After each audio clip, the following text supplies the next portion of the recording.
The rain poured for 7 days, without stopping. I huddled in the attic with my younger sister, Xiaoqing, holding onto the bundle of embroidery patterns our mother had given us. Suddenly, a terrible crashing sound drowned out the voices of our parents downstairs. A flood of muddy water smashed through our home. Following my mother's last scream, I pulled my sister out the window and onto the roof. From the wet tiles, we watched the water swallow our courtyard. I saw my father's jacket float away for a second before vanishing. We were survivors, but we were now orphans. When the water finally receded, we climbed down to join a group of refugees heading north to escape the disaster. I looked at the ruined streets and saw how dangerous the world had become for young girls. Desperate men were everywhere. I knew I had to do something drastic to keep us safe. I found some burnt wood and mud, then smeared soot over my face and my sister's face until our skin looked dark and rough. We cut our hair short and put on old, dirty clothes.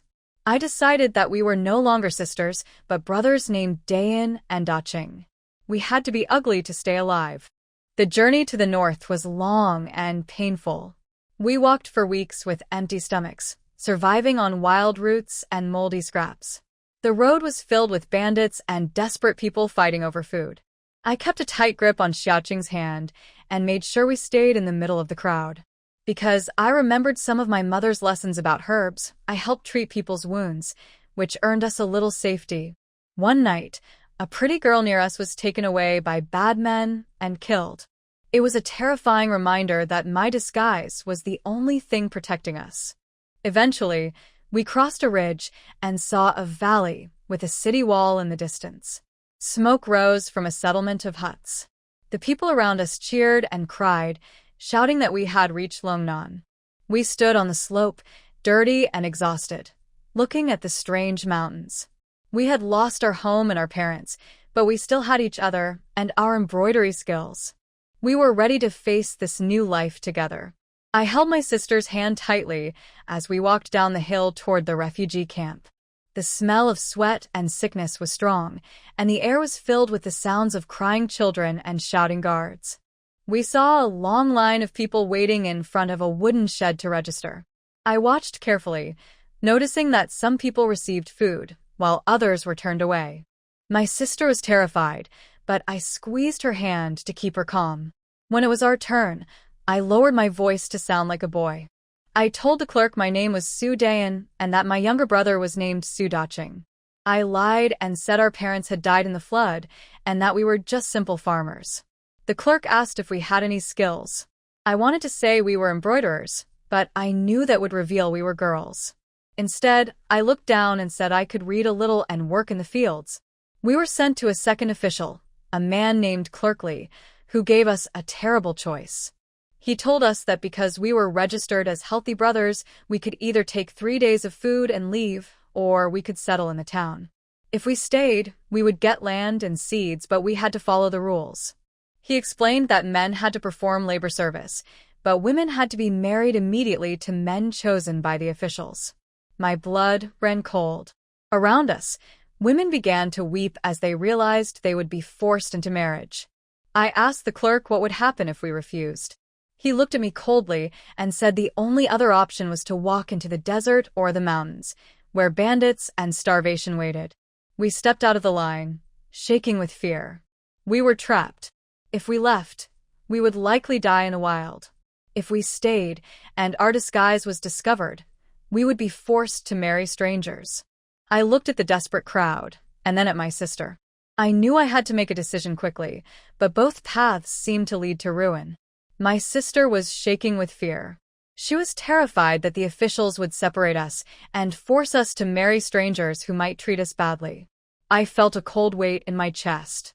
Our parents had sacrificed their lives to save us, and I refused to let us be torn apart now. I looked at the dry, solid ground of this new land. We needed a home and safety, but we also needed each other. I made a desperate decision. I told Xiaoqing that we would agree to the town's harsh rules, but we had one non-negotiable condition. We would only marry if we could enter the same household. Whether we married the same man or brothers did not matter, as long as we remained under one roof. If the officials refused us, We would take our food rations and face death in the wilderness together rather than be separated. My sister wiped her tears and agreed, her fear replaced by determination.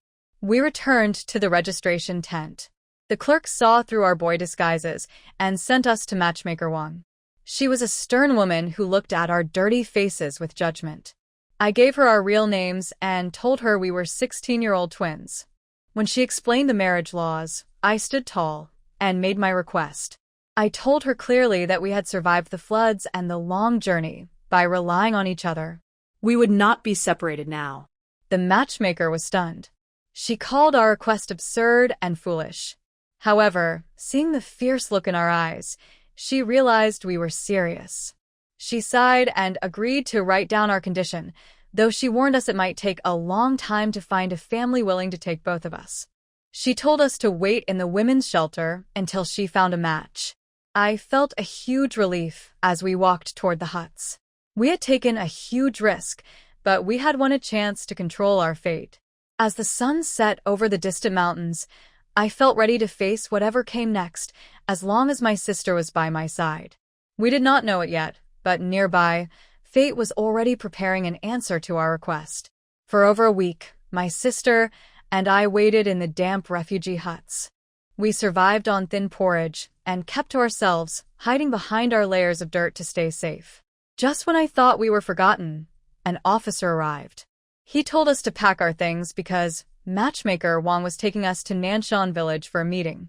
We had nothing to pack except our small bundle, but our hearts raced with a mix of fear and hope. We were determined to stick to our plan. We climbed into a mule cart with the matchmaker. As we rolled away from the city, I watched the landscape change. The sky was deep blue, and the air was dry and crisp. It was very different from our home in the south, but the mountains looked strong and enduring. After an hour, we reached a small, quiet village. It looked poor, but there was a sense of peace here. The cart stopped at a clean farmhouse with a sturdy gate. Matchmaker Wang introduced us to Anshin. When the woman saw how dirty and thin we were, she looked disappointed, but she was polite and invited us inside. The yard was tidy, and the house was simple but very clean. I could tell these were decent, hard-working people who try to keep their dignity despite being poor. Inside, Uncle Chin was waiting. The matchmaker explained who we were, but the most important part was up to me. I knew this was our only chance. I stepped forward and spoke to the couple. I told them my real name and introduced Xiaoqing. I explained that we had lost our parents and survived the long journey only because we had each other. I stated our condition clearly. We would only marry if we could join the same household. We did not care about status or money, only that we remain under one roof to look after one another. If they could not agree to this, we would rather keep wandering the roads than be separated. I held my sister's hand and bowed deeply to them. The room went silent. The couple stared at us in shock, not knowing what to say. We waited for their answer, knowing our fate hung in the balance. The curtain lifted, and the two brothers entered the room. The younger one, Chen Xiaoa, looked strong and full of energy. The older one, Chen Dashan, walked with a noticeable limp. Seeing his injury made me worry at first, but his eyes were calm and deep. He looked like a man who had faced great pain and accepted it with dignity. The parents were hesitant about our unusual request. The father sighed, worrying about the burden of bringing two brides into the house at once. Just as I began to fear they would reject us, the younger brother spoke up with surprising warmth. He said that he and his brother were inseparable, so he understood why my sister and I refused to be parted. He argued that if we all lived together, we could help each other survive. Dashan was more cautious. He looked at me seriously and warned that life with a crippled husband would be filled with hard farm work and the gossip of neighbors. I met his gaze without fear. I made it clear that after surviving floods and starvation, I did not care about idle talk. I told him I only wanted a roof over our heads and to keep my sister close. To make it easier for the parents, I promised we did not need expensive wedding gifts. Seeing my determination, Dashan finally softened and agreed. The matchmaker confirmed the arrangement, and we left the courtyard as the sun began to set. The golden light made the poor, earthen house look warm and welcoming. As we rode the cart back to town, Xiaoqing leaned against me and whispered that the brothers seemed like good men. I felt a sense of relief wash over me. The road ahead would still be difficult, but we had found a place to take root. We were no longer wandering refugees. We were going to have a home. The day after we returned to the shelter, a messenger took us to the county office to finish our paperwork. We rode the same old mule cart, but this time we were headed to the government building. It was a cold autumn day. I held Xiaoqing's hand tightly. We were wearing old clothes that a kind woman had fixed for us. We had washed our faces with our last bit of soap, looking pale but clean for the first time in a long while. An old clerk checked our names and asked if we were willing to marry the Chen brothers. We agreed immediately. I watched him write our names in the official book. He wrote that I was the wife of Chen Dashan and my sister was the wife of Chen Xiaohe. Seeing the ink dry on the paper gave me a strange feeling. We were no longer wandering orphans. We finally had a home and a new family name. The clerk stamped the paper with a red seal and handed it to me. He also gave us a small bag containing 50 copper coins. He explained that it was a gift from the government for women who settled down properly. It was not a lot of money, but it felt heavy in my hands. Aside from my sister and our embroidery tools, this was the only thing I truly owned. It proved that we were allowed to live here. I felt tears in my eyes as I tucked the money and the paper deep inside my pocket near my heart. 3 days later, the Chen family came to pick us up before the sun came up. There was no music or fancy sedan chair. Father Chen drove a simple cart lined with clean straw, and Xiaohe walked beside him. Dashan stayed behind to prepare the house. My sister and I climbed onto the cart with our small bundle. We did not have beautiful wedding clothes, but we were clean and calm. As the cart started moving, I knew our struggle for survival was over and our new life was finally beginning. The morning wind was cold as we rode the ox cart away from the refugee shelter. I held Xiaoqing's hand tightly, leaving behind the hunger and fear of the past few months. When we entered Nanshan village, the locals stared and whispered about the strange arrangement of 2 sisters marrying into one family, but I ignored them. The Chen family courtyard was clean, with faded red paper on the gate to mark the celebration. The wedding ceremony was very simple. We stepped over a small fire to drive away bad luck. There were no guests, only the family and the matchmaker. We bowed to the parents and then to our new husbands. Standing before Chen Dashan, I saw that he was clean and serious, while his younger brother Xiaohe was nervous and clumsy next to my sister. Our wedding feast was humble. We ate coarse grain buns, vegetable soup, and a small amount of wild chicken. We sat around the table as strangers trying to become a family. The atmosphere was quiet and awkward, but Xiaohe tried to be kind by sharing his food. We knew our future would be full of hard work, but at least we were fed. That night, the house was silent. Dashan and I went to our room and lay on the bed fully dressed, keeping a careful distance from each other. I stared at the dark ceiling, listening to the wind outside.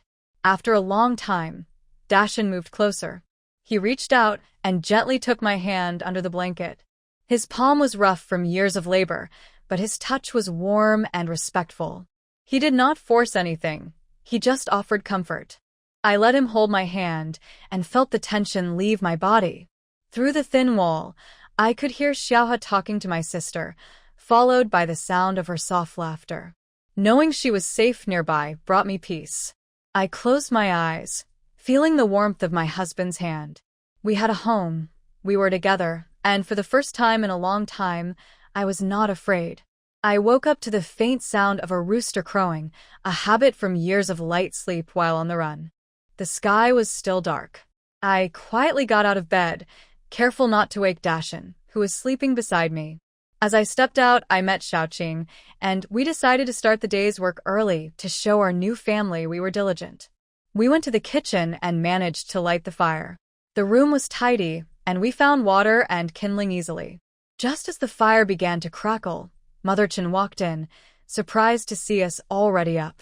When she saw the boiling water and the warm stove, Her expression softened from surprise to approval. She told us to make porridge with pumpkin and cornmeal. Xiaoqing and I eagerly helped, though we were a bit clumsy. Mother Chen guided us patiently, and the tension between us began to fade. Breakfast was simple but hearty: pumpkin porridge, flatbreads, and pickled vegetables. Father Chen praised the food, and Xiaohe complimented our cooking, making Xiaoqing blush. Dashan ate quietly, but seemed content. After the meal, Father Chen made an announcement. He said that now we were married, it was time to build our own homes. He revealed that over the years, the family had saved money and materials, mud bricks, wood, and stone, to build new houses for both sons. I was stunned. I thought the Chen family was too poor for such a thing. Father Chen explained that they had lived frugally, saving Dashan's army pay and Xiaohe's earnings for this very purpose. Dashan added that with the help of neighbors, we could finish the main structure before winter. I was deeply moved by their quiet preparation and love for their children. I promised that my sister and I would do everything we could to help. Mother Chen accepted our offer with a smile, finally letting go of her worries. The men went to check the building site, and Mother Chen took us to check the grain supplies. As the morning sun filled the courtyard, I felt a true sense of belonging. We were not just refugees anymore. We were part of a family building a future together, brick by brick. Father and Xiaohe left the house early in the morning to speak with the village head. On their way, they ran into Aunt Chin-san, the village gossip. She congratulated them with a mocking tone, criticizing Father for choosing two skinny, refugee brides instead of strong local women like her own daughter-in-law. Xiaohe was furious, but Father stopped him from reacting. A neighbor spoke up in our defense, reminding everyone that many people in the village had come from elsewhere and that hard work mattered more than origins. Aunt Chen-san left in embarrassment. Father told Xiaohe to ignore her, saying that we live our own lives, not hers. They reached the village head's house, and Father explained our plan to build new homes for Dashan and Xiaohe. The village head was delighted and promised to help gather neighbors to assist with the construction. He praised Dashan's character and skills, which lifted Father's spirits. They visited several other families to ask for help, and everyone agreed enthusiastically. When they returned home, the sun was shining, and the mood was much brighter. Dashan was inspecting the mud bricks, while Mother Chen, Xiaoqing, and I were busy bringing up grain from the cellar to feed the workers. Father looked at our busy courtyard and felt a sense of relief. He told Dashan that the workers were ready. Dashan looked at the empty land, imagining the new houses rising there. He saw me working near the kitchen and nodded firmly to his father. We would build the main structure now and finish the details over the winter. The foundation was set, and our new life was truly beginning. Mother Chenjiao had just put the last jar of millet into the low cabinet in the main hall. She straightened up, brushed off the dust on her hands, and saw her sons, Chen Daxian and his brother, returning from outside. She went to the door, looked at their faces, and asked with curiosity, "Father, did you talk to the village chief?" "Yes, it's settled." Chen Daxian took off his old felt hat and hung it on a nail by the door. His face was dusty from walking around, but he looked more relaxed. "The village chief is very supportive. He said he would come help when the time comes." A few other familiar families also agreed to help. "We can start leveling the foundation early tomorrow." "That's good, that's good." Mother Chen sighed in relief, a small smile on her face. Building a house was a big deal, and having help made her feel much more at ease. She turned her head to look at the yard. Big Mountain Chen was gently tapping the edge of a mud brick with a smooth wooden stick, checking if it was dry and free of cracks. The sisters from the Su family were squatting at the kitchen door, washing dusty ceramic bowls with a wooden basin, preparing lunch. Big Mountain. Father Chen came over to his son, looking at the neatly stacked mud brick wall. "Are these bricks enough?" Big Mountain Chen stopped tapping and nodded calmly. Yes. "They've been drying for 2 years. The firing is complete, and they are solid. All right, tomorrow we'll have someone lay the foundation stones, and the walls can start going up the day after," Father Chen planned. At this moment, Big Brother Chen turned around, his gaze passing over his father and settling on the sisters at the kitchen door. He paused for a moment, leaning on his stick, and walked over. Su Xiaoyin was washing dishes and noticed a shadow fall in front of her. She looked up and saw Big Brother Chen. She quickly wiped her hands on her apron and stood up. Husband, Su Xiaoqing also stopped what she was doing and looked at her quiet older brother with some nervousness. Big Brother Chen looked at them with his usual calm eyes but spoke in a more considerate tone. The house will be built soon. Do you girls have any requests? For example, how to divide the rooms, where to put the windows, or anything else? Su Xiaoyin was taken aback. Requests? They had just arrived at this home, and being able to have a roof over their heads was enough. They didn't dare ask for more. She quickly waved her hands, speaking softly, but with a hint of nervousness. No requests. Husband and father can decide how to build it. We don't know these things. As long as we can live there, Su Xiaoqing quietly agreed. Yes, Big Brother and father can decide. Seeing their nervousness, Big Brother Chen didn't say much. His gaze softened for a moment. He paused and then asked, what about splitting the family or living together in the future? Do you have any thoughts? This question made the sisters' hearts race. They looked at each other and saw the determination in each other's eyes. Su Xiaoyin gathered her courage, looked into Chen's clear eyes, and spoke softly but firmly. Husband, we sisters don't have many opinions. We only ask one thing. If possible, can we keep the house by the small river? We want to live together in the future, not split up. Is that okay? When she said, not split up, her voice trembled slightly, filled with cautious hope, but her gaze was steady. This was their deepest wish, and the main reason they chose to join the Chen family. Of course, there's no problem with that. Before Chen Big Brother could answer, Chen Xiahe, who had been eavesdropping nearby, jumped over with a bright smile and a firm tone. We never planned to split up. I told my brother, we won't be separated in this lifetime. Sister-in-law, Shaoxing, don't worry. We'll build a big yard and all live together. Chen Dashan looked at his younger brother without arguing and simply nodded at Su Xiaoyin as a sign of agreement. This reaction made the sisters from the Su family feel relieved, and a faint smile of relief appeared on their faces.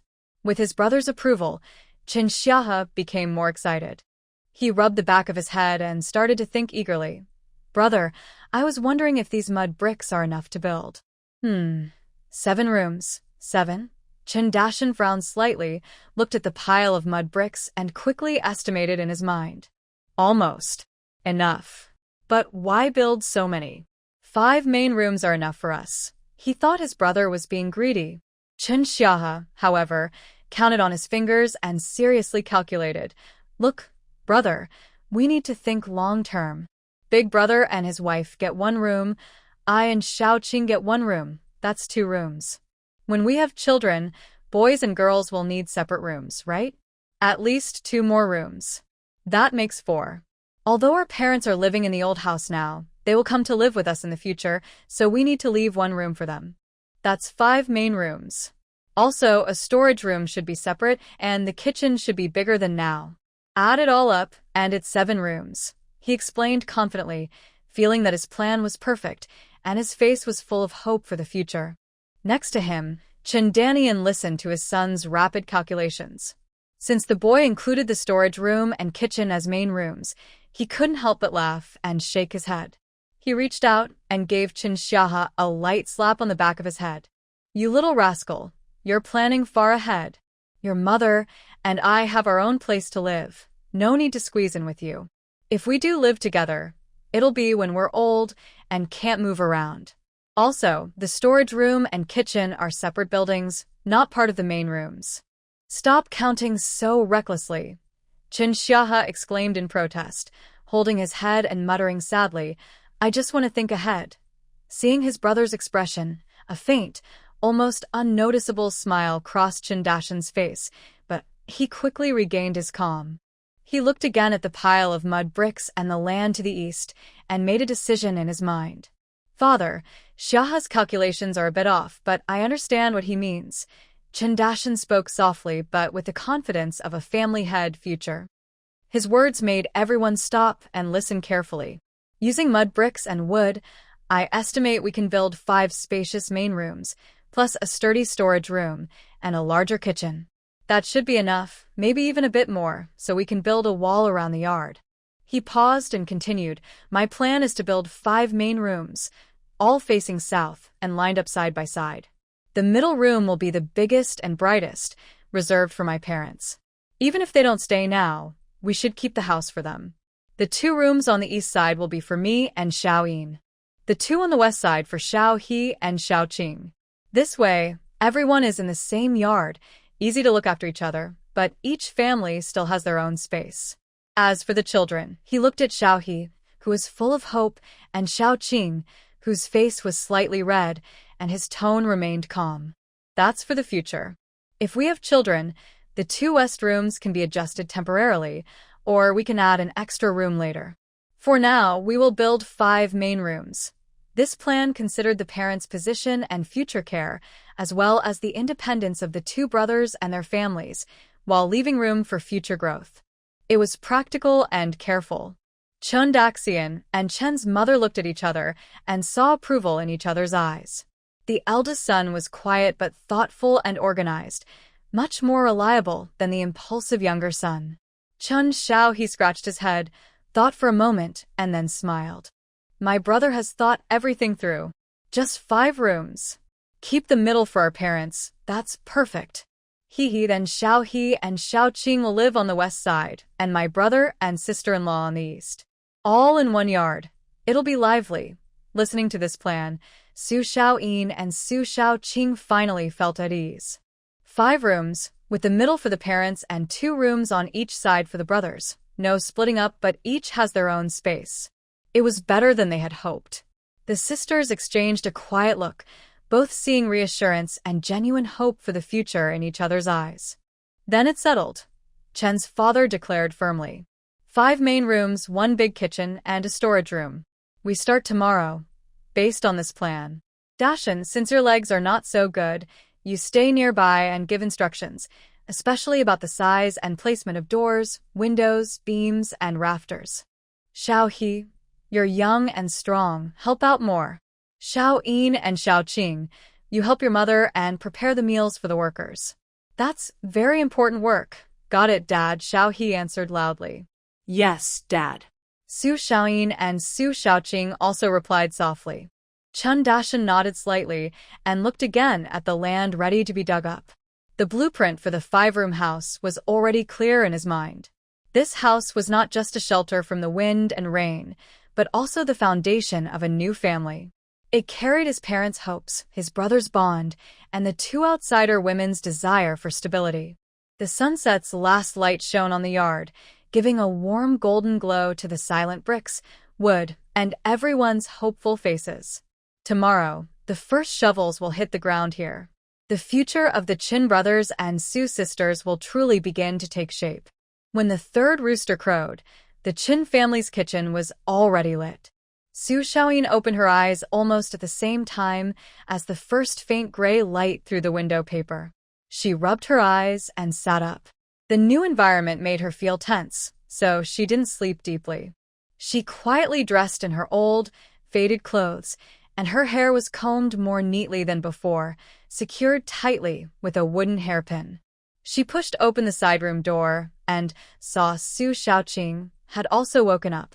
The cold autumn morning air hit them, and they both shrank their necks instinctively. The main room's light was on, and soon Chen's father and mother came out. Chen's father carried 2 sturdy shovels and a pickaxe on his shoulders, while Chen's mother held a basket filled with dry food and water bottles. Dad, Mom, the sisters greeted softly. Good. You're up, Chen's mother nodded, her face showing the seriousness of early morning and a faint hint of excitement.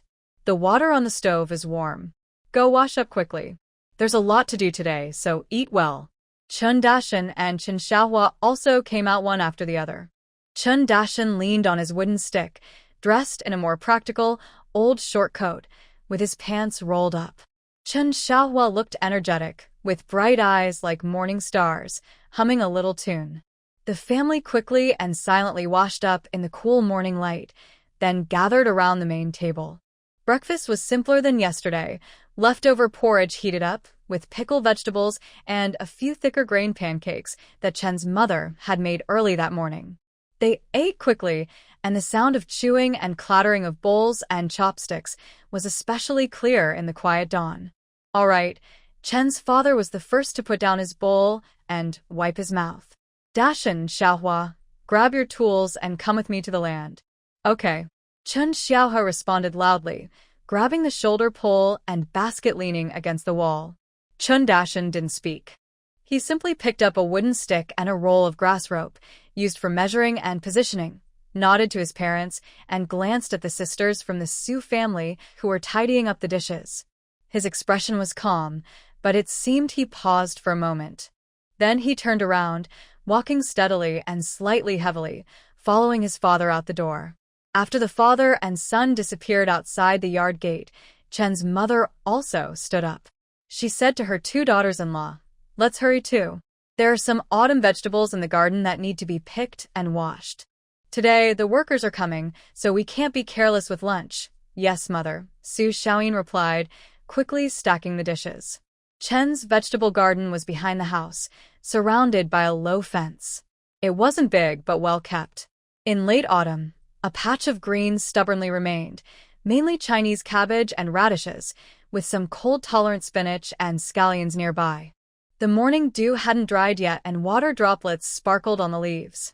Chen's mother carried a basket and led the way, pointing out, "Pick off a few of the old outer leaves of the Chinese cabbage. The inside is tender. Dig up a few large radishes. Later, we can grate them for cold salad or cook them in soup. Also, pick some spinach and scallions to add flavor." The Su sisters nodded and squatted down to work. The smell of soil mixed with the fresh scent of plants filled the air. When her fingers touched the cool, moist leaves, Su Xiaoyin suddenly felt a strange sense of peace. These weren't wild vegetables dug up on the run from famine. They were vegetables grown in their own garden, safe to eat. She carefully plucked a thick leaf of Chinese cabbage and placed it into the basket. "You're quite quick," Chen's mother said, watching nearby, and she rarely praised anyone. Su Xiaoqing blushed shyly and smiled. As they finished harvesting most of the vegetables, the three carried heavy baskets back to the front yard. Chen's mother set the basket down by the well and instructed, "You two wash these vegetables carefully, remove all dirt and rotten leaves. I'll go to the tofu shop at the village head to buy some tofu." This morning, Dashan came back from the river and caught a few small crucian carp, nothing big but fresh. "We can make fish and tofu soup for lunch, a bit of meat and fish." When she heard about the fish, Su Xiaoqing's eyes lit up. On the run from famine, not to mention fish, even a decent hot meal was a luxury. "Mother, don't worry, we'll wash the vegetables thoroughly," Su Xiaoyin said quickly. Chen's mother nodded, pocketed a few copper coins, and hurried out. The well water was icy and piercing. The two sisters washed the vegetables in a wooden basin. They carefully separated the leaves of the cabbage to rinse out dirt from the folds. They scrubbed the dirt off the roots of the radishes. They picked through the spinach, removing yellow leaves and old skin from the roots. The cold water quickly made their fingers turn red and numb, with a slight prickling sensation, but neither of them complained. They just focused on their work. "Big sister," Su Xiaoqing whispered while sorting the spinach, her voice full of hope, "do you think our days will get better and better?" Su Yuyin was vigorously scrubbing a large radish. She looked up at her sister's face, which was slightly red from the cold water but serious. In the distance, faintly, they could hear the sound of men working and pounding mud from the east side of the farm. The noise wasn't pleasant, but it felt strong and powerful. She nodded firmly, a gentle but determined smile on her face. "Yes, it will. It definitely will.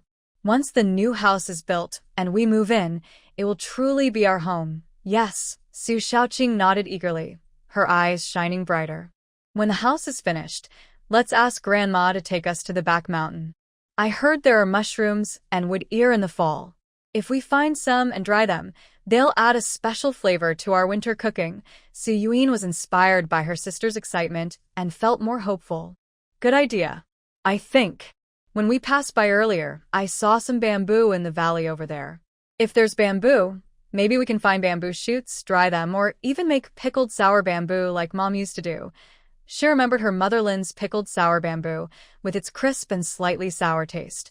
She swallowed softly, feeling a bit sad.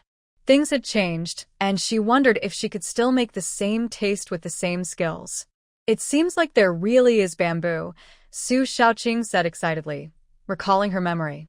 Let's work hard and finish our chores early. Maybe Grandma will agree to it. While they talked, they worked quickly, washing the vegetables thoroughly and placing them neatly in a clean bamboo sieve to drain.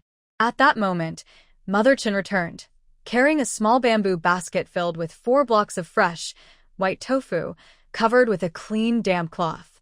Are the vegetables washed? She asked, satisfied. Good. She looked at the vegetables in the bamboo sieve and nodded. Now, help me take down the cured meat. Mother Chen took down a piece of dark, shiny cured meat from a hook hanging from the ceiling beam. This was probably one of the most valuable supplies in the Chen family. She carefully cut off a small piece, leaving the rest hanging back in place. First, she washed the cured meat with hot water to remove surface smoke, then sliced it thinly, with the fatty parts looking clear and shiny.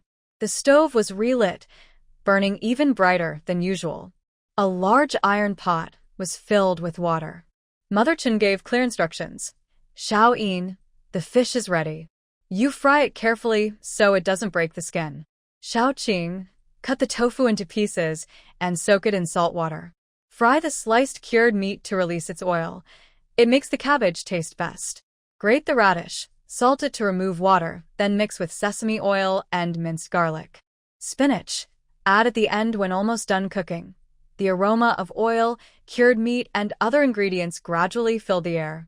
Following Mother Chen's guidance, Xiao Yin dried the cleaned Christian carp with a cloth, then waited until the pot was hot. She added a little precious pork fat, then carefully slid the fish into the pot. With a sizzling sound, the fragrant steam quickly rose. She watched nervously, gently shaking the handle of the pot. Once one side was golden and firm, she carefully flipped the fish with a spatula. Though inexperienced, she was attentive and careful. Mother Chen watched from the side, saying nothing but showing more approval in her eyes. The girl who fled from hardship was quick to learn cooking, not delicate or spoiled, eager to learn. Something rare and valuable. The fish soup turned a milky white. Tofu was added and simmered slowly over low heat.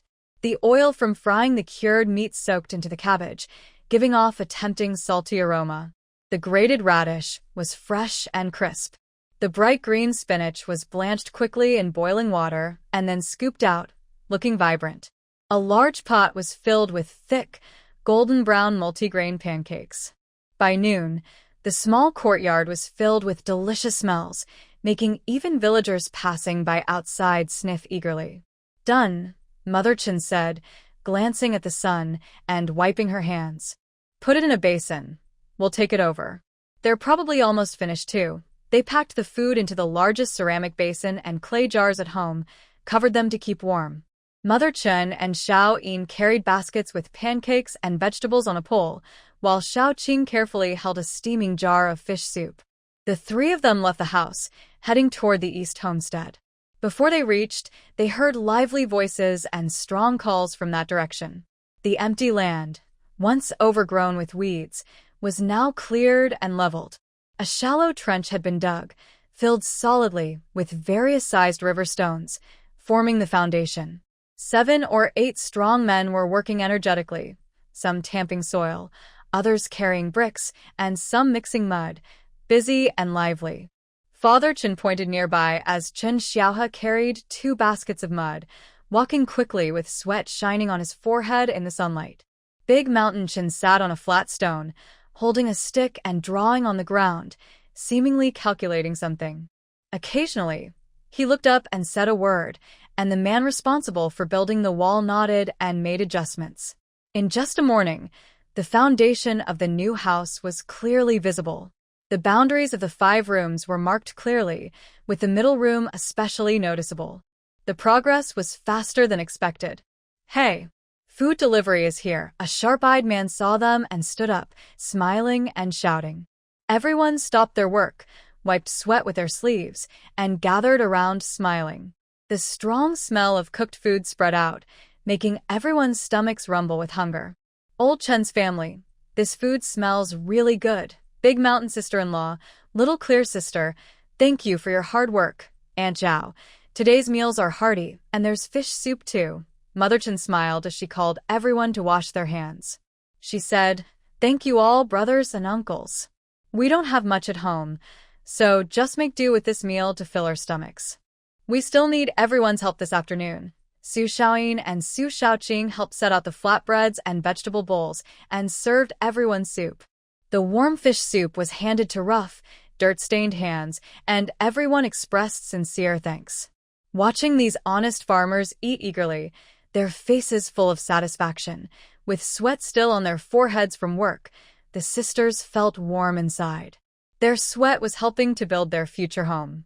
When Chen Dashan took the bowl from Su Xiaoyin, his finger accidentally touched her hand. His hands were rough, with mud and wood shavings. Su Xiaoyin slightly retracted her fingertips and looked up, just in time to see Chen Dashan lowering his head to drink soup.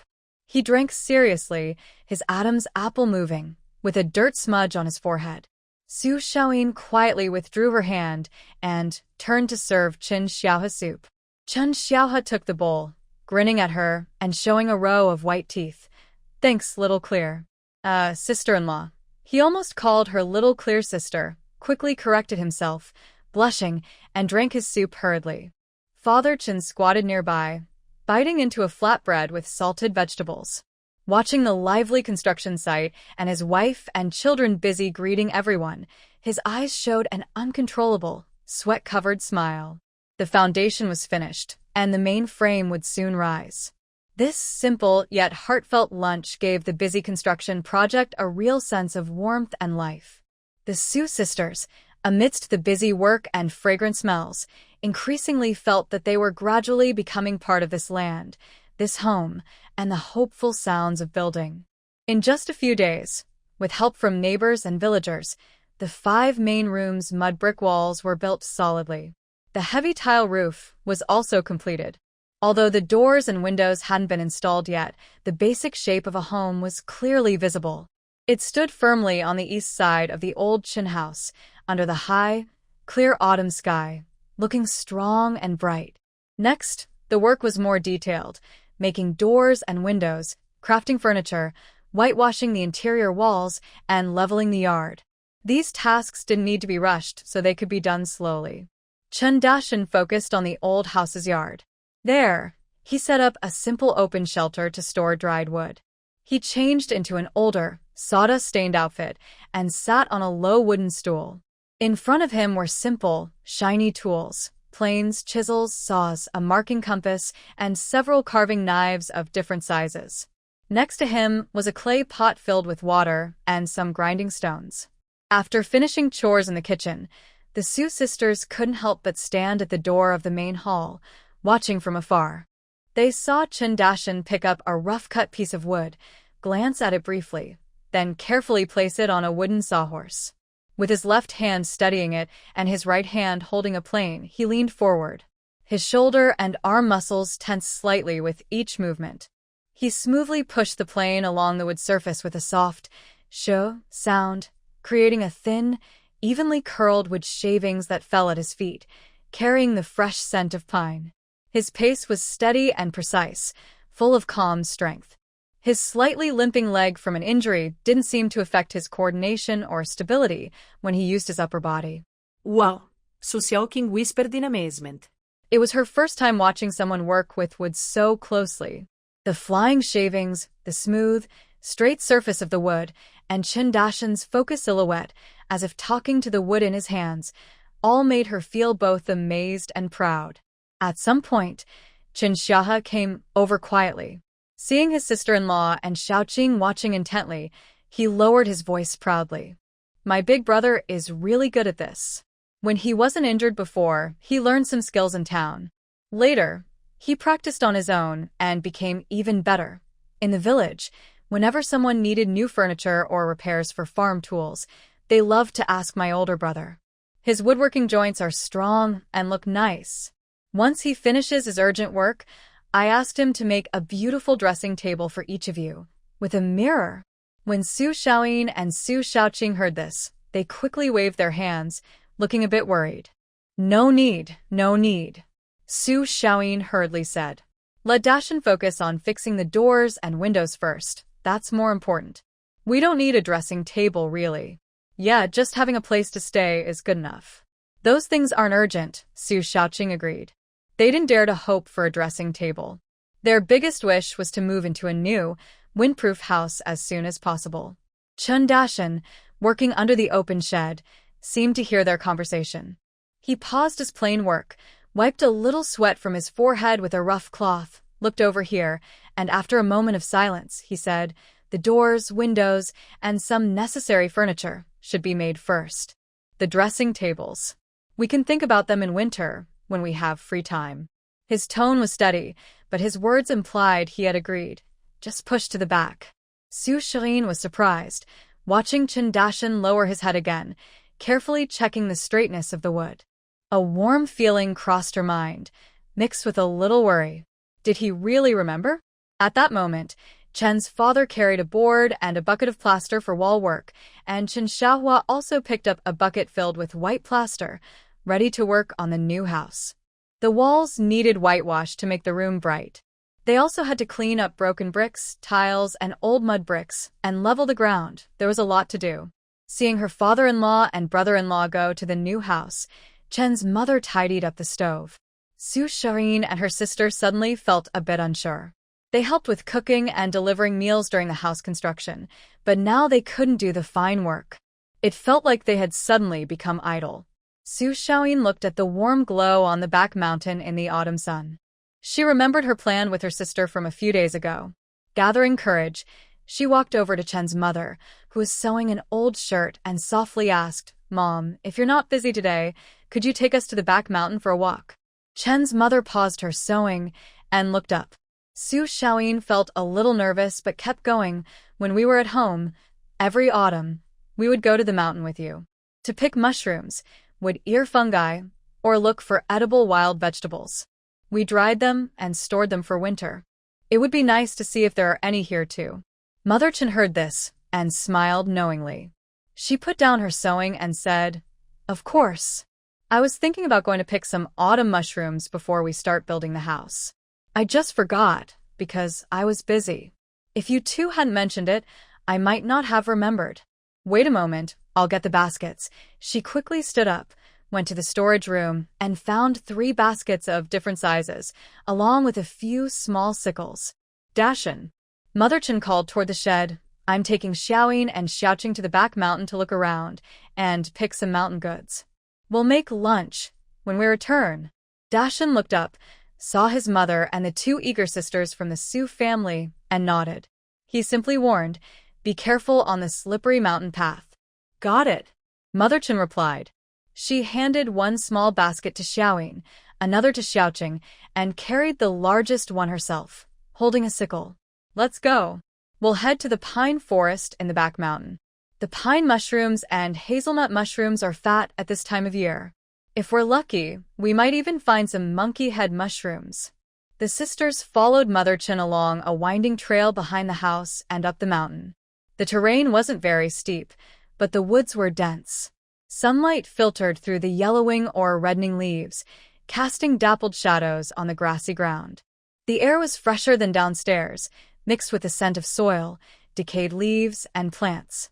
Occasionally, they could hear the cheerful chirping of birds. Mother Chen was very familiar with this mountain.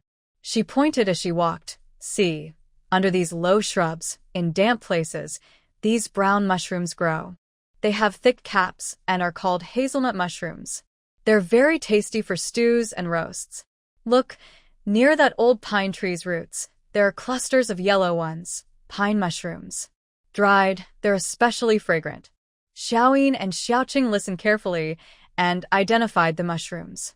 The types here were a bit different from those in the south, but the basic idea was the same. Soon they found their target. Carefully, they used sickles to cut the mushrooms at the roots, brushed off the dirt and pine needles, and gently placed them into their baskets. Mother, there are wood ears here. Xiaoqing exclaimed happily when she found a cluster of shiny, thick, ear-shaped black fungi on a decayed linden log. Good. This one's great. Dried, it can last a long time, Mother Chen nodded with a smile. Besides mushrooms and wood ear fungi, they also found some wild mountain chives. Fern shoots, though a bit old, the tender tips can still be eaten, and even a few jujube trees with bright red small fruits. Mother Chen said that drinking water infused with these or drying them as snacks would be good. The forest was quiet, with only footsteps, occasional conversations, and the joy of harvest. Su Xiaoyin watched her sister excitedly searching for mountain treasures and saw her mother-in-law skillfully moving through the woods. The nervousness she felt in this unfamiliar environment seemed to slowly melt away amid the natural work of gathering. "You two have good eyes and quick hands," Mother Chen said happily as she looked at the increasing harvest in their baskets. "In the winter, our family's vegetable supply will rely on these mountains. After a frost, some mushrooms will taste even better." "Yes, Mom. We'll come again when we have time," Su Xiaoqing said happily. The three of them gathered a good amount and, feeling it was about time, carried their heavy baskets down the mountain.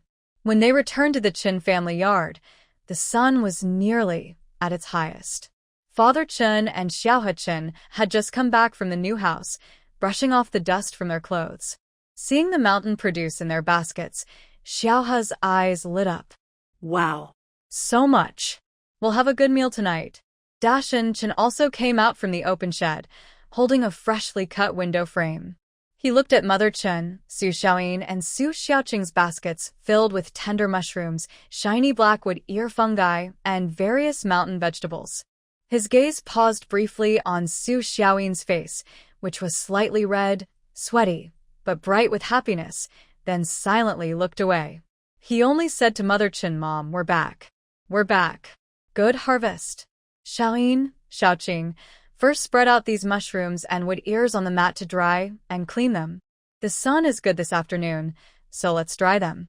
We'll prepare the mountain vegetables, and tonight we'll stir-fry fresh mushrooms and make a cold dish with fern shoots," Mother Chen said excitedly, as if the exhaustion from building the house was eased by the mountain harvest. Su Xiaoyin and Su Xiaoqing quickly agreed, carefully pouring out the mountain produce from their baskets and sorting them on the old mat Mother Chen brought. The fresh scent of sawdust drifted from the open shed, mingling with the sunlight and earth smell from the yard, along with the tangible gifts of the mountain forest. Everything was full of life and hope. The new house stood tall, with fine carpentry work and baskets full of mountain produce. On this noon of autumn, the Chen family's days moved steadily forward amid the busy, hopeful atmosphere of rising smoke, wood aroma, and mushroom scent. The next day, just as dawn was breaking, Mother Chen packed her basket again. The sisters from the Su family had already woken up, full of energy, with smiles on their faces from yesterday's harvest and excitement for today's adventure. The generosity of the forest and the satisfaction of gathering food themselves made them more curious and eager to explore the new environment. "Mom, where are we going today?" Su Xiaoqing asked with bright eyes. Mother Chen fastened her leg bindings and smiled. "We looked around the mountain yesterday. Today, we'll go further inside. There's a nice place over there. I'll show you the way." The three of them followed the small path behind their house up the mountain, but this time they turned into a deeper valley. The trees grew thicker, the light dimmer, and the fallen leaves crunched under their feet. The air was filled with the damp smell of soil and a stronger scent of pine resin. Occasionally, small animals scurried away, rustling through the grass.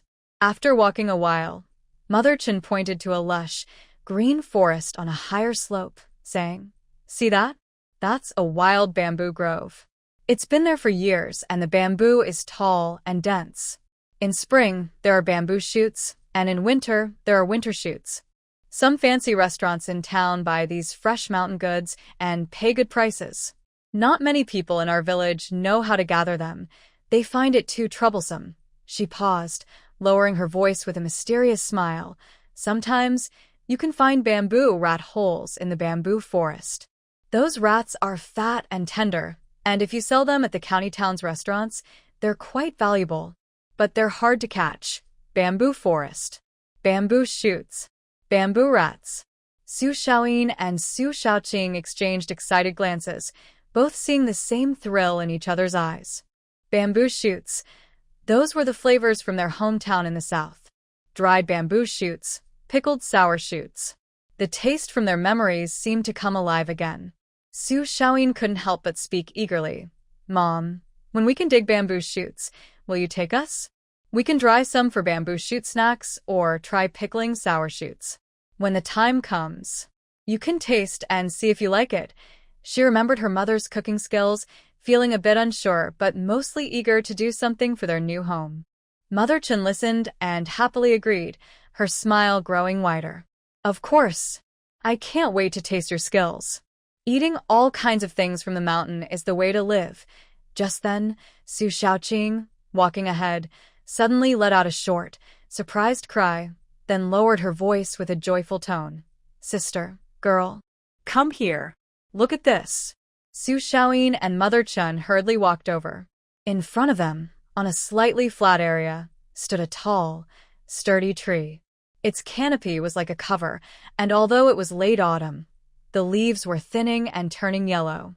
Some spiky fruits still hung on the branches, and beneath the thick layer of fallen leaves, there were many small, brown, spiny, little hedgehogs, and some chestnuts with cracked shells revealing shiny, brown nuts inside. It was a wild chestnut tree, and it seemed to have many nuts. It's chestnuts, Mother Chen exclaimed happily. She carefully stepped forward and gently pushed aside a half-dried, spiny shell, revealing 2 or 3 large, plump chestnuts. She picked one up, squeezed it, and it was firm and full. They're good. No bugs inside. The tree is in a remote spot, so not many people come here. I didn't expect it to produce so many this year. She quickly turned to her 2 daughters-in-law and said, Hurry, start collecting. Be careful not to prick your hands. This place is a bit hidden, but we can't be sure if others know about it. Let's hurry. She took out a few empty cloth bags and handed them to the sisters. She herself put on thick, rough cloth gloves, obviously prepared in advance, and started quickly gathering the fallen or cracked chestnuts. For those still covered with thick spines, she either stepped on them to crush the shells or used a small wooden stick to tap them. Su Xiaoyin and Su Xiaoqing followed her example, carefully avoiding the sharp spines and only picking up the shells that had already fallen or were easy to remove. Each shiny, full nut felt heavy in their hands, carrying a wild mountain aroma. Their movements became more skilled quickly, and soon, the bags beside them were filling up with a small pile. There are so many chestnuts, Su Xiaoqing whispered happily as she collected them. They're even bigger than the ones we used to buy in town. Mother Chen kept working with a big smile on her face. Yes, this tree has been generous this year. When we take them home, we'll have plenty to eat in winter. Roast them in the ashes of the stove, sweet and fragrant. Add a few to porridge and it becomes thick and tasty.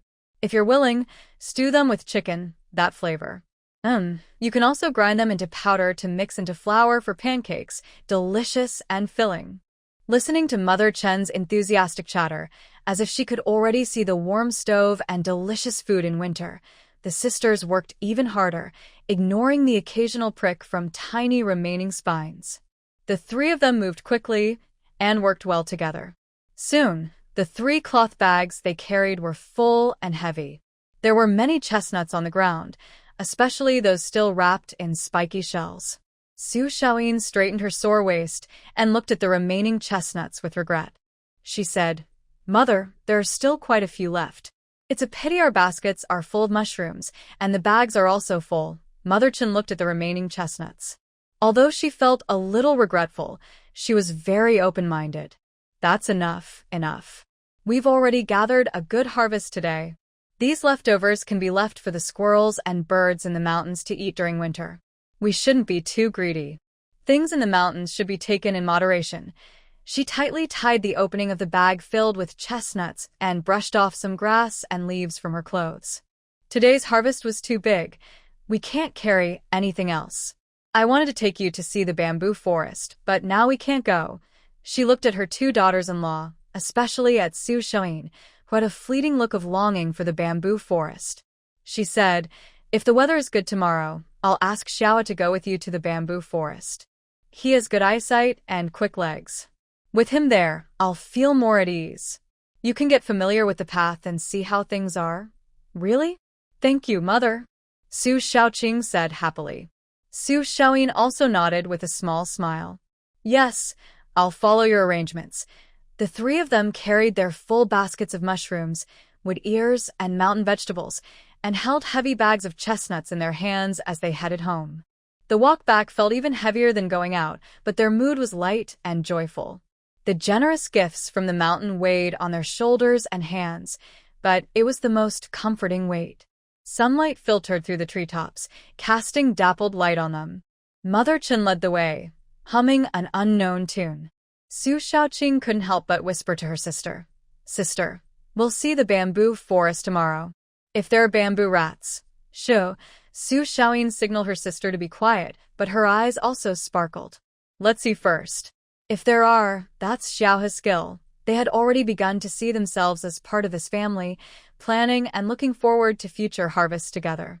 The sweet aroma of chestnuts seemed to drift from the bags, and the fresh scent of bamboo and bamboo shoots in the distance seemed to call to them. This late autumn mountain forest not only provided food but also gave them a hopeful bond to join their new life.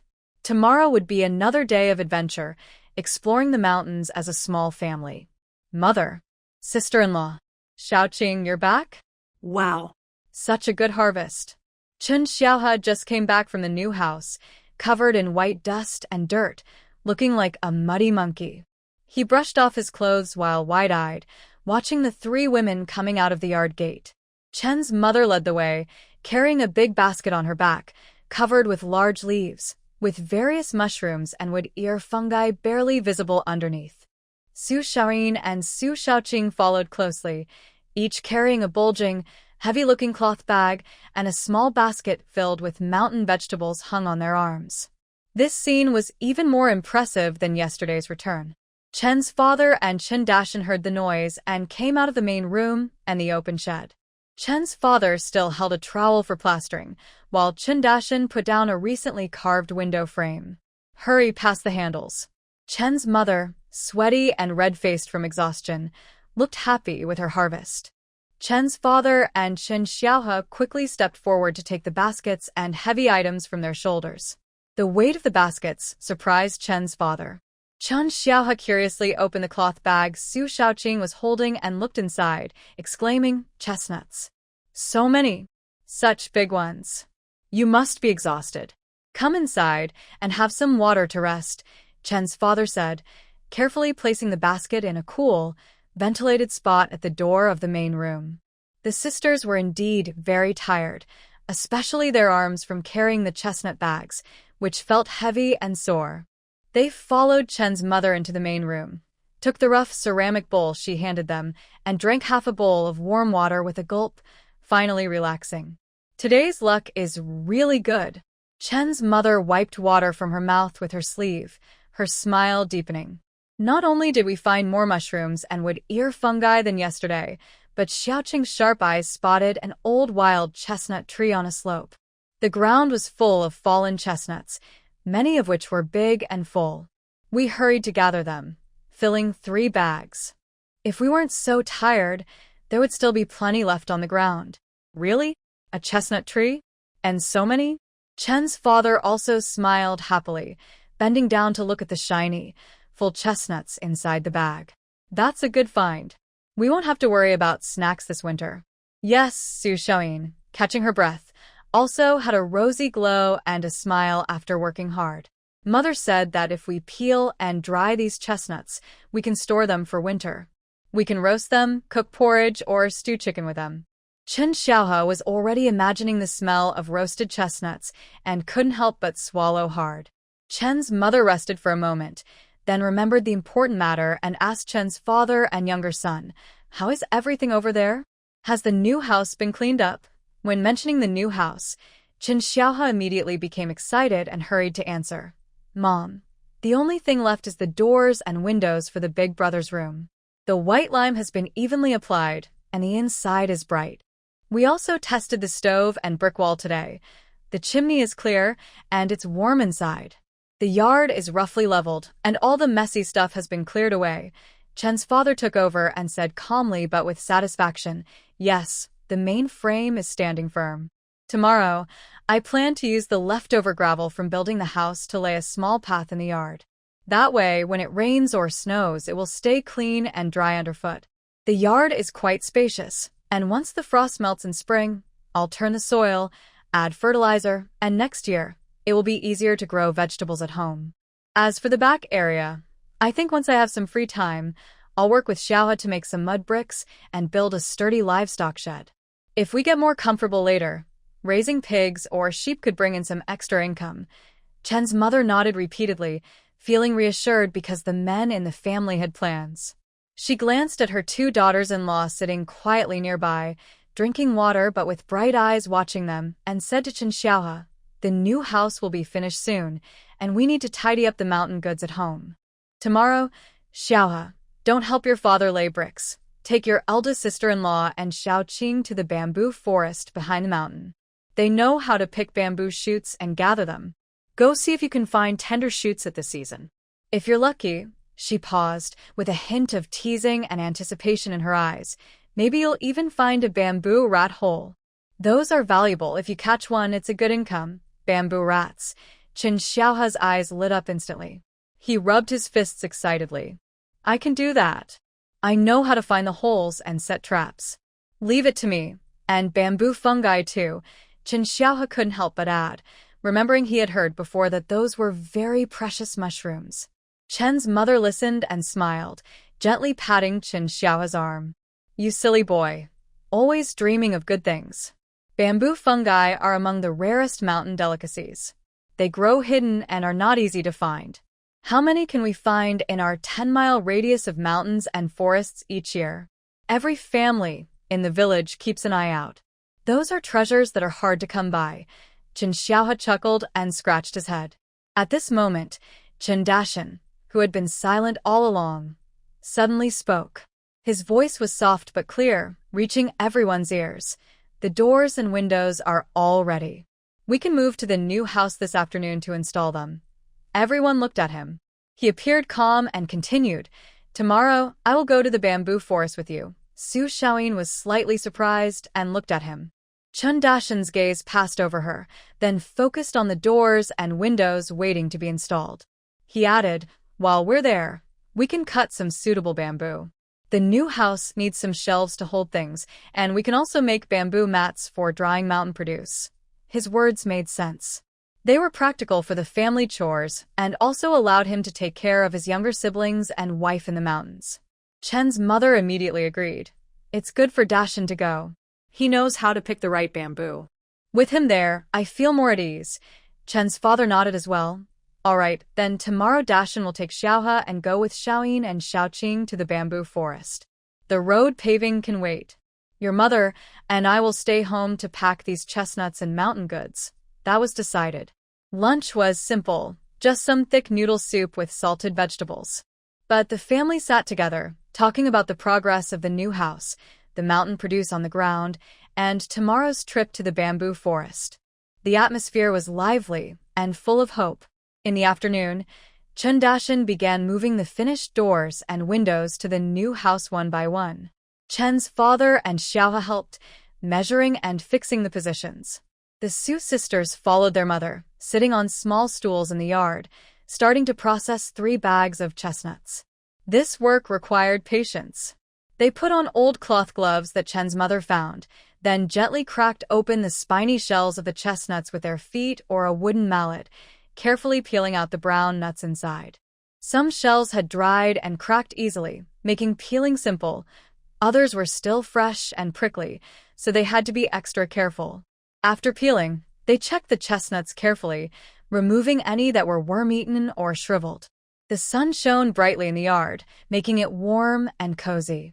The sound of peeling chestnuts, the knocking and talking of the men installing the doors and windows, and occasional funny remarks from Xiaohe blended into a busy yet warm scene of late autumn family life. Su Xiaoyin focused on peeling a large, plump chestnut, feeling the hard, smooth shell with her fingertips. She occasionally lifted her head and saw the new house. Chun Dashin was slightly on tiptoe. His injured leg seemed to make this difficult, aligning a heavy wooden door frame in place. His profile was sharp in the afternoon light, and he looked very focused. Chun Xiaohe was beside him, holding something and saying something, while Chun Dashin occasionally nodded. Life seems to be getting better day by day, becoming more real and full of hope that can be touched. The sweet smell of chestnuts seems to fill the air, and the fresh green scent of tomorrow's bamboo forest appears to be carried by the mountain breeze. The new house is almost finished, the mountain goods are stored, and the family is united. This autumn is destined to be a season of harvest for the Chun and Su families, and a time when their new life truly takes root. Go early and return early. Stay safe. Xiao Yin, Xiao Qing, follow closely behind Dashin and Xiao He. Don't run off on your own. Mother Chen stood at the gate, worried, and reminded them again, her eyes sweeping over her son and daughters-in-law. Got it, Mom. We will. Don't worry, Mom. Xiao Yin and Xiao Qing answered in unison, their faces full of eager excitement. Chun Dashin carried an axe and rope on his shoulder, while Chun Xiaohe carried a larger basket on his back and also held a chopping knife. The four of them said goodbye to Mother Chen and set off along the village path, still damp with morning dew, heading toward the bamboo forest in the back mountain.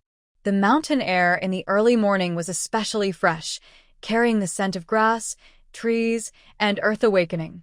Chun Xiaohe walked at the front, his steps light, occasionally turning back to joke with his sisters and point out wildflowers and grasses along the way. Xiao Qing was amused and kept smiling. Xiao Yin followed behind him, her gaze sometimes falling on Chun Dashin, who was walking steadily at the back. He didn't walk fast, but each step was firm, and he skillfully moved branches out of the way with his axe. When they reached the edge of the bamboo forest they had been looking at from afar yesterday, the scene suddenly opened up. A lush, green sea of bamboo stretched along the mountain slope, tall bamboo stalks standing straight toward the sky, their leaves intertwined, blocking much of the sky and letting only tiny golden sunlight through. When the wind blew, the bamboo leaves rustled, like a green ocean whispering. The air was filled with the fresh, crisp scent unique to bamboo. Wow. Xiao Qing couldn't help but gasp in amazement, her eyes wide. Xiao Yin was also stunned by the sight. Although her hometown had bamboo, it was rare to see such a dense, expansive patch. How many bamboo shoots must there be here? She murmured softly, as if she had already seen the bamboo shoots sprouting everywhere in the coming spring. Dashin stopped walking and calmly looked into the deep bamboo forest. He said to the two sisters, "You can look around nearby, but don't go too far. Xiaohe and I will go cut some suitable bamboo." He pointed to an area on the edge of the bamboo grove, where the bamboo was thicker and less dense. "Got it, big brother Dashin. We'll just look around nearby to see if any tender shoots are still coming up this season," Su Xiaoyin replied with a nod. Seeing the sisters obediently agree and start carefully searching within sight, Dashin signaled to Xiaohe. The two of them headed toward the chosen bamboo. Both brothers were used to working hard. Dashin picked a straight, thick bamboo about the size of a bowl, with evenly spaced joints and no scars. He tapped the bamboo with his knuckles, listened to the sound, and carefully observed the color and texture of the bark. Only then did he nod at Xiaohe. Xiaohe understood, and the two worked together smoothly. Dashin used a machete to cut a deep mark above the bamboo's root at a suitable spot, while Xiaohe cut at the same level on the other side. The sharp blade made a dull thud as it sliced into the bamboo, sending bamboo shavings flying. In just a short while, the long bamboo slowly fell with a creaking sound, leaning toward the designated direction. Xiaohe quickly caught it to prevent it from crushing the nearby bamboo. "Brother, we've cut 2 already. Is that enough?" Xiaohe wiped his sweat and asked. The 2 long green bamboos lay on the ground, giving off a strong bamboo scent. Dashin shook his head and looked at another bamboo of similar thickness, but with more joints. "One more. In the new house's kitchen, I plan to make some shelves from bamboo, light and airy. The leftover bamboo can be split into strips to make baskets, bowls, and even mats for summer." The new house is empty and needs many small things, so bamboo is very useful. Xiaohe suddenly understood and nodded repeatedly. Yes, brother has thought of everything. Besides the walls and the bed, we really don't have much. We need to cut one more. I'll do it. Meanwhile, the sisters from the Su family were already enjoying the fun of searching. They carefully moved aside the thick bamboo leaves and dry grass on the ground, carefully examining the tips of potential bamboo shoots that might be emerging. During the season, bamboo shoots are indeed scarce. However, perhaps because this autumn has been warm, or maybe because this bamboo forest is especially fertile, they actually found some young shoots just emerging from the ground near the sheltered, sunny side of the bamboo roots. These shoots are only finger length, with fuzzy shells still covering them. Big sister, look at this one. Pointed and definitely tender. Su Shaoqing carefully dug around the soil with a small hoe, as if she had found a treasure. Su Shaoyin also found two, carefully digging them out, brushing off the dirt, and placing them into her small basket. The two sisters searched quietly, sharing tips on how to find tender shoots and which ones are better. Before they knew it, they had turned around in a small area and collected about 7 or 8 fresh-looking shoots. Just as they were about to expand their search area, Su Xiaoyin's sharp eyes caught sight of a few strange, white little umbrellas standing quietly near the roots of dense, green bamboo not far ahead. Her heart suddenly skipped a beat. She held her breath and tiptoed over, gently pushing aside the bamboo leaves. Sure enough, they were bamboo fungi. Not just one, but several. These rare fungi, snow-white with bell-shaped caps and delicate netted skirts, stood tall among the decayed bamboo leaves, like forest spirits. Shaoqing, come quickly, Su Xiaoyin whispered excitedly, waving her over. Su Shaoqing hurried over and almost shouted in surprise when she saw them. She quickly covered her mouth, eyes wide with amazement. The two sisters looked at each other and saw the same joy in each other's eyes. Bamboo fungi. This is the mountain delicacy their mother mentioned yesterday, rare and hard to find. They didn't dare to be careless. Carefully, using small wooden tools, they gently pried the fungi from the roots, afraid of damaging the delicate skirts. There were 5 in total, some larger, some smaller, but all in good condition. Su Xiaoyin quickly tore a few clean, wide bamboo leaves, carefully wrapped the fungi, and placed them at the bottom of her small basket. She then covered them with larger bamboo leaves. Big sister, shall we look around here a bit more? Maybe there are more, Su Shaoqing whispered, her heart pounding. Su Xiaoyin was also tempted but remained calm. Okay, but first we should tell Brother Dashan and Brother Xiahe, so they don't worry if they finish cutting bamboo and can't find us. Just as she finished speaking, they heard Qin Xiahe's cheerful voice from behind. Sister-in-law, what are you worried about? The sisters turned around and saw Brother Dashan and Brother Xiahe already finished cutting the 3rd bamboo and were tying 3 together with a rope, walking toward them. The 2 brothers were both sweating on their foreheads, but looked very energetic. Su Xiaoyin quickly picked up a small basket and went with Su Shaoqing, her face showing uncontrollable excitement. Big brother Shan, little brother He, look. We not only found tender bamboo shoots but also discovered this. She gently lifted a piece of bamboo leaf covering something, revealing white bamboo fungi underneath. Chun Dashan glanced at the basket, and his normally calm eyes flashed with surprise and sharpness. He stepped forward to look carefully, and confirmed it was true. Chun Xiaohe also leaned in closely, widened his eyes, and whispered in amazement, "It's really bamboo fungi. And quite a few. Sister-in-law, you guys are so lucky." He quickly looked around and lowered his voice. "Hurry, store it well. We should look around nearby carefully. These fungi dry well and can be sold at a high price in the winter at the county restaurant. Much more expensive than regular mountain goods." Chindashan nodded seriously, his expression becoming more serious. Bamboo fungi often grow in groups, so there might be more nearby. Xiaohe is right. We need to look carefully. Stay close to us and don't fall behind. So, the plan to return after cutting bamboo was temporarily put on hold. The 4 of them centered around the spot where they found the fungi and began a careful, quiet search in the nearby bamboo forest.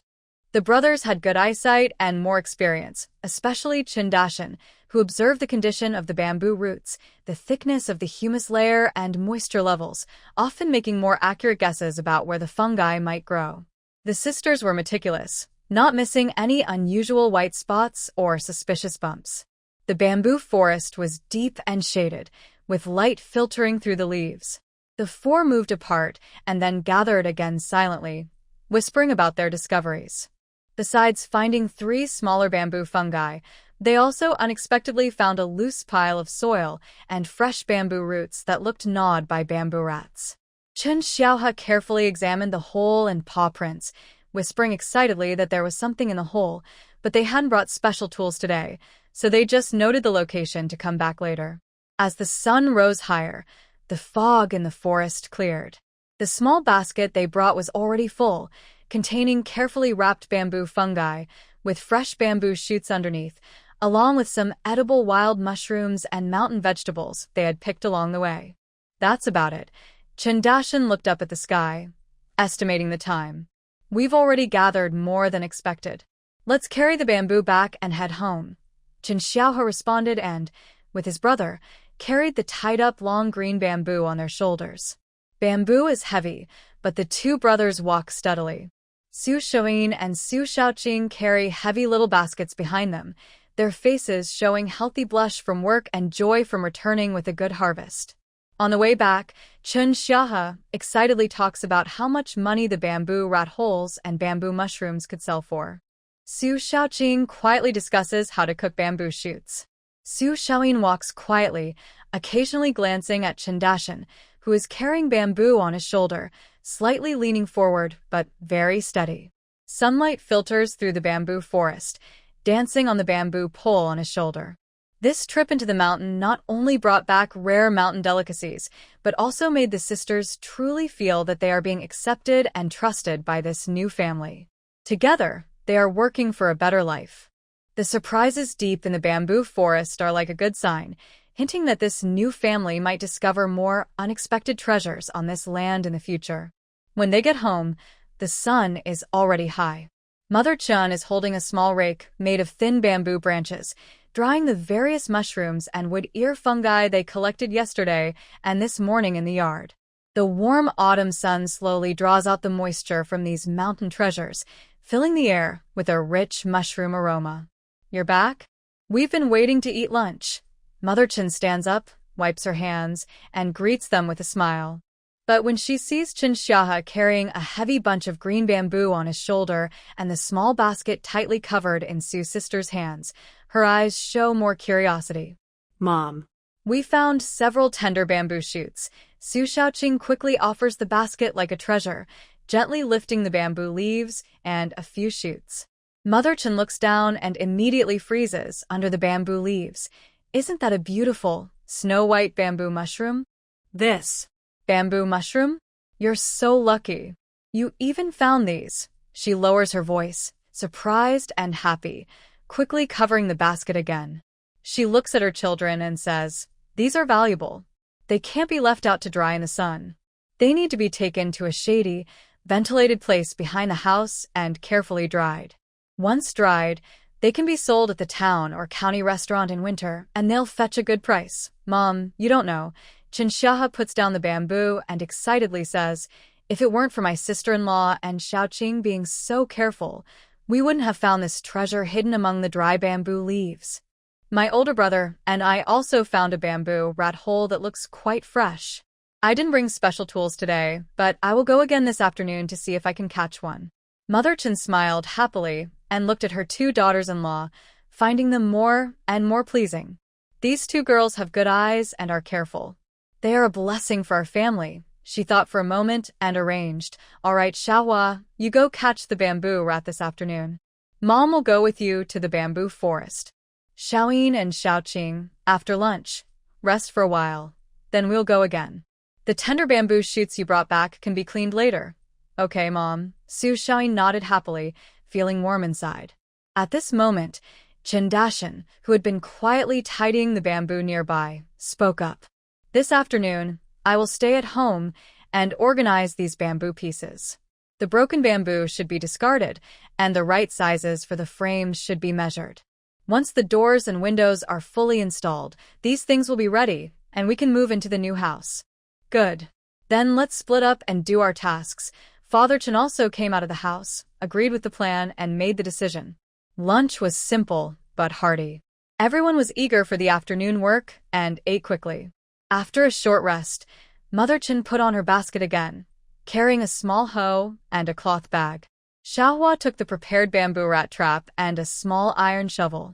The sisters from the Su family still carried their small baskets. The four of them set out again toward the bamboo forest. On the way, they met some women from the same village who were sitting under the old locust tree at the village entrance, sewing and chatting. Seeing Mother Chen leading her son and daughters-in-law, someone smiled and greeted her. Dashan's mother. Going up the mountain again? Good harvest. Mother Chen wore her usual shy smile and replied, Yes, just going to the bamboo forest to see if I can dig some tender bamboo shoots. The two new girls at home missed this, so I came to help find some. She spoke vaguely, only mentioning the least noticeable bamboo shoots. The women who asked didn't think much and just praised, Your family is thriving and getting more prosperous, then turned to talk about their own affairs. When they arrived at the bamboo forest, the four split up naturally. Mother Chen led the Su sisters straight to the area where they found bamboo fungi earlier that morning, carefully expanding the search around the edges. Xiaohua, familiar with the place, headed toward the location of the bamboo rat hole she remembered. Mom, let's look over here. We didn't go this way in the morning. Su Xiaoyin pointed to a denser bamboo area with thicker humus on the ground and less sunlight shining through. Mother Chen nodded. All right, be careful under your feet. Follow me. Three people carefully pushed aside the crisscrossing bamboo branches and moved inside. The place was very quiet, with thick, yellowed bamboo leaves piled on the ground. Walking on them felt soft and squishy. Su Xiaoyin crouched down and gently moved aside a pile of ordinary fallen leaves with a thin bamboo stick. Suddenly, a few bright white spots appeared beneath the brown leaves. Mom. Little Qing, look here, she whispered excitedly, as if she had found a treasure. Mother Chen and Su Xiaoqing hurried over. Under the thick dry bamboo leaves, they saw several well-formed bamboo mushrooms hiding. Some had fully open caps, others were still closed buds, quietly protected by the fallen leaves. If they hadn't looked carefully, they wouldn't have noticed them. Really? They're hidden very well, Mother Chen said happily and surprised. She quickly signaled to the others, Be careful, don't damage the caps. Gently move the leaves from the side. The three of them started working quickly and carefully, like scavengers searching for scattered pearls. They focused on this area, searching carefully around, not missing any pile of leaves that looked fluffy or had a different color. More surprises came one after another. Deep in this rarely visited bamboo forest, it seemed to be a small nest for bamboo mushrooms. They kept finding more and more. When they couldn't find any new signs, their small baskets and cloth bags were already half full of good-looking bamboo mushrooms. Mother Chen roughly weighed them and couldn't hide her joy. I didn't expect so many. When dried, it'll be at least 2 or 3 jin. That's a good amount of profit. She looked around carefully. The bamboo forest was quiet, only the sound of the wind rustling the leaves. She whispered to her 2 daughters-in-law, Come on, pick some clean bamboo leaves. Cover the mushrooms tightly, and put the small basket at the bottom of the backpack. If we meet anyone again later, just say we dug some bamboo shoots. Don't tell anyone about this. We need to come back here quietly several times. Su Shirin and Su Xiaoqing nodded quickly, understanding perfectly. They knew well from their escape journey that keeping things secret was very important. Just then, from the other side of the bamboo forest, there was a rustling sound. Chun Xiaohe appeared, face glowing with excitement. He was holding a sturdy old cloth bag tied with grass rope, and the bag was slightly moving. Mom. Sister-in-law. Look, Chun Xiaohe whispered eagerly, wanting to show his success. Mother Chen immediately interrupted him, glanced at the sky, and said, It's getting late. The sun is setting west. Let's go home first. We can talk more there. Her tone was firm and decisive. Chun Xiaohe quickly fell silent, understanding his mother's meaning. He hurriedly put the moving cloth bag into his large basket and covered it with some miscellaneous items. The four of them said little more, carried their harvests and quickly left the bamboo forest along the same path. The sunset's glow stretched their shadows long on the mountain road leading home. The heavy basket held not only the gifts from the forest, but also a sweet secret, something precious to protect for a better future for their family. Back at the small Chin family yard, after closing the gate, their tense caution eased slightly. Chun Xiaohe carefully took out the cloth bag from the basket and untied the rope. Inside were two plump, shiny, gray-brown bamboo rats. They were gagged and tied up, their tiny black eyes wide with fear as they looked around. Wow. I caught two. That's amazing. Father Chin came out upon hearing the noise and smiled happily. These bamboo rats are fat. We'll clean them up nicely, and their fur can be kept, said Dashan Chen, who had also come over and gave a fair opinion after a glance. Mother Chen and the two daughters-in-law first took out the most precious bamboo fungi from the basket. They carefully laid them out on a clean bamboo mat in a shaded, ventilated spot behind the house to dry. The tender shoots and mushrooms they picked up along the way were taken to the front yard for processing. The yard was filled with the joy of harvest and busy activity. The unexpected catch of bamboo rats, along with a good amount of bamboo fungi, gave the Chin family more confidence and hope for life after their new house was finished. Meanwhile, the sisters from the Su family, sharing in the busy work and secret joy, felt more deeply that they were not only new members of this family, but also bringers of good luck and hope. As night fell, the aroma of stew from mountain ingredients drifted out of the Chin home. Behind the house, in the cool shade, the white bamboo fungi quietly changed in the night wind, preparing to become a hearty winter supply. Everyone believed that life, like the steadily growing harvest, would only get better. The next morning, the autumn sun rose early, casting golden light over the neatly tidied Chin family yard.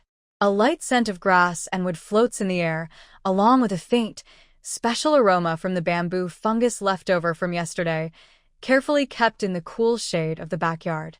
After a simple breakfast, Su Xiaoyin and Su Xiaoqing moved small stools to sit in a sunny, breezy corner of the yard. In front of them were the tender bamboo shoots they dug up yesterday, along with a wooden basin, a kitchen knife, a cutting board, and a pot of boiling water that had cooled down, ready for use. Mother Chin took out two large bamboo sieves, wiped them clean with a damp cloth, and set them aside to dry. Today, we'll prepare these bamboo shoots, Mother Chin said as she helped pour them out. The tender ones can be dried into bamboo shoot jerky, which lasts a long time. We can also pick the very tender ones, cut them into strips, and try pickling some sour bamboo shoots. Winters here are long, and sour bamboo shoots can help stimulate the appetite and go well with rice. Yes, Mom. We've pickled some at home before. My mom has her own special recipe. I remember a little, Su Xiaoyin replied softly. She picked up a bamboo shoot, skillfully sliced along its shell with her knife, then peeled it open from the cut, revealing the tender yellow-green bamboo meat with a fresh, sweet smell. Su Xiaoqing also picked up a shoot, imitating her sister. Her hands were more nimble, peeling faster and more neatly, leaving the shell intact. The two sisters worked together smoothly, one peeling, the other placing the peeled bamboo into a basin of water to rinse off dirt and fuzz. Mother Chin watched nearby, her eyes full of pride. These two daughters-in-law were not only diligent but also careful with their work, clearly experienced in household chores. Any last doubts she had about their strength or frailty from their hardships had long since vanished. The peeled bamboo shoots were white and tender, piled into half a basin. Su Xiaoyin selected some larger, denser shoots, placed them on the cutting board, and sliced them into even, thin pieces. Su Xiaoqing was in charge of boiling water again, bringing the large pot to a boil and blanching the bamboo slices. After a few rolling boils, the slices looked more translucent. Then she quickly scooped them out, drained the water, and spread them evenly on the prepared bamboo sieve. The sunlight was just right. Before long, the moisture would be drawn out, turning the slices into golden, tempting bamboo shoot jerky. The remaining tender bamboo shoots with full tips were carefully sliced into thin strips. After boiling briefly and draining until half dry, they were prepared to be placed into a clean clay jar. Following the mother's traditional method, a suitable amount of salt and a little sugar, since the Chin family didn't have any, they used dried, crushed wild dates as a substitute for sweetness, were added. Then, cold boiled water was poured in, and the jar was sealed tightly. Over time, it would develop a tangy, flavorful taste. While the three of them were busy working, suddenly a woman's voice came from outside the courtyard gate, sounding curious. "Is anyone home?" Mother Dasha, Mother Chin heard this, wiped her hands quickly, and hurried to open the gate. Standing outside was one of the women she talked with yesterday under the old locust tree at the village entrance. Her surname was Wang, and her husband's family was third in line. Everyone in the village called her Aunt Wang San. Today, she wore a slightly new blue cloth jacket, her hair was neatly combed, and she had a friendly smile on her face. "Oh, it's Aunt Wang San. Come in and sit." Mother Chin quickly stepped aside to let her in, leading her to a small stool at the entrance of the main room. Seeing this, Su Xiaoyin put down her work, got up, and went to the kitchen to pour a bowl of warm water. She handed it to Aunt Wang San with both hands. "Auntie, here's some water." "Thank you, girl," Aunt Wang San replied, taking the bowl. Her eyes swept around the courtyard, especially lingering on the dried bamboo shoots and the busy Su Xiaoqing. Then she smiled and said to Mother Chin, "Sister Chin, are you busy? I came today because I want to ask you something." "What is it?" "Just say it." Mother Chin sat beside her. Aunt Wang San rubbed her hands and said, "It's like this. My eldest daughter is engaged, and she will be leaving home this winter. As a mother, I want to prepare 2 decent big wooden boxes to hold her clothes and bedding, so she looks presentable. I heard your family's Dasha is good at carpentry, so I'm here to ask, does Dasha still take outside work? The pay is flexible." As soon as she finished speaking, Chin Dasha, who had been quietly working on some bamboo strips in the open shed nearby, looked up. He put down the stones he was grinding and walked over with his wooden stick, speaking calmly. "Aunt Wang San, thank you for thinking of us. But right now, our new house's doors, windows, and furniture are not finished yet. The schedule is tight, and I'm afraid I won't have time to make new boxes. It wouldn't be good to delay your daughter's important day." Hearing this, Aunt Wang San's face showed a hint of disappointment. Chin Dasha paused for a moment, then continued, "However, I do have 2 pinewood boxes that were made earlier and have been kept aside. They are sturdy and well-made. They were originally meant for our own use. If you don't mind, I can take you to see them. If you find them useful, you can take them. If not, you can ask other shops later." "Are these for personal use?" Aunt Wang's eyes lit up. "They must be good quality." "Dashan, come show Auntie." Chin Dashan nodded and led Aunt Wang to the small shed on the side of the house where miscellaneous items and supplies were stored. Mother Chin and Su Xiaoyin also curiously followed. The shed was a bit dark but tidy. Chin Dashan moved aside some old farming tools, revealing 2 large wooden boxes against the wall. The boxes were simple and sturdy, square and heavy, but the surface was very smooth, with clear wood grain that had a light yellow shine typical of pine. The corners were tightly joined, the lids opened and closed smoothly, and they had simple brass latches. Although there were no carvings or decorations, they looked solid and durable, with a plain, practical feel. Aunt Wang carefully touched the surface of the boxes, tested their weight, then opened the lids to look inside. She smiled happily. "Wow, these boxes are really nice. They look sturdy, and the wood is good, no rot or cracks." "Dashan, how much for each?" Chin Dashan, standing in the brighter part of the doorway, replied, "They're made of pine, no paint or carvings, just practical. New, these boxes usually cost about 200 coins each. If you want both, I can sell them for 380 coins total. Feel free to look closely and see if the craftsmanship is good enough for use." 380. Aunt Wang thought for a moment. That price was quite reasonable compared to ordering custom-made boxes, especially since they were ready to use immediately. The more she thought about it, the more it seemed right. She nodded quickly. "All right. Dashan, you're honest, and I trust you. I want both boxes." I'll pay you now. Can you help me deliver them? My husband isn't home today. Uncle. I'll send them over with our cart. Xiaohe suddenly appeared, smiling happily. He quickly brought over the cart from the yard. You have good taste. These 2 boxes were originally meant for my brother and me, to keep for ourselves someday. The wood was carefully selected, and they were made with great care. Now, you've chosen them first. Your daughter is lucky to have such a caring mother like you. Aunt Wang was overjoyed by Xiaohe's words, laughing and scolding him. You little sweet talker. All right, Xiaohe, thank you so much. As she spoke, she took out an old coin purse from her bosom, carefully counted out 380 copper coins, and handed them to Chen Dashan. Chen Dashan took them without counting, just feeling the weight, and nodded. Thank you, third aunt. Chen's mother, standing nearby, was happy to see the transaction go smoothly. She quickly picked a few of the freshest, most intact bamboo shoots from the drying rack nearby, wrapped them in a clean lotus leaf, and handed them to Wang San aunt. Here, auntie. These are freshly dug shoots from yesterday, still tender. Take them home and try some. Oh, I feel a bit embarrassed. Wang San aunt declined politely, then smiled as she accepted.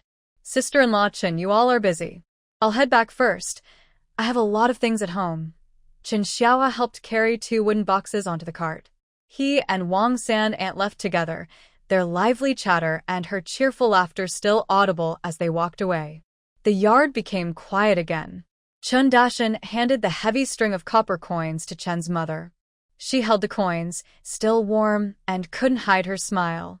The 380 coins, though not a large sum, were a real help for the Chen family, which was busy buying things for their new house and needed money everywhere. Su Xiaoyin and Su Xiaoqing exchanged glances, both seeing happiness in each other's eyes. They didn't expect that Chen Dashan, who seemed quiet and hardworking, was not only skilled but also honest and straightforward in business. And Chen Xiaohe, who seemed lively and carefree, was actually good at talking and knowing how to handle things, an important helper in the family. The warm sunshine shone down. The bamboo shoots on the bamboo sieve gradually curled up, turning golden in the sunlight. The bamboo shoot threads in the clay jar quietly waited to ferment. In the shady backyard, the white bamboo fungi were quietly changing. At home, they now had 380 coins to plan how to use. Life was steadily moving forward through simple work, unexpected trades, and small savings. It was full of everyday life and hope. Su Xiaoyin picked up a bamboo shoot to peel, a gentle, peaceful smile appearing on her face. Here it really started to feel like home. Wang San aunt's house was not far from Chen's.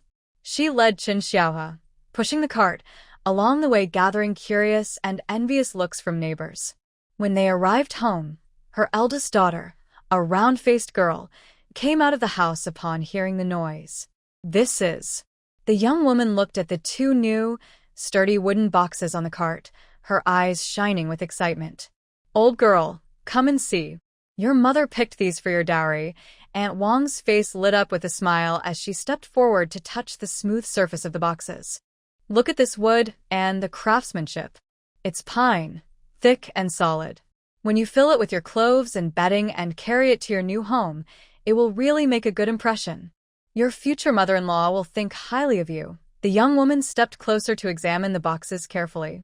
The more she looked, the more she liked them. She touched the perfectly fitted joints and whispered, "Mother, these boxes are really nice. They must have cost a lot, right?" At that moment, Aunt Wang's eldest daughter-in-law peeked out from the kitchen, holding a spatula. When she saw the boxes, she exclaimed, "Wow! Where did these big wooden boxes come from? They're really well made. The wood is solid, and the craftsmanship is better than the old carpenter in my hometown. The box I brought as my dowry back then isn't as good as these." Aunt Wang was proud of her daughter-in-law's compliment and straightened her chest. "They're from Aunt Chendania's place. Her eldest son, Chen Dashan, made them. He originally kept them for his own use, and the wood was carefully selected. He put a lot of effort into making them. I managed to buy both for only 380 coins. Isn't that a good deal? 380? That's really cheap." The eldest daughter-in-law nodded repeatedly and asked curiously, "When you went there, what was Aunt Chin busy with?" "Oh, when I went, I saw her two new daughters-in-law peeling bamboo shoots in the yard," Aunt Wang said happily. "You didn't see them, but those two girls, they look small and thin, but they're quick as lightning. Peeling and slicing bamboo shoots, all organized and efficient. They're clearly hardworking. Their eyes are bright, not sneaky at all. Aunt Chin even gave me two tender bamboo shoots. I looked at them, they're fresh and shiny. I'll cook them tonight for you to try." The eldest daughter-in-law smiled as she listened. "That's because Aunt Chin is lucky to have two diligent daughters-in-law. These boxes were a good buy. Your sister is lucky." Hearing her mother and sister-in-law talk, the young woman looked at the new, sturdy wooden boxes with a strange sense of confidence and hope for her future married life. Meanwhile, the work in the Chin family's yard was almost finished. The finishing touches on the new house are complete.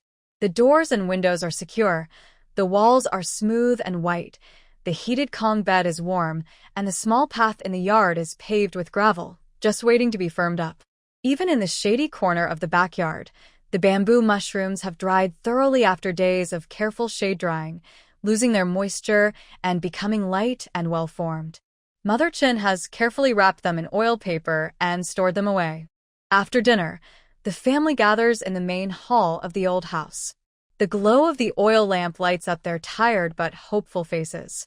Mother Chin looks at her husband, and he nods. She clears her throat and begins to speak. "Deshan, Xiaohe, Xiaoyin, Xiaoqing," she says, her gaze slowly sweeping over her two sons and two daughters-in-law, her tone serious.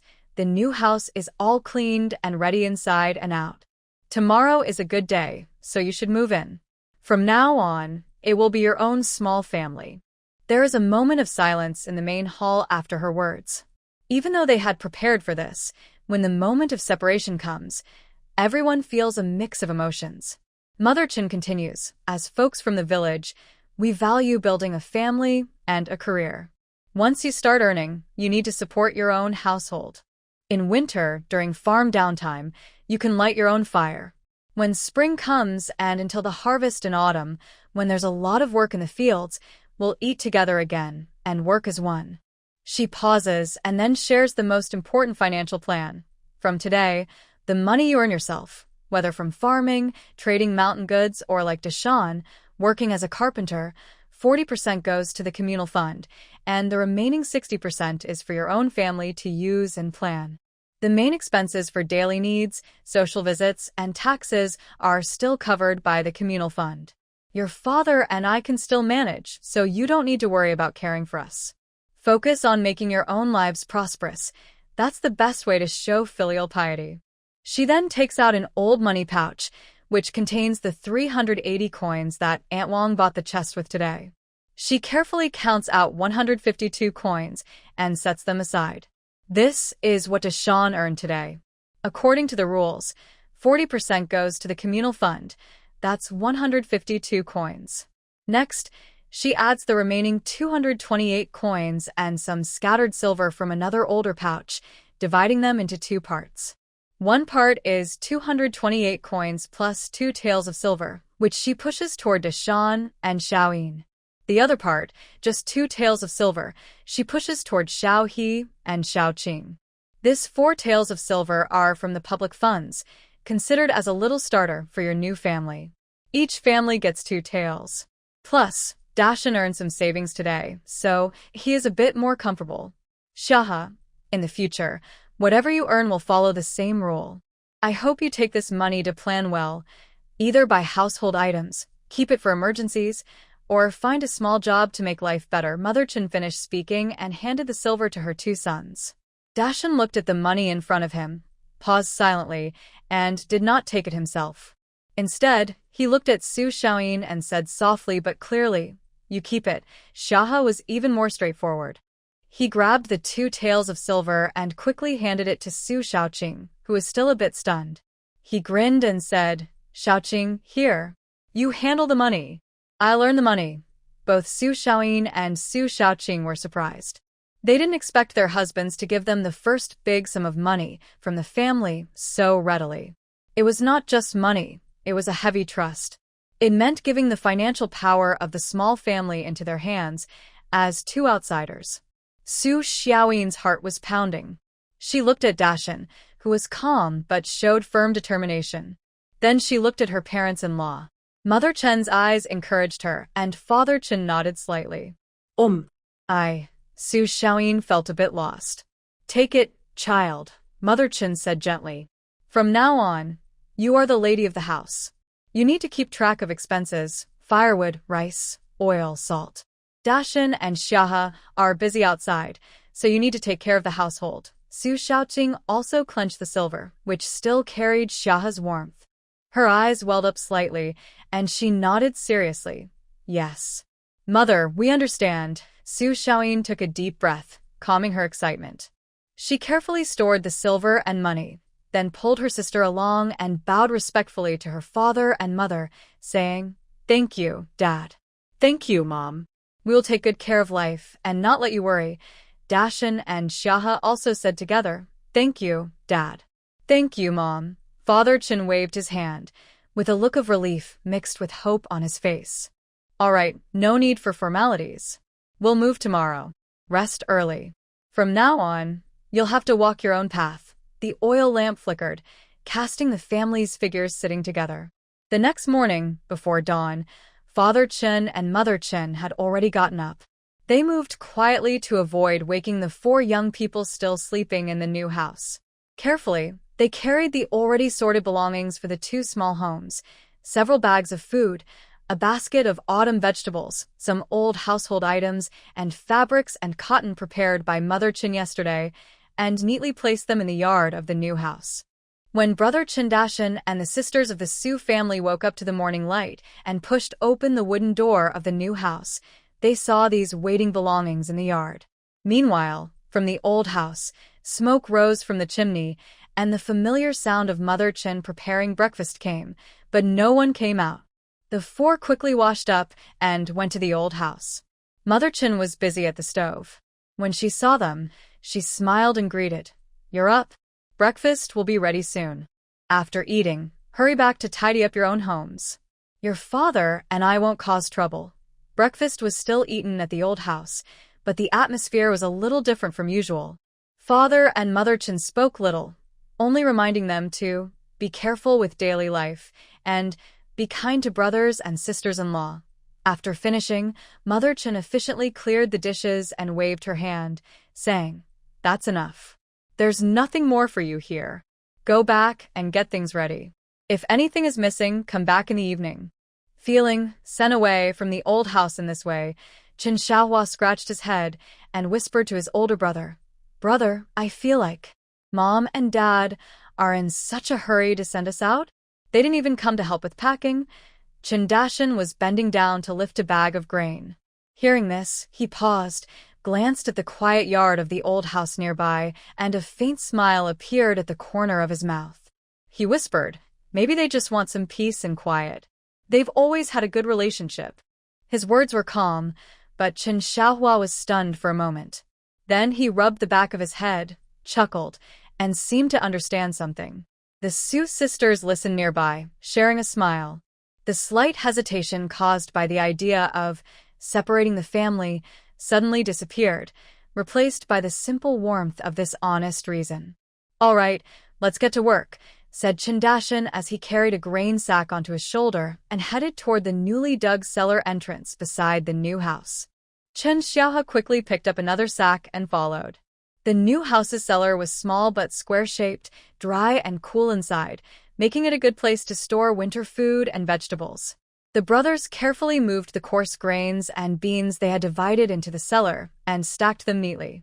Su Xiaoyin and Su Xiaoqing began tidying up the other items in the yard.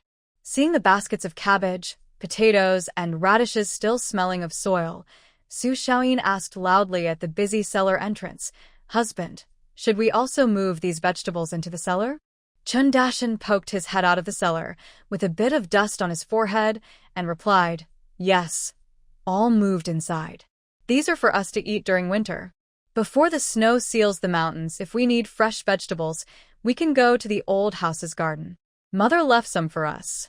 When spring comes next year, we can clear the yard and plant whatever we like. Just then, Chen Dashin remembered something. He turned from a pile of miscellaneous items, took out 2 large bundles wrapped tightly in coarse blue cloth, brushed off the dust on top, and handed them to Su Xiaoyin and Su Xiaoqing. This is what Mother prepared for you in advance. Open and take a look. The sisters hesitantly took the bundles, feeling their weight. When they untied the blue cloth, they found several thick, soft pieces of cotton fabric in indigo, ochre, and natural colors, common for rural clothing, along with 2 large bags of fluffy, white new cotton. What's this? Su Xiaoyin touched the soft cotton fabric, surprised. Mother said that winters here are cold and snowy. She was worried you might not be used to it coming from the south, so she had the winter clothes made thicker. Chen Dashin explained calmly, with a caring tone. The cotton and fabric are here. You can look after making the clothes.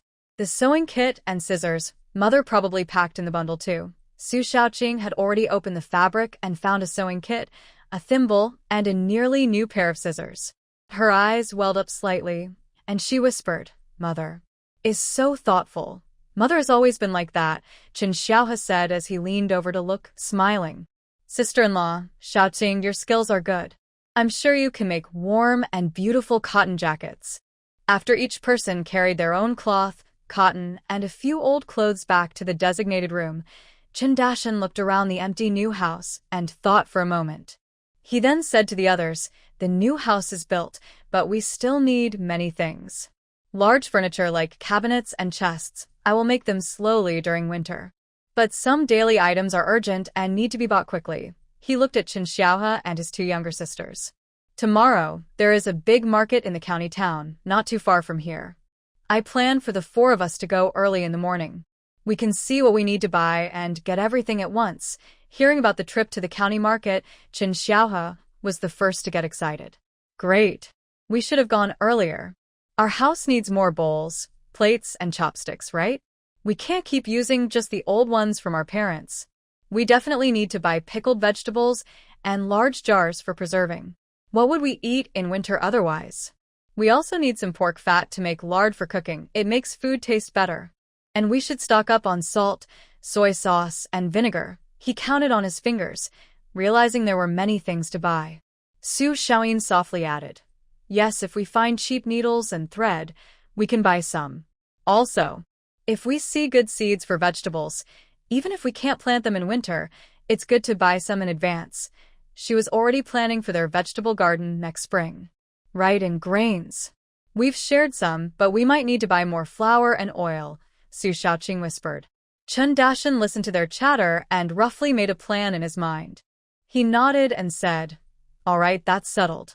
Get up early tomorrow, go early, and come back early. The market will be busy and lively. With a plan made, the 4 of them split up to continue working.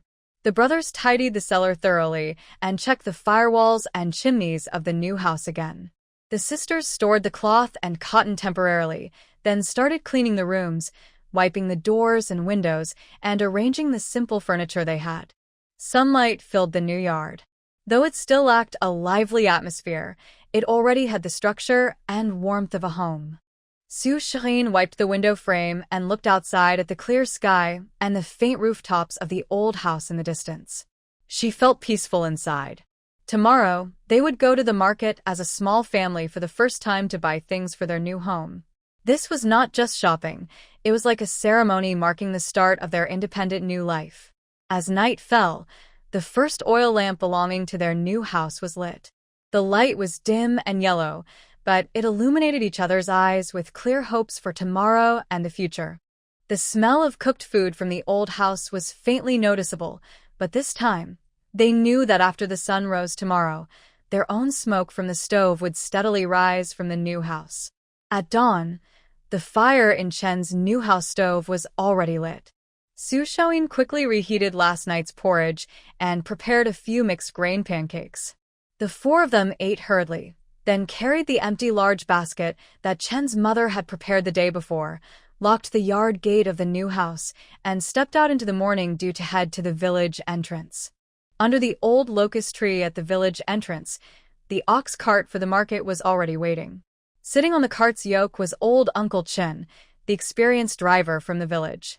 There were 3 or 4 women from the same village already sitting on the cart, carrying baskets, whispering and laughing softly. When they saw Chen's brothers with their new wives coming over, they greeted them with smiles, their curious and friendly eyes briefly resting on the Su sisters. Dashin, Shaha, taking your wives to the market? A quick-talking Annie said with a smile. Really different once you're married. Dashin just nodded in response.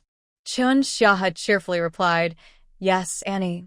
The house is missing a lot of things, so we're going to add some. He helped Su Shaoqing onto the cart first, then looked back at Su Shaoyin and his older brother.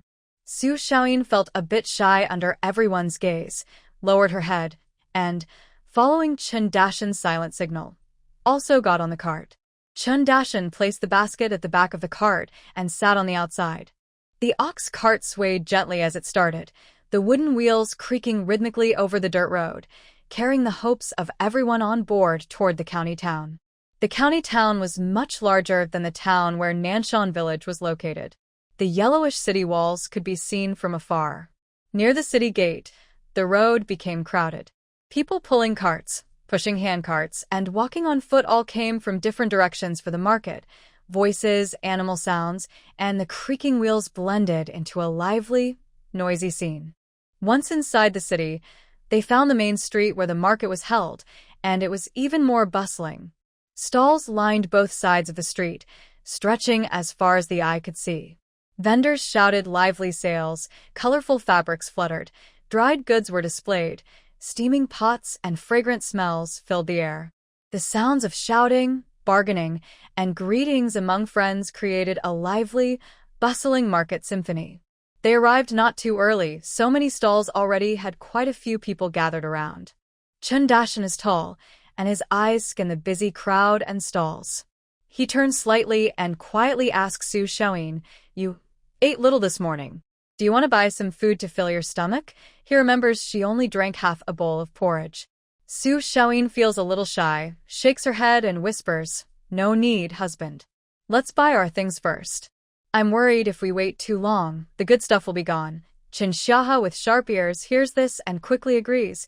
Yes, yes, yes. Sister-in-law is right. We need to hurry. Especially the pork fat. If we go too late, only the lean meat and fat will be left, and we won't get much oil. Come on, let's go to the meat stall. The 4 of them squeeze through the crowd and head toward the area where they remember the meat was sold. Sure enough, several stalls are crowded with people. Butchers wave shiny knives, cutting meat and weighing it, busy and lively. They choose a stall that looks fresh and has thick pork fat, and they line up behind others. While waiting, Su Shaoyin quietly asks Chun Dashin, Husband, how much pork fat should we buy? Chun Dashin has already planned in his mind and whispers, 10 jin. Pork fat costs 15 coins per jin, so 10 jin is 150 coins. That should last our 2 families for more than half a year. The rendered oil and fat are good for cooking and making dumplings. 150 coins. Su Shaoyin silently calculates that this is more than half of the 200 coins they earned from dividing the family. But she knows this expense is necessary. Without animal fat in winter, life will be very hard. When it's their turn, Chun Dashin steps forward with a steady voice. Boss, I want 10 jin of pork fat. The stall owner is a strong man with a full beard. When he hears 10 jin, he immediately smiles and says, All right. Please wait a moment. He quickly takes out 2 large pieces of white, thick pork fat from under the chopping board, cuts and weighs them smoothly, and says, Look, exactly 10 jin, just right. After paying 150 coins, the pork fat is wrapped in dry lotus leaves. Just as he is about to put it into the basket, Su Shaoqing, with sharp eyes, notices a wooden basin beside the meat stall, filled with large bones that have been cleaned thoroughly, with no meat left on them. She remembers her mother often said, The meat between the bones is the tastiest, and the broth is nourishing. Gathering her courage, she quietly asks the stall owner, Boss, how much do you sell those big bones for? Can it be cheaper? There were about 3 large leg bones in the basket. Su Shaoqing looked at her sister, and then at Chun Xiaohe. Chun Xiaohe understood immediately and cheerfully said, Okay. Boss, wrap them up for us. He then counted out 3 coins. The shopkeeper quickly wrapped the 3 big bones in oil paper and handed them over. Chen Xiaohe took them, carefully placing them at the bottom of the basket along with some pork fat. The pork fat was heavy, and the bones were not light either, so the basket immediately sank a little. After leaving the meat stall, Su Shaoqing felt a bit shy and explained, "Even though the big bones don't have meat, they're good for making soup. They can pick up some meaty flavor. In winter, we use them to cook radishes or cabbage, and the soup is always sweet." Chen Xiaohe chuckled, "Exactly. Buying such big bones for just 3 coins is a good deal. They do have some meaty flavor." Next, they went to a pottery stall. There were many kinds of bowls, plates, jars, and pots, but the prices varied. They didn't choose fancy items, just simple, evenly glazed, crack-free, rough ceramic bowls and plates, about 7 or 8. They also picked 4 medium-sized pickled vegetable jars and a large jar that could hold 20 jin of food. These items weren't expensive, but together they still cost about 70 or 80 coins. Carrying the increasingly heavy basket, they continued walking. Passing a sweet potato stall, the owner was an old farmer with a small mountain of sweet potatoes in front of him.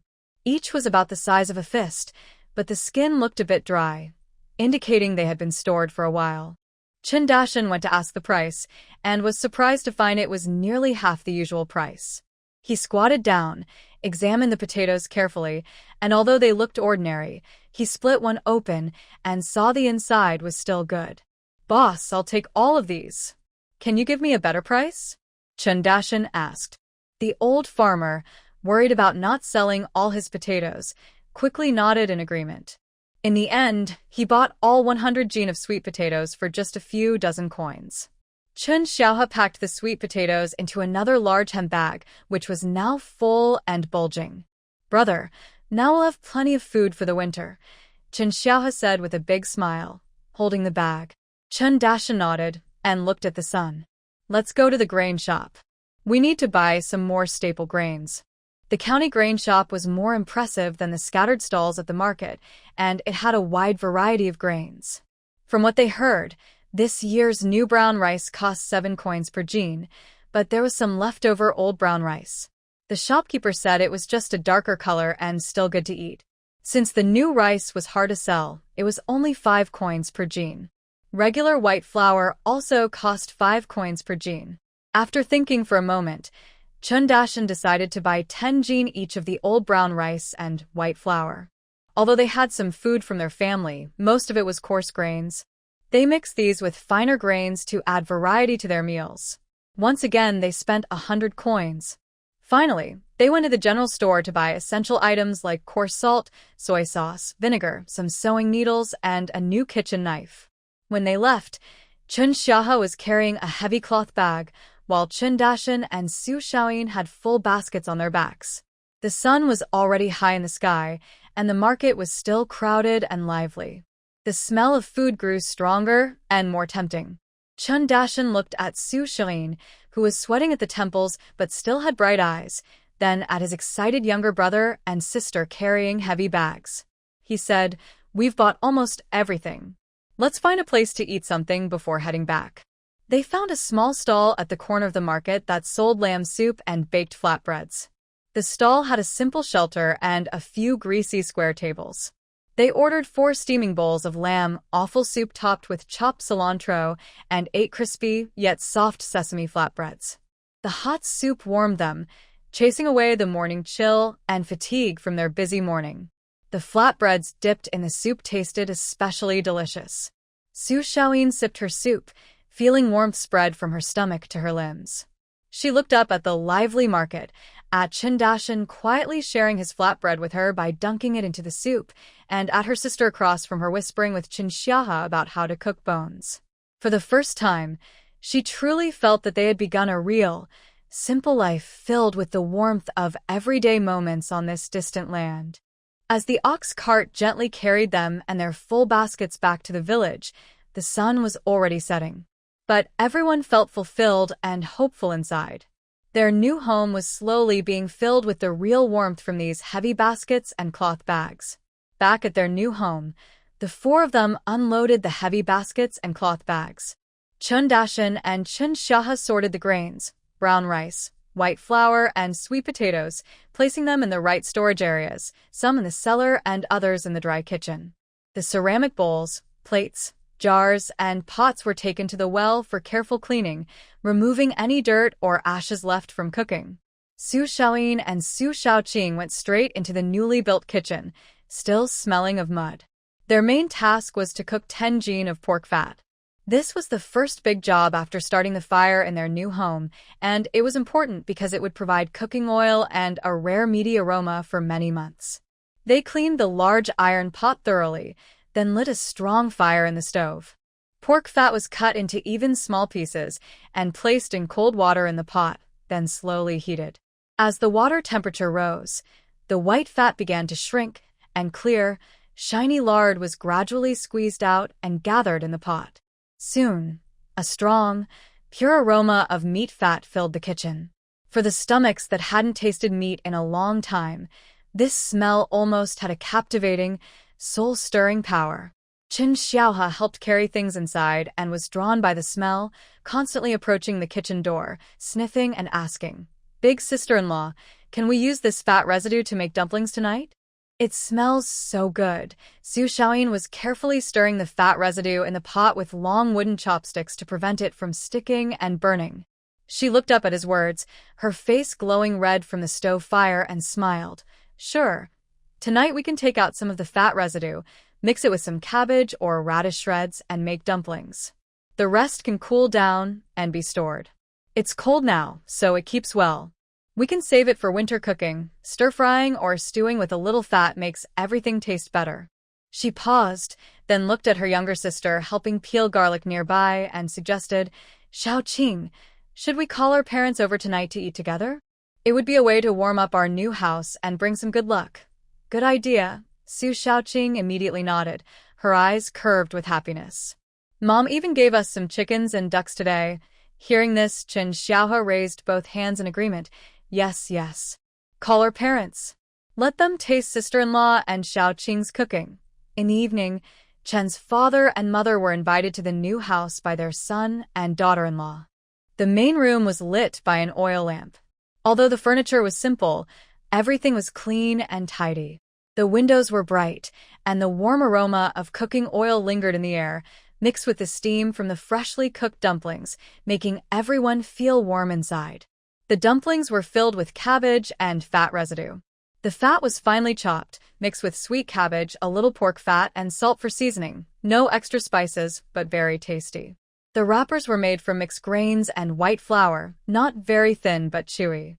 A large plate of dumplings was served with a dish of homemade pickled radish shreds and a big bowl of radish soup made from the large bones bought today, with a milky white color.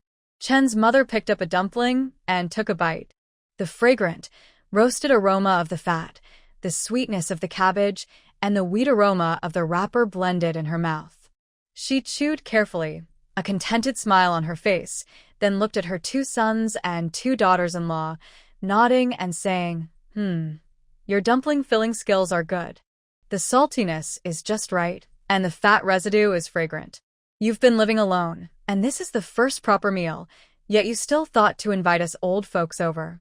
That's good, really good.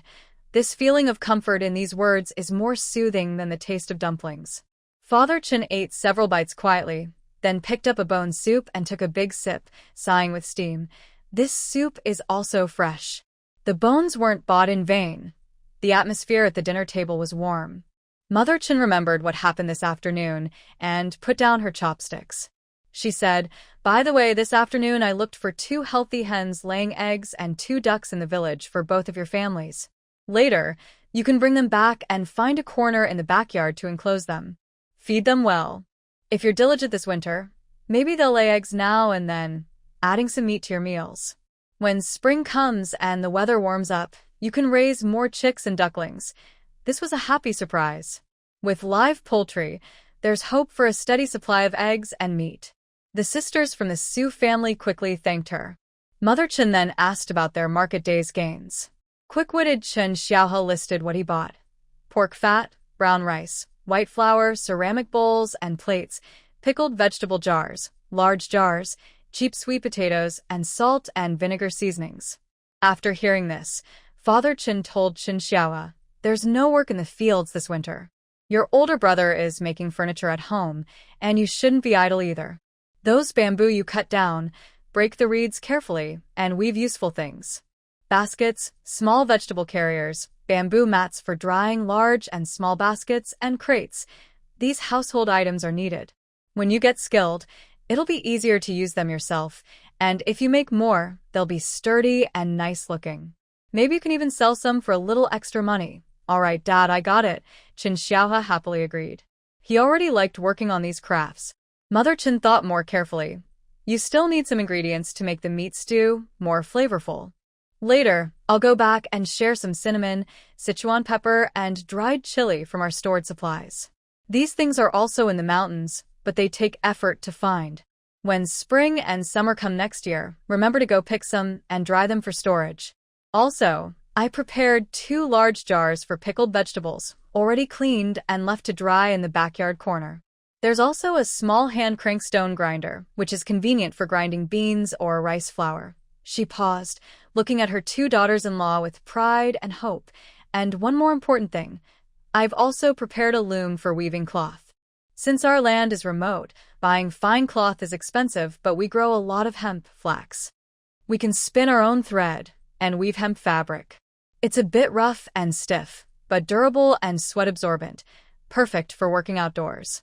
Almost every woman in our village can weave a little.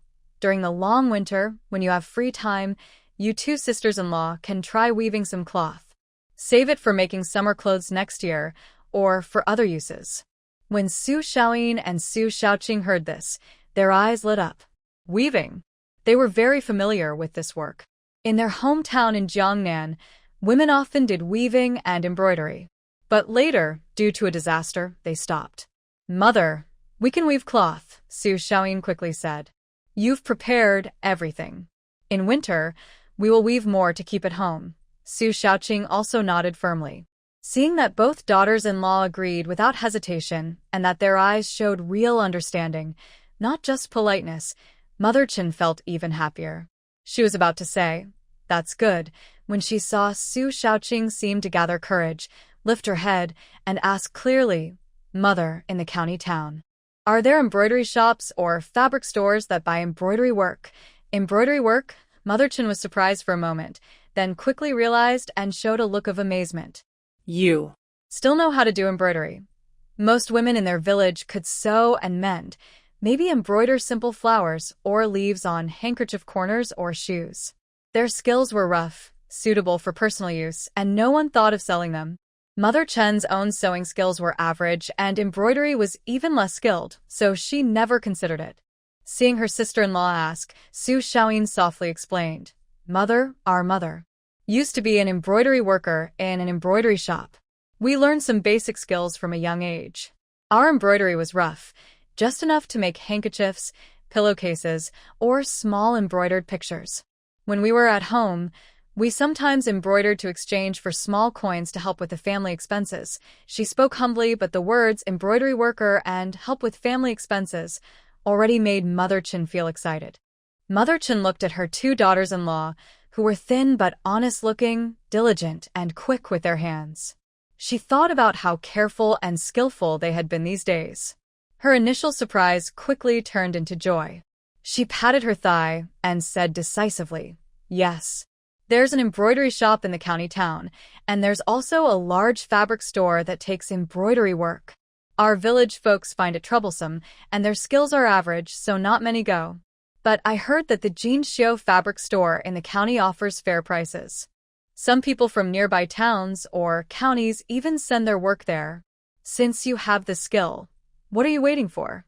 Next time there's a big market, I'll take you to the county to check it out." Hearing this, Su Xiaoyin and Su Xiaoqing felt a huge weight lift from their hearts, and a wave of excitement and hope surged within them.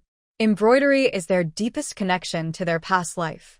It is the most precious legacy left by their mother, and the unique place and value they may find in this new home and on this new land. The warm glow of the oil lamp gently lights the dining table, and the smell of dumplings still lingers. Outside, The new hen is making clucking sounds in the temporary enclosure. This brand new home, after acquiring food, a stove, and poultry, seems to be about to welcome a more delicate and potentially transformative phase. The winter nights are long, but everyone already feels a strong hope for tomorrow. After moving into the new house, life became steady and busy, like a spinning wheel running smoothly. In winter, the countryside is quiet and mornings are late. Usually, the whole family stays in the yard, each busy with their own tasks. Chun Xiahe sits cross-legged at the bright spot near the door of the main hall, surrounded by finely split bamboo strips. His fingers move quickly, either weaving the edges of a basket or trying to make small, delicate baskets and sewing baskets. His skills, from clumsy at first, gradually become smooth. The bamboo seems to come alive in his hands, weaving and taking shape. Chun Dashan works under the open shed, now his woodworking workshop, tapping and hammering. The essential furniture for the new home, a square table for long benches, 2 small cabinets, and a dish cupboard, are mostly finished. The wood is sturdy, and the joints are tight. Though plain, they look practical and stable. At this moment, he is polishing the edges of the last bedboard. Sawdust dances in the sunlight, filling the air with a pleasant pine scent. Su Sharin and Su Shaoqing focus on their important tasks. Together, they use cotton and cloth given by Chen's mother to make 4 sets of warm winter clothes and pants. Though simple in style, the thick, soft warmth keeps out the cold of the northern winter. After finishing the clothes, they move the loom from the corner to the warmer east room. The sound of the shuttle weaving back and forth begins to fill the new house. The coarse but sturdy hemp cloth slowly takes shape under their hands. Now, besides what they wear, the family has no extra cloth, making the task of weaving even more urgent. In the afternoon, if the weather is clear and windless, Chun Dashan and Chun Xiahe put down their small tasks, carry baskets, axes, and small hoes, and invite the sisters to go into the mountains. Their goal is clear: to gather the last batch of dried mushrooms and wood ear fungi at the end of autumn, hopefully finding some cold-resistant varieties, to cut firewood for winter, and to take a walk in the bamboo forest to see if they can find some late-blooming bamboo shoots that were missed. At home, many golden-dried bamboo shoots and various mountain mushrooms are already drying under the eaves and on the bamboo mats in the backyard. The small jar of pickled bamboo shoots they tried before had a fresh, appetizing sour aroma when opened, which everyone in the Chin family praised. So, while bamboo shoots are still available, Su Shaoyin and her sister carefully prepared several large jars, layering bamboo shoots with salt, pressing them tightly, and storing them in a cool cellar corner, ready to add flavor to their simple meals during the long winter. That afternoon, Chun Dashan finally finished assembling the last piece of furniture, a bedside table with drawers, and carefully smoothed it with sandpaper. He looked at the empty open shed floor and the pile of assorted leftover wood pieces in the corner, and he sighed in relief. The big job was finally done. Su Shaoyin took a cloth to wipe the newly made bedside table, her eyes scanning the leftover wood pieces, mostly wide, finger-length scraps of good wood, which she felt was a pity to waste. She paused, put down the cloth, and picked up a fine-grained jujube wood edge piece. She approached Chun Dashan and softly asked, "Dashan, do you think you could make something small with these scraps? Like hairpins? Combs? Or carve small animals or decorations?" Chun Dashan was finishing tidying his tools. Hearing her, he stopped and looked at the wood she held, then at her hopeful eyes. He pondered and said, "I can make them. When I was an apprentice in town, I helped my master and learned a little. I can make small things like hairpins and combs, but my skills are quite basic.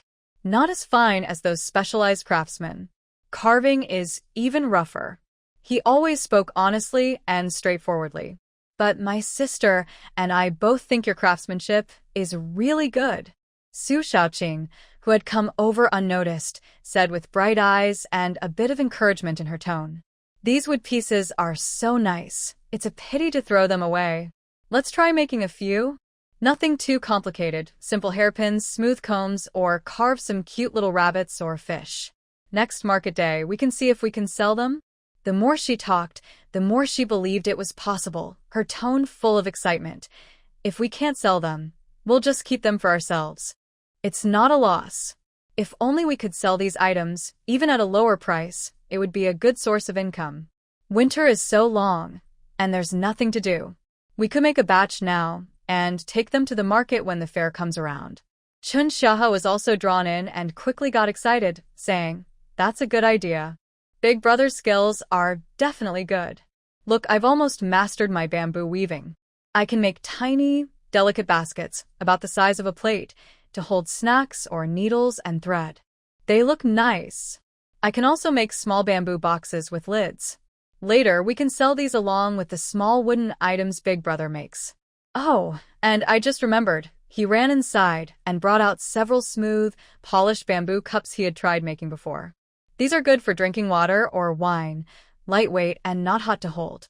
We can try selling a few. Listening to Xiahe and his sister talk back and forth, Su Xiaoyin looked at Chen Dashan.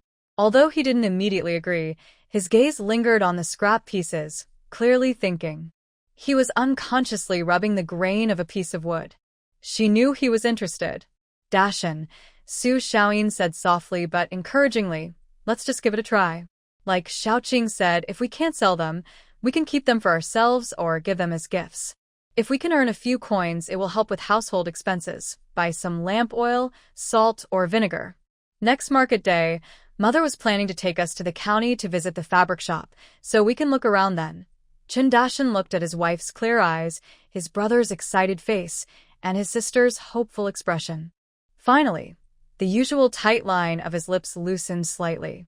He nodded simply, "All right, let's try." He bent down and picked out a few pieces of hard, beautiful wood, jujube, pear, and a rare piece of boxwood, testing their weight. "These materials are good for making hairpins, combs, or small carvings," Chen Xiahe immediately said. "Then I'll focus on weaving a batch of small, pretty bamboo items in the next couple of days." Xiaoqing clapped happily. "Great. Let's get ready quickly. There aren't many days until the next market." Su Xiaoyin also smiled softly, starting to think. Besides going to the fabric shop with her sister, maybe she could also look for places at the market that sell embroidery thread and small pieces of fine cloth. Their hands have become rougher from working recently. The delicate embroidery they used to do is probably too difficult now, but they can still sew simple flowers, birds, fish, and insects on handkerchiefs and pillowcases. Now that the family has a steady division of work, if their small business of making wooden and bamboo crafts really takes off, plus the embroidery work they might get this winter, and their new home could really start to build a better foundation. The winter sun shines through the clean paper windows, illuminating the new furniture and the four people deep in conversation. The air smells of sawdust, bamboo, and a lively hope for the future. The next market day will be more than just shopping. It will be a chance for them to explore and try new things. Everyone's eyes sparkle with hope, like the bright star outside in the cold sky, steady and bright. "Xiaoyin, Xiaoqing, are you ready? We're leaving now." Mother Chen's voice is bright and clear in the morning outside the new house. Today, she wears a slightly new indigo dress, her hair neatly combed, carrying a basket covered with rough cloth filled with dried vegetables she dried herself. She plans to visit the market to buy some small items if her daughters take too long with their embroidery and fabric work. "Coming, Mother," Su Xiaoyin responds, and she and her sister Su Xiaoqing come out of the house one after the other. They are both neatly dressed in new thick cotton coats, their hair tied with simple wooden hairpins, each carrying a half-empty basket on their backs. Xiaoyin's basket holds some saved coins, while Xiaoqing's contains clean old cloth and a cloth bag for carrying things. Surprisingly, Big Mountain Chen and Little River Chen also come out behind them. Big Mountain carries a long bundle wrapped in an old burlap sack, which looks like it contains wooden planks or sticks. Little River carries a large, bulging basket that looks quite heavy. Mother Chen pauses and looks at her two sons. "What are you two doing? Going to the market too?" Usually, the brothers don't join in the detailed shopping for embroidery, thread, and fabric. Little River Chen grins and answers first, "Mother, Big Brother and I haven't been idle these days. We made some small wooden and bamboo crafts and we want to try selling them at the market today. If they sell well, our family will have more income. As he spoke, he put down his basket and, like offering a treasure, took out an object and held it up in front of Mother Chin. Mom, look. This is the small rabbit my brother carved. He used leftover jujube wood. Feel it smooth, right? Its simple look was painted by my sister-in-law and Xiaoqing. Mother Chin took it and examined the wooden rabbit, which was about the size of her palm. It had a round body, 2 long ears slightly drooping, and looked cute and simple. Although it had no paint, the natural wood grain made it look nice, and it was polished very smoothly, feeling warm to the touch. She then looked at the bundle on Chen Dashin's shoulder. He understood and untied a corner of the sack, revealing several simple wooden combs, some smooth wooden hairpins, and a few small wooden swords, clearly meant for children to play with. Wow, it really looks just like that. Mother Chin smiled and looked carefully at the combs. The teeth were evenly spaced and fine, and the hairpins were rounded and smooth, not sharp. His craftsmanship is good. All right, let's go try it out. Farmer's strength and time are free, so anything we exchange for is a gain. Mom will take Xiaoyin and Xiaoqing to the fabric shop first, then come back to help you all judge the goods. The 5 of them set out again, walking on the early winter morning frost along the country road leading to the county town. Today was market day, so there were more people than usual on the road, and ox carts were in high demand. They decided to walk at a steady pace. When they arrived in the county town, the market was bustling with noise.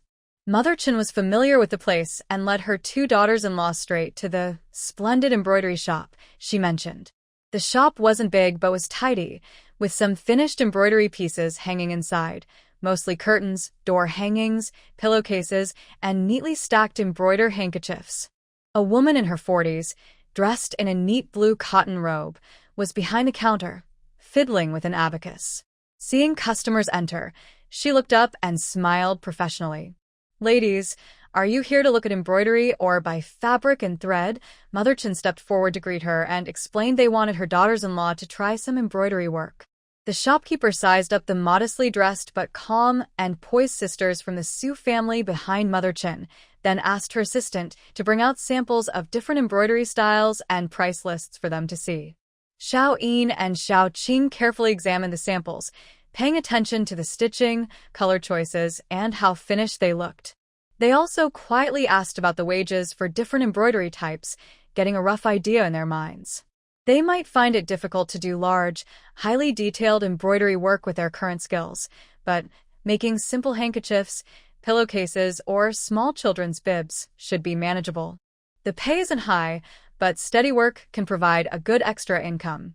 The shopkeeper's wife noticed they seemed interested and kindly offered advice. If you 2 sisters are new here and want to try, you might want to visit the Tao family cloth shop at the end of the street. They mainly sell affordable fabrics and also carry embroidery threads, fabric stiffeners, and other small items at lower prices than ours. You can practice with their materials first. If you're not satisfied with your work, the loss won't be too much. Once you get better or have special projects, you can come back to us. The 3 of them thanked the shopkeeper's wife and followed her advice to the Tao family cloth shop at the end of the street. It was more down-to-earth, with a spacious shop filled with various cotton and linen fabrics, mostly in blue, gray, brown, and green, with some bright-colored fine cotton fabrics. On one side of the counter, neatly arranged, were embroidery threads, different-sized fabric stiffeners, needles, and thimbles. Su Xiaoyin and Su Xiaoqing carefully selected their materials. They chose fine white cotton and indigo cotton fabrics suitable for handkerchiefs and pillowcases, along with basic embroidery threads in red, green, yellow, and black, and bought 2 medium-sized fabric stiffeners. The total cost was a full 100 coins, which was a significant amount for their small household just starting out and needing to save money. When paying, Su Xiaoyin looked at some small scraps of fabric piled in the corner of the counter. They were of various sizes and colors, a bit awkward but useful. Feeling a bit shy, she asked the shopkeeper, "Shopkeeper, we bought these, but could you give us some fabric scraps as well? We want to practice at home and get familiar with sewing." The shopkeeper, a chubby middle-aged man, saw that they needed materials for embroidery and paid willingly. He cheerfully waved his hand and pulled out 2 bundles of fabric scraps tied with straw ropes, smiling. Sure. These 2 bundles have a bit of everything. Take them. Next time you need something, remember to come back to my shop. Thank you so much. Shopkeeper Su Xiaoqing happily took the bundles. They were quite heavy, mostly leftover pieces, but some were fairly large and colorful, enough for them to practice and make many small embroidery projects. Seeing they had finished shopping, Mother Chen asked, "Is that everything? How much did it cost?" "Yes, everything is bought." It cost 100 coins. Xiao Yin carefully wrapped the embroidery thread and fabric, saying, "Let's practice with these scraps first, making handkerchiefs. Once we're skilled, we can use good fabric to make pillowcases or similar items." "That's good. As long as you understand. Let's go see how Dasha and Xiaohua are doing with their sales," Mother Chen said, leading the 2 of them back to the busy main street of the market. Following her memory, they found the brothers' stall near a bun stand, in a small corner. The space wasn't big, with an old rough cloth spread on the ground. Neatly arranged on it were their goods: small bamboo baskets, covered bamboo boxes, bamboo cups, wooden combs, hairpins, tiny wooden swords, and some cute wooden animal carvings: rabbits, fish, lambs. There were 2 or 3 people gathered around the stall. Xiao He was enthusiastically selling a small bamboo basket to a woman with a child. "Look at this size, perfect for snacks or peanuts. The weaving is smooth, won't hurt your hands. 3 cents each. Very affordable." The woman seemed convinced and bought 2. Meanwhile, Dasha silently picked up a small wooden sword and handed it to a father who was watching eagerly. The father asked the price, 2 cents, and, happy with the low price, bought it quickly. After the group left, Mother Chen and the others went over. "How did it go?" she asked. Xiao He couldn't hide his excitement and whispered, "Mom, we sold quite a few. I sold 4 small baskets and 2 bamboo cups. Big brother did even better: several wooden swords, 2 wooden combs, and 4 or 5 hairpins. That set of wooden animals," he pointed to the spot where 5 different animal carvings used to be, now empty. "A grandpa liked them and bought them all for his grandchildren." He paid 10 cents. Dasha stood nearby, silent, but with a look of relief and quiet pride.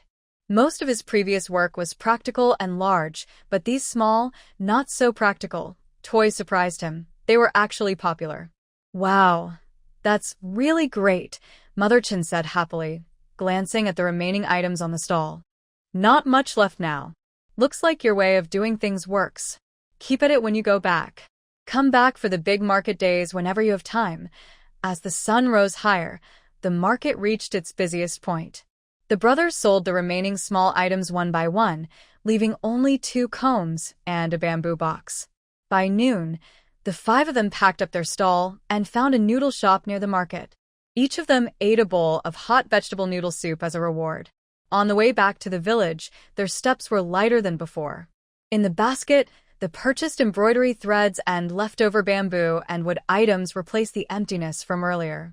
More importantly, everyone carried a deep sense of achievement, not just the small money earned from selling goods, but also the encouragement from trying to gain recognition, confidence in their craft, and a clear hope for more possibilities in their new home. Chen Xiaohe kept thinking about making more delicate bamboo tools next time. Su Xiaoqing whispered with her sister about which piece of cloth to use first and what patterns to embroider as practice. Chen Dashan listened, occasionally glancing at Su Xiaoyin's calm side face. She was carefully protecting the cloth in the basket, her eyes shining with a familiar, focused light when she was concentrating on something. Under the clear winter sky, the 5 figures stretched long along the country dirt road. The days in their new home were like this road, sometimes bumpy, but always moving forward. With their joint effort, the road was gradually widening, becoming more solid and full of hope. In the evening, Chen Dashan and the others returned to the old house, tired from the day's work and carrying a warm feeling of success. The main room was already lit by an oil lamp, and Chen's father and mother were waiting for dinner. Before eating, Chen Dashan took a small cloth bag from his pocket and spread it on the table. Inside were a bunch of old and new copper coins. He looked at his parents and said calmly, "Father, Mother, Today we went to the market and sold some small bamboo and wood items. Plus the small change we saved before, we earned 50 coins in total. He paused, then carefully counted out 20 coins according to the agreed split when they divided the family property. He pushed them toward his mother. According to the rule, for parts make one, so this is 20 coins. Mother, please keep it. His mother didn't refuse. She reached out and gathered the 20 coins in front of her, smiling happily. She nodded and said, "Yes, you all have a good sense of how to handle things. I'll take it. Though it's not much. Steady progress adds up over time." She put the money away and looked at the 4 young people in front of her. Though tired, their eyes shone with hope. Her worries about whether her children could stand on their own after dividing the family were gone. She thought for a moment and said, "Seeing you all earn your own money today makes us feel at ease. By the way, I have a long-term plan to discuss with you." Everyone looked up at her. Next spring, Mother Chin continued, "I plan to use some of the family money to buy 2 piglets that are about half-grown. Our backyard is big enough. Each family can raise one. I know how to raise pigs. Before I got married, my family made a living from pig farming. I can teach you how to feed, care for, and prevent diseases in the pigs. If you take good care, by the end of the year it will bring in a good income." Raising pigs? Little He's eyes lit up. Then he looked worried. "Mom, piglets aren't cheap, right? The family money. Is it enough? We also need to buy seeds and fertilizer in spring." Father Chen, who had been quietly smoking, knocked his pipe on his shoe sole and said calmly, "Don't worry. Since your mother mentioned it, she's thought it through. The family money is tight, but if we squeeze a little, we can afford 2 half-grown piglets. We've also saved some money for seeds and fertilizer. When spring comes, you should fix the livestock shed in the backyard once the snow melts. Make it sturdy. Besides pigs, your families can raise a few chickens and ducks if you want. Eggs and duck eggs will help." Mother Chin took over, her eyes thoughtful. "Our family is kind of split now. Because we don't have much, we haven't fully divided everything, so we still work together. But we should look ahead, not just focus on the present." She looked at her 2 sons and 2 daughters-in-law. "Next year, after the spring planting is done and the fields are stable, your father and I plan to save more money to buy 2 more acres of wasteland." "Wasteland?" Su Xiaoyin repeated softly, quickly calculating in her mind. She knew that the wasteland nearby wouldn't need taxes for the first few years. "Yes, wasteland," Mother Chin nodded. "With you 2 working at home, maybe later we'll have more children. The land we have now is limited. While your father and I can still work, and you're young and strong, it's good to reclaim more wasteland, plant grains, and feel secure. The first few years, the harvest might be poor, but after a few years of diligent fertilizing, the land will improve. It will be the foundation for our descendants." Big Mountain Chen had been listening quietly. Now he spoke, "Mother's right. Next spring, focus on piglets and spring planting. Once those are settled, see how much money is left from the family funds. If enough, it's best to buy 1 or 2 more acres of wasteland. Reclaiming land is hard work, but our brothers aren't afraid of effort. The first 5 years of wasteland are tax-free, which is a good time to build up our family savings." Chen Xiahe immediately expressed his support. "Yes. No fear of clearing new land. My brother and I have plenty of strength. Plant more fields, grow more grain, then I won't feel worried." Seeing the children agree, Chen's parents exchanged a smile, feeling more at ease. With everyone united, hardworking, and planning ahead, how could life be bad? After a lively dinner at the old house and some casual chatting, the 4 of them, under the moonlight, returned to their new home. Although tired, they were busy with their thoughts and couldn't sit still. Chun Dashin and Chin Xiahe washed their faces, then each went to their own workshop. Chun Dashin continued polishing wood pieces by oil lamp for the next batch of small items, while Chin Xiahe sat in the main hall, skillfully weaving the edges of a delicate bamboo box by the same light. The Su sisters also didn't rest.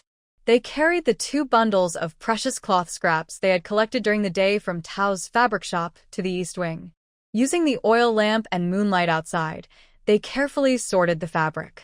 Large, fairly regular white and blue cloth pieces were carefully selected and folded aside, meant for embroidery handkerchiefs and simple pillowcases. Smaller pieces in dark gray, indigo, and brown were gathered into another basket for mending clothes and shoe soles later. The sisters were especially happy to find some brightly colored scraps, pink, yellow, green, and even a few with simple prints. Big sister, look at these bright colors. Su Shaoqing picked up a palm-sized piece of pink fabric, her eyes shining.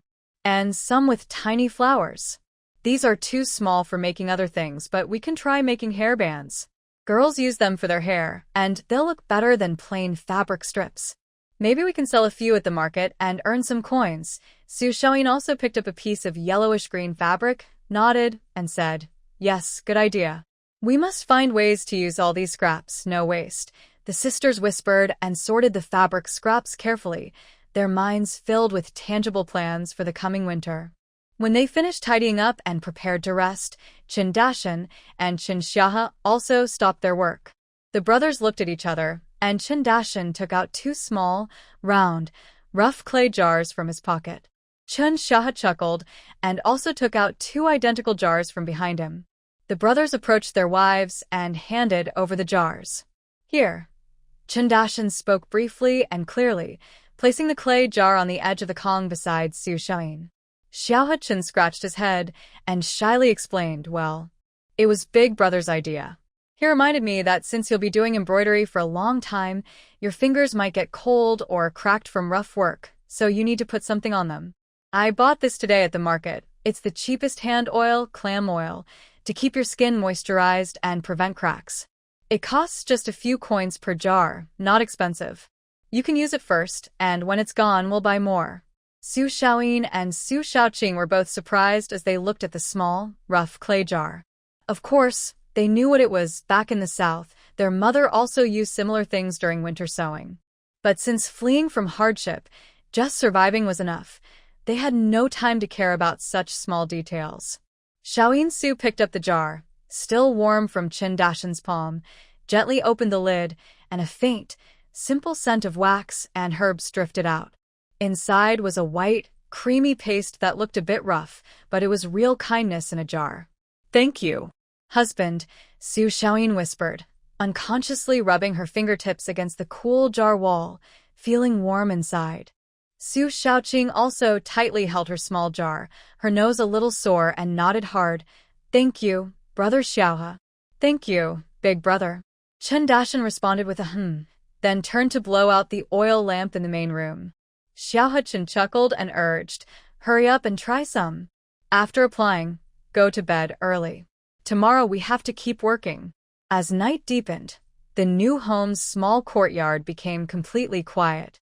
Inside, Su Shaoyin looked out at the faint snow outside the window, took a little clam oil, and slowly rubbed it between her fingers. Then she gently applied it to her dry hands and knuckles from days of hard work. The cool paste gradually melted, bringing a touch of moisture. She looked at Qin Dashan, already asleep beside her, then turned her gaze to the peaceful night sky outside the window. Raising pigs, clearing land, making crafts, selling embroidery. Each step was clear and specific. Though each one was hard, she had people walking beside her, warmth from mutual support, and visible hope. This life was like the gentle snow falling quietly on the dry land in winter, cold, but promising a bountiful year ahead. She gently clenched her fist, feeling the unfamiliar smoothness on her fingertips, and peacefully closed her eyes. That afternoon, the winter sun was lazily shining. Mother Qin carried a small bamboo basket covered with a clean rough cloth. Inside were freshly roasted chestnuts, still warm. She arrived at the shared courtyard of her two sons. The gate was slightly open. She pushed it open and stepped inside. The familiar scene appeared before her. Under the open shed, her eldest son, Qin Dashan, sat on his small stool. In front of him was a small wooden table with some wood pieces and simple tools. He was slightly bowing his head, focused. He held a fine carving knife and carefully sketched simple intertwined patterns on a piece of jujube wood that was already shaped like a pin. Sunlight shone through the gaps in the shed roof onto his hands. His hands were rough and strong, but now very steady and precise. At the front of the main room, her youngest son, Xiahe, sat cross-legged on a mat. Next to him was a small bundle of thin bamboo strips. On the ground, there were two small, beautifully woven covered bamboo baskets and a rounder, smaller basket that was being closed up. His fingers moved quickly, weaving the bamboo strips, and he hummed a little tune, looking happy and content. Hearing the sound of the courtyard gate, Su Xiaoyin and Su Xiaoqing in the east room opened the cotton curtain and came out. Seeing Mother Chen, they hurriedly smiled and greeted her. "Mother, you're here? Come inside and sit. It's cold outside." Mother Chen smiled and waved her hand. "It's not cold. The sun is good today. Your father, with nothing to do, roasted a pot of those chestnuts I saved earlier. They smell so good. We old folks can't eat so many, so we thought to bring some for you to try fresh."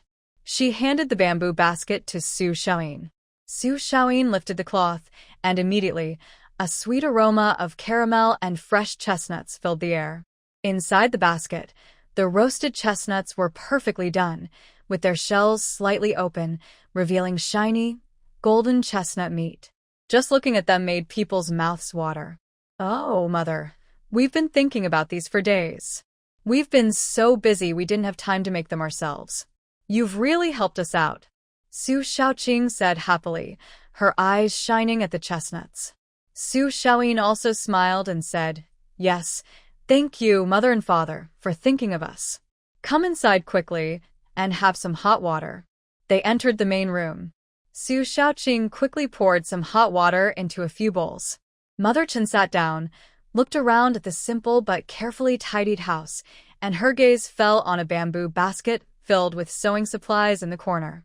She asked with concern, "How is your embroidery practice going? Are you still doing it easily?" Upon hearing this, Su Xiaoqing immediately stood up and brought over their sewing basket. She took out several finished handkerchiefs and showed them to Mother Chen. The handkerchiefs were made of plain white cotton fabric, but they were embroidered with colorful silk threads depicting butterflies. Some butterflies appeared to be fluttering their wings, while others rested among flowers. The embroidery was lively and elegant, with neat and even stitches. Although there were no complex patterns, the skill and vitality in the work were clearly visible. Mother Chen took the handkerchiefs and moved to a bright spot by the window to examine them carefully. She showed a genuine smile of surprise and praise. Wow, "These are so beautiful. The butterflies look real. Your embroidery skills are truly excellent." She gently touched the smooth embroidery and then advised, "But remember, embroidery can be tiring for the eyes. You should take breaks often, stand up and walk around, look at distant things. Don't strain your eyes trying to finish quickly." "Yes, Mother, we remember," Su Xiaoyin replied softly. Xiaoqing and I agreed that after about an hour of embroidery, we'll stop to rest or do some other chores. "We won't stare at it for too long." "That's good," Mother Chen nodded in relief. She then asked, "How are the headbands coming along?" Su Xiaoyin took out a small cloth bag from the basket, opened it, and revealed dozens of finished headbands. They were made from brightly colored or patterned scraps of fabric, cut into thin strips and cleverly braided into various designs. Some ends were decorated with small wooden beads, smoothed from scrap wood by Chindashan, or tied into simple bows. Although the materials were ordinary, the colors were lively, and the styles were unique, making them much more attractive than plain fabric strips. "Mother, look, these are the headbands we made," Su Xiaoyin said, holding up one with a pink background and tiny floral patterns, and handed it to Mother Chen. "Since the new year is coming and girls and young women going to the market might want to buy something fresh and pretty, we set the price at 3 coins each, or 5 coins for 2. Do you think that's okay?" Mother Chen took the headband, twisted it in her hand, then looked at the other styles. The more she looked, the more she thought they were finely made. She nodded happily. "That works. These look much better than plain strips, and they're festive. During the new year, everyone wants to add some color to their hair. The price is reasonable too." She paused, then clapped her hands and said, "Next time there's a big market, you're going to the embroidery shop to deliver the handkerchiefs, right? Leave the headbands with me." I'll go sell them with Dashan and Shaha. Exactly, I need Little River to quickly make a lightweight stand to hang things on. We can hang all these hairbands in neat rows, clean and tidy, so people can see them from far away. It's much better than just laying them on the ground. Xiao Yin's eyes lit up. Mom, that's a good idea. Hanging them on the stand makes everything clear and even makes the items look more valuable. Little River is good with his hands. He'll make the stand quickly. Yes, yes. Sui nodded repeatedly. If you help us sell, we'll feel more at ease. Mother Chen looked at her daughters-in-law's trusting faces, feeling warm inside. She smiled and said, "All right, it's settled. Next market day, we'll go together again. Winter is slow anyway, so we might as well try more ideas and explore more options." She looked at her sons working and said to Xiao Yin, "Dahan's hairpins are looking better and better, and Little River's basket weaving is very fine. Your small family has its strengths, and working together makes everything better. Our days will surely get better." Outside, Dahan Chin put down his carving knife, picked up a finished wooden hairpin, looked at it in the light, then continued polishing. Little River finished the last edge of his small basket, looked at it happily, then started thinking about how to make the stand for hanging hairbands that his mother mentioned. In the main room, the smell of roasted chestnuts filled the air, mixed with steam from hot water, warm and cozy. Mother Chen chatted with her daughters-in-law, giving some advice for winter and reminding them to be careful. Seeing that it was getting late, she decided to go home. Xiao Yin and Xiao Qing saw her off to the yard gate. Mother Chen turned back and said, "Eat the chestnuts while they're hot. They won't taste the same when cold. Take your time making the handkerchiefs and hairbands. Don't overwork yourselves." Watching Mother Chen walk away with her empty basket and light steps, the sisters smiled at each other, feeling warm inside. When they returned home, they called Dahan and Little River to come in and share the still warm roasted chestnuts. Peeling the crispy shell revealed golden, fragrant, and sweet chestnut meat that soothed their stomachs and warmed their hearts. The plan for the next market day became clearer and more exciting amid the aroma of roasted chestnuts and warm conversations. This winter, with family support and these small, hopeful efforts, didn't seem so long or cold anymore. "Mom, we're ready. We can leave now." At dawn, Mother Chen opened the courtyard gate and saw that two daughters-in-law were already waiting inside. Su Xiaoyin and Su Xiaoqing were dressed in clean cotton jackets, their hair neatly combed. Each carried a slightly old basket on their back, and in their arms, they held small baskets covered with blue cloth, filled with carefully embroidered handkerchiefs and pillowcases, as well as empty cloth bags prepared for money or possibly new items they might buy. Their faces showed some nervousness, but mostly eager anticipation.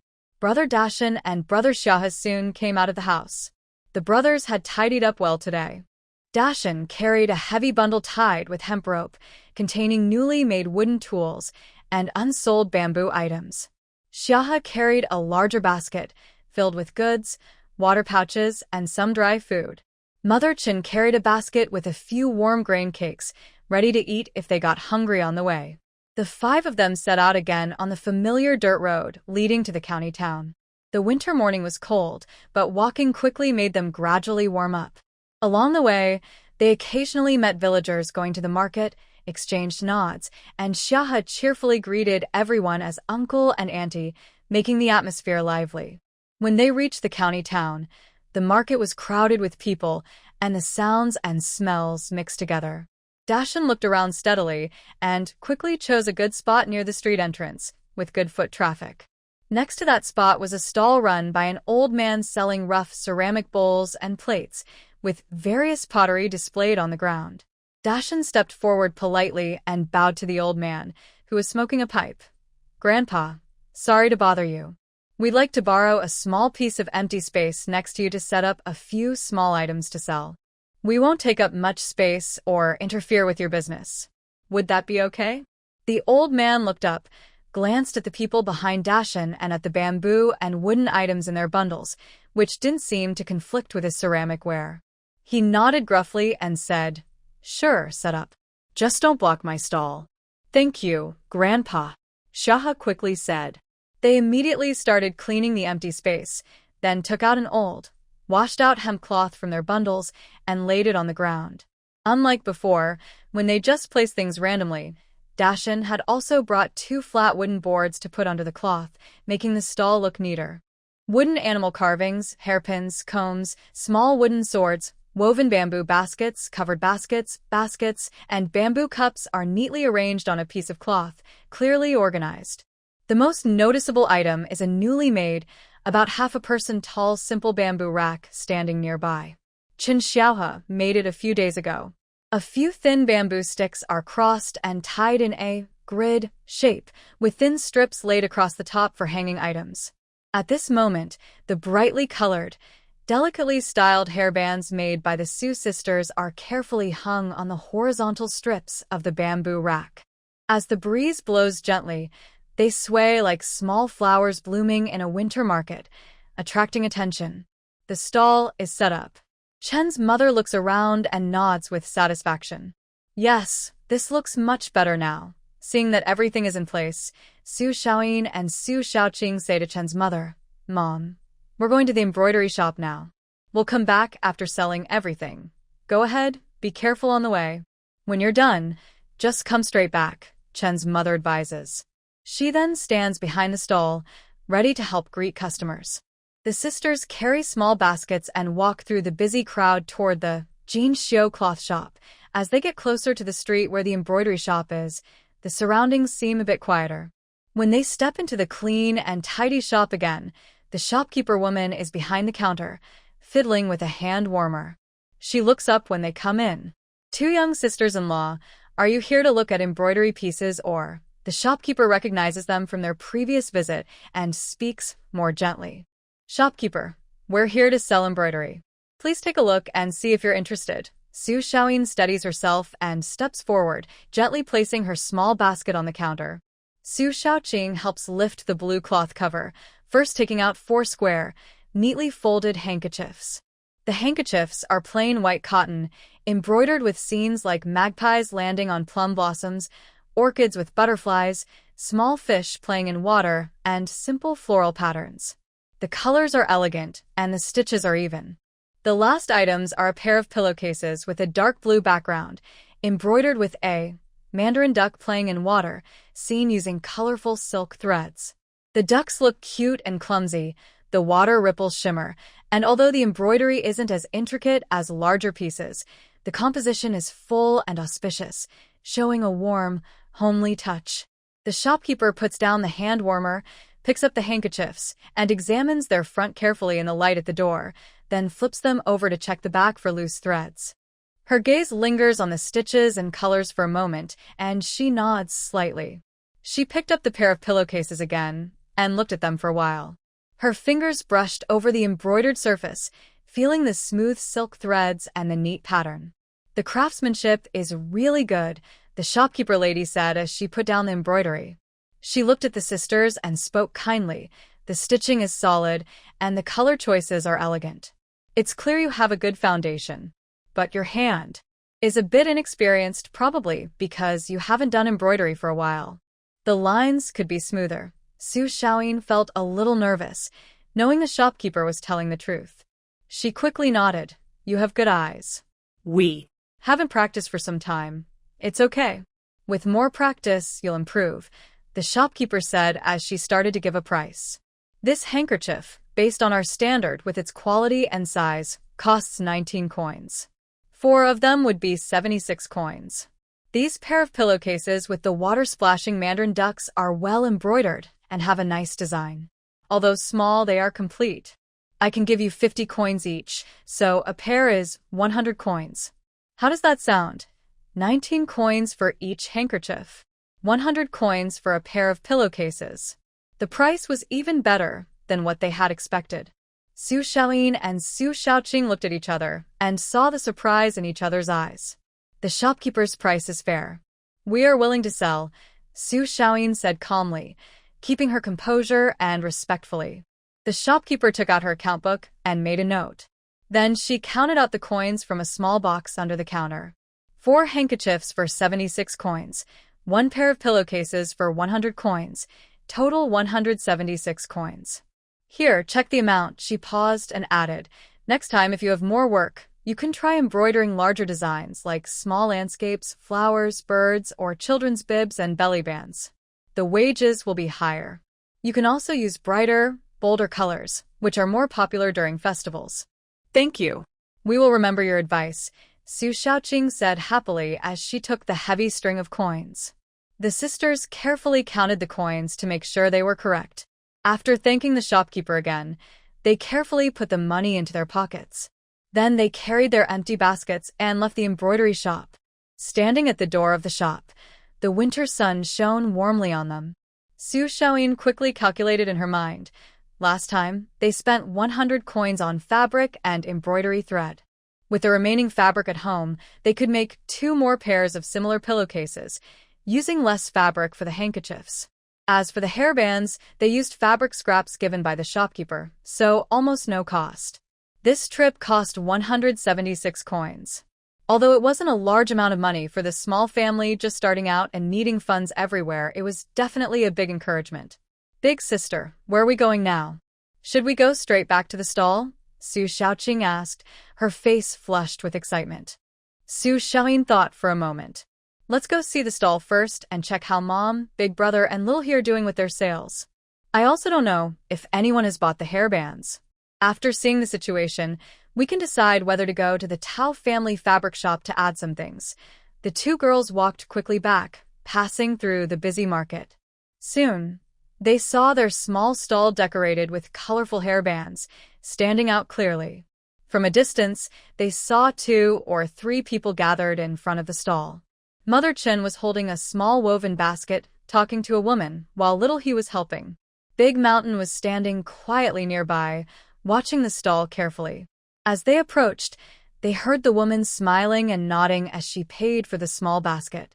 Little He happily took the money, then looked up and saw them, quickly winking and silently mouthing, "How's it going?" Su Xiaoqing couldn't help but secretly give a thumbs up, smiling brightly. Mother Chen also saw them. She finished with her customer, hurried over and lowered her voice to ask, "Is the embroidery shop doing well?" Su Xiaoyin nodded, also lowering her voice, unable to hide her joy.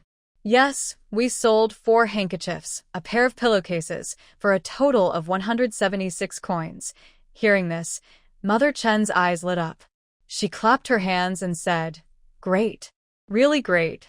I knew you girls could do it." She looked at the hairbands on the bamboo rack, which were noticeably fewer, and smiled. "Your hairbands also sold about 7 or 8. Just a few coins each, bought by young girls and young wives. They all said they looked nice. Your big brothers carved small wooden sheep and fish also sold 2 pairs. It seemed today was a good harvest day.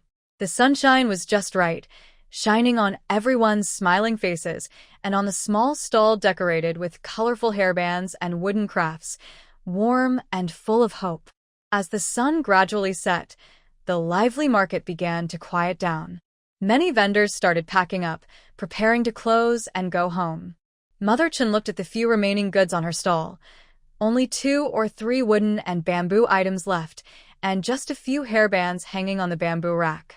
She said to her 2 sons, "Dashan, Xia, you watch the stall.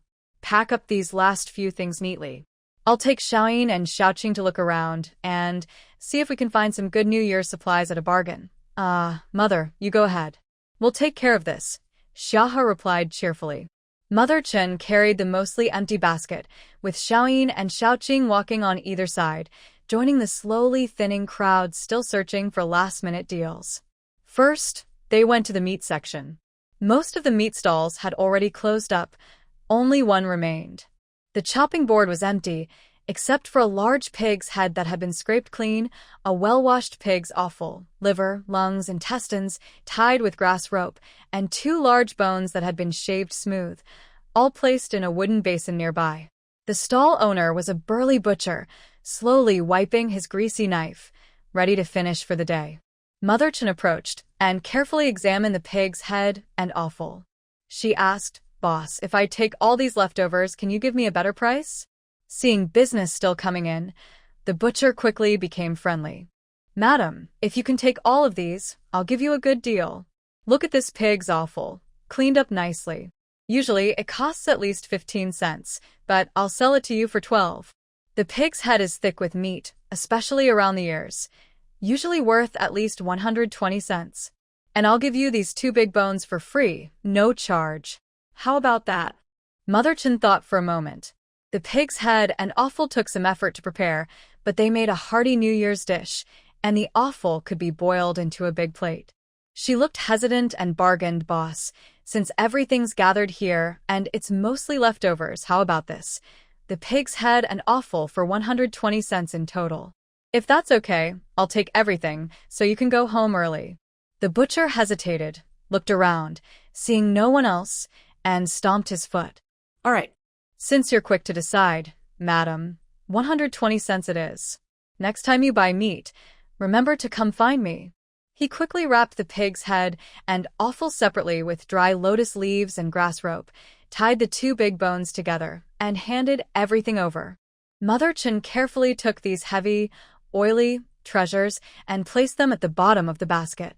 She then covered them tightly with an old cloth to prevent oil stains from getting on other items. Su Xiaoyin and Su Xiaoqing watched nearby, feeling happy and amazed. 120 coins is a lot for farmers, but since it was the new year and there was so much meat, they thought it was worth it. They continued walking forward and passed a candy stall. There were some dark yellow, square-shaped hard candies on display. Mother Chin stopped and bought a pound. "It's the new year, so we should have some sweet treats," she said with a smile to her 2 daughters-in-law. The sweet smell of the candies made people think of simple holiday joys. Next, they saw a stall selling small items like sachets and pouches. Su Shirin went forward to look closely at the embroidery and styles, touch the fabric, and then put it down thoughtfully. She asked Mother Chin, "Mom, how many hair ties do we have left from today?" Mother Chin thought for a moment and smiled happily. "Oh, you asked, I almost forgot to tell you. The hair ties sold very well today. We brought 50, and only 5 are left on the rack now. We sold 45. Some for 2 coins each, some for 3 coins. We made 55 coins in total. The fabric was free, so this 55 coins is all profit." Su Xiaoqing was so happy, she almost jumped. "Really? That's great. Now we can almost cover the cost of buying fabric and embroidery thread." She linked arms with her sister, her eyes shining. Su Xiaoyin also felt relieved. With this, their embroidery costs would be much lower. She remembered the embroidery shop owner's advice and said to Mother Chin, "Mom, the shopkeeper at the embroidery house said we could try making small items like baby bibs and belly bands with bright, cheerful colors. They should sell well for the new year. Since we're here, maybe we should go to Tao's fabric shop to see if they have suitable fabric and embroidery thread." "Yes, we should go. While we have money, we should buy the materials we need," Mother Chin agreed. The 3 of them turned toward Tao's fabric shop at the end of the street. The shop was quieter than in the morning. The shopkeeper was dozing behind the counter. When they entered, recognizing them as regular customers, she quickly woke up and greeted them.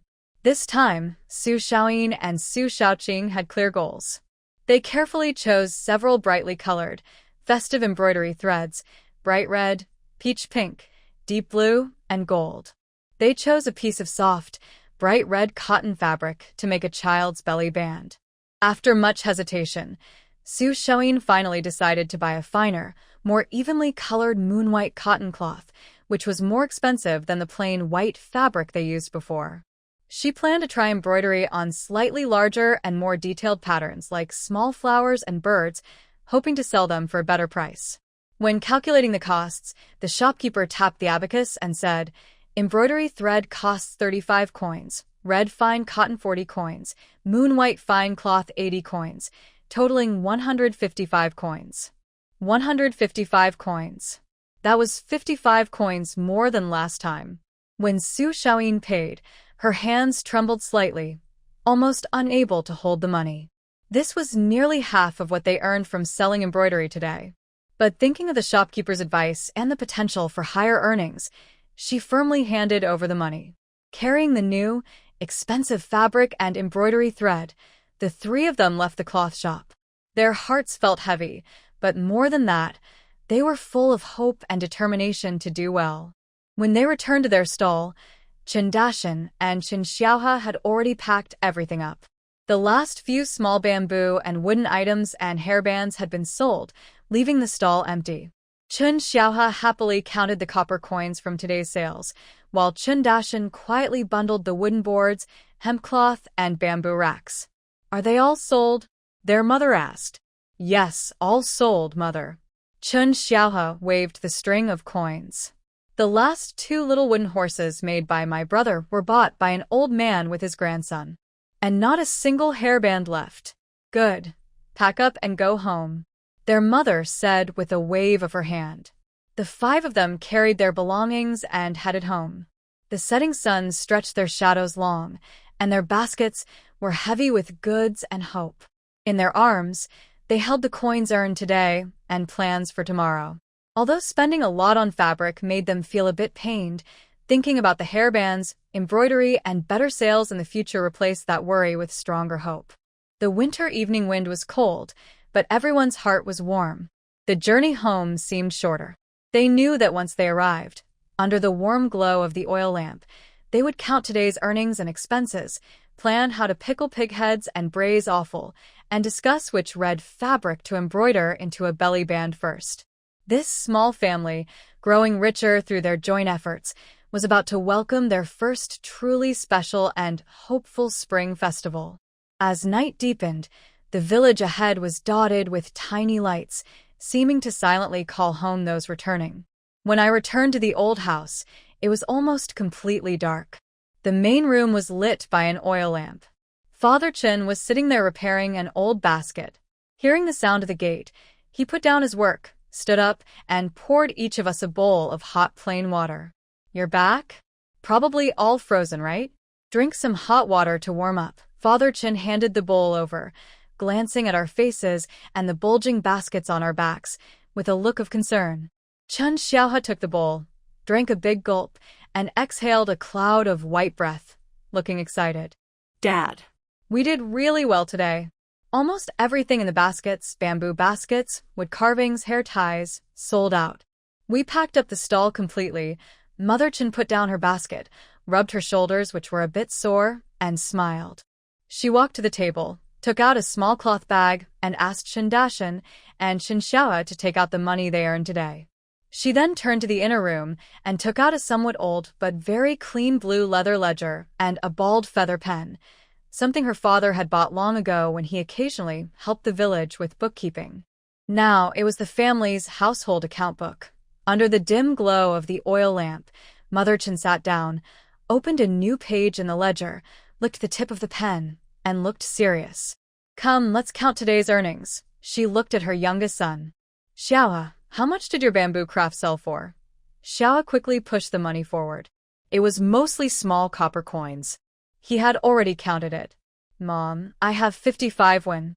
Sold 4 small baskets, 3 covered bamboo boxes, 2 baskets, and some bamboo cups." Mother Chen nodded and wrote it down.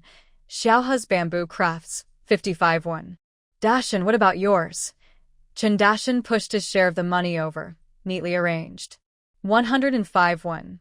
Sold some wooden combs, 7 or 8 hairpins, 3 pairs of small wood carvings of animals, and the last 2 little wooden horses. Hair ties. Mother Chen looked at Su Xiaoyin. "You and Xiao Qing made the hair ties. I counted today, and we sold a total of 68 yuan. Some sold at 3 yuan each, others at 5 yuan for 2. The fabric was given by the cloth shop owner last time, so we had no cost. These 68 yuan are pure profit," she carefully recorded in the ledger. "Hair ties, 68 yuan net profit." Then, she added the 3 amounts together, muttered some words, and drew her pen across the paper. 55 plus 105 makes 160, then add 68, and it's 228 coins. This total income is 228 coins. You all spent effort and thought on the bamboo crafts and hairbands, but the costs were almost nothing. These 228 coins are truly earned through hard work. Her tone carried a sense of praise. Father Chen listened nearby, a happy smile on his dark face, and said, "I wasn't idle today either. I went to the back mountain, found two good-looking pieces of linden wood, and carried them back to the yard. When I leave, Deshawn remembers to take them so we can make something in spring or cut them into small pieces. Thanks, Dad, Deshawn replied. Then, Mother Chen looked at Su Xiaoyin and Su Xiaoqing. Xiaoqing, how are your embroidery sales going? Su Xiaoyin took out the carefully stored money and whispered, Mother, the shopkeeper bought 4 handkerchiefs and a pair of pillowcases from us, and paid a total of 176 coins. 176 coins, Chen Xiaohe exclaimed. That's more than what I and my brother earned working all day. Su Xiaoyin continued calculating, but last time we spent 100 coins on fabric and embroidery thread. So, after selling, we earned 76 coins. Plus, we haven't used up the fabric from before. The leftover pieces can make hair accessories, and better fabric could make 2 more pairs of pillowcases. She paused, sounding a bit distressed, but today, we bought some new embroidery thread and 2 good pieces of fabric at the fabric shop, planning to try embroidering small baby bibs and slightly larger patterns, and it cost 150 coins. Hearing the number 150 coins, even Mother Chen took a small breath. That was almost half of today's embroidery income poured back into supplies. Su Xiaoqing quietly added, So, as for how much we really earned from embroidery, we'll only know after we sell the new items next time. Mother Chen carefully recorded in the account book, embroidery income 176 coins, embroidery materials cost twice, 250 coins, temporarily estimated a loss of 74 coins, to be settled after the next sale. After finishing, she closed the book, looked at the whole family, and summarized, Today we bought New Year's supplies, pork head, offal, big bones, and a pound of hard candy, totaling 130 coins. Looking at it this way, we spent a lot of effort today, but the cash income isn't much and most of the money went into fabric. She changed the topic but did not sound sad. Instead, she spoke with a steady, hopeful tone. But we can't just look at today. Over this winter, from collecting mountain goods, making small bamboo and wood items, to embroidery for hair ties, all the small earnings add up. I think we can earn enough to cover our daily needs and the things we need for the new year. That's good. As farmers, we're not afraid of slow progress, only of standing still. As long as we have work to do and hope in our hearts, life will get better. Chen Xiaohe is very optimistic and quickly added, Mother is right. Our winter life is much better than just sitting around. By the way, Mother, I'm almost out of bamboo. I need to go to the back mountain to cut some more. While I'm there, I'll check if the winter bamboo shoots are coming up. I heard that if winter bamboo shoots appear, some restaurants in the county will buy them, and they can sell for 15 cents a pound. If they do, we should dig some up first. That's a good business. This reminded everyone. Winter bamboo shoots are rarer than spring ones and taste even better, so they're more expensive. Chen's mother thought for a moment and agreed. All right. Tomorrow, Deshawn and Xiaohe, you two, take Xiaoyin and Xiaoqing to the bamboo forest to look around. If the winter bamboo shoots are out, we'll dig some quickly. If not, we'll cut some bamboo and also check if there are any hidden mushrooms or wood ears. Remember, safety first. After planning for tomorrow, Chen's mother opened her account book again and picked up the pile of copper coins. Now, according to our rules, today's income, mainly from bamboo and wood items and hair ties, 228 coins, plus embroidery sales after deducting last time's costs, which is 76 coins, total 304 coins. 4/10 of that goes to the public fund. She carefully calculated and counted the coins, setting them aside separately. The rest you each keep for your own family. The new investment in embroidery is considered part of the public fund. Next time we sell, we'll share the profit. The soft glow of the oil lamp covered the family, and the sound of the abacus, mental calculation, and the gentle clinking of coins intertwined. It didn't feel petty or stingy, but warm and full of hope for their small family's future. Tomorrow, new work and hope would continue to grow as they headed into the mountains, deeply rooted in this land they called home. Big brother, sister-in-law, little Qing. Let's go. At dawn, Chen Xiaohe, carrying the biggest basket on his back and holding a small, specially made hoe, was already urging everyone in the yard. Last night, he kept tossing and turning, dreaming of chubby bamboo shoots wrapped in brown husks. When he woke up, he felt even more eager and wished he could fly straight into the bamboo forest.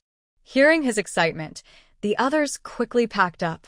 Su Xiaoyin and Su Xiaoqing carried baskets on their backs, holding small hoes and bamboo strips. Chun Dashan checked the ropes and machetes, then handed some rough cloth pads to his brother and the Su sisters. Digging bamboo shoots is hard on the waist. Use these pads. The four of them headed into the mountain again, walking on the morning frost. The bamboo forest was quieter than before, with a thin layer of unmelted snow on the ground that crunched under their feet, making the woods seem even more mysterious.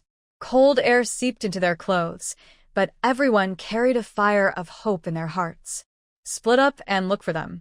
Don't go too far, so we can hear each other, Chun Dashan whispered, scanning the ground carefully. Finding winter bamboo shoots takes patience and sharp eyes. They don't pop out loudly like spring shoots but hide quietly under the soil and fallen leaves. It tests how well you can sense subtle changes in the land. Su Xiaoyin remembered her mother saying to look for shady, damp, soft soil, especially where the ground slightly bulges or feels hollow and springy when stepped on. She squatted down and carefully moved aside a layer of snow-covered bamboo leaves and dry grass, revealing dark brown soil underneath. Suddenly, her fingertips touched something very hard, and the surrounding soil seemed looser than elsewhere. Her heart beat faster. She carefully scraped away the loose dirt with a small bamboo strip, revealing a deep brown bamboo shoot tip with fuzzy hairs. Dashan, come quick and look.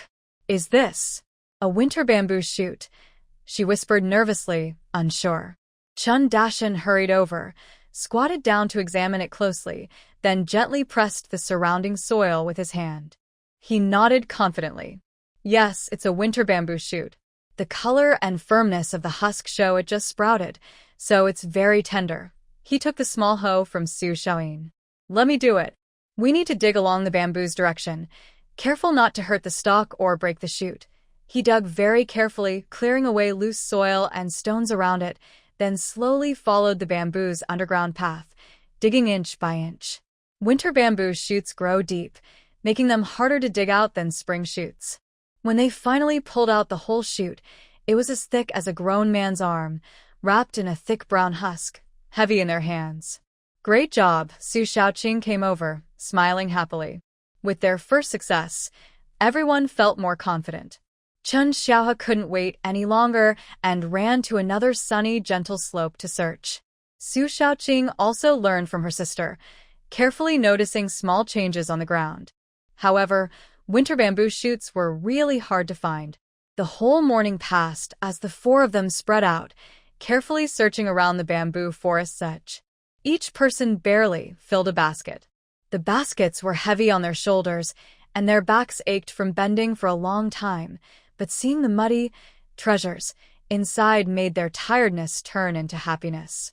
By midday, Chun Dashan straightened his stiff waist, looked at the sky and their harvest, and said, "That's enough. Let's take these back home first. Eat something, rest a bit, and come back this afternoon. Also, tell Dad and Mom at the old house that we can start digging winter bamboo shoots." Yes, Chun Xiaohe wiped the sweat from his forehead, still excited. We'll focus on digging bamboo shoots these 2 days. Put other things aside. Since the new year is coming, the price is good. Let's dig more, Su Xiaoqing, carrying a heavy basket, whispered. 15 cents per jean. It's almost as much as pork. This made everyone more motivated. 15 cents per jean, and these baskets were filled with real copper coins. Back at the old house, Chen's mother had just finished preparing lunch. Seeing her son and daughter-in-law returning with full baskets of bamboo shoots and hearing about the price, she smiled happily. They're out now? That's great. I'll go with your dad this afternoon. More people, more strength. Dig more, and we'll have a better new year. After a quick lunch and a short rest, the family of 6 set out again, bringing more baskets and tools, heading back to the bamboo forest. The bamboo forest in the afternoon was busier than in the morning. News of the bamboo shoots' availability spread quickly, like the wind. Other villagers also went into the mountains in small groups, scattered in different parts of the bamboo grove. When they met, they nodded and smiled, then went back to work quietly, keeping a respectful distance. The only sounds were the dull thuds of hoes hitting soil and stones, and occasional cheers when someone found a bamboo shoot. The Chun family, with 6 pairs of eyes, searched carefully. Experienced Chun father and Chun Dashan judged the direction of the bamboo shoots more accurately, while Chun Xiaohe and the Su sisters were quick and sharp. When they found shoot, the most experienced Chun father or Chun Dashan would dig first to confirm the direction and depth, then others helped clear the loose soil. Their efficiency was much better than in the morning. Time quietly passed as they bent, identified, and dug repeatedly. The sun gradually sets, and the light in the forest becomes dim. Cold air starts to rise again. Father Chun straightened up, patted his back, and looked at the darkening sky. He said, "That's enough for today. It's getting dark, and it's hard to see. Pack up and go home." The 6 baskets were all full, and even Father Chun and Big Mountain Chun tied 2 large bundles with ropes. As they headed home in the evening light, their steps felt heavy, but their mood was very happy. Back at the old house, Mother Chun immediately prepared dinner with the 2 daughters-in-law. Father Chun and his 2 sons piled all their harvest, muddy winter bamboo shoots, into the yard. Then he brought out the old, accurate scale they had used for years. They weighed the bamboo shoots basket by basket. Little River Chun counted the weight, Big Mountain Chun kept track of the money, and Father Chun handled the scale. This basket 18 jin, this bundle 15.5 jin, this basket 22 jin. In total, it added up to exactly 100 jin, and a little more. 100 jin. Little River Chun's voice trembled a little. 15 won per jin, that's 1,500 won. That's over 1 tael of silver. Even though he was usually lively, he was stunned by this number. More than 1 tael of silver was a lot of money for a farming family. Big Mountain Chun stayed calm and added, "That's the weight with shells. If we send it to the restaurant, they'll probably remove the shells. Even if they peel some off, the net weight of the bamboo shoots would be at least 70 or 80 jin. At 15 won per jin, it definitely wouldn't be less than 1 tael of silver. 1 tael of silver. A real tael of pure silver." Mother Chun, who was cooking, heard the noise outside and came out wiping her hands. When she heard the amount, even she, usually calm, took a deep breath. Then she smiled widely and said, "Good, good. The mountain god is blessing us." She quickly calmed down and ordered, "Hurry, don't pile them here. Use the dry sand in the corner of the yard to bury the bamboo shoots. Layer sand, layer bamboo shoots, bury them tightly. This way, they'll stay fresh for a few more days, not drying out or freezing. In the next couple of days, while the news isn't widespread and we don't have many helpers, we'll go dig them again. When we really can't find any more, we'll borrow a cart from the village head's family and sell everything in the county town." The father and sons immediately followed her instructions. In the corner of the yard, there was some leftover fine sand from building the house, which was just right for use now. They carefully buried the winter bamboo shoots in the sand pile, leaving only a small gap for ventilation. Inside the kitchen, the smell of food grew stronger. Under the dim yellow light, the family sat together eating.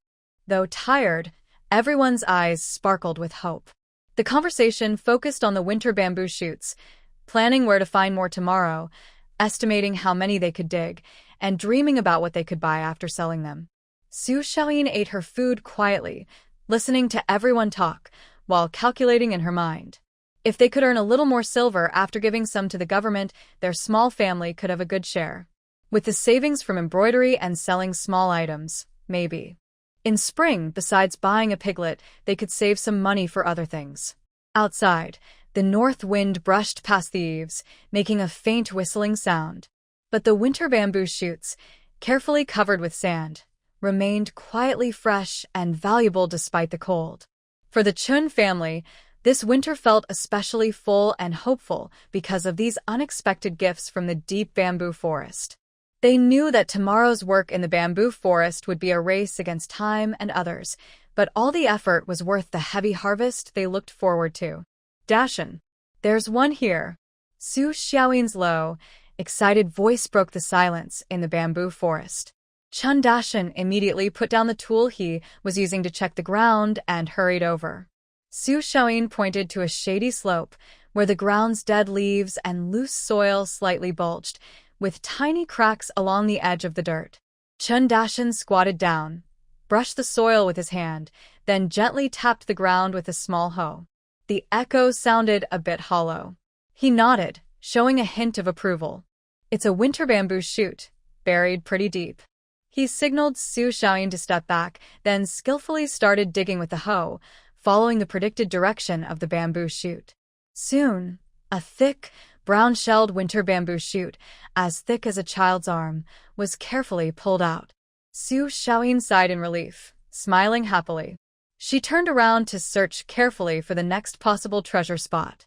Chun Dashin gently placed the heavy bamboo shoot into his basket and continued looking nearby for more brother shoots.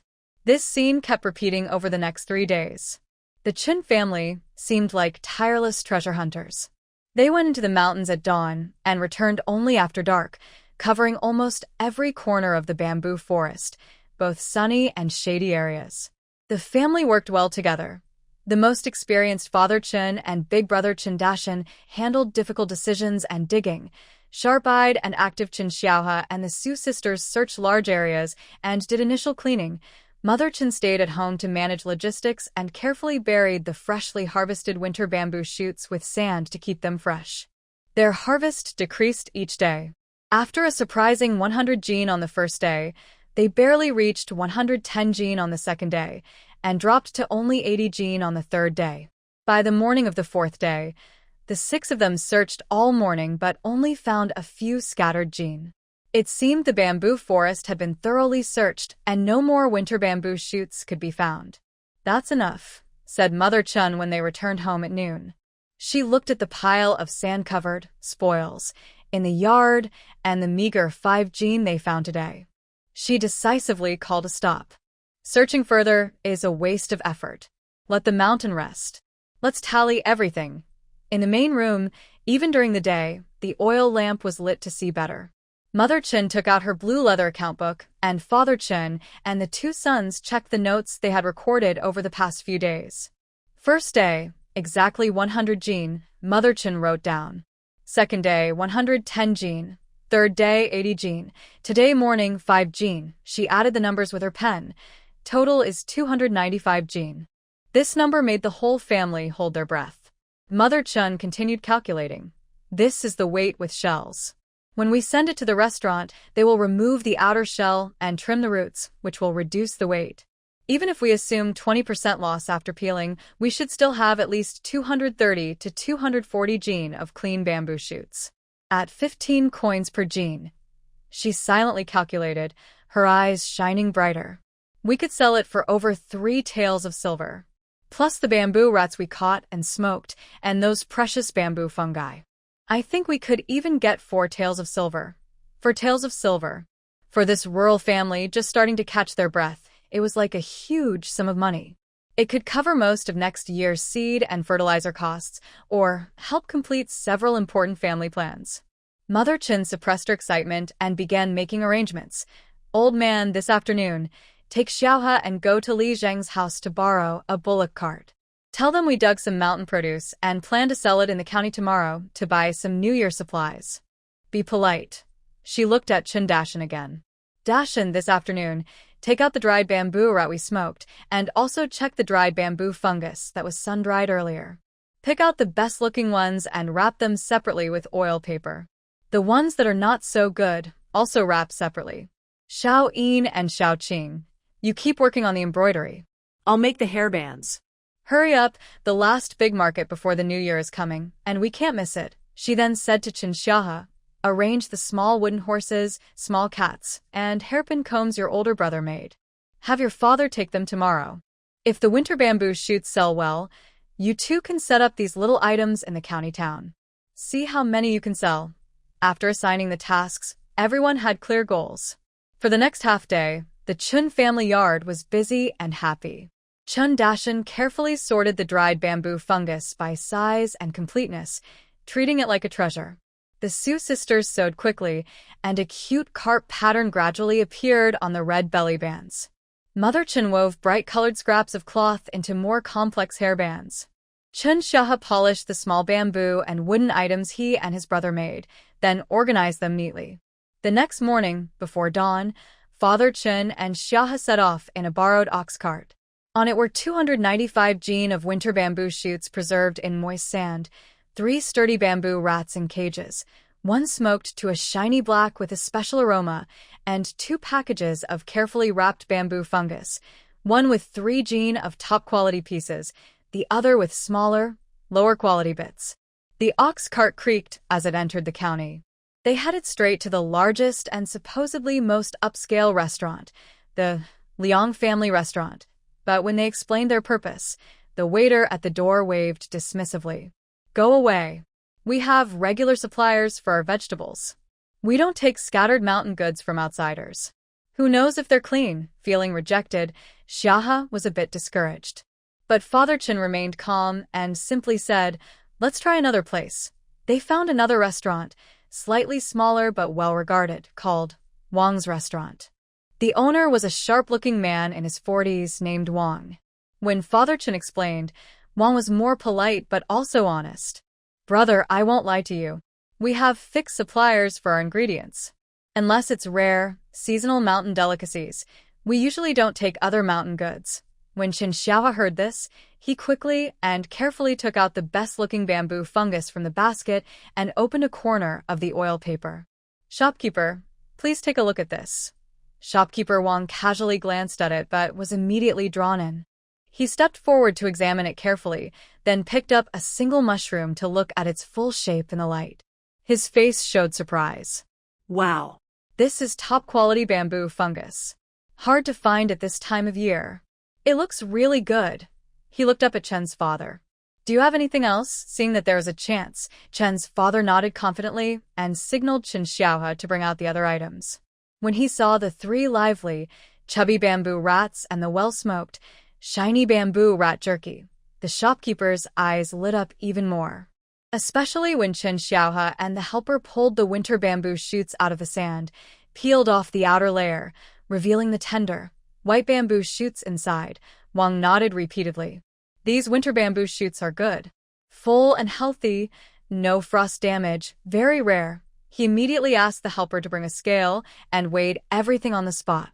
The winter bamboo shoots weighed 280 jin, better than Chen's family expected. The bamboo fungus weighed 3 jin, each piece intact. The 3 live bamboo rats and the smoked bamboo rat jerky, which weighed 1 jin, were also counted. The shopkeeper quickly calculated in his mind. The guest from the east was hosting a banquet soon and needed some rare mountain delicacies to impress the guests.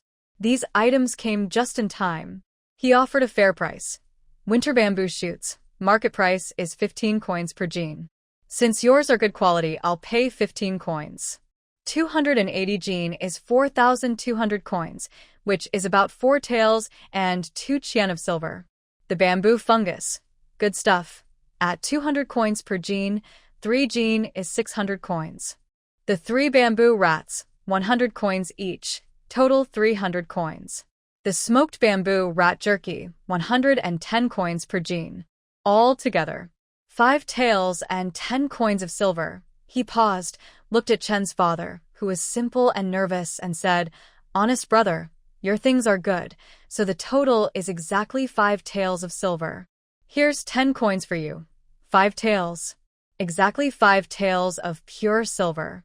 Chen's father's heart was pounding. When he took the small, heavy silver ingot handed to him by the shopkeeper, his hands trembled slightly. He took a deep breath, carefully tucked the silver into his most private pocket, and repeatedly thanked him. "Thank you so much, shopkeeper." Thank you. "You've really helped our family a lot." The deal was done. Cleverly, Chen Xiaohe took out the slightly less attractive bamboo fungus from the basket and handed it to the shopkeeper, smiling foolishly. "Shopkeeper, this is a bit less perfect, please don't mind. Keep it for yourself to try some new flavors. In the future, if we find any good things from the mountain, we will definitely bring them to you first." This time, shopkeeper Wang really smiled. He took the bag of bamboo fungus. "It's very valuable. He wouldn't even spend a month's wages to buy it for himself." The villagers are good at making friends. Good, little brother. You're thoughtful. Remember to come back here if you find anything good. With 5 taels of silver and riding an empty ox cart, Father Chin and Little Chin felt that the journey home seemed shorter. The wind on their faces didn't feel cold, and their hearts were warm and bright, like holding a small fire. This unexpected but generous income, like a gift from the mountain spirit for the new year, made the Chin family's year feel especially stable and full. It also gave them confidence and hope for the year ahead. Mom. We're back. Everything sold. The ox cart has been returned to the village chief's house. Before Little Chin even entered the yard, his excited voice was heard. Mother Chin, who was kneading dough in the kitchen, and the Su sisters, who were sewing in the east wing, quickly put down their work and came out to greet him. Even Chin Dashin, who was polishing wood in the yard, looked up. Father Chin followed his son into the main room, looking tired from the long trip, but behind that tiredness was a deep, indescribable happiness. He didn't say much, just signaled Little Chin to close the door, then carefully took out a small bundle wrapped in an old cloth from his pocket. The room suddenly became quiet, only the faint crackling of the oil lamp. Everyone's eyes were fixed on Father Chen's hand. He slowly unwrapped the cloth, revealing what was inside: a small, pure silver ingot, shining brightly, and a small pile of scattered copper coins beside it. What is this? Mother Chen's voice was a little shaky. Father Chen picked up the silver ingot, placed it on the table, and pushed the copper coins over. His voice trembled with excitement. 5 taels of silver and 10 won. All here. 5 taels? Mother Chen gasped, her eyes wide. Su Xiaoyin and Su Xiaoqing couldn't help but cover their mouths. Even the usually calm Chin Dashin looked at the silver ingot with a stunned expression. They had expected to sell for about 4 taels at most, but it turned out to be much more. Sold at Wang's restaurant, Father Chin relaxed and explained. That Wang shopkeeper is a straightforward man. He liked our goods and didn't bargain. The winter bamboo shoots, after peeling, weighed 280 jin.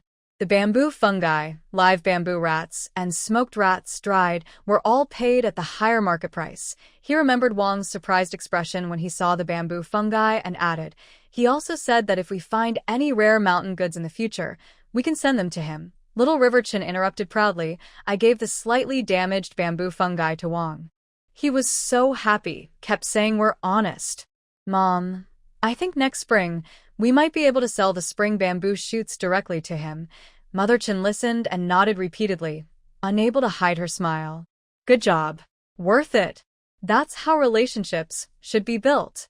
Once we establish this connection, not only winter and spring bamboo shoots, but also the mushrooms and wood ear we pick regularly, if they look good, might have a steady market.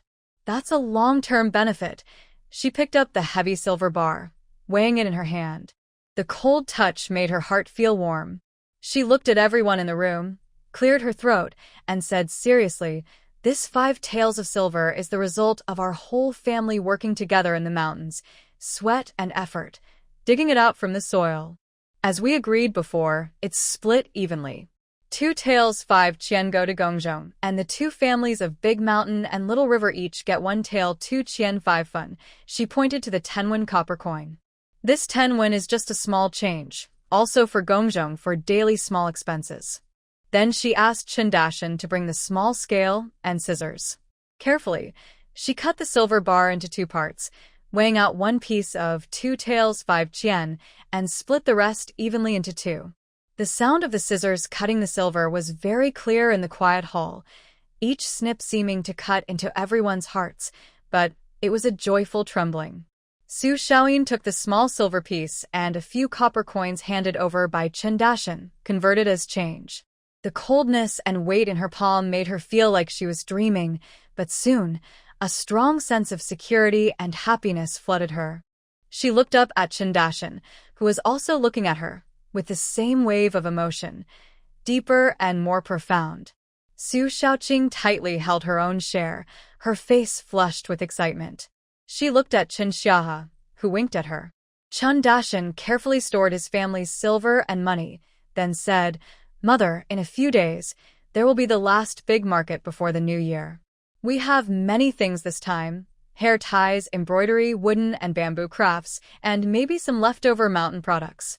I think you should come with us. With more people, it will be easier to watch over everything and avoid chaos. Chen's mother thought for a moment and happily agreed. All right, I'll go with you. It's a good chance to look around the market and buy any New Year supplies we need. As for your father, she looked at him. He'll stay home to watch the house. He can also make those traps you mentioned for catching wild birds and rabbits, and maybe go to the back mountain to try his luck. If he catches a few, our New Year's dinner will have more special dishes.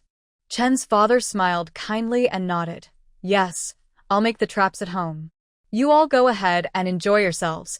With the plan set and tasks assigned, the Chin family felt a renewed sense of energy and anticipation. The last big market before the new year seemed to tighten everyone's resolve, pushing them to act faster. Over the next 2 days, both the old and new courtyards of the Chin family stayed brightly lit later than usual. Chun Dashan spent almost all his time in his woodworking shed, only stopping for meals and sleep. The sounds of saws, planes, and carving knives never stopped. He crafted adorable little wooden horses, chubby cats and dogs, and smooth, simple wooden combs and hairpins, piling them into baskets beside him. He also used leftover scraps to make lightweight hair tie holders, more delicate than before. Chin Shaha also got very skilled with bamboo. His technique for breaking bamboo became more refined, and he made sturdy baskets, small trays, and sewing boxes. Some had simple patterns, others had movable lids. During the day, he worked on these, and at night, under the oil lamp, he polished and smoothed the edges, making sure everything looked nice and felt smooth to the touch. In the east wing of the Su family's house, the oil lamps often burned late into the night. The embroidery frames were set up, and fine needles with colorful threads danced across the fabric. On a red bib, a golden carp leaped lively and chubby. On a pale blue scarf, snow plum blossoms and magpies perched happily. On a dark blue pillowcase, symbols of good luck like gourds and rui patterns gradually appeared. Sometimes, their fingers pricked themselves with the needles, but they would rub the sting, apply some clam oil Chin Dashan bought, and continue sewing. Mother Chin indeed took on the task of making hair ties. She was clever and used brighter fabrics to weave complex styles with 2 or 3 strands, even with tassels, piling them in a basket with colorful patterns. Father Chin was also busy. In the yard, he tinkered with wire and bamboo strips, making his favorite hunting lasso. His focused look made it seem like he already saw wild birds and rabbits caught in his trap.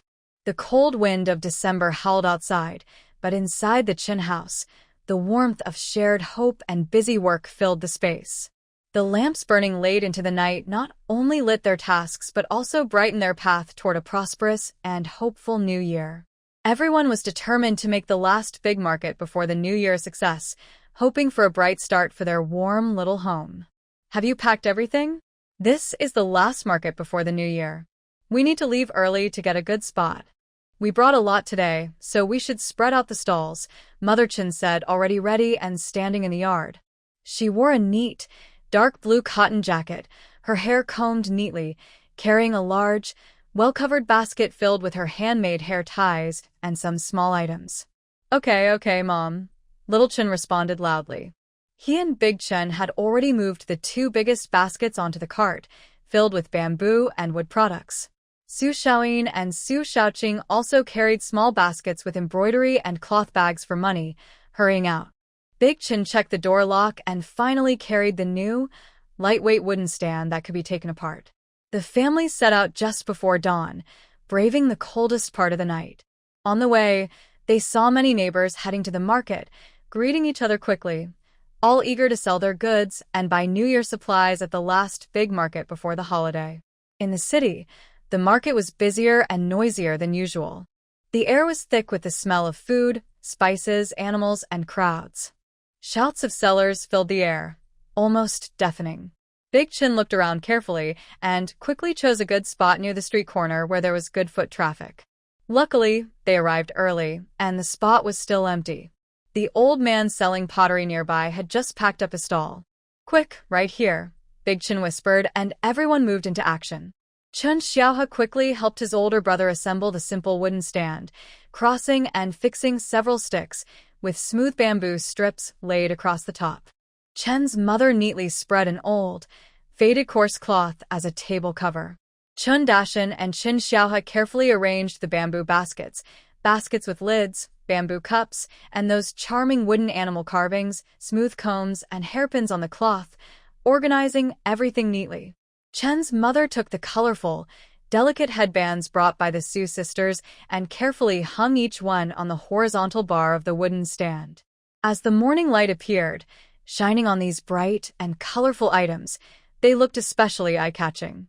As soon as the stall was set up, some early riser women stopped to look at the headbands. Seeing this, Chen's mother said to Su Xiaoyin and Su Xiaoqing, "You two should go to the embroidery shop quickly. Don't delay. When you finish selling, come straight here. We'll watch over things." "All right, mother, we're going," Su Xiaoyin replied, pulling her sister along, carrying a small basket and carefully avoiding the crowd as they headed toward the Jin Xiu fabric shop. The embroidery shop was busier than usual, with a few women choosing fabrics or asking about embroidery prices.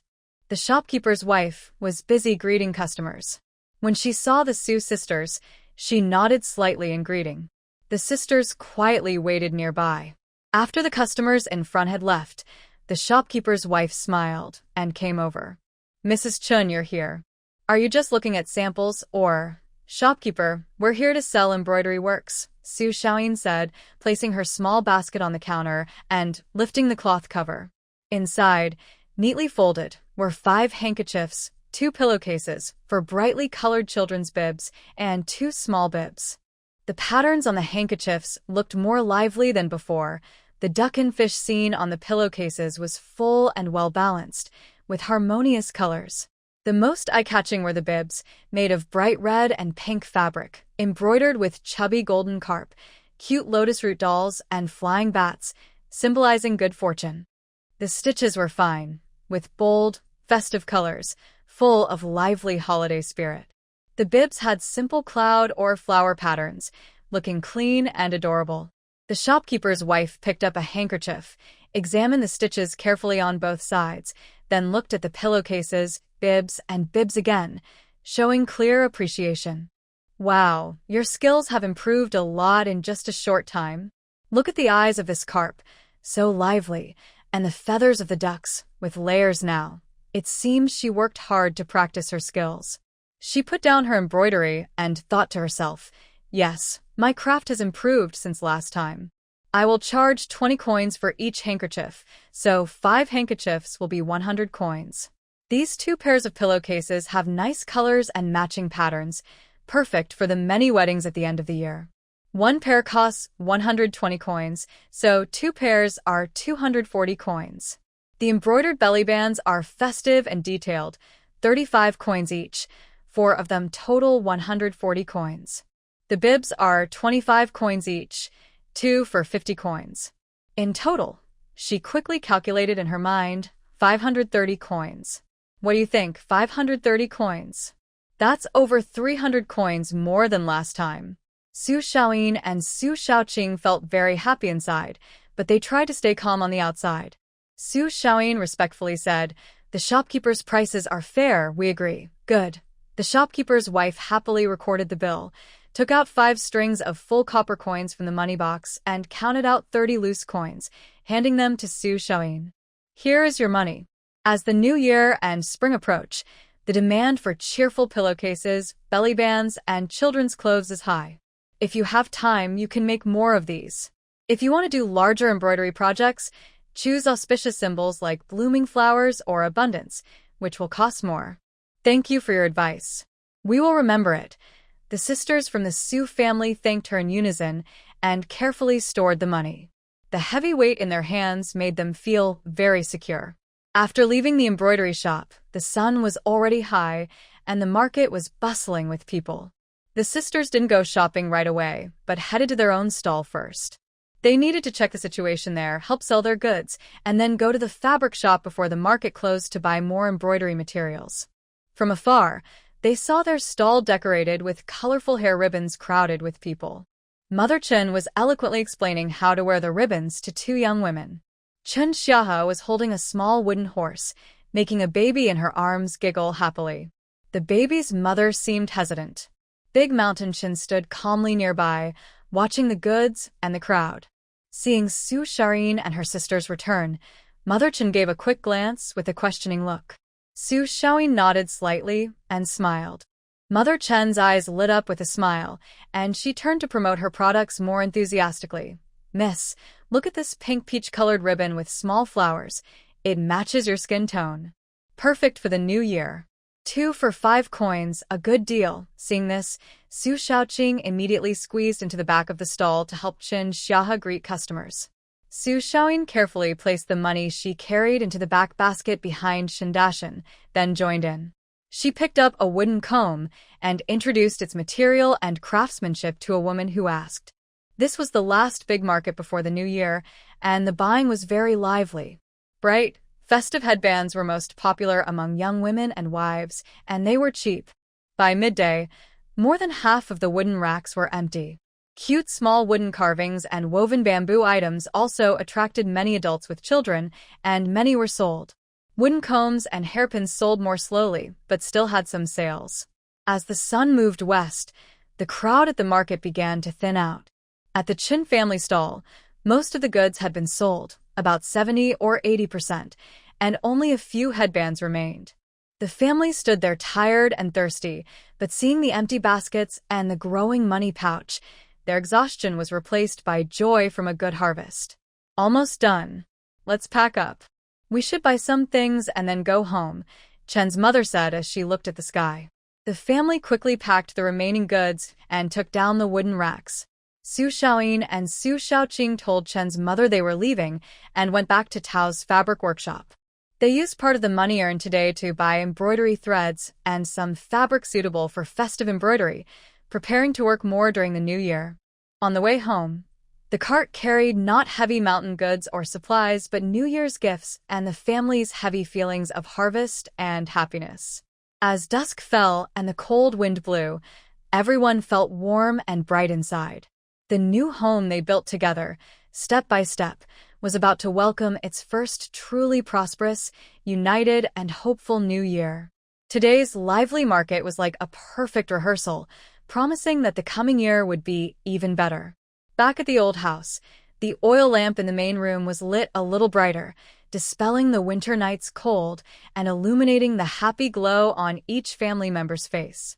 After a long day of travel, all fatigue seemed to vanish in the face of their heavy harvest. Chen's mother took out her blue leather account book and a bald-headed brush, looking serious, but her smile couldn't be hidden. Come on, tell me, how much did each of you earn today? Su Shaoyin spoke first, her voice trembling slightly with excitement. Mother, Shaoqing and I sold our embroidery. The shopkeeper bought everything. 5 handkerchiefs, 2 pillowcases for belly bands, 2 bibs, totaling 530 coins. She said this while taking out a small purse she had carefully carried all along, placing it heavily on the table. 530 coins, Chen Xiaohe exclaimed, his eyes wide with surprise. Chen Dashan calmly reported, on my side, the wood carvings and small items sold for 210 coins. Chen Xiaohe added, my bamboo baskets and boxes sold for 180 coins. Chen's mother finally said, the hair ties sold pretty well, earning 95 coins. Chen's father, who had been sitting nearby smoking a dry pipe and listening, tapped his pipe on his shoe sole. His face relaxed as all his wrinkles eased. He slowly did the math, his voice full of confidence and happiness after years of experience. 530 plus 210 makes 740. Add 180. That's 920. Plus 95. Hey, that's 1,015 coins. More than 1 ounce of silver and 15 coins. More than an ounce of silver. Just in one day. Chen Xiaohe almost jumped up from his stool, excited. We're really amazing. Although Chen Dashan was also happy, he thought more carefully. He shook his head and said, don't get carried away. Today was the last big market before the new year. Every family is willing to spend money on New Year's goods and fresh treats. Normally, we wouldn't sell so much at once. We need to keep that in mind. Dashan is right, Chen's mother nodded and continued, "The New Year market is lively, but regular days are different." However, she turned her words, her eyes shining with plans.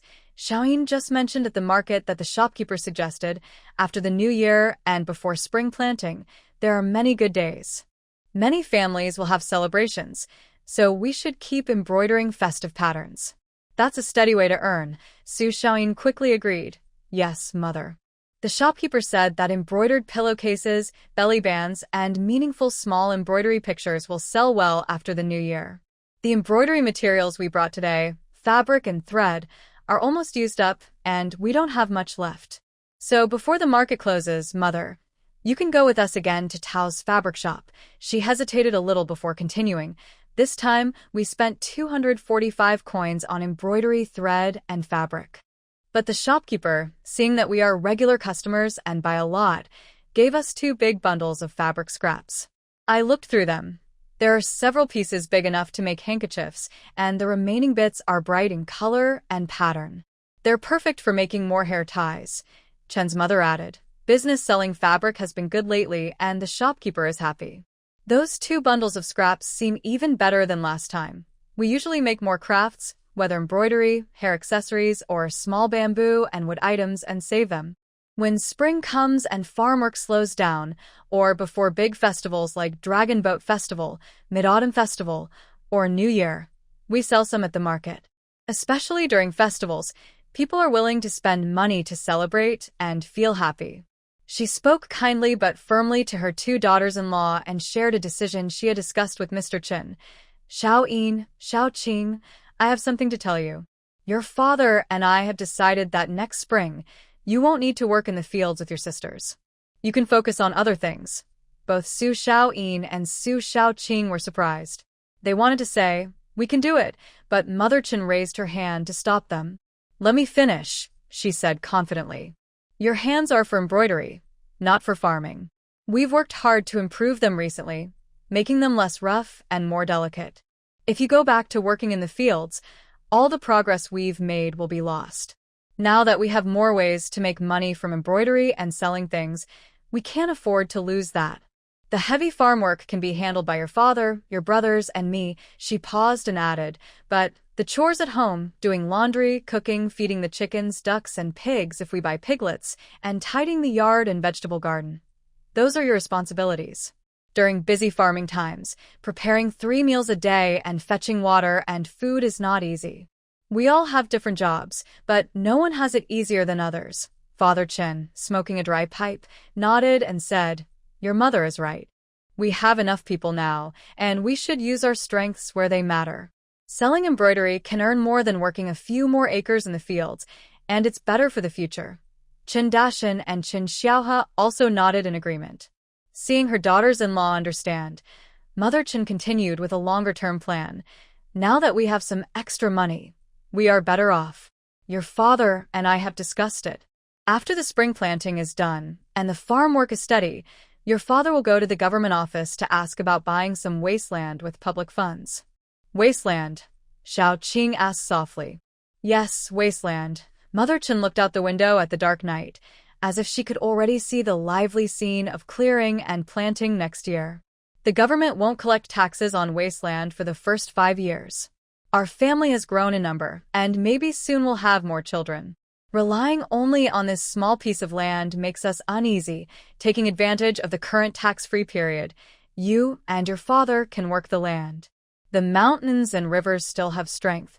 Let's open a few more acres of wasteland, nurture it well for a few years, and build a strong foundation for future generations. It may be hard and tiring, but it's worth it. This plan is big but practical, like a slowly unfolding painting. Everyone here feels excited. From fleeing hardship and settling down to now, in just one autumn and winter, we've not only established ourselves and built new homes, but also learned skills to make a living. Now we're even planning to buy more land and expand. Every step feels steady and full of hope. The warm glow of an oil lamp covers the family. On the table, copper coins and broken silver shine, showing their hard work today. Everyone's heart is burning with hope for a better year ahead. This upcoming New Year is not just a traditional holiday for the Qin family, It's a serious start to planting roots and moving toward a prosperous future on this new land. Outside, perhaps gentle snow is falling again, nourishing the sleeping land and silently blessing this hard-working, united family. The spring sun gets warmer each day, melting the last snow. The land becomes soft and moist, giving off a fresh smell of new life. In the Chen family's old and new yards, there's a feeling of busy energy, different from the relaxed winter mood, ready to burst forth. After breakfast, Chen Xiaohe tidied up the farming tools and asked his mother, "Mom, tomorrow is the day to start planting in the fields, right?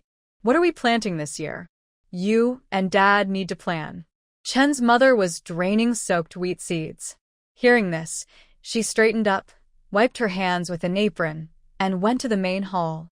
Chen's father put down his plow, brushed off the dirt, and came over. The sisters from the Su family stopped their embroidery. Old Mountain Chen came out of the woodworking shed. The whole family gathered in the main hall of the old house. "It's time to talk about plans." Chen's mother cleared her throat. She looked at the children and spoke clearly and calmly. "Last year's harvest was good, and we've built up some savings. This year, we'll take steady steps. The 18 acres of familiar land, 1 acre for wheat, half an acre for rice. These are staple foods for paying taxes, entertaining guests, or selling. The rest of the land will grow sweet potatoes, corn, and sorghum. These crops produce a lot and are hardy, so they're the main food for us." Chen Xiaohe listened and asked, "Mother, what about those miscellaneous beans like soybeans and green beans? Should we plant some? Making soy milk, bean sprouts, or even tofu would be good." Father Chen took over and smiled calmly, as if he had accomplished something important. He didn't rush to answer but asked, "Do you know why I've been going to the main hall recently? What was I doing there?" Everyone looked at him. Father Chen slowly took a sip of water from Mother Chen's cup before saying, "I want to find out about the wasteland. Here, the government encourages farming on unused land, so it's very cheap. I already found a good spot, right next to our current 18 acres, on a gentle slope near the river. It's close and easy to take care of. Watering is simple. I discussed it with your mother many times, and we think it's the right time." Chen Xiaohe's eyes lit up. "Dad, did you buy some wasteland?" How much did you buy? "What's the price now?" "Yes, I bought it." Father Chen put down his bowl, held up 2 fingers, then opened his hand. "The wasteland is very cheap. Good farmland here costs at least 3 or 4 silver coins per acre. Average land costs about 1 or 2 coins per acre. But this wasteland," he paused to let the number sink in, "costs only 1 silver coin for 3.5 acres. 3.5 acres. The price made even Shan Chen feel a little moved. Mother Chen spoke up, showing her smart and strong leadership. "Our family has only 18 acres in total. According to the government rules, each household can get up to 65 acres. Even though our area is large and sparsely populated, with the biggest landowner having only 37 acres, we can't buy too much at once to avoid trouble. So, after careful calculation, your father and I decided to use 4 taels of silver from the savings we made over the winter." She looked at Father Chen, who nodded, and went into the inner room. Soon, he came out holding a small bundle wrapped tightly in oil paper. Everyone watched as he carefully unwrapped it, revealing 2 slightly yellowed official land deeds stamped with bright red seals. Father Chen handed one deed to Shan Chen and the other to Xiaohe. "This is the land deed. It's a formal official document with a red seal, registered and stamped by the government. No one can take it away," he said quietly but firmly. "For 4 taels of silver, we bought 14 acres of wasteland. 7 acres for each of you. The deed has your names on it." Chen Dashan took the thin piece of paper, his fingers brushing over the clear characters and the bright red official seal. The 3 words, Chen Dashan, were prominently displayed. He suddenly looked up, his usually calm face showing shock. "Father, Mother, why are my and Xiaohe's names written on this? This should be our family's land, and it should have Dad's name on it." Su Xiaolin and Su Xiaoqing also looked surprised, staring at the land deed in their husbands' hands. Their hearts were filled with shock. Land is the life of a farming family, the foundation of their livelihood. Their parents-in-law actually recorded the newly bought, valuable wasteland under their son's name. Father Chen looked at his eldest son's surprised face, then at his younger son clutching the deed tightly, so excited he couldn't speak. A gentle, complex smile appeared on his face. He took a sip of water and slowly said, "You two are the only sons in the family. The small estate my wife and I have saved up will eventually belong to you. Now that you are both married and able to support yourselves, it makes sense to put this new land in your names. You can plan and farm it yourselves, which will make you feel more secure and motivated." Mother Chen also spoke softly. This way of dividing the land is a split without dividing the household. During the winter, when you're free, you can start your own fire and manage your own household. This is to help you learn how to support your small family. When spring planting, summer weeding, and autumn harvest come, and there's a lot of work in the fields, we will still work together, sharing the same goal, just like before. The money you earn on your own, you give 4/10 to the family and keep the rest for yourselves. That's the principle. Giving you the land deed isn't to push you away, but to let you know that this family includes you, and your own small home has a solid foundation that you need to build yourself. She looked kindly at her two daughters-in-law. Xiaoyin, Xiaoqing, don't think too much. The deed has the names of Dashan and Xiaohe, so this land is each of your own property. In the future, live well and take good care of it. For now, the familiar land in the family is still managed by us. When we grow old, can't work anymore, or after 100 years, it will naturally be divided among you. Step by step, the main hall was silent. The light from the oil lamp seemed warmer and brighter. Chun Dashan lowered his head again, looking at the deed in his hand. The three words, Chun Dashan, seemed to have warmth, burning in his palm and warming his heart. This is not just a light piece of paper. It represents the hard work and savings of my parents' entire lives, a trust given without hesitation, and a heavy responsibility and promise for the future. Chun Xiaohe's eyes were red, and he choked as he called out, "Dad, Mom." Su Xiaoyin quietly clenched her fists, her fingertips digging into her palms. She watched Chun Dashan carefully put away the land deed, then looked at her equally excited sister and brother-in-law. The feeling of being lost and without roots, which had been deep in her heart since they settled here, was shattered and replaced at this moment by the real, solid, 7 acres of wasteland. From now on, they not only had a house to shelter them from the wind and rain and a skill to earn money, but also a piece of land they could farm for generations, truly their own. The roots had now deeply and firmly grown into this once unfamiliar, thick soil of the Northwest. Chen's father looked at his children's expressions, knowing they understood. He waved his hand, as if to dispel the heavy atmosphere.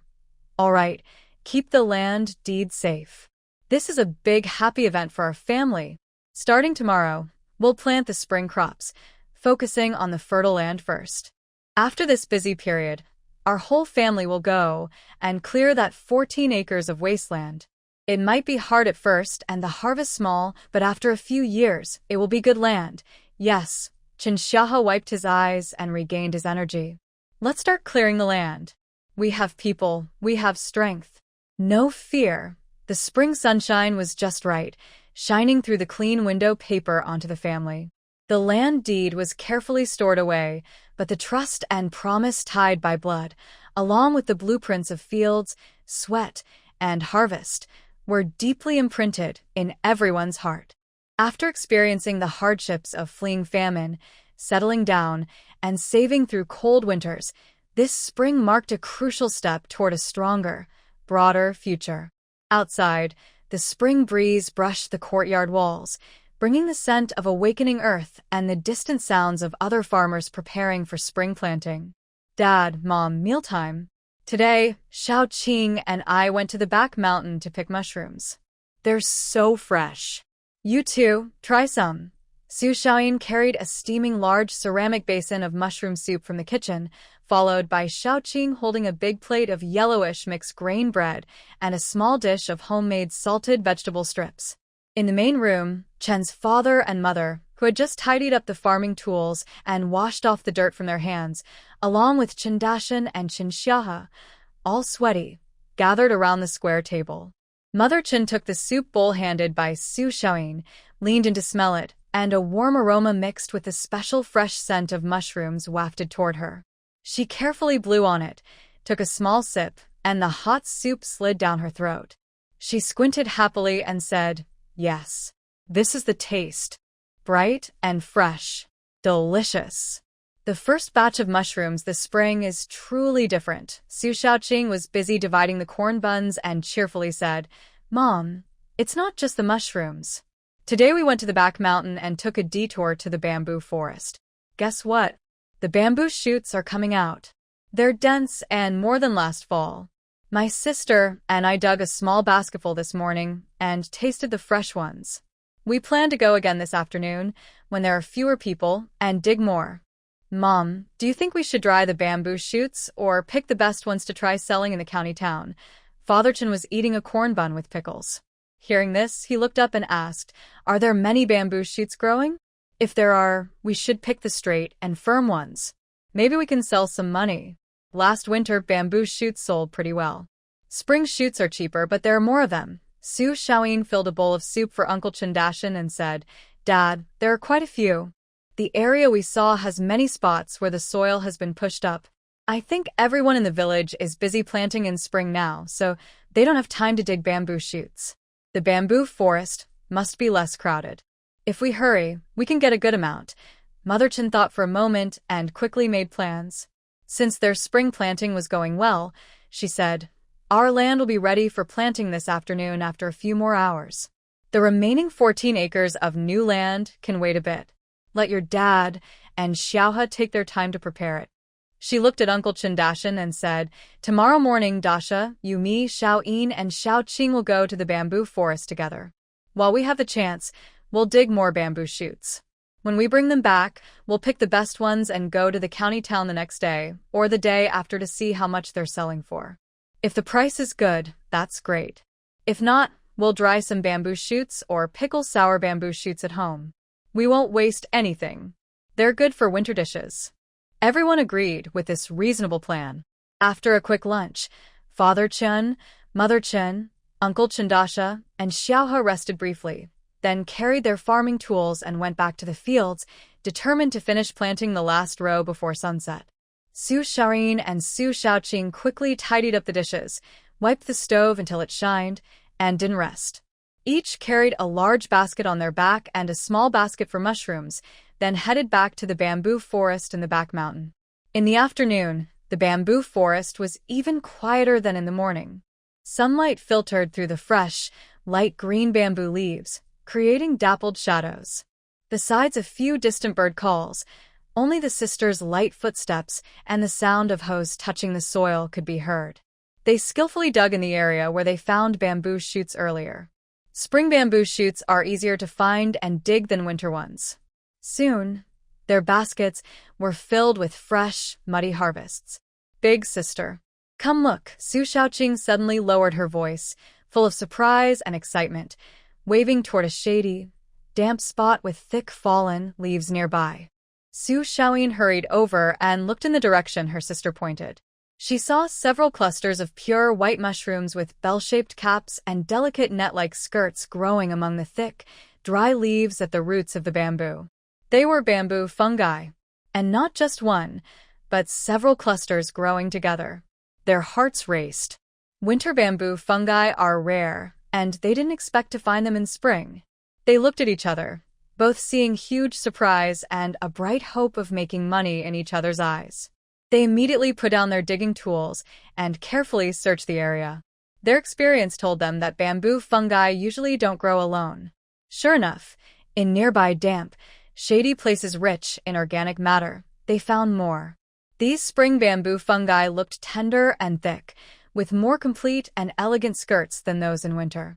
Like pearl hunters, the sisters moved quietly through the bamboo forest, bending down and picking the fungi, breathing softly to avoid disturbing these forest spirits.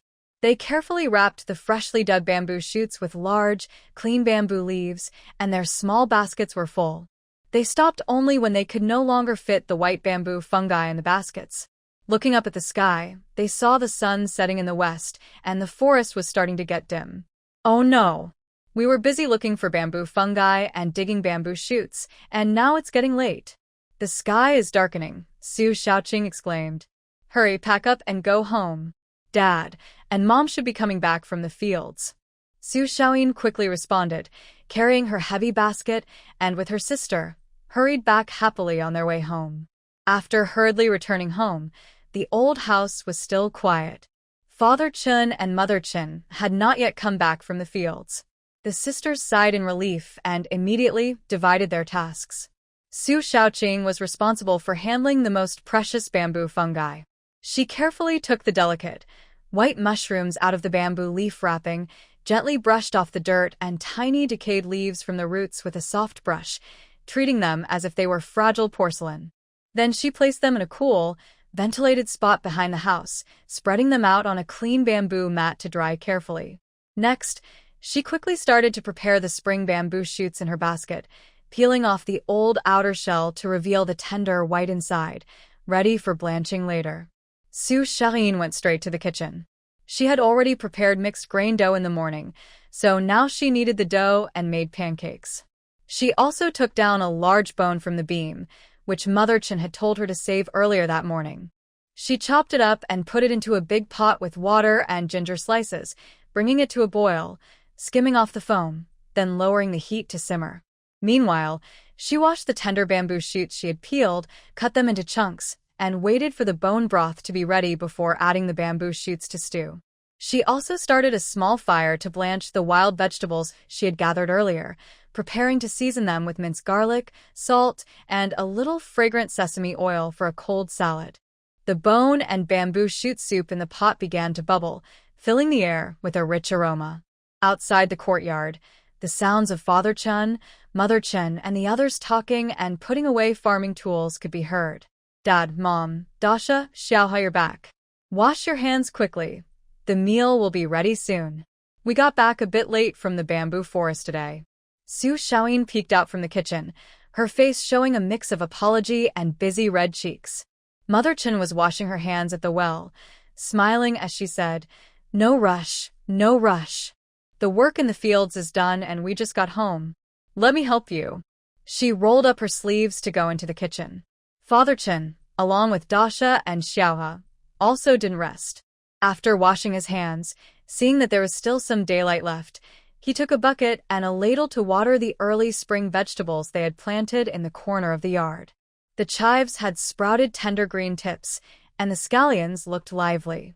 Watering them, they hoped the plants would grow quickly so that the family's table could have some fresh green vegetables. The sunset cast a warm golden glow over the small yard. Inside the kitchen, the rich aroma of bone and bamboo shoot stew mingled with the fresh scent of wild vegetables. Behind the house, the white bamboo fungi quietly released their unique mushroom fragrance in the evening breeze. In the yard, water droplets sparkled on the vegetable beds, reflecting the sky's light, shining brightly. The fatigue from working gradually fades away, replaced by the warmth of family sitting together, sharing the satisfaction and peace of a day's hard work and unexpected gains.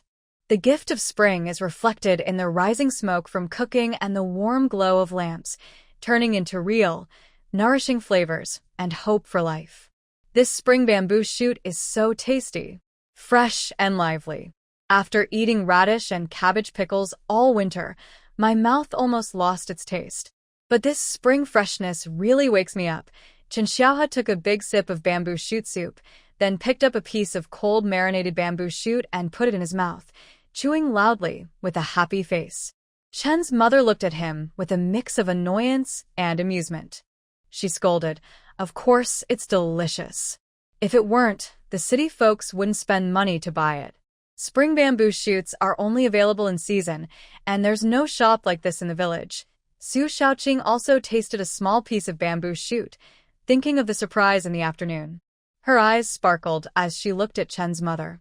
"Mom, this afternoon my sister and I found something good in the bamboo forest." "Oh? What good thing?" Chen's mother asked. "It's bamboo fungus." Su Xiaoqing lowered her voice but couldn't hide her excitement. "Spring bamboo fungus. It looks fresher and bigger than the ones we found last fall.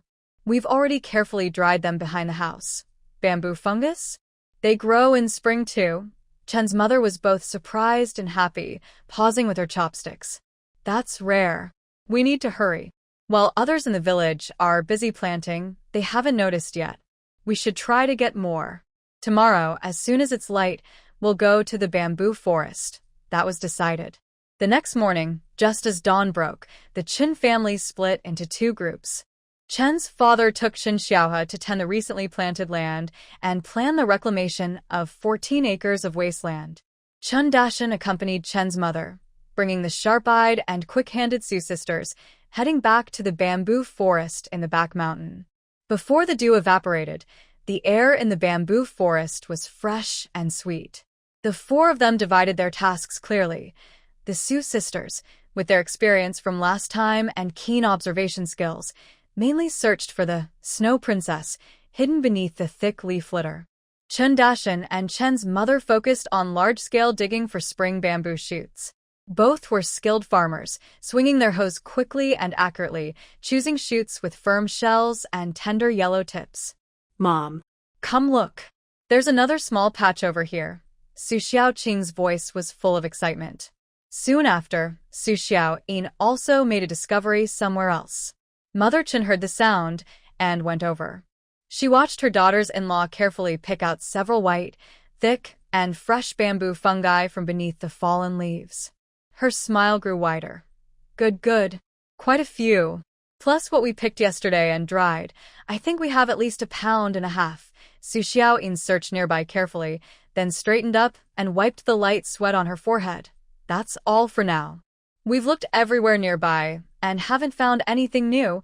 Big Mountain Chin carried a bundle of freshly dug spring bamboo shoots over.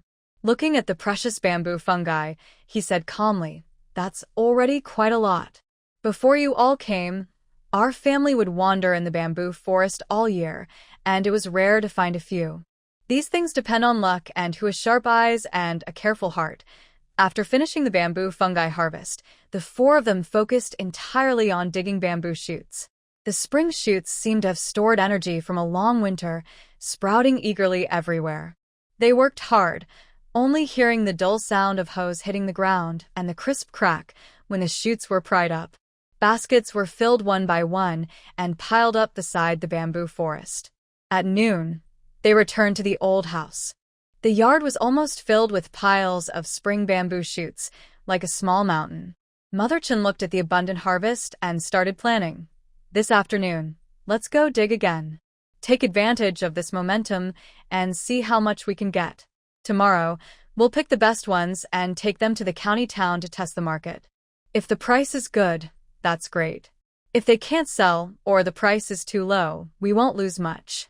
We'll dry all the bamboo shoots into dried shoots, keep some for ourselves, and enjoy them slowly. They'll be good in winter too. After a short rest after lunch, the four of them picked up their tools and backpacks, heading back to the bamboo forest as if they were unstoppable. That afternoon, they worked even harder, almost clearing all the spring bamboo shoots that looked decent. At dinner that night, the family was so tired they couldn't lift their arms, but looking at the two big piles of bamboo shoots in the yard and the white bamboo fungi drying in the shade behind the house, they felt full of peace and happiness. Mother Chen served the food while giving instructions. Tomorrow, Xiaohua, you take Xiaoqing, push the cart, and go to the county town to sell the bamboo shoots. Last time, when you sold winter bamboo shoots, you went with Dad to Wang's restaurant. You know the way and they know you too. This time, take Xiaoqing with you to learn the route and get some experience. First, ask Wang's restaurant if they want to buy. If they do and the price is right, sell to them. If not, push the cart to other restaurants or markets and try your luck. Chen Xiaohe immediately responded loudly, "Don't worry, mother. Leave it to me." Su Xiaoqing also quickly nodded, feeling a bit nervous but mostly excited and eager to try. Chen's mother then said to Su Xiaoqing, "Xiaoqing, during this time, you and your sister have been making embroidery. Pack a few good pieces to take with you. After selling the spring bamboo shoots, you can also go to the embroidery shop to sell your work. Ask the shopkeeper what kind of patterns are popular lately. Don't let anything delay you." Yes. "Mother, I remember," Su Xiaoqing replied. The next morning, before dawn, Chindashan and Chinshaha carefully selected and loaded evenly sized, intact bamboo shoots onto a cart, stacking them high and tying them securely with grass ropes and old cloth. Su Shaoqing also prepared her small bundle, containing the finest handkerchiefs embroidered by her and 2 lucky bibs. Before leaving, Su Shaoyin brought out a small bamboo basket from the kitchen, filled with fresh wild vegetables like shepherd's purse and dandelions, along with a small package of freshly picked mushrooms. She handed it to Chinshaha and said, "Brother Shaha, these wild vegetables and mushrooms were gathered this morning from the back mountain by me and mother. They are very fresh.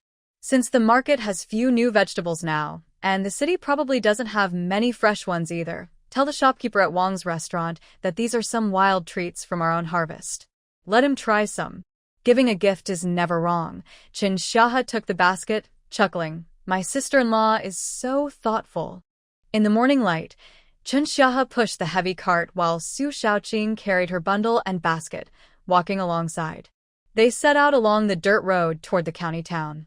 The wheels creaked over the damp soil, carrying the hopes of their family and the excitement and slight nervousness of this young couple's first business trip together, heading toward the busy county market. The spring breeze brushed past the willow trees by the roadside, bringing the scent of earth and grass, as if encouraging them. During winter, besides radishes and cabbages, there are pickled vegetables, which make your mouth taste bland. In spring, mountain produce is dried and stored for winter. It's really good. Even if it doesn't sell for much money, eating it at home is a win. That's settled. After breakfast, the family quickly divided tasks. Father Chun and Big Mountain Chun carried hoes and shovels, brought water and dry food, and headed to the newly bought wasteland. Mother Chun quickly changed into her old, comfortable clothes, rolled up her pants, carried a large basket, and handed a smaller one to Su Shaoyin. The mother-in-law and daughter-in-law locked the yard door and walked along the familiar path toward the back mountain. Spring in the forest is full of life. New green leaves layer over each other. Wildflowers bloom here and there, and the air is filled with the fresh scent of plants. Mother Chun pointed to a bush with newly sprouted purple-red buds and said, "Shaoyin, see that? It's called fragrant tree. City folks love to eat it, calling it fresh from the tree. You can scramble eggs with it or mix it with tofu. But it has a strong smell. Your dad, Big Mountain, and Little River all like it. I find the smell too strong and get a headache just smelling it, so I don't eat it." Curious, Su Shaoyin leaned in to smell. A strong, unique aroma filled her nose. She blinked and said, "Mom, we've never had this before in the South. Let's pick some tonight and let everyone try." "Okay, just pick the tender tips," Mother Chun replied, still working. She pointed to some fresh wild vegetables on the ground, shepherd's purse, dandelions, and gray vegetables. "These mountain vegetables are at their best right now, no bitterness. Let's pick more, blanch, and dry them. In winter, just soak them in hot water. Whether making fillings or stewing soup, they're much better than dried vegetables." Su Shaoyin carefully learned to identify them and moved quickly. She realized her mother-in-law knew this mountain as well as her own backyard. She knew exactly where shady spots grew mushrooms and where sunlit wild vegetables thrived. She quickly learned to pick only the thick, bright green leaves. "Mom, look over here." Su Xiaoyin pushed the saída de inferno. Behind it, on moist, decayed soil, she found a patch of thick, brown mushrooms with round, firm caps. There are so many mushrooms. They look edible. Mother Chun hurried over, examined them carefully, and said happily, "These are hazelnut mushrooms. They're good. Dry them and stew with meat for the best flavor. Hurry, pick them quickly. Once the sun gets high and the dew dries, it's hard to find them." Most villagers have finished spring planting. So many people are coming up the mountain these days, all craving the fresh taste of spring. The mother-in-law and daughter-in-law didn't say much more. They bent down and started gathering quickly. Mushrooms grow in clusters, vegetables fill baskets, and the back basket gradually becomes heavy. Besides mushrooms and vegetables, they also didn't forget to pick the tender tips of the Chinese tune, filling a small basket. By midday, the two of them returned home carrying their full harvest. As soon as they entered the yard, They saw Chen Xiahe and Su Shaoqing pushing an empty cart back, smiling. Almost at the same time, Chen's father and Deshan also carried tools, returning from the wasteland, covered in dirt. Everyone's back? Perfect timing. Mother Chen put down the basket and called everyone to wash their hands at the well. She also asked Su Shaoyin to bring out the boiled water. Xiahe, Shaoqing, how is it? Did you sell everything? Xiahe gulped down half a bowl of water, wiped his mouth, and looked proud. Mother, we sold everything. We took it to Wang's restaurant. When the boss saw it was from us, he was very friendly. The only thing is, the price for spring bamboo shoots isn't as good as winter ones. Only 10 cents a jean. But he bought all the 200 jean we brought, Su Shaoqing added clearly. Boss Wang also praised mother and sister-in-law for thinking ahead. He said the fresh mushrooms and vegetables arrived just in time. They're missing this spring flavor in their restaurant. He asked if we could dry more mushrooms. He might need them in winter.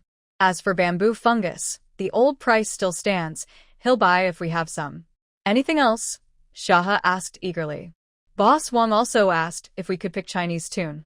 They want 30 jean tomorrow, paying 8 cents a jean. Also, 10 jean of shepherd's purse, 3 cents a jean. Mother, this is a no-loss deal. Father Chen and Deshan listened, smiling. Selling the spring bamboo shoots earned them 2 silver coins, which was a good income. They didn't expect extra orders for wild vegetables. Su Shaoqing took out a small purse. The embroidery products also sold for 245 won. Our family has been busy lately, so my sister and I didn't make much. We still have leftover embroidery thread and fabric from last time, so we didn't add anything this time. Mother Chen quickly calculated in her mind and showed a decisive look. Good. The price for the bamboo shoots is fair. Since Boss Wang wants wild vegetables, he trusts us. That's a good opportunity. She looked at the sun. In the afternoon, my eldest daughter-in-law, Shaoqing, and I will go back up the mountain. Since not many people know now, let's quickly pick the 30 jean of Chinese tune and 10 jean of shepherd's purse he asked for, and also gather some other wild vegetables and mushrooms to dry. This business has been booming these days. Once the villagers realize it, they will all rush up the mountain, and with so many wild vegetables, the prices will drop and they won't sell well. She looked at Father Chen and Little River Chen. Over on the wasteland, you two can take care of things this afternoon. There's no rush today. Big Mountain is at home, so let's quickly pack the mountain goods we picked this morning. Blanch what needs to be blanched, dry what needs to be dried. Don't spoil them. The task was clear, so everyone immediately started working. After a quick lunch, Mother Chen took her 2 daughters-in-law, packed a larger basket and cloth bags, and headed back to the mountain. This time, their goal was clear: find fragrant cedar trees and tender wild chives. The mountain was quiet, only the sounds of their picking and occasional whispers. At home, Big Mountain Chen took out various bamboo and reed sieves, spreading out the mushrooms and wild vegetables they collected in the morning. The vegetables were washed, blanched, drained, and then laid out to dry. Soon, the yard was filled with the fresh scent of blanched vegetables and the unique aroma of mushrooms. Father Chen and Little River Chen weren't idle either. They gathered the small stones and weeds cleared from the wasteland in the morning, checked the layout of the ridges and water channels, and prepared for the next stage of land clearing. As the sunset faded, Mother Chen and her 2 daughters returned with baskets nearly overflowing. Though tired, their faces were full of joy from the harvest. They had collected about 30 jean of cedar tips, more than 10 jean of wild chives, and many other wild vegetables and mushrooms, piling up in one corner of the yard. As night fell, the small Chen family yard was brightly lit. Everyone sat together, eating a simple dinner, but the conversation was lively, focusing on tomorrow's delivery, drying mountain goods, and the potential opportunities brought by the shopkeeper Wang. The generosity of the spring mountain not only filled their baskets, but also ignited their hopes for a richer, more independent future. Those 30 jean of cedar tips and 10 jean of wild chives might seem like a small business to shopkeeper Wang, but for the Qin family, they were like a key, quietly opening a door to a more stable and hopeful life. For 6 consecutive days, The Chun family delivered the freshest wild vegetables to shopkeeper Wang's restaurant early each morning. That day, just at dawn, Mother Chun returned from the county town, her face shining with dew and the glow of a harvest. As the family gathered in the old house for breakfast, she cleared her throat and took out her blue notebook for recording. "I've organized the accounts for the wild vegetables I've delivered these days," she said. Mother Chen's voice was soft but firm, full of the confidence of a family head. Scented cedar, shepherd's purse, and a few other seasonal mountain vegetables. Altogether, we sold about 1¼ silver coins and 620 coins. This amount made Qin Xiaohe, who was busy eating porridge, immediately lift his head with bright eyes. Su Xiaoyin and Su Xiaoqing also put down their chopsticks. Plus the 2 silver coins we earned from selling spring bamboo shoots earlier. Mother Chin continued, gently pointing at the account book. At the start of the spring, just from selling mountain goods, we earned 3 silver coins and 20 coins. She paused, looking around at everyone. And that doesn't include the dried mushrooms, dried wild vegetables, or the spring bamboo shoots that didn't look perfect but were dried into bamboo shoots. This year, we've started off well. The main hall was filled with happy silence, only the faint crackling of firewood in the stove. Over 2½ silver coins was a heavy, reassuring sum for a family that only recently stabilized last autumn. Mother Chin exchanged a glance with her husband, who nodded slightly. She then said, "We discussed this money with your father. The change from the 620 coins will split between your 2 families. Each gets 310 coins to help with your household expenses. The rest of the silver we'll use for an important matter, buying piglets." "Buying piglets?" Qin Xiaohe blurted out. "Mom, what's the price of piglets now? Is 3 silver coins enough?" Father Qin took over, his voice steady. Eva checked. "Old Qin Xuan's family in our village raises pigs well. Their piglets are strong and rarely get sick. Since we've helped each other during harvests over the years, she agreed to save 2 good piglets for us, each costing 1½ silver coins. 1½ silver coins for 1 piglet?" Qin Xiaohe exclaimed. "That's expensive." "Expensive?" Father Qin looked at his son. "That's the friend's price. If outsiders come to buy, it'll cost at least 2 silver coins. Old Qin Xuan's piglets are popular. If we hadn't been trading labor with them during busy farming seasons these past few years, we might not have had this chance." Mother Qin nodded and added, "The piglets can be brought home tomorrow. We'll raise 2. One will be in the pig pen near your new house, with both of your families sharing the care, feeding, and cleaning in turns.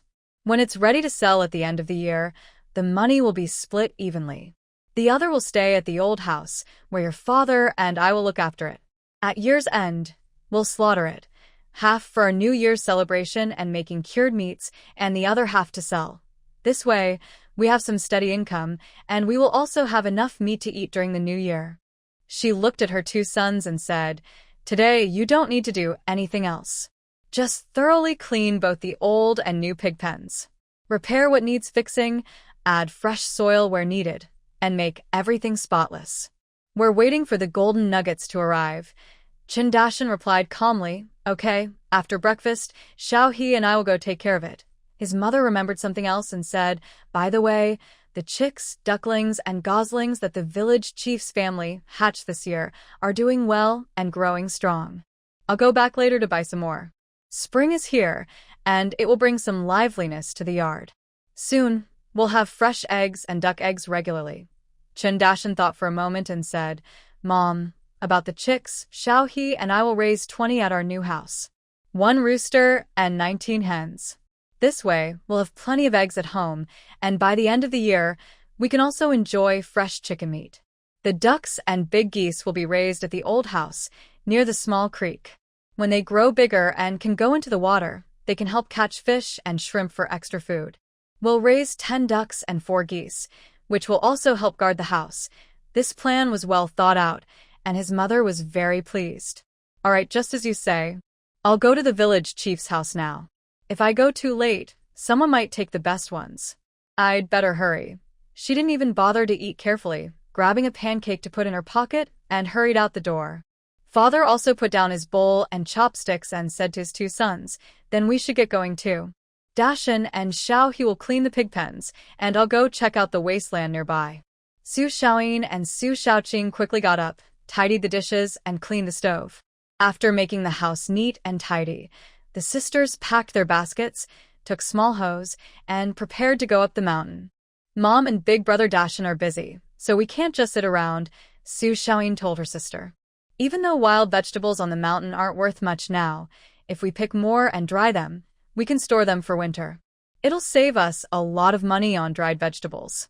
We should also look for any hidden mushrooms or wood ear fungi. Yes, Su Xiaoqing nodded firmly. Sister, let's go to the valley. I think I saw a wild jujube tree last time. If we can find some saplings, that would be great. The sisters set off into the mountain together.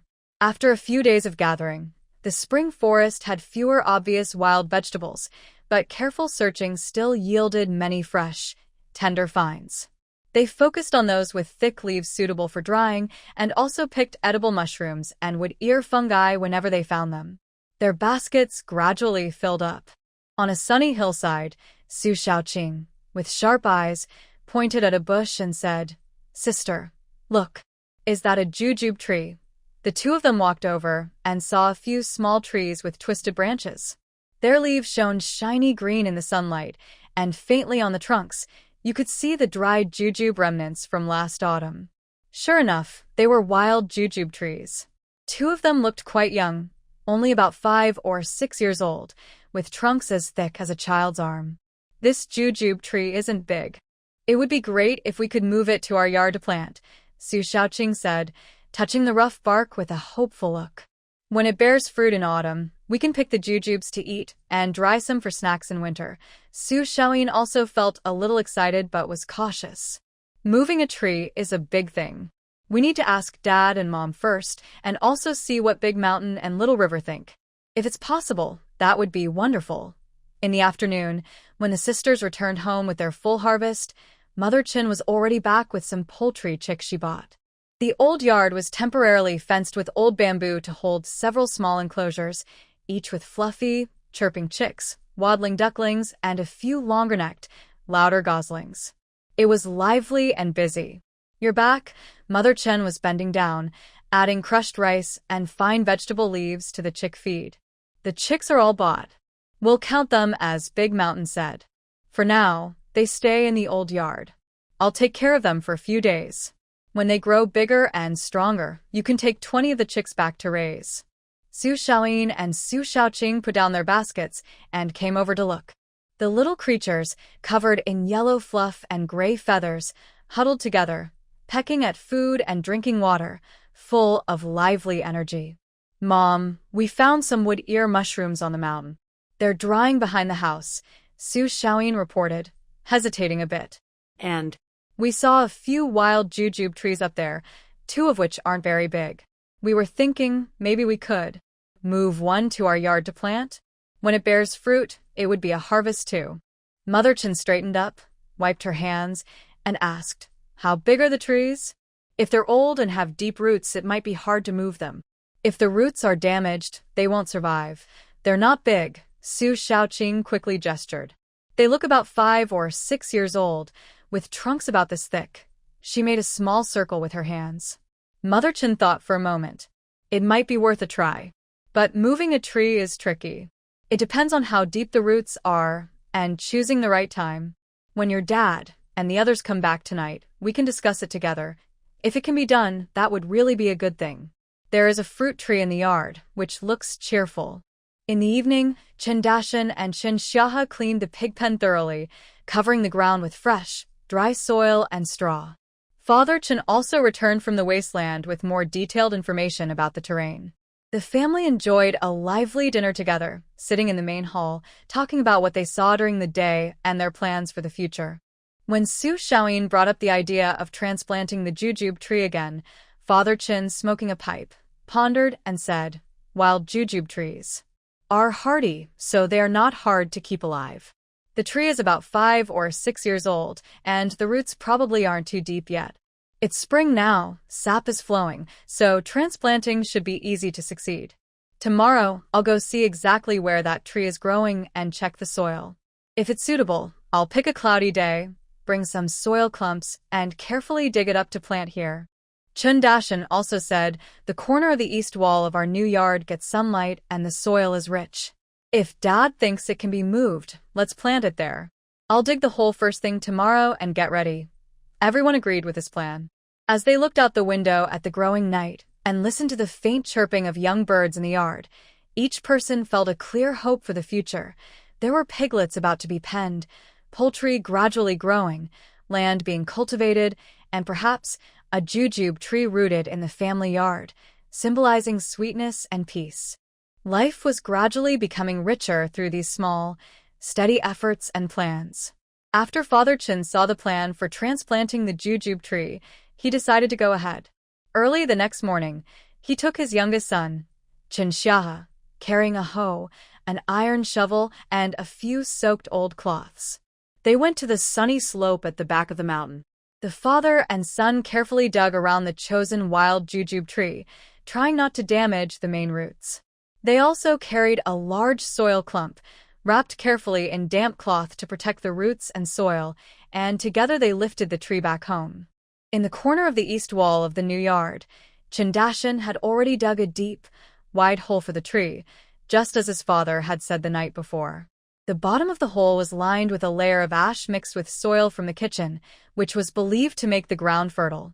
The jujube tree was carefully placed into the hole, with Father Chin adjusting its position. Chun Xiahe and Chin Dashin filled the hole with soil, while Su Xiaoyin and Su Xiaoqing helped water and press the soil down. The wild-looking jujube tree took root in the corner of the new yard, its tender green buds trembling slightly in the spring breeze, symbolizing sweet future days. I just finished planting the jujube tree and haven't had a chance to wipe my sweat when I heard knocking at the door and a woman's voice outside. Is Dashin at home? Mother Chen was washing her muddy hands at the well when she heard this, and quickly went to open the door. Outside stood a woman from the village, Aunt Si, who was about Mother Chen's age, wearing a slightly new blue cloth jacket, with a look of urgency and hope on her face. Oh, it's Aunt Si. Come in and sit.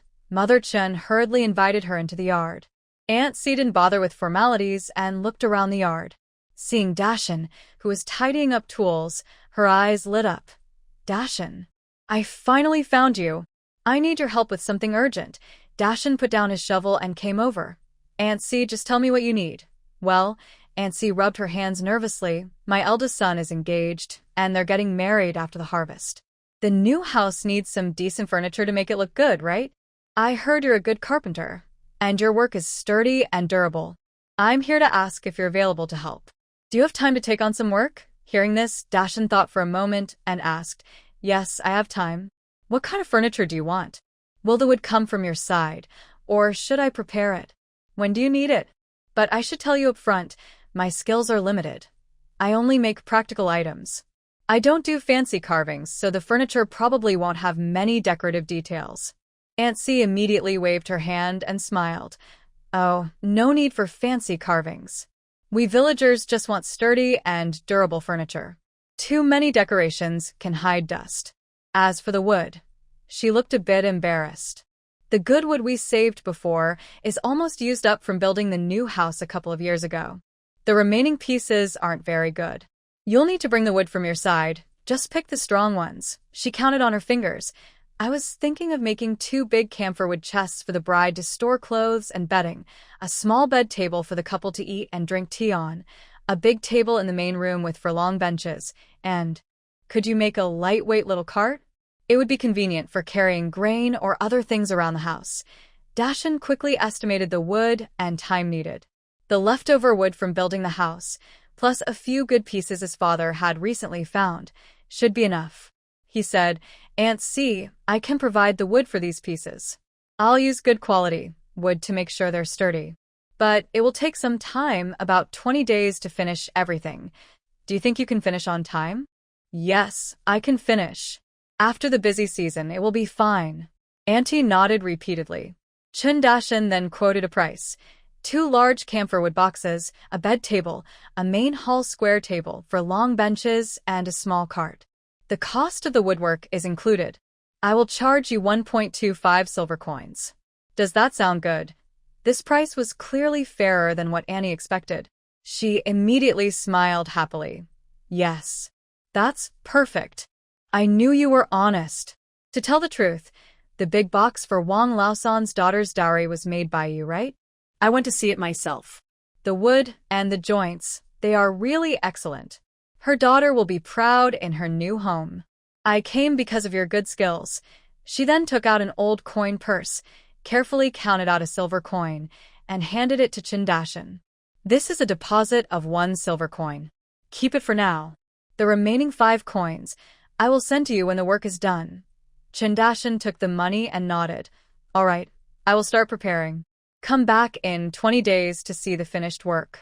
After Auntie left happily, the atmosphere in the Chin family yard became even livelier. This unexpected carpentry job was not only a recognition of Chindashan's skills, but also a good income. Chen's mother looked at her eldest son with pride on her face. Then she began to plan the household chores again. Since Dashan has taken the job, he will stay at home to make furniture for the next 20 days. The 14 acres of wasteland must still be cultivated. Tomorrow the river, you and your father go to the wasteland to work hard. The vegetable garden, chickens, ducks, geese, pigs, and the 3 meals a day will be taken care of by me, Xiaoyin, and Xiaoqing. The weather looks good these days. In the morning, I will take Xiaoyin and Xiaoqing up the mountain to see if we can pick some mushrooms and dry the last batch of spring mushrooms. If there's nothing left on the mountain, I will go to the wasteland in the afternoon to help with the land clearing. The more people, the faster it goes. She looked at her 2 daughters-in-law. Xiaoyin, Xiaoqing, in the morning, help with household chores and feed the animals. In the afternoon, stay at home and do embroidery. The embroidery shop manager said that there are many happy events lately, so we need to work hard. Dashan makes furniture, and you both do embroidery. Nothing will be delayed. Everyone agreed with this reasonable plan. Su Shirin and Su Xiaoqing exchanged a glance, understanding that their mother-in-law was showing kindness, allowing them to focus on embroidery, which has better prospects. Chun Dashan also looked gratefully at his mother, knowing that when he was working as a carpenter, he wouldn't need to worry about household matters. The next day, Chen's family's daily routine started according to their new division of work. At dawn, Father Chen and Xiaohe Chen carried food and water and went to the hopeful land of their future, bringing heavier farming tools. Dajan Chen went straight into his woodworking shed. First, he mentally reviewed the furniture his aunt wanted, then carefully selected and planned the wood from the pile, measured dimensions, and marked lines. The sound of saws and planes soon filled the air rhythmically, while fragrant wood shavings danced in the morning light. Mother Chen, along with Su Xiaoyin and Su Xiaoqing, first fed the chickens, ducks, and geese, then cleaned the pig pen and watered the vegetable seedlings in the corner of the yard. Afterwards, the 3 women carried baskets and went back into the mountains. In late spring, mushrooms were harder to find than before, but with patience and experience, they still managed to find some hazelnuts and straw mushrooms. They also gathered some wild vegetables, planning to dry them or cook them at night.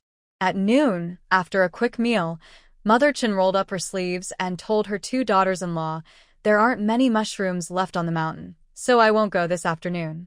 I'll help your father and Xiaohe over at the wasteland. The house will be left to you."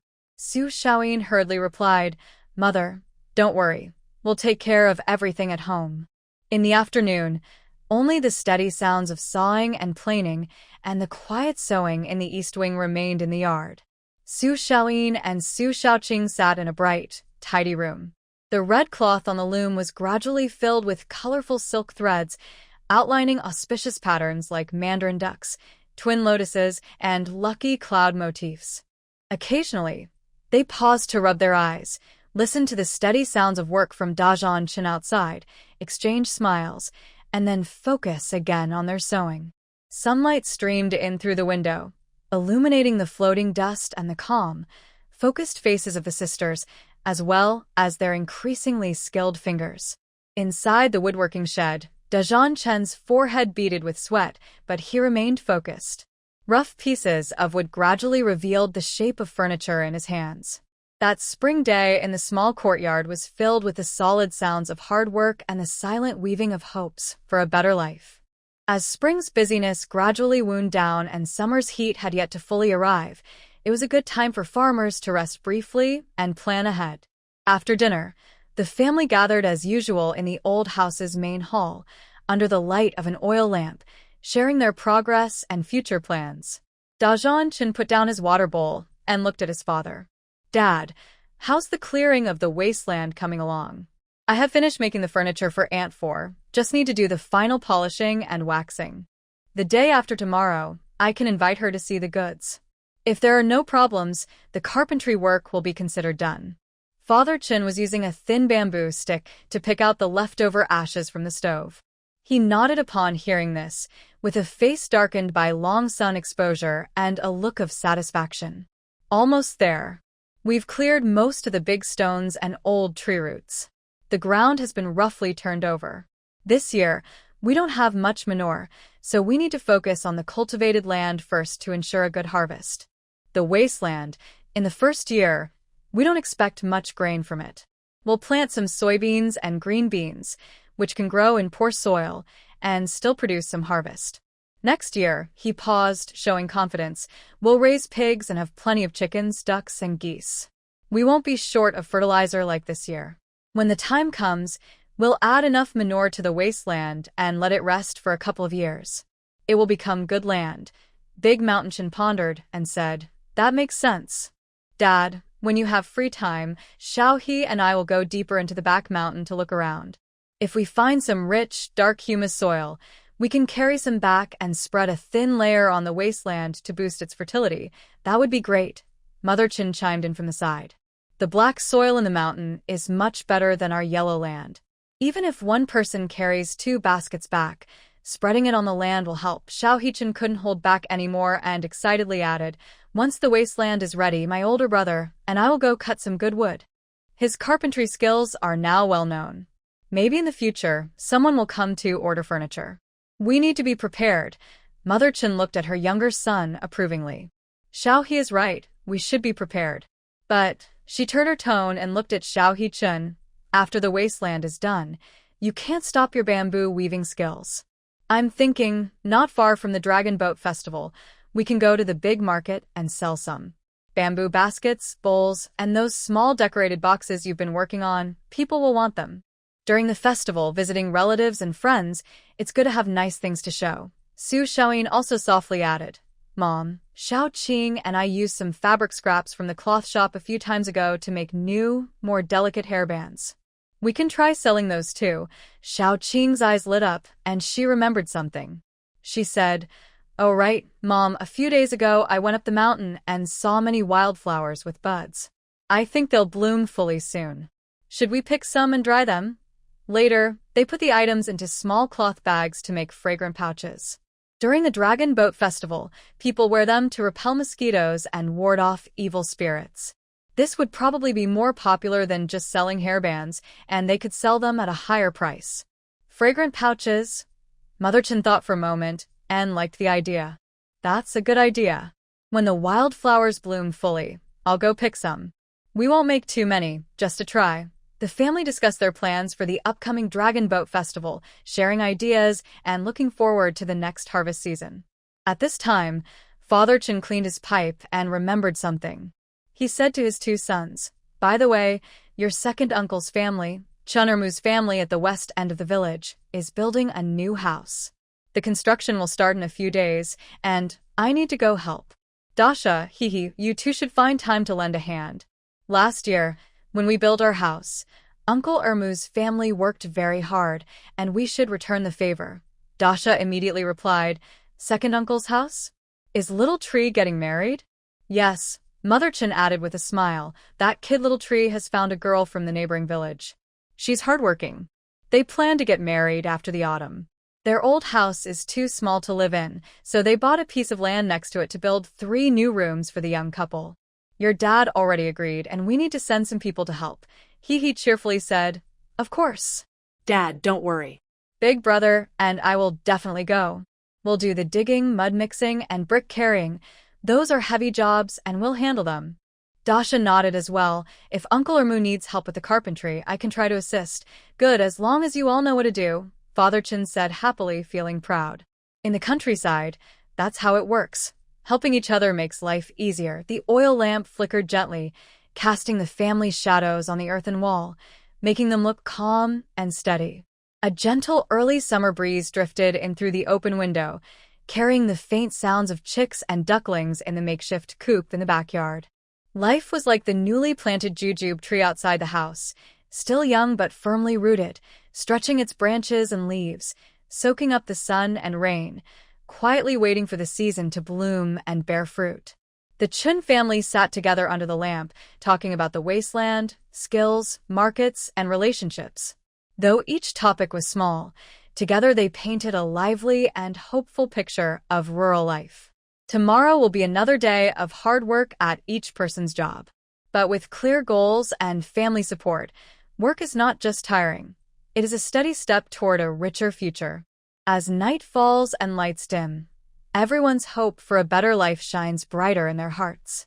Chun Dashin finished polishing the last piece of furniture.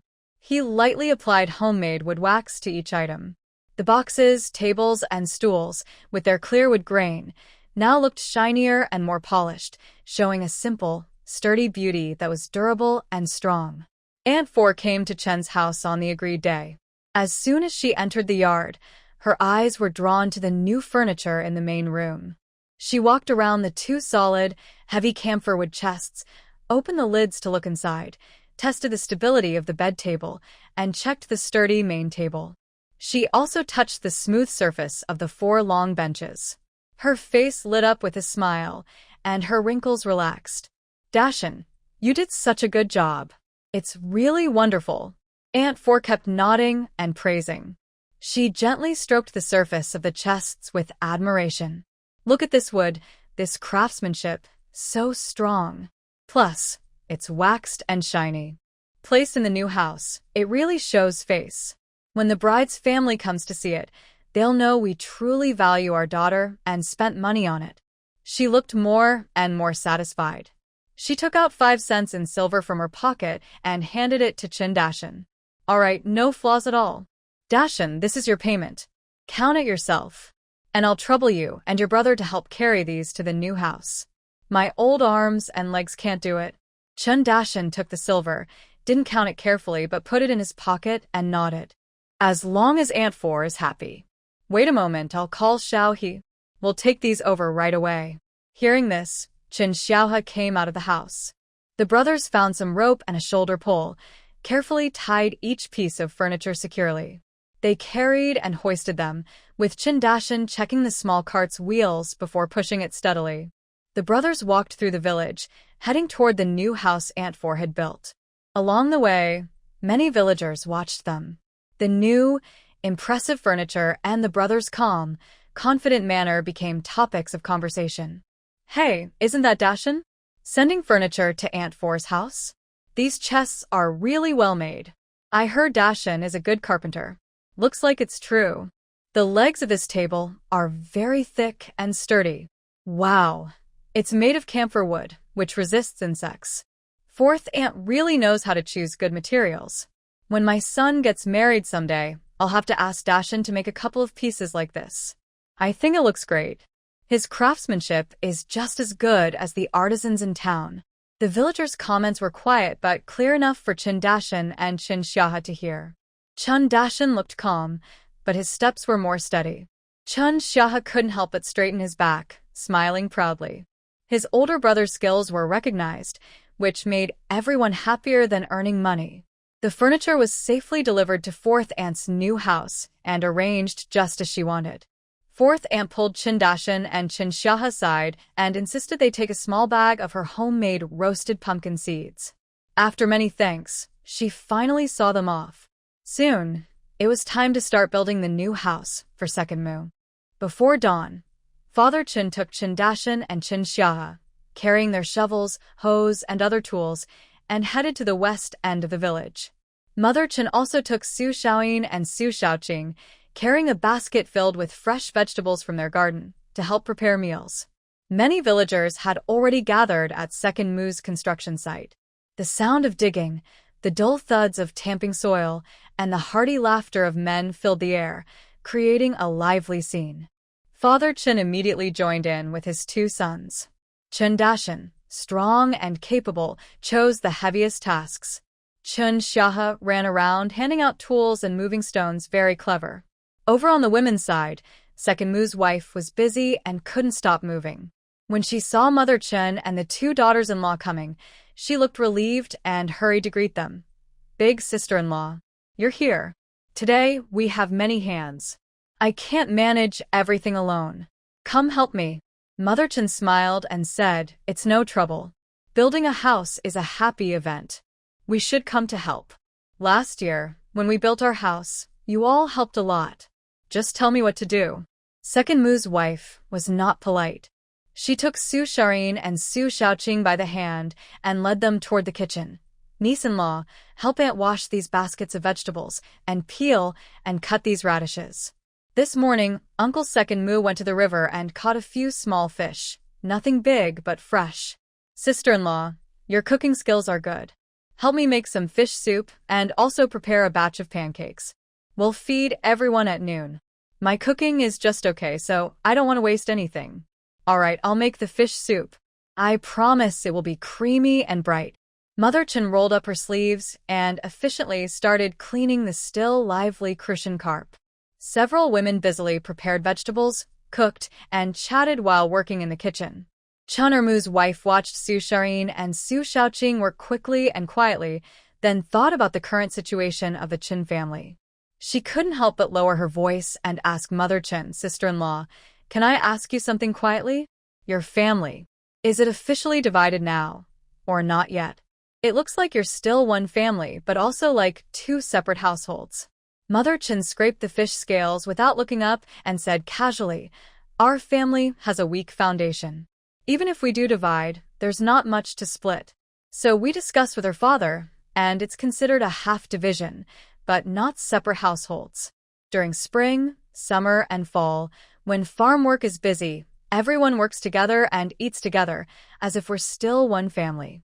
In winter, when there's less farm work, the young couple can cook for themselves and manage their own household, to practice how to live on their own." She paused, washed the cleaned fish, and continued, "They earn their own money, whether it's Dashan doing carpentry or Xiao Yin doing embroidery. They give 40% to the family and keep 60% for themselves to buy things or save for the future. This way, we, the old couple, can still oversee things while we're able, and they also have some motivation to support the family." Chen Ermu's wife listened carefully, thinking for a moment. "This method sounds pretty good. Honestly, after Xiao Shu's wedding in the fall, I've been thinking about this too. Fully dividing everything at once. I'm worried the kids are young and might not plan ahead, but if we don't, I worry the new daughter-in-law might not feel welcome. Your half division is a good middle ground." Mother Chen put the fish into the pan, frying both sides until lightly golden, then poured in boiling water, covered the pot, wiped her hands, and said, "Every family has their own way of doing things. We're just figuring it out as we go. Your family is stronger and has fewer people, so when the time comes, we'll see what the children want and discuss it with Ermu." At noon, the aroma of fish soup mixed with the smell of freshly baked pancakes spread through the air. The men, who had worked hard all morning, were already hungry. They sat around a makeshift shelter, enjoying the delicious fish soup and fragrant pancakes, eating eagerly. During the meal, praise for Chen Dashan's skills naturally came up, along with questions about the rules of their half-division family arrangement. Father Chen spoke little, only saying 2 simple sentences, but his calmness and confidence in the steadily improving family life made many villagers, who also had sons about to marry, pay close attention. They helped until the sun was setting, and the foundation of the Chen family's house was already solidly built. The Chen family members then said goodbye and headed home. Walking along the dirt road, the sunset cast long shadows. Mother Chen remembered the casual talk in the kitchen and said to Father Chen, his father, the daughter-in-law from Ermu's family, asked me about dividing the land. I think, with our way, maybe someone else in the village will try it in the future. Father Chen responded with an, looking at the shadow of the jujube tree in their yard, which was sprouting new leaves, and slowly said, "Life is our own to live, as long as the method works. We should focus on doing each thing well, one step at a time. That's the best. The family returned home in the evening light, tired but feeling peaceful and hopeful. Their skills were recognized, relationships maintained, and their daily life became clearer and more prosperous through simple, honest work and interactions. At night, lying on their beds and listening to the faint sounds of insects outside the window, Father Chun, Mother Chun, Brother Dashin, and the sisters from the Su family all looked forward to the coming summer with a sense of stability and hope. Mom, did Dad go to the fields early this morning? Su Xiaoyin pushed open the slightly open gate of the old house and saw Mother Chun washing clothes by the well. The early summer sun was already warm, shining brightly in the yard. Mother Chun straightened up, shook off the water droplets from her hands, and smiled. Yes, your dad is just restless. He said he wanted to check the seedlings in the field. Since they were just planted not long ago, he needs to watch them carefully. If they lack fertilizer or are dry, he wants to be sure. She paused and asked, Have you fed the pigs over there? Yes. Su Xiaoyin went over to Mother Chun and helped wring out a coarse cloth shirt. That pig is eating more and more each day. Now it eats a basket of pig grass mixed with bran and bean pulp every day, and it finishes it quickly. It even grunts for more. Xiao Qing and I have to go and cut extra grass for it every day. Mother Chun listened and, instead of worrying, smiled happily. It's good that it can eat. Piglets need to eat well to grow fat. When they are thick and full, and we take them to the market at the end of the year, their height on the scale will be high and the price will be good. If we work hard to feed them, we will earn more money. At this moment, Su Xiaoqing also came from the new house, carrying a small wooden bucket filled with wet soybean pulp left after filtering soy milk, ready to feed the chickens and ducks. Hearing the conversation, she interrupted, saying, Mother, your method is the best. You clean the pig pen every day, lay down fresh soil, and the pigs are comfortable. The feeding is also careful. Look at this soybean pulp. People who are hungry would eat it, and the pigs love it. Mix it with grass, and they eat without lifting their heads. Mother Chun took over the conversation while hanging clothes, sharing her experience. Raising pigs is like taking care of children. You have to be careful. Soybean pulp is good and nutritious. Also, the big bones left after boiling soup, those that are too hard to chew, I save them and dry them in the sun until they're crispy. Later, I crush them with a stone mill into powder and mix it into the pig feed. Fish bones, small fish, and shrimp shells dry them too.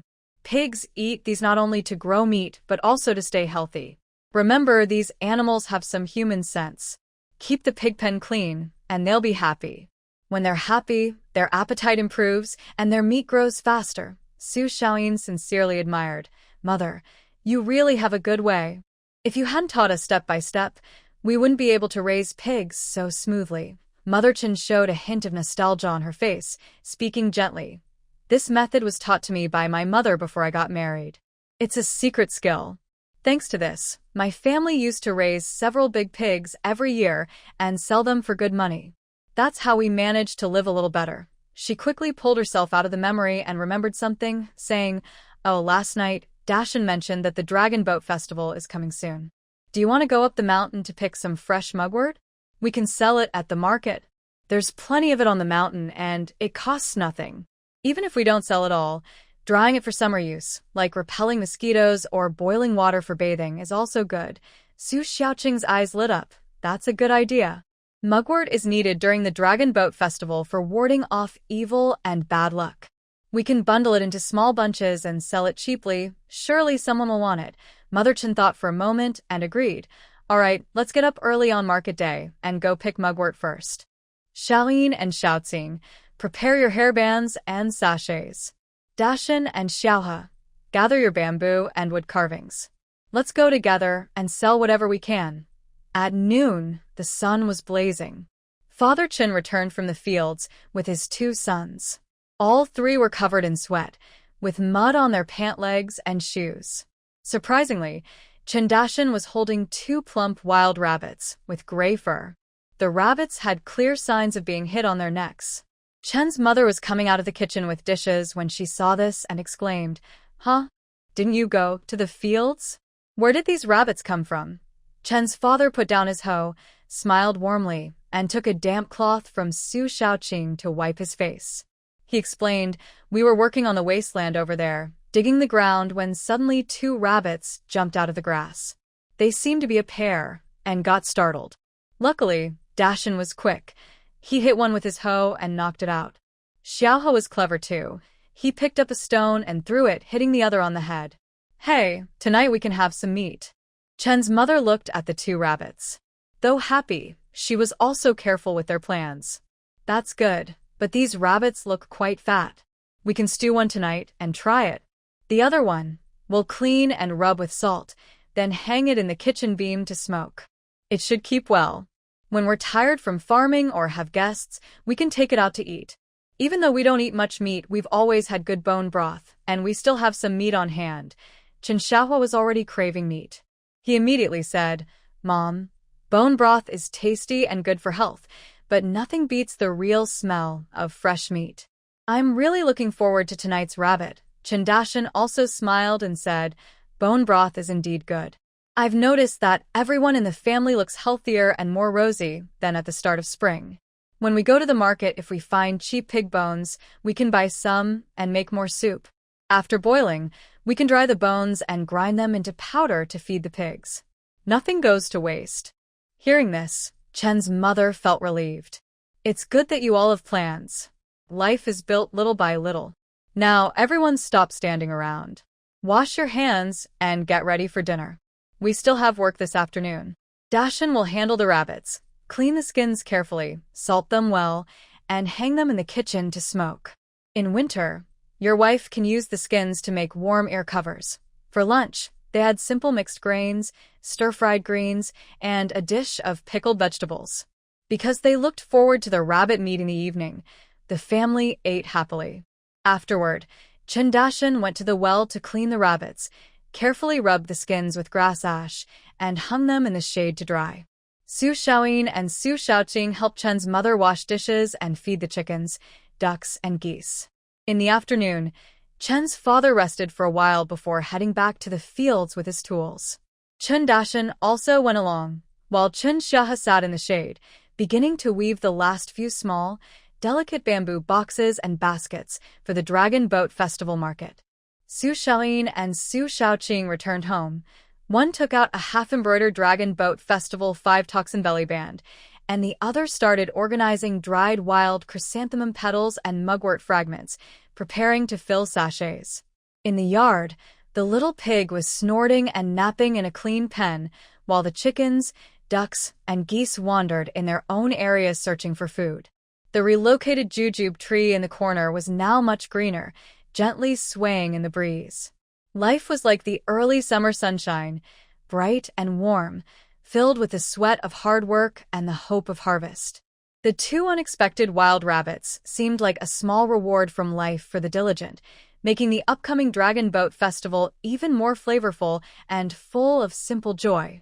"Mom, tomorrow is the first day of the big Dragon Boat Festival market. Big Mountain has already packed everything, all on the cart. But what about the mugwort? Should we go pick it early tomorrow morning?" After dinner, Su Shaoqing was tidying up the dishes while asking Mother Chen, who was checking if the sachets were sealed tightly under the lamp. In the main room, Chen Dashin was wrapping the last few small wood carvings with soft cloth, and Chen Xiahe was counting the bamboo baskets and boxes. Su Shaoyin was sorting the finished hairbands by color and pattern, hanging them on a thin bamboo pole they had set up temporarily. Mother Chen didn't look up, her hands busy. "Yes, we'll go early tomorrow morning to cut the mugwort, while it's still dewy. It'll be fresh and lively, smelling good too. Your dad checked the back mountain this afternoon. There's a patch that's tall and dense, and we've marked the spot. We need to be quick, cut, and load the car directly." She put down the sachet she was holding, looked around, and finally warned, "Let's all get up early tomorrow. Your dad will stay home to look after the animals, feed them, and water them. We'll go to the county early to get a good spot. If we go late, the best places will be taken, and even if our stuff is good, it won't stand out." "Okay. Got it, Mom." Chen Xiahe replied loudly, full of eager excitement. The next morning, even before the morning star appeared in the sky, the Chen family yard was already bustling. After hurriedly eating breakfast, Father Chen saw them off at the gate. Watching their son and daughter-in-law push the loaded cart into the misty dawn, he turned back to start his day's work. By the time they reached the county, the market was already lively, with many hardworking vendors setting up their stalls. Chen Dashan had sharp eyes and quickly found a good spot near the busy intersection. A few people helped him unload the items from the cart. This time, Chen Dashan specially made a foldable long wooden table, which was steady when opened. Various small wooden carvings and delicate bamboo crafts were neatly arranged on the table, shining softly in the morning light. A bamboo stand holding hair ties and sachets stood beside the table, colorful and faintly fragrant. A bunch of mugwort, still fresh with dew, was divided into smaller bundles and neatly placed at one end of the table. Not long after setting up, more people started to gather at the market. The atmosphere of the Dragon Boat Festival filled the air, with a special smell of zongzi leaves and mugwort. Chen's mother cleared her throat and spoke first, her voice clear but not loud. "Dear villagers, come take a look. Handmade wooden carvings for the kids. Sturdy bamboo baskets and boxes. Young ladies and wives, check out these hair ties and sachets. Perfect for the festival. Mugwort for 2 coins a bunch, to ward off evil and keep safe." Following her lead, Chen Xiahe also started calling out loudly, full of youthful enthusiasm. Su Shaoyin and Su Shaoqing felt a bit shy, but quietly described the patterns on the hair ties and the herbs inside the sachets. Chen Dashan, though not shouting, carefully cleaned each wooden and bamboo item and arranged them neatly. When someone picked up an item, he would briefly mention the type of wood and craftsmanship. Their stall had fresh and unique goods at honest prices, quickly attracting many visitors. Some chose small wooden horses and chubby dolls for children, others bought bamboo baskets and small rattan basins for their homes. Many young women and wives were drawn to the brightly colored, stylish hair ties and fragrant sachets, picking them up and examining them, unable to put them down. Mugwort was especially popular. When the total purchase reached 25 coins, Chen's mother happily handed over a bunch. Many bought just mugwort, priced at 2 coins a bunch, for good luck during the festival. "What's inside this sachet? It smells so nice," asked a woman, holding a sachet embroidered with a 5-toxin pattern. "Ma'am, inside are dried mugwort leaves, mint, calamus, and some wild chrysanthemum petals. We picked them ourselves. Wearing them keeps mosquitoes away and helps refresh the mind," Su Shaoqing explained softly. Not bad." "I'll take 2, the woman said happily, paying quickly. "This small bamboo basket is very finely woven." "How big is it?" asked an old man, examining a palm-sized bamboo basket. "Sir, this 5 cash coin is perfect for filling a small bag of sunflower seeds or needle and thread," Chen Xiahe said with a smile. As the sun rose higher, the goods at the stall quickly decreased. Most of the dozens of mugwort bundles brought along were given away as extras. Only a few were sold, but this helped boost sales of other items. Chen's mother estimated this, and her smile grew wider. By midday, the crowd had thinned. Chen's mother looked at the remaining goods and said to Su Shaoyin and her sister, "Now that it's less busy, you two should go to the embroidery shop and sell the embroidered items. When you're done, come back. I'll take you to the big market to buy festival food, some meat, and weigh some glutinous rice with red dates. We can also make our own zongzi." "Okay," the sisters replied, carefully took the small bundle with the embroidery, greeted Chen Dashan and Chen Xiahe, and hurried toward the embroidery shop. The owner of Jin Xiao Fabric Store had just seen off a customer. She was dusting the counter with a feather duster when she saw the Su sisters enter and smiled warmly. "Oh, it's you too. It's been a while since you came." Su Shaoyin stepped forward and bowed slightly. "Hello, shopkeeper. Recently, our family has been busy with spring planting and land clearing, so we haven't had time. But before Dragon Boat Festival, we managed to make some items." Su Shaoqing carefully placed the bundle on the counter and opened it. Inside were 5 or 6 handkerchiefs embroidered with elegant patterns like orchids, butterflies, and small fish playing among lotus flowers. There were also brightly colored children's bibs embroidered with insects like scorpions and centipedes, 2 pillowcases symbolizing mandarin ducks playing in water, and abundance year after year, and at the bottom, a square, 100 blessings picture. It was embroidered with hundreds of different characters in red thread, arranged neatly on a background of light gold cloud patterns. Though not large, the design was full, the stitches even, and the colors both solemn and festive, showing careful craftsmanship. The shopkeeper's eyes lit up. She first picked up the 100 blessings picture and examined it carefully in the light, her fingers brushing over the detailed embroidery, nodding repeatedly. Excellent, excellent. This 100 blessings embroidery is truly clever. The thread colors match well, and the gold thread makes it festive without being gaudy. A few refined elderly ladies in town like these small, auspicious embroidered pieces to hang in their study or small Buddhist shrine. It's perfect. She put down the embroidery and looked at the other pieces, all of which seemed to be of better quality than before, clearly showing more skill. She paused for a moment and then said, "This 100 blessings picture is not very large, but it has a good meaning and fine craftsmanship. I will give you 1.5 silver coins. Next time, if you can embroider something bigger, like pine and crane longevity or flowers blooming with wealth, the price can be higher. For these handkerchiefs, bibs, and pillowcases, I will pay you a total of 1.5 silver coins. This is a good price, based on your skill and the quality of your work. In the future, when you have more embroidery pieces, you must bring them to me. 1.5 silver coins. Plus another 1.5. A total of 2.5 silver coins." Su Shirin and Su Shaoqing felt their hearts pounding wildly, almost jumping out of their throats. They held back their excitement, exchanged a quick look, and saw the disbelief and joy in each other's eyes. These embroidered items, including fabric and thread, cost only about 600 coins in total, so they had earned nearly 2 silver coins in profit. "Thank you so much, shopkeeper." "Thank you." Su Xiaoyin's voice trembled slightly as she took the heavy 2.5 silver coins handed to her by the shopkeeper. She clenched them tightly in her palm, then carefully tucked them into her most personal pocket. She couldn't help but press her hand against them. "We will definitely come back." Su Shaoqing also hurriedly expressed her thanks. The sisters hurried out of the embroidery shop, and only after stepping into the bright sunlight outside did they feel a bit calmer. Their faces were still flushed, and their steps were light enough to seem like they could fly. They didn't delay, and quickly headed back toward their stall, eager to share this huge good news with their grandmother and family. The coins in their hands were hot, symbolizing real wealth and recognition of their skills. This made them feel more secure and proud than ever in their new home and this land.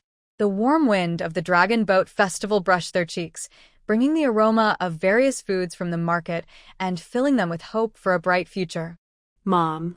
"We're back." Su Xiaoyin and Su Shaoqing rushed back to their stall, their faces flushed with excitement and their eyes shining brightly. Mother Chen was helping a customer tie a new bamboo basket with grass rope.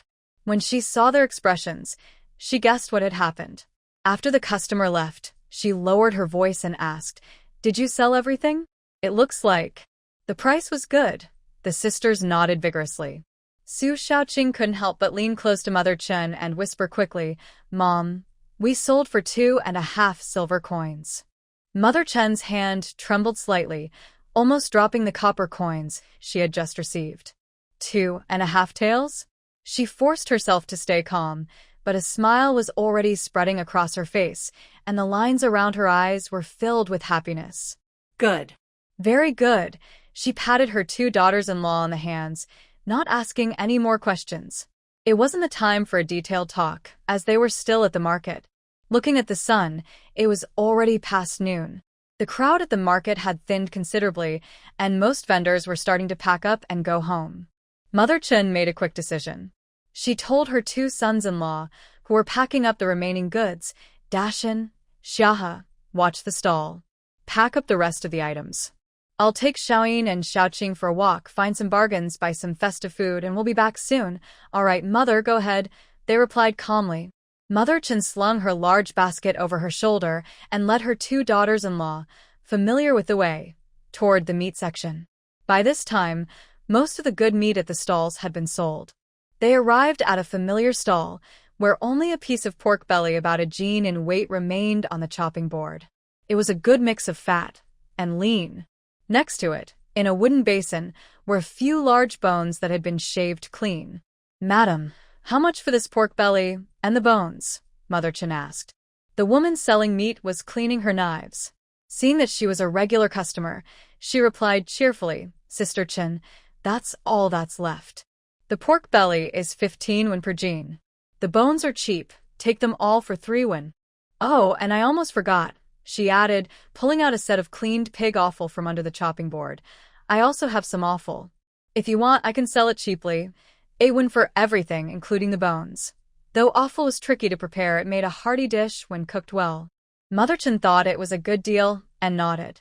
"All right, I'll take all of it. The pork belly, bones, and offal total should be 26 won, right?" "Exactly. You're quick at calculating, Sister Chen," the woman said with a smile.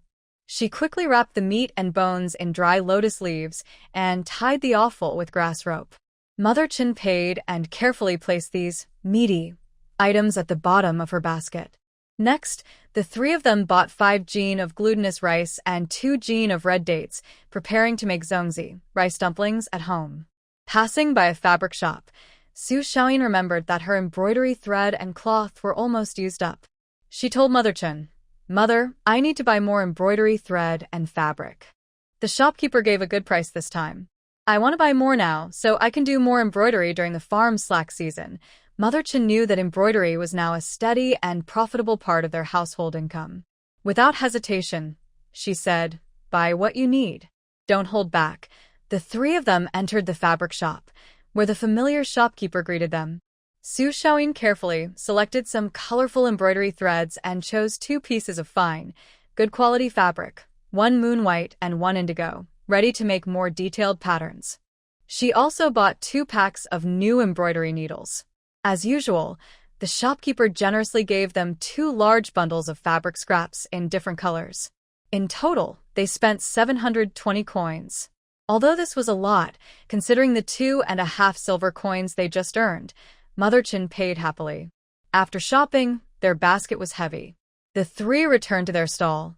Chen Dashan and Chen Xiaohua had already packed the remaining small wooden carvings, bamboo items, and hairbands, and their cart was neatly organized.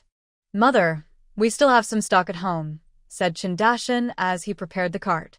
"Xiaohua and I made quite a few things during this time, but we didn't bring everything today." Su Xiaoqing also said, "We still have materials for hairbands and sachets, so I can make more." Hearing this, Mother Chen felt more confident. The Dragon Boat Festival market usually lasted 3 days. The first day was the busiest, and the next 2 days, while not as crowded, still had some business. She nodded and said, "All right. Tomorrow and the day after, we'll come again."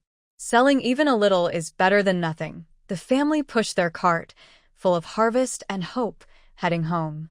The setting sun stretched their shadows long across the rural dirt road. When they arrived home, Mother Chen and Father Chen prepared dinner together, with Su Xiaoyin and her sisters helping. Though tired, the atmosphere at the dinner table was lively. Mother Chen cut half of a pork belly, stir-fried it with wild vegetables into a large, fragrant dish. The remaining half was salted and hung up to dry. They washed a large pork bone, added a few slices of ginger, and simmered it slowly. The pig's offal was scrubbed repeatedly with ash and salt, then hung in a cool place for careful processing the next day. After this rare, hearty dinner filled with the aroma of meat, the family didn't rush to rest. The oil lamp in the main room was lit brighter. Mother Chen took out her blue leather account book again. "Let's do the accounts," she said calmly, but her eyes shone with light. Xiaoqing, go first." Su Xiaoyin steadied herself and said, "Mother, today our embroidery pieces earned us 2.5 silver coins." As soon as she said this, Father Chen, Dashan, and Xiaohua all looked surprised, and Xiaohua even took a sharp breath. Su Xiaoyin continued, "The cost of this batch of embroidery, including fabric and thread, was about 600 coins. The net profit was 1 tael and 99 qian of silver." She paused, feeling a bit shy, and said, "But when we returned, we bought new embroidery threads and fabrics, which cost 720 coins. So, the actual cash we have is not that much, but the materials are still here, so we can continue working. Mother Chin nodded and recorded in the account book.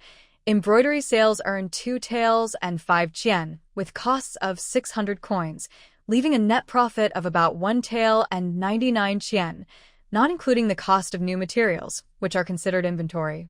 Then Dezhanshin said, "Today, I sold small wooden items for 380 coins.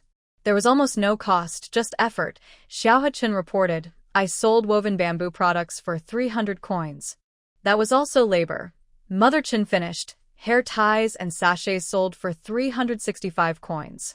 The fabric was a gift, so no cost. Father Chin silently calculated and then said slowly, 380 plus 300 is 680, plus 365 makes 1,045 coins, which is about 1 tael and 45 chien. Adding the embroidery sales, ignoring the cost of new materials, today's cash income alone is 1 tael and 45 chien. This doesn't include the big profit from the embroidery. In one day, they earned over a tael of silver. For an ordinary farming family, this was undoubtedly a large sum. The living room was silent for a moment, then filled with a strong, satisfying joy. Everyone's face was full of smiles, proud of their hard work paying off and confident in their skills and business. Tomorrow and the day after, we'll keep going, Mother Chin decided firmly. Sell as much as we can. Over the next 2 days, the Chin family set out early each morning to the county fair.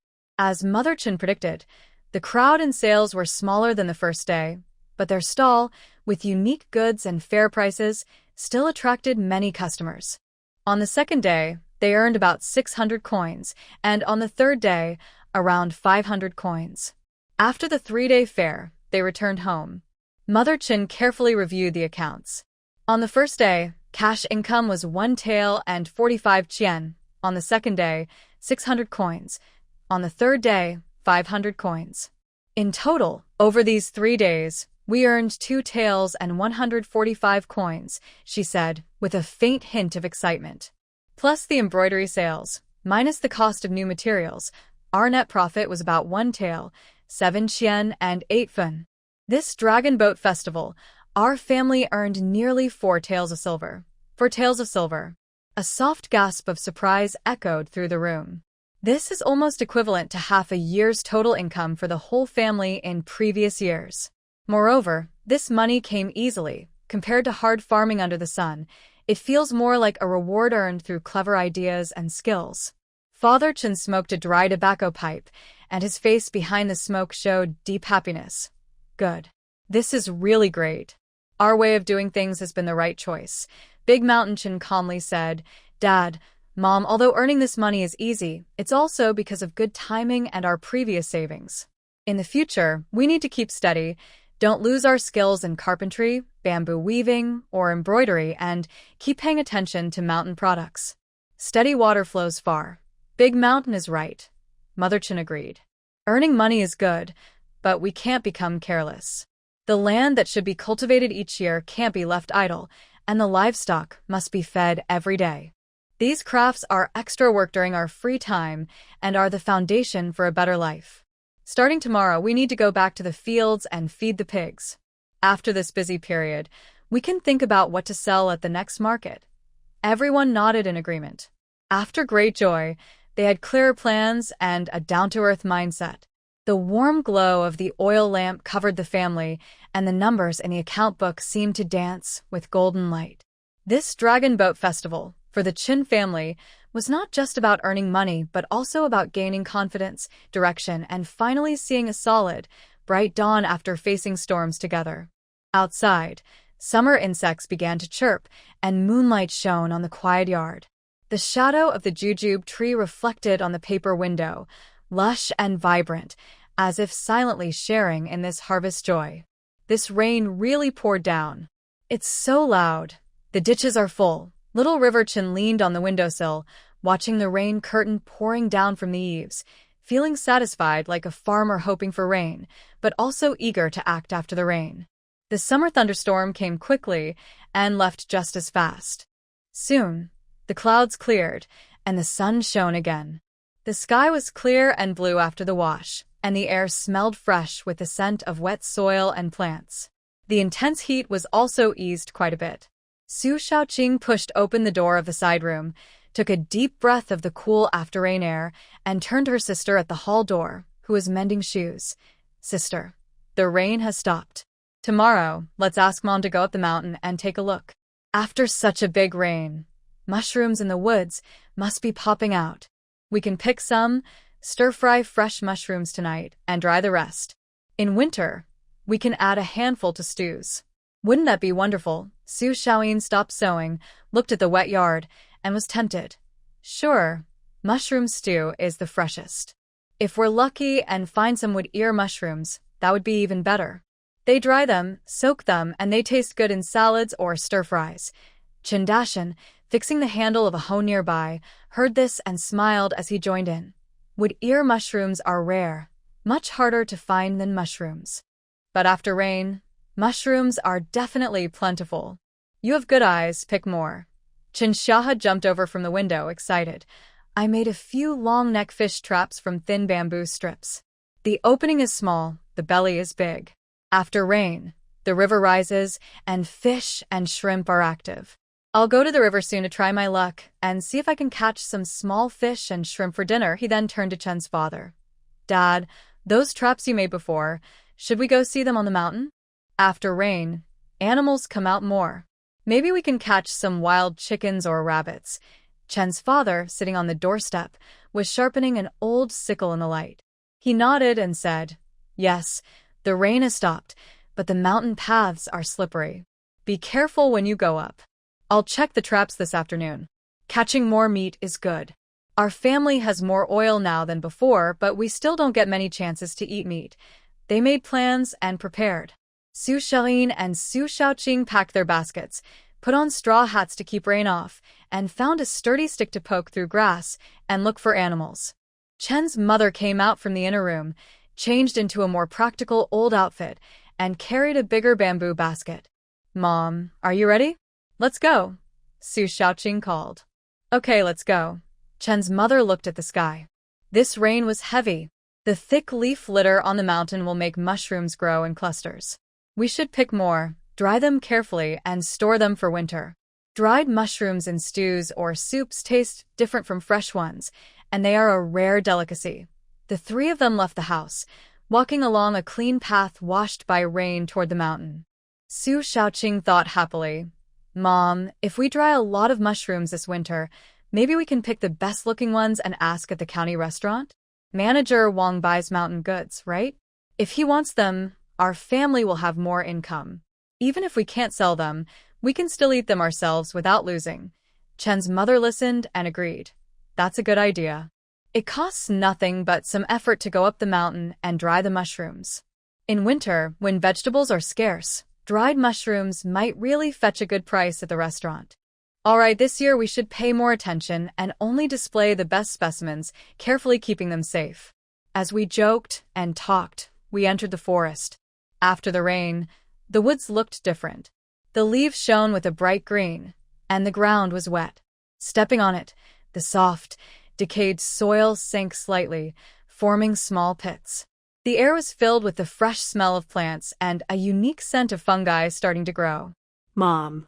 Shaoqing.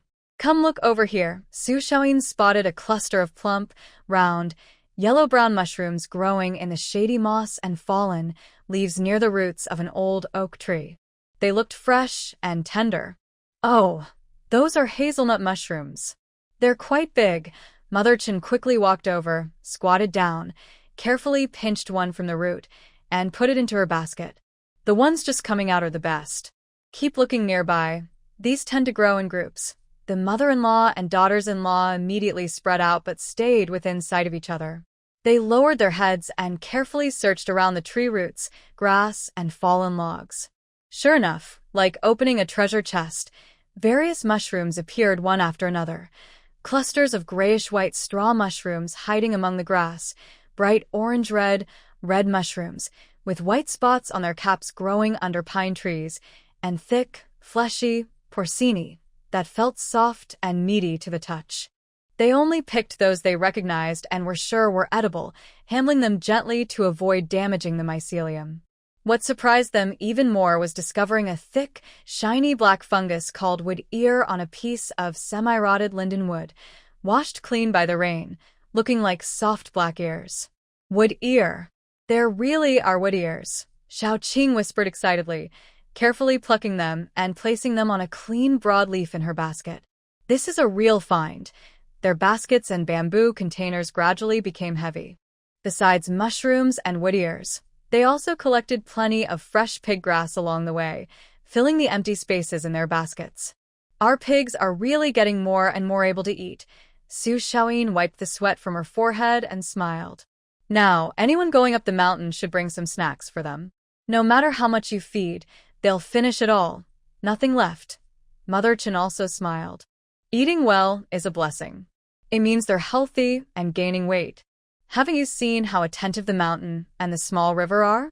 When it gets hot, we give the pigs a cool bath at noon. The pig pen is paved with stones and lined with dry, fresh straw. It's cleaner than some people's houses. These pigs live more comfortably than people. How can they not grow fat? When they returned home, the three of them didn't rest. They quickly emptied their harvest. The main room was already covered with clean old reed mats and bamboo screens. They carefully sorted the mushrooms, laying the plump, whole ones out to dry. Damaged or less attractive mushrooms were set aside in small bowls to be stir-fried and eaten at night. The small handful of precious wood ear mushrooms was gently spread on a fine bamboo screen and placed under the best ventilated eaves to dry. In the afternoon, the sun was shifting west, and the heat eased a little. The mother-in-law and her daughters-in-law drank some water and ate a bit of dry food. Seeing that it was still early and the mushrooms looked tempting, they decided to go for another walk in the mountains. This time, they went deeper into the woods, heading towards shady areas where trees were thicker and fewer people went. Sure enough, they found more treasures. Besides mushrooms, Su Xiaoqing also discovered several lush mint plants growing near a damp, low-lying area. The bright green leaves emitted a cool, refreshing scent. Mom, look. Mint. I'll pick some leaves to dry and use for tea in summer. It's great for cooling down, Su Xiaoqing said as she started picking. Mother Chen looked at the mint's roots and said, "Don't just pick the leaves. Be careful and dig out the whole plant with the roots. We can plant it in the shady, moist corner of the yard. If it survives, we'll have fresh mint anytime. We can pick and make tea whenever we want, and it tastes better than dried leaves." Following her advice, Su Xiaoqing carefully dug out a mint plant with some soil. The three of them returned home loaded with more mountain treasures and pigweed, and in their hands, they carried a lively mint plant. As the sun set, smoke rose from the kitchen. In the Chen family's small yard, various mountain delicacies were spread on reed mats. The air was filled with the fresh aroma of mushrooms and the cool scent of mint. Down by the river, Chen Xiahe had set the fish trap, and Chen's father on the mountain checked the animal traps. The fat pigs in the pigsty grunted, waiting for dinner.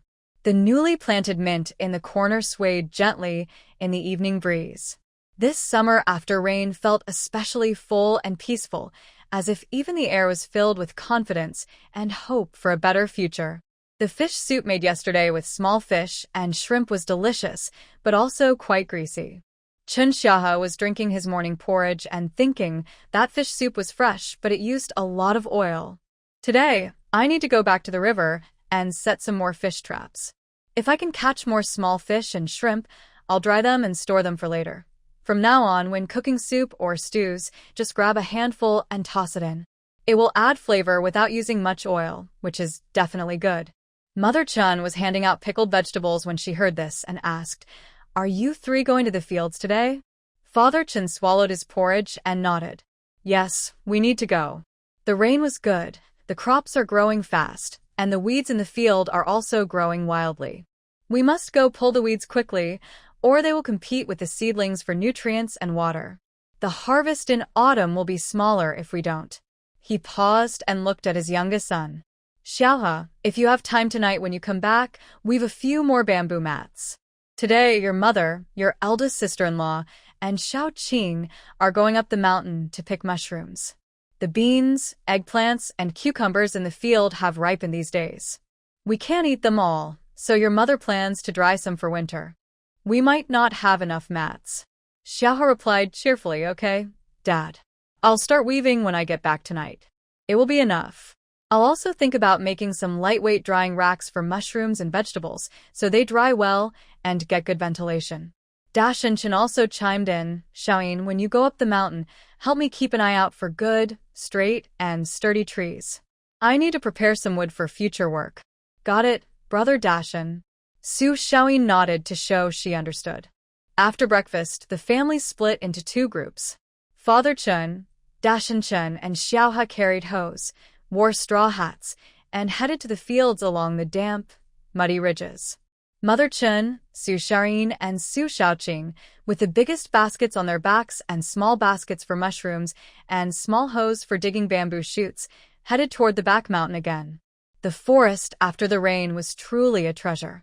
The decayed leaves and moist soil made the mushrooms push out eagerly, plump and fresh. There were hazelnut mushrooms, grass mushrooms, pine mushrooms, and even a few rare chanterelles, bright yellow and very tempting. The mother and daughter-in-law, experienced in foraging, carefully picked only the mushrooms that looked whole and had normal colors. Sometimes, they also grabbed some tender wild vegetables to prepare for pickling into tasty small salted vegetables. Mom, when we come down later, shall we go around the bamboo forest? Su Xiaoqing suggested while picking mushrooms. Maybe we'll find some bamboo fungi. If not, we can dig some tender bamboo shoots to pickle into sour bamboo shoots, perfect for summer, very appetizing and good with rice. Mother Chen straightened up, wiped the sweat from her forehead, and smiled. Sure, it's on the way. Bamboo fungi are rare, but there are plenty of tender bamboo shoots. We'll dig more, dry some as bamboo shoot jerky, and pickle a few jars of sour bamboo shoots. The family loves them now. By noon, the three women had quickly filled their baskets with fresh, thick mushrooms, which pressed heavily on their shoulders. They first returned home, emptied the mushrooms onto a clean bamboo mat they had prepared, and set aside the broken ones they found on the way to cook later. Without stopping, they put down the empty baskets, took a few sips of cool water, grabbed their tools, and headed toward the bamboo forest. The bamboo forest was even quieter and more humid than the mountains, filled with the fresh scent of bamboo leaves. The women moved quietly, looking carefully for mushrooms. They found only a few bamboo fungi, about 5 or 6, but they were very good quality, white and thick. They didn't take too many, just carefully picked the best ones. They also collected many tender bamboo shoots that sprouted after the rain. The shells still had soft fuzz, and inside, the shoots were white and tender. They picked quite a few of the right size until their baskets were heavy again. Carrying their full baskets of bamboo shoots and a few precious bamboo fungi, the women followed a familiar path down the mountain. The forest was dappled with sunlight, and their footsteps crunched softly on the soft fallen leaves. Suddenly, a large shadow in the grass jumped out and rushed past Su Xiaoyin's feet, trying to escape down the slope. Su Xiaoyin was caught off guard and startled. She instinctively lifted her foot to block, but the shadow hit her calf with force, bouncing back with a loud thump. It hit a nearby old pine tree and twitched twice before falling still. They looked closely and saw it was a fat wild rabbit. It seemed to have come out after the rain to find food and was frightened by them. It's a rabbit, Su Xiaoqing whispered happily. Mother Chen reacted quickly. She hurried forward to check. The rabbit's neck was twisted at an unnatural angle, and it had no breath left. She smiled, looked around quickly, then carefully picked up the still warm rabbit, placed it in Su Xiaoyin's basket, and covered it tightly with pig grass and some bamboo leaves. Lucky us. We'll have a big dish tonight. Mother Chen whispered excitedly, her eyes shining. Let's go quickly. Don't let anyone see. Just as they hid the rabbit and turned a corner, they met a woman from the same village coming down the mountain, carrying a half basket of wild vegetables. Dashin Yang, going up the mountain again? Oh, your two nieces-in-law are here too. You're so hardworking. The woman greeted with a smile, glancing at their heavy baskets. Mother Chen's face showed her usual shy smile as she patted the basket. Yes, it's my husband's sister. After the rain, there are many mushrooms on the mountain, so I picked some.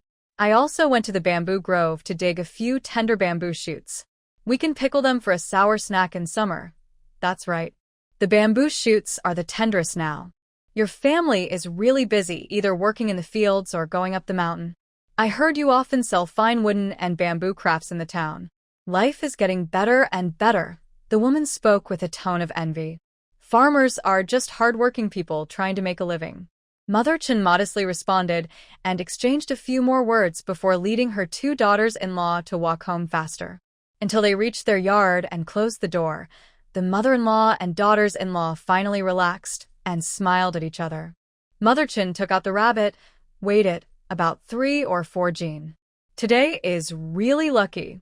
This rabbit is fat, and its skin is intact. We can salt it for winter use. Maybe make a warm handheld tube. Su Xiaoyin and Su Xiaoqing were also very happy. Su Xiaoyin remembered the scare from earlier and laughed. I didn't see clearly. I was startled and lifted my foot. I didn't expect. It's just a lucky accident. This silly rabbit ran right into the door, Mother Chen said with a smile. Hurry up and get things ready. The mountain rabbit will be cleaned later. The mushrooms are laid out to dry. The bamboo shoots peeled, and the tender ones will be stir-fried tonight. The older ones will be sliced and dried. The bamboo fungi are dried as usual. The small river will weave mats and frames tonight, and we can use them. The yard quickly became busy. Su Xiaoyin and Su Xiaoqing handled the bamboo shoots and mushrooms. Mother Chen went to the kitchen to prepare lunch, thinking about whether to make braised rabbit or stir-fry with dried chili for the evening. The sun grew hotter, but the jujube tree in the yard cast a cool shade.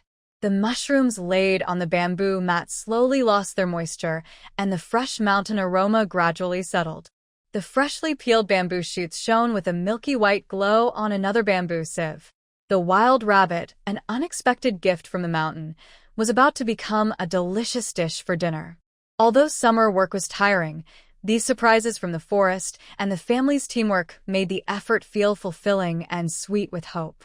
The taste of life was slowly brewed in the busy fingertips and rising smoke, pickled, dried, stored, creating enough warmth and abundance to face the cold winter. Deshawn, after you eat, clean up that wild rabbit.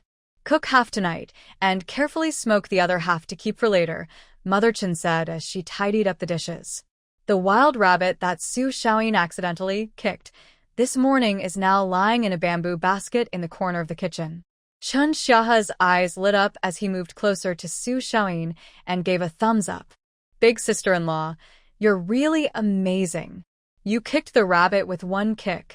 Tonight, I'll go check the fish traps in the river. If there are big fish, we can add another dish. Father Chen also became interested. He puffed on his dry tobacco and said, Later, I'll go check my traps and see if I get lucky. Since the land was cleared and life became stable, he had picked up his old skill of setting traps and snares in the mountains, sometimes bringing home some wild game. Dashin Chen swallowed the last piece of his pancake and said calmly, Dad, after I finish processing the rabbit, I'll go with you. I also set a few traps this morning and dug 2 deeper pits in the back mountain valley. I want to see if I've caught anything. After lunch and a short rest, the family members each went back to their work. Chen Xia, carrying an empty bucket and a spare fish basket, happily headed to the river. Dashin Chen quickly skinned, gutted, and washed the wild rabbit. He rubbed the rabbit's fur with grass ash and hung it in the shade to dry. He cut the meat in half. One half was salted and prepared for stew that evening, while the other half was hung up to smoke later. Father Chen had already prepared a basket and some ropes. The father and son finished their preparations, carried their baskets, and headed into the mountains. First, they checked the traps set in the bushes and along the rabbit trails. Luckily, one trap caught a plump gray-furred rabbit, and another caught a brightly feathered wild chicken that was flapping around. Father Chen smiled with satisfaction, tying the chicken's wings and legs securely, and placing it along with the rabbit into the bottom of the basket. He covered them with some fresh pig grass he had cut along the way. Though they were neighbors, having too many game would attract attention, so it was better to stay low-key. Dad, Your skills are still sharp, Dashin Chin said softly, looking at the catch. Father Chin chuckled but said nothing, a proud look in his eyes. They continued deeper into the forest to check Dashin Chen's traps. His set snares were empty, clearly no game had been caught. But when he pushed aside a thick patch of ferns, revealing a camouflaged deep pit beneath, both father and son held their breath. At the bottom of the pit, curled up, was a gray-brown rabbit that had already lost its breath. In another hidden trap near the sunny hillside, a fairly large muntjac was caught. The muntjac weighed about 30 to 40 jin, roughly 15 to 20 kilograms, with shiny yellow-brown fur. It was anxiously trying to jump out of the trap, but one of its front legs was broken during the fall, so it couldn't exert much force, and was making low, sheep-like cries of distress. "That's a muntjac," Father Chin whispered excitedly. Muntjac are worth much more than wild rabbits or pheasants, especially alive. Big Mountain Chin also brightened his eyes, quickly looked around to make sure there was no other danger, then carefully slid down into the trap. He moved swiftly and steadily, avoiding the hind legs that the muntjac might kick, and used a rough hemp rope to quickly loop around its neck and front legs, tying a firm knot. Father and son worked together to pull the struggling animal out of the trap. Chun Dashin checked the muntjac's injured leg. It's broken, but the wound isn't too serious. If they sell or treat it in time, it might still survive. Besides the prey, Chun Dashin also found a small patch of wild, ripe, bright red raspberries by the roadside. They were crystal clear and fully ripe. He casually picked a basketful and planned to take it home for his family to taste. The harvest was much better than expected. The father and son didn't dare stay long. Chun Dashin threw the dead rabbit into his backpack and, gritting his teeth, carried the heavy, struggling muntjac on his shoulder. Father Chun helped support from behind. They hurried down the mountain. When they got home, the sun was already setting. Mother Chen and the sisters from the Su family had just finished processing the vegetables they picked from the field, slicing and drying the beans, eggplants, and cucumbers. The yard was filled with the fresh smell of vegetables. Seeing the spoils brought back, especially the lively, squeaking muntjac, Mother Chen was both surprised and happy. She quickly helped take down the muntjac and temporarily tied it under the jujube tree in the corner of the yard. Oh, Such a big muntjac. And it's alive. Mother Chen circled around it, eyes shining. This is rare. Wealthy city folks love eating wild game. This live one definitely isn't cheap. Chen Dashin wiped his sweat and nodded. That's what I think too. Mom, let Xiaohe go to the county town and take this muntjac to Manager Wang. He owns a restaurant and should buy it. Even if he doesn't need it right now or tries to lower the price, Xiaohe can ask around the North Street area where the rich folks live. Maybe someone's family would want it. Father Chen also agreed, saying, little he is quick on his feet and clever with words. It's suitable for him to go. Leave early and come back early. It's not safe on the road at night. Just as he finished speaking, Chen Xiaohe returned carrying 2 small carp still flopping, smiling happily. Mom. There are fish in the basket. These 2 are the biggest. When he saw the roe under the jujube tree and the captured roe deer, he was so excited he jumped up. Wow. Big brother, Dad, you caught a roe deer? Amazing. There was no time to delay. Father Chen and Dasha Chen quickly tied the roe deer more securely to prevent it from struggling free or getting hurt during the journey, then placed it on the cart. Mother Chen also handed Chen Xiaohe 2 pancakes and warned, be careful on the road. Go straight to Wang's restaurant. If the price is right, sell it. Don't be stubborn. If Manager Wang doesn't want it, go around North Street, but don't delay too long. Safety first. Don't worry, Mom, Chen Xiaohe replied, pushing the cart loaded with precious goods toward the county town. Meanwhile, at home, Father Chen and Dasha Chen began processing the remaining game. They quickly cleaned 2 wild rabbits and a wild chicken. The rabbit skins and chicken feathers were cleaned and hung to dry, while the meat was cut up. Mother Chen looked at the pile of fresh internal organs, heart, liver, lungs, intestines, and 2 fish, and thought, these organs add up to quite a bit, enough to stir-fry a big dish. Cook with chili for a tasty meal. The 2 fish can be stewed with tofu tonight, fresh and bright. As for the rabbit and chicken meat, I think I'll smoke them. Using cedar branches, slow smoking will preserve them. Later, during busy farming times or when guests come, they'll be a real treat. Su Xiaoyin helped wash the internal organs nearby and nodded, saying, "Yes, Mom. We'll follow your advice. When they're smoked, we can enjoy them slowly and it will feel safe." Mother Chen looked at the sky and told Su Xiaoqing, go to the village tofu shop and exchange 2 blocks of tofu for eggs. Just say you're trading for eggs. The family's hens had started laying steadily, so they could occasionally exchange eggs for other things. As the sunset cast its warm glow over the small yard, the air gradually filled with the unique scent of burning cedar branches mixed with the delicious aroma of fish stew simmering in the pot. Although Qin Xiaohe hadn't returned yet, the family was already filled with joy from the rich mountain harvest and eager anticipation for dinner.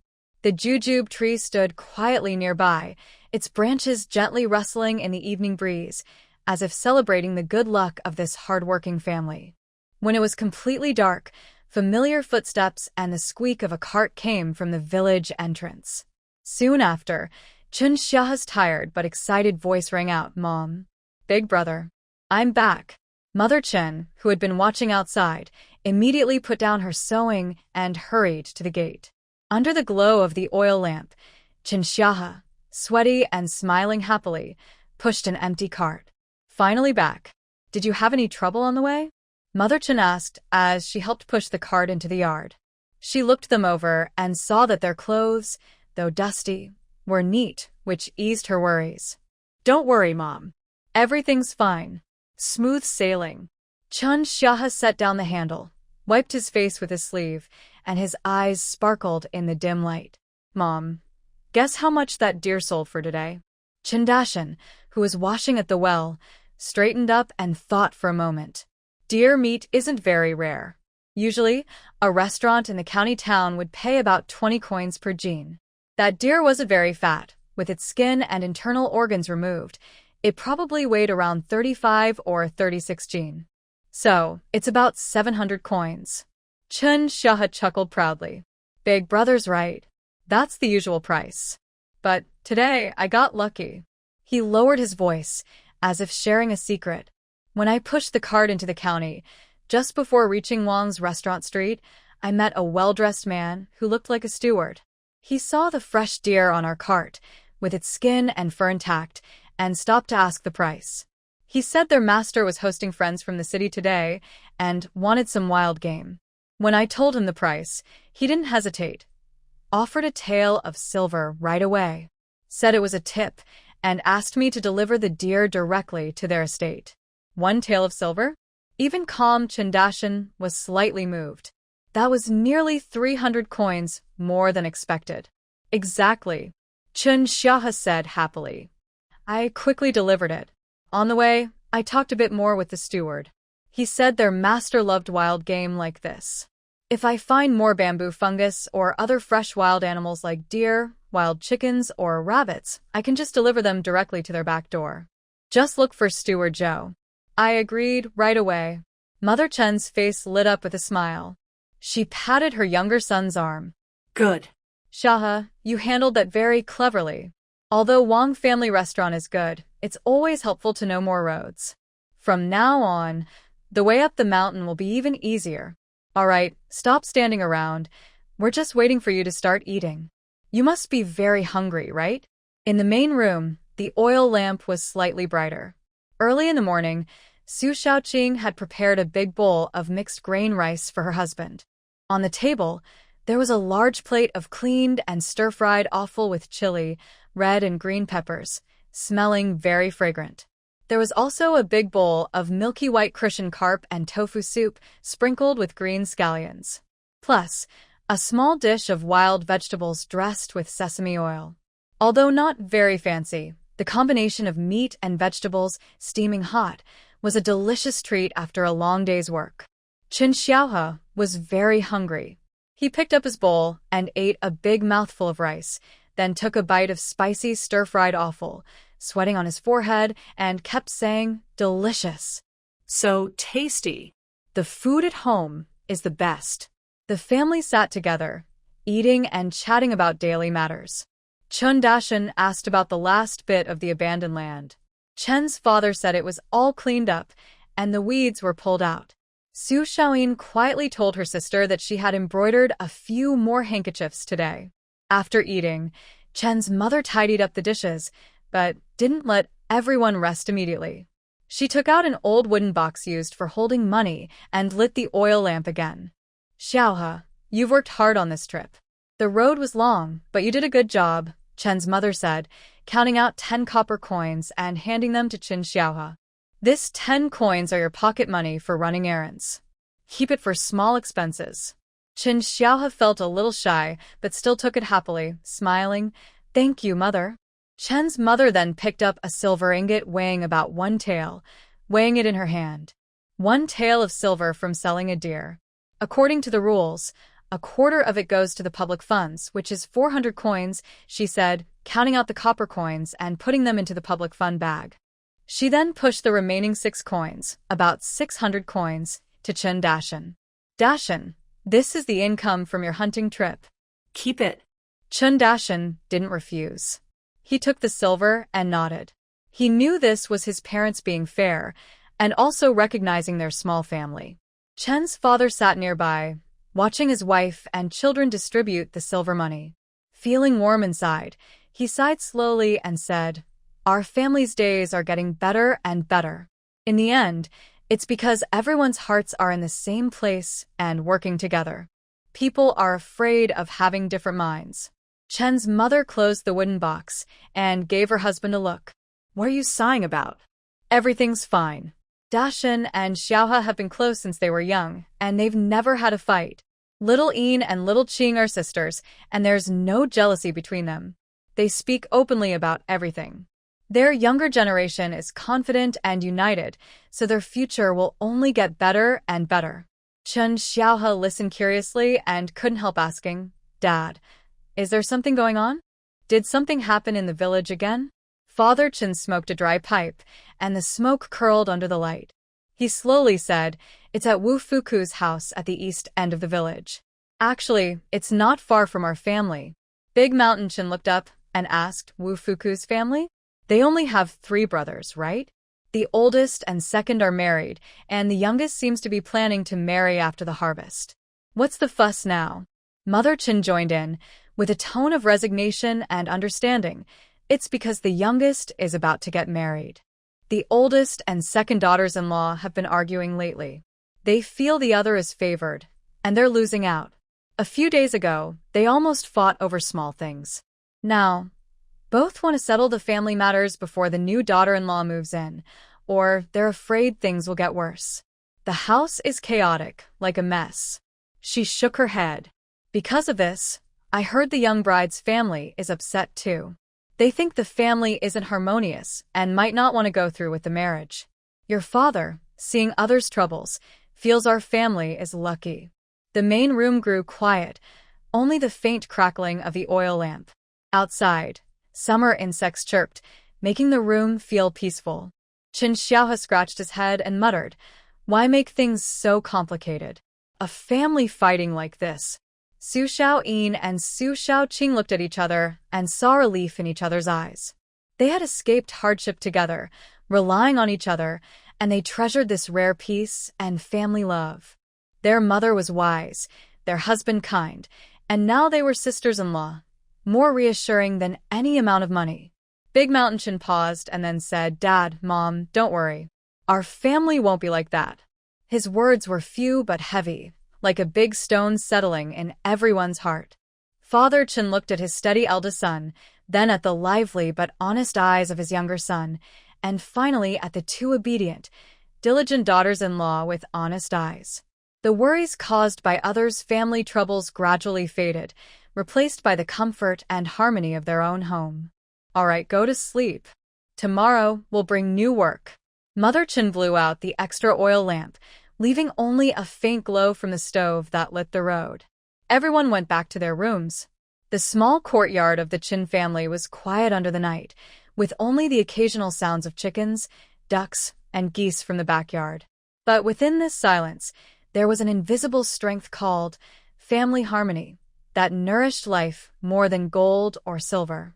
It supported the family, helping them walk steadily toward a hopeful future in their simple days.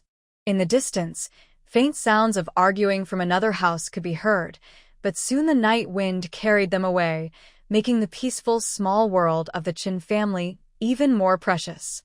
Bang, bang, bang. The loud, urgent sound of a drum suddenly broke the quiet afternoon in Nanshan village. This drumbeat was unusual, carrying a serious, official tone that made the villagers working in the fields and behind the houses tense up immediately.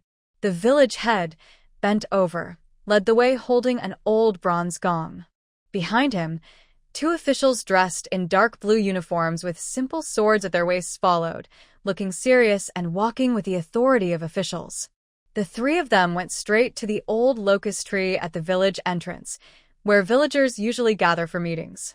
Everyone, heads of households, those who can make decisions, come over to the old locust tree. There's an official notice from the county. The village head called out loudly, his voice rough but clear, reaching far across the village. Mother Chin, pulling weeds in the backyard vegetable patch, paused and looked outside. Old Mountain Chin, who was polishing wood in the main room, stopped his work and listened carefully. Father Chin, working on the land on the other side of the field, also straightened up with a frown. Chun Little River and the sisters from the Su family came out of their busy work and gathered in the yard, all showing signs of worry. Mother, the officials are here, Su Xiaoqing whispered, instinctively clutching her sister's sleeve. On the run from hardship, they were naturally cautious of officials and soldiers.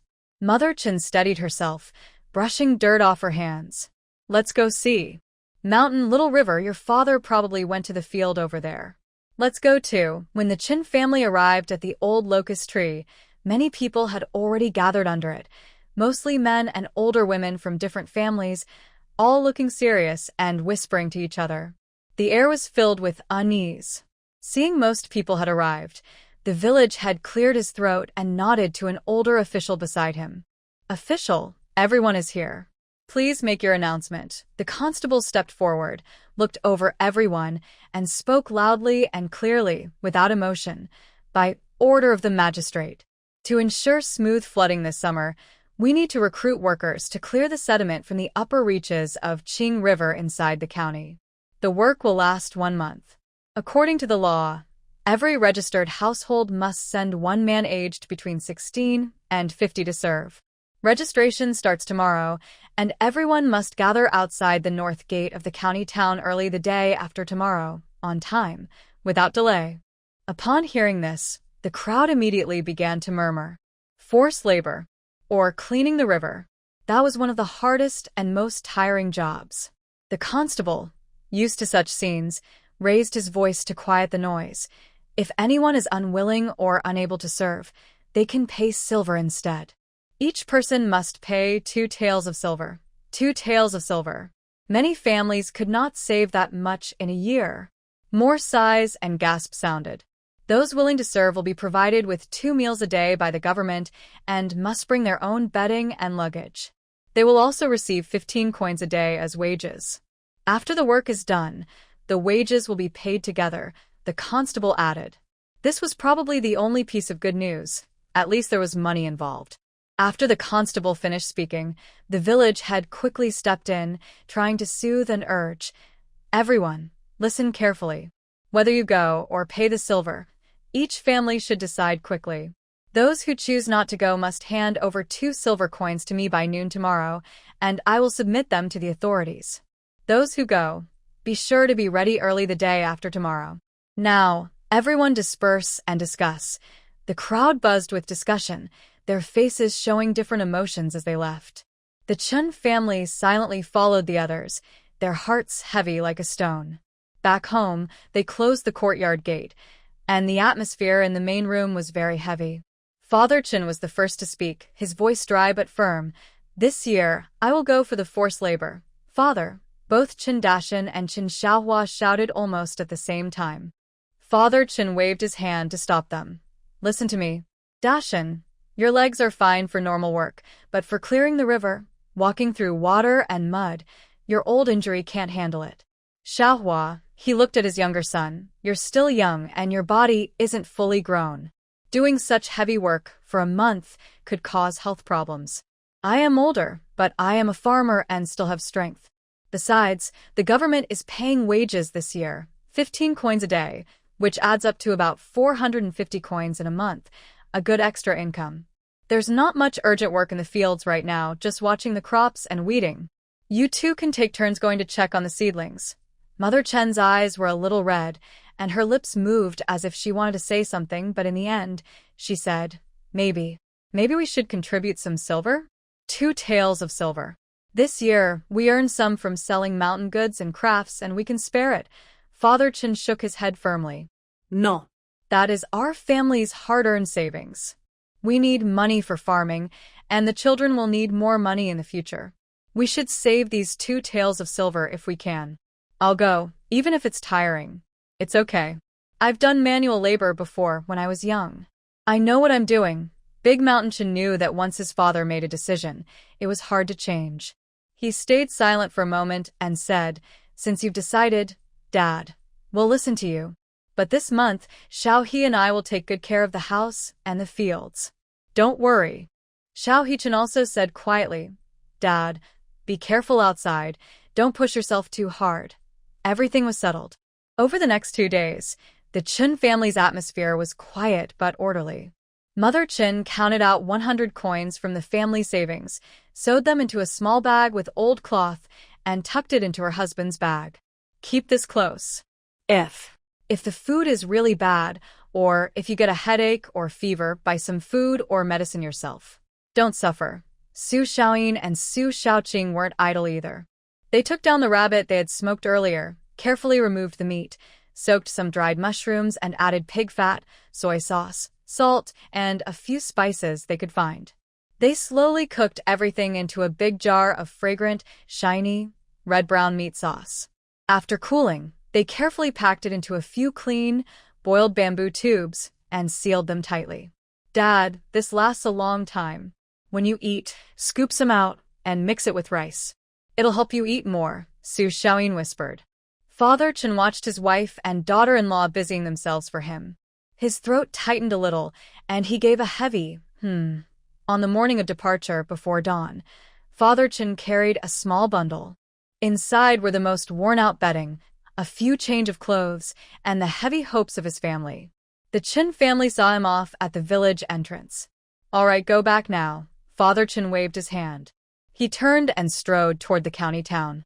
His figure looked especially thin but upright in the faint morning light. Until his figure disappeared at the end of the road, the Chen family silently turned back home. The yard suddenly felt emptier and colder. After quietly finishing breakfast, Big Mountain Chen broke the silence first. This month, Xiao He and I will divide the work. I have difficulty walking and often stay at home doing woodworking. I also take care of the family, the vegetable garden, and the livestock. For farm work and the small river, you should go more often. Also, the fish traps and the pits we dug need regular checking.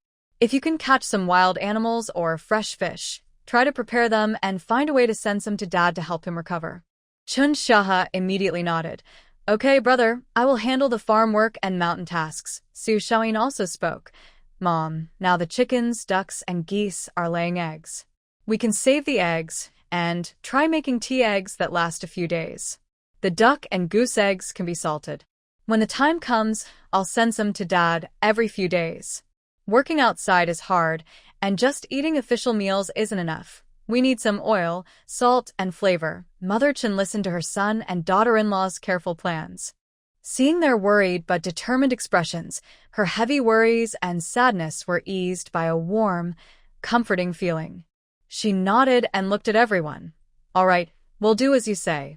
Our family will support Dad through this month away. While he's working outside, we must keep life orderly at home and not let him worry. Outside the window, the sky was brightening. Life must go on. This family, which had just found hope, was about to face another test. But this time, they were no longer lonely individuals drifting apart. They were closely connected, supporting each other. Dad Chen's temporary departure was like a test of their strength, revealing their resilience and unity beyond just warmth and kindness. Big brother, are you home alone? Chinxiahe pushed open the slightly ajar gate of the old house and peeked inside. The yard was quiet, with only Chin bending over, using a long-handled wooden scoop to fetch cool water from the well. He carefully washed the pig in the pen, which had grown quite strong. Water splashed on the pig, and it snorted comfortably, rolling on the clean, raised cement slab. Chin heard the noise and straightened up, pushing back a damp strand of hair from his forehead. Seeing it was his younger brother, he said, "Xiahe, you're back." Mom took Xiaoyin and Xiaoqing up the mountain to look for mint and honeysuckle vines. They want to make some cooling tea to help Dad beat the heat. It's getting hotter every day, and the work at the river is heavy. We're worried Dad might get heatstroke. Chin put down his things and pointed to the wooden basin at the door of the kitchen, where several small carp were still jumping, and a small pile of lively green shell shrimps was stored. I just want to fetch the fish trap, and I had some luck. These shrimps are dried and stored for winter. As for these fish, your sister-in-law and Xiaoqing can clean them later. You can fry them crispy or make a fish sauce. When you deliver food to Dad this afternoon, bring some along. Chinxiahe's eyes lit up as he moved closer to look at the catch in the basin. Good job, brother. These fish look fat. Fish sauce goes well with rice. Dad will like it. He took off his small hoe from his shoulder and said, I've weeded the field again. It's very clean now. Brother, when I go to deliver things this afternoon, I'll ask Dad if he thinks the crops need more fertilizer. I've already collected manure from the chickens, ducks, and pigs, and it's rich. If Dad agrees, we'll fertilize right away. Chin nodded, thinking it was a good idea. He wiped his hands with a rough cloth by the well. Let's go now, before the sun gets too hot. We can walk up the mountain and check the traps and snares from the past few days. If we can catch some wild game, it'll be a good supplement for Dad. Great! Chinxiahe immediately perked up. He carried his empty basket again, and the brothers, one after the other, left the house, following the familiar path toward the forest. The forest was cooler than the valley below, but the summer heat was still everywhere. Only the occasional mountain breeze brought a little coolness. The brothers moved quickly and soon reached the first trap set with a rope. They carefully removed the camouflage, but the trap was empty. They didn't get discouraged and moved on to the next one. Near a dense bush, they finally found a catch, a fat gray hare caught by its hind leg, struggling in fear. Chinxiahe skillfully untied the hare, weighed it, and smiled with satisfaction. Next, they checked the trap they had dug. It was well camouflaged, with branches and leaves covering it almost untouched. Chin carefully moved aside the soil and cover with a small stick. Peering inside, he saw a colorful wild pheasant flapping its wings, trying to fly out but unable to because of the trap's depth. Ah! We got something, Chinxiahe said happily. A hare and a pheasant, though not a big haul. It was enough to make them happy. Chin also brought out the pheasant and tied its wings and claws with grass rope. He looked at the empty trap and said thoughtfully, This trap's position doesn't seem right. We need to move it somewhere else. Since we have free time today, let's find 2 good spots and dig 2 new traps. Remember to mark them clearly so that villagers going into the mountains won't accidentally step into them. The brothers quickly got to work.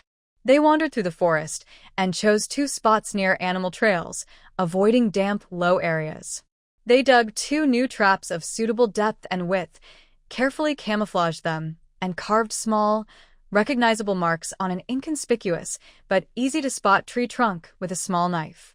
When they returned home carrying their catch, the sun was already leaning west. Mother Chin and the sisters from the Su family had just come back from the mountain and were sitting in the shade outside the main hall, drinking plain boiled water and snacking on leftover morning pancakes. Their baskets were filled with fresh green mint leaves and intertwined honeysuckle vines, giving off a refreshing scent. Mom, we're back, Xiaohe called out loudly, setting down the basket and proudly showing the wild rabbit and wild chicken. Mother Chin saw the catch and smiled. Good harvest. The rabbit is fat and the wild chicken's feathers are shiny. She looked at the sun and arranged, Deshan, Xiaohe, Hurry up and clean the rabbit and chicken, removing the skins properly. The chicken meat is tender and tastes better when stewed, but it takes time. I think we should stew the chicken today, simmering it slowly all night. Tomorrow, the meat will be tender and the broth rich, perfect for your dad. As for the rabbit, half of it will be braised today for us to eat, and the other half will be salted and hung on the kitchen beam to dry. We can eat it in a few days. She then turned to Su Xiaoyin and Su Xiaoqing. Xiaoyin, Xiaoqing, go clean the fish and small shrimp in the wooden basin. Gut the fish thoroughly and pick through the shrimp. As for the fish, just follow what Ashan said. Make fish sauce, add a little more oil, fry until crispy, and store it well. You can bring some when you deliver food to your father. Xiaoyin nodded and rolled up her sleeves to fetch the fish. Xiaoqing looked at the colorful wild chicken, her eyes brightening. She said to Mother Chen, "Mom, the feathers on this wild chicken are so pretty, and its tail feathers are long and shiny. Can we keep the nice feathers? I was thinking if we collect enough, maybe we could make small toys, like feather shuttlecocks, or decorate hairpins and headbands. Next time we go to the market, we could sell them. Maybe some girls and kids would like them." Before Mother Chen could answer, Deshan Chen, who was sharpening his knife and preparing to clean the game, chimed in. "That's a good idea. Previously, I collected some beautiful feathers from the wild chickens I caught. I kept them in an old wooden box in the side room. I will find them and give them to you later. You sisters are skillful. Take your time and see what you can make." Mother Chen listened and nodded in agreement. "All right, carefully pluck the feathers, don't damage them. Recycling waste is good, and earning a few more coins is also nice." In the main room, Mother Chen began washing mint and honeysuckle to prepare a cooling tea. Outside in the yard, brothers Chen Dashan and Chen Xiahe sat by the well, skillfully handling wild rabbits and chickens, peeling, removing organs, working quickly.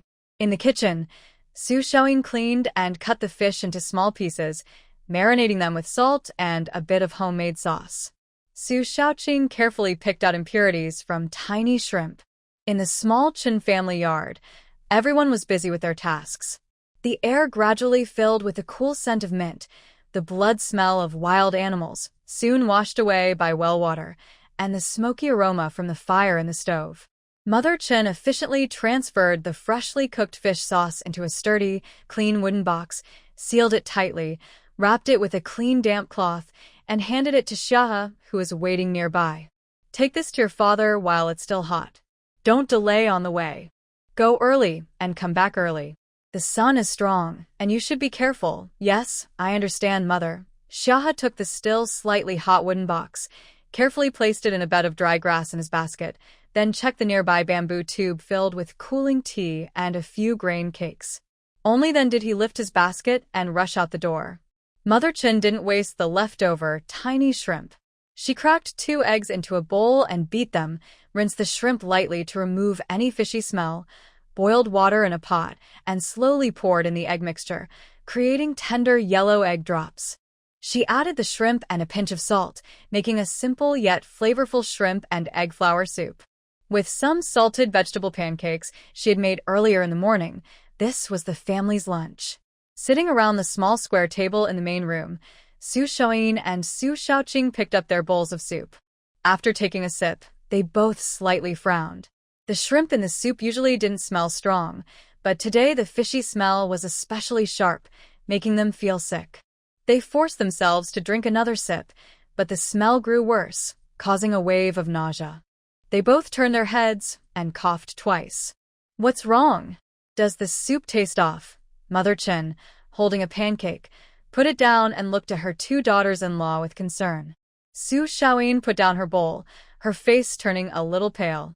She forced a smile and said, "It's nothing, Mother. Maybe. I just think the soup was a bit fishy today, so I couldn't drink it." Su Xiaoqing nodded, covering her chest. "Yes, just smelling it, I felt the strong fishy smell." Mother Chen looked at the faces of the 2 sisters, then at the ordinary soup pot. Suddenly, a thought flashed through her mind. She didn't ask more and quickly got up to go to the kitchen. She scooped a small spoon of the family's special dark brown sugar, which they only used during the New Year, and mixed it with boiling water to make 2 bowls of brownish red sugar water. She brought them over and said, "Drink some sugar water first to settle your stomach and calm your mind." Seeing the two girls sip the sugar water slowly and their faces gradually relax, Mother Chen's suspicions became clearer. She held back her excitement and urged, "Xiaohe has gone to deliver the food. You two rest and don't move around." Dashan, she looked at her son who had finished eating and was about to stand up. "This afternoon, go to the fields and carefully weed the new grass that has sprouted on the fallow land. Okay?" Dashan replied and carried his hoe out the door. After Dashan left, Mother Chen sat beside the sisters and lowered her voice, speaking cautiously with hopeful anticipation. "Xiaoyin, Xiaoqing, tell Mother the truth.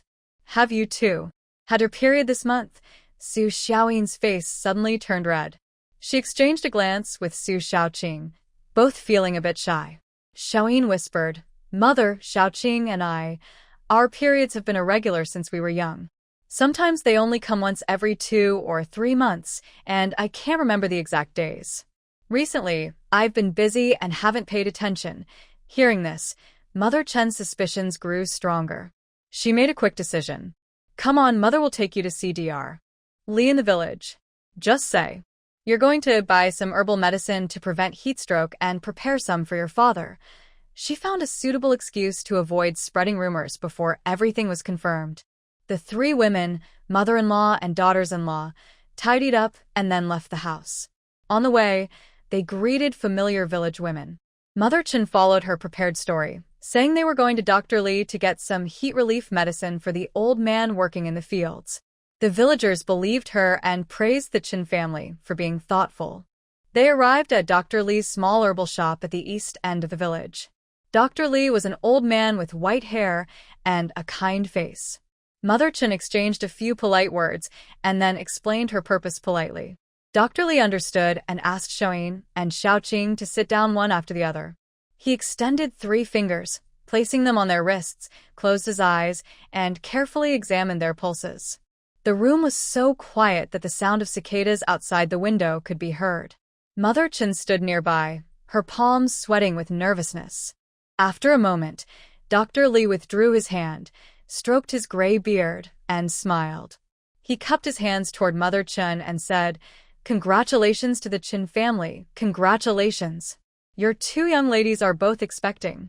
This one," he pointed to Su Xiaoyin, "has a steady and strong pulse, about 2.5 months pregnant.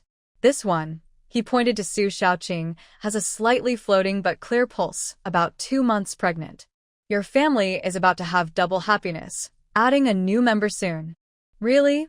Mother Chen was overjoyed, holding her 2 daughters-in-law's hands tightly, her eyes welling with tears. "Dr. Li, are they both healthy? Should I give them some medicine to help with the pregnancy? Is there anything special I should watch out for?" Dr. Li waved his hand and smiled. "Don't worry, Auntie. Both ladies are in good health and have been resting well. Their pulses are steady, so no medicine is needed. Medicine can be harmful if used improperly. As long as the babies are healthy, there's no need for extra supplements. Just rest more, avoid overworking, and eat a balanced diet.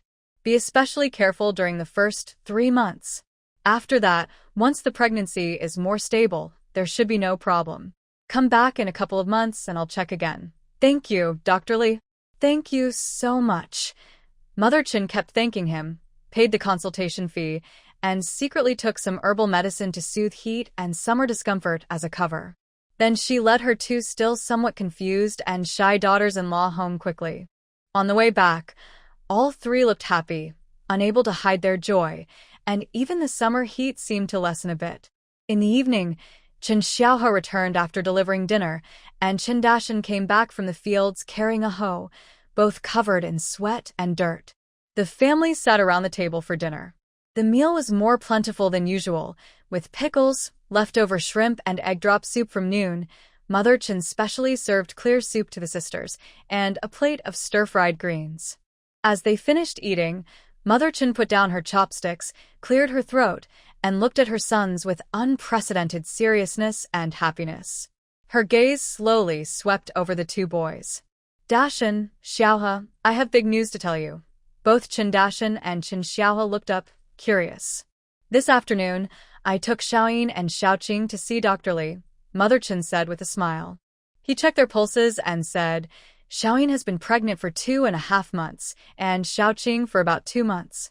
You two are going to be fathers. With a loud clatter, Chen Xiao's chopsticks fell onto the table. He opened his mouth wide, eyes bulging in surprise, as if frozen in place. Chen Dashan was also stunned, his bowl still midair. He quickly turned to look at Su Xiaoyin beside him, saw her head lowered, ears red, and gently nodded. Then he looked across at Su Xiaoqing and Chen Xia. Only then did Chen Xia come back to himself, grabbing Su Xiaoqing's hand excitedly and stammering, Xiaoqing, really? I'm going to be a dad. The huge joy flooded over them like a wave, breaking their brief shock.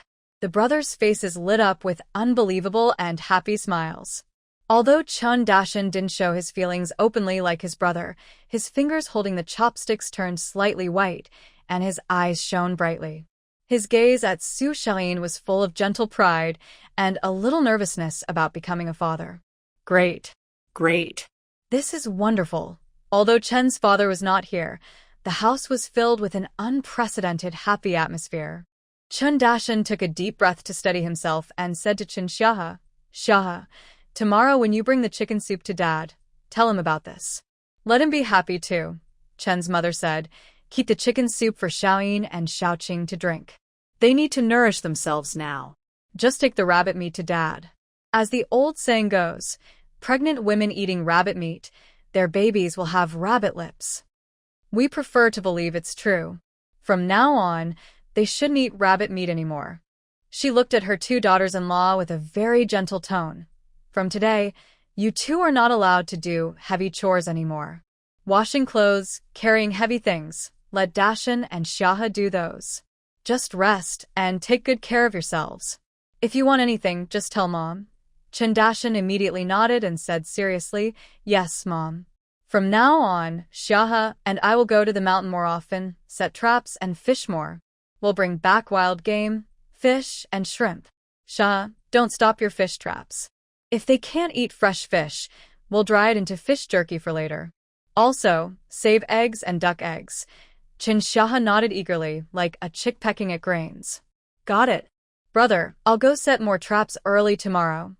As night fell, the Chen family's small courtyard was warm with lights.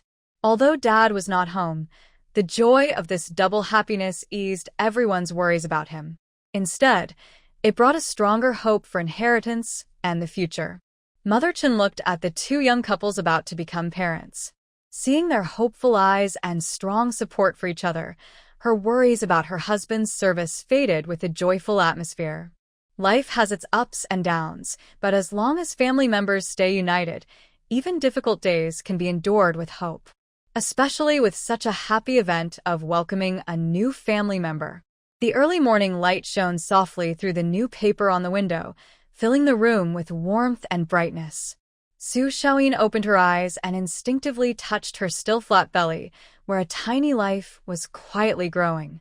She felt a deep, indescribable happiness. She got up, dressed, and left the room.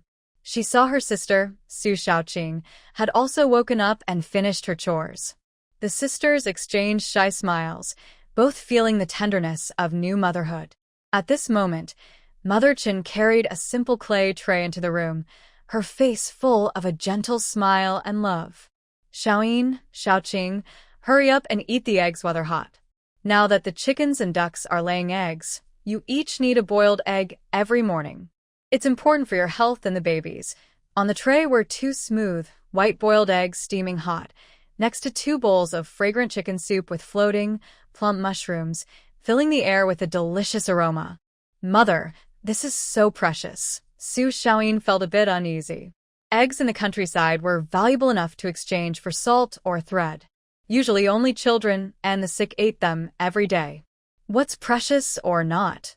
Mother Chen insisted, stuffing the eggs into their hands. Now your health is the most important. Don't exchange the eggs from the farm. Keep them for yourselves to strengthen your bodies. I've also pickled duck eggs. When the yolks turn oily, I'll give them to you. They'll taste even better then. Hurry and drink this chicken soup. I've been simmering it all morning. It's cooked just right, and the mushrooms are fresh. Try it. The sisters couldn't refuse their mother and had to accept. The chicken soup was indeed delicious, warm and smooth, filling their stomachs with comfort. Su Shaoqing took small bites of the egg and said moved, "Mother, you should also have some. It's better for everyone to eat together." At this moment, Deshan and Xiaohe from the Qin family also finished washing up and entered the main room. Deshan carried a bowl of stew and placed it on the table. Inside were leftover rabbit meat, not much, and plenty of green vegetables and radishes. Mother cooked rabbit stew. "We'll just eat this. You two are eating for two now, so you need extra nourishment. The eggs and chicken soup are for you," he said calmly but with caring concern. Su Shaoing glanced at the stew bowl, noticing there was hardly any meat left. She understood that her mother-in-law had probably removed the best meat to give to her father-in-law, who was working as a laborer. Their family was saving the meat for the hardest working person and the children. This silent act of kindness made her feel a little emotional. "Xiaohe," Mother Chen said while serving food to her two daughters-in-law, "after we finish eating, you should take the cooked rabbit meat to your father. Secretly tell him this good news to make him happy and give him more energy to work. But remember, only our family should know. It's not to be shared outside until 3 months have passed. That's the old rule," Big Mountain Chen added. "Today is market day in the county town. Xiaohe, after you deliver the things, you can also take the wooden carvings and bamboo crafts we made these days to sell. Sell as much as you can, and if you make a profit, that's good. It's not a wasted trip. My mother and I can handle the farm work for now." Mother Chen thought this was a good idea. "All right, that's settled. Xiaohe, after you sell the things, buy a pound of pork with the money. If you find cheap big bones, bring a few home too. We'll make dumplings tonight and cook some bone soup.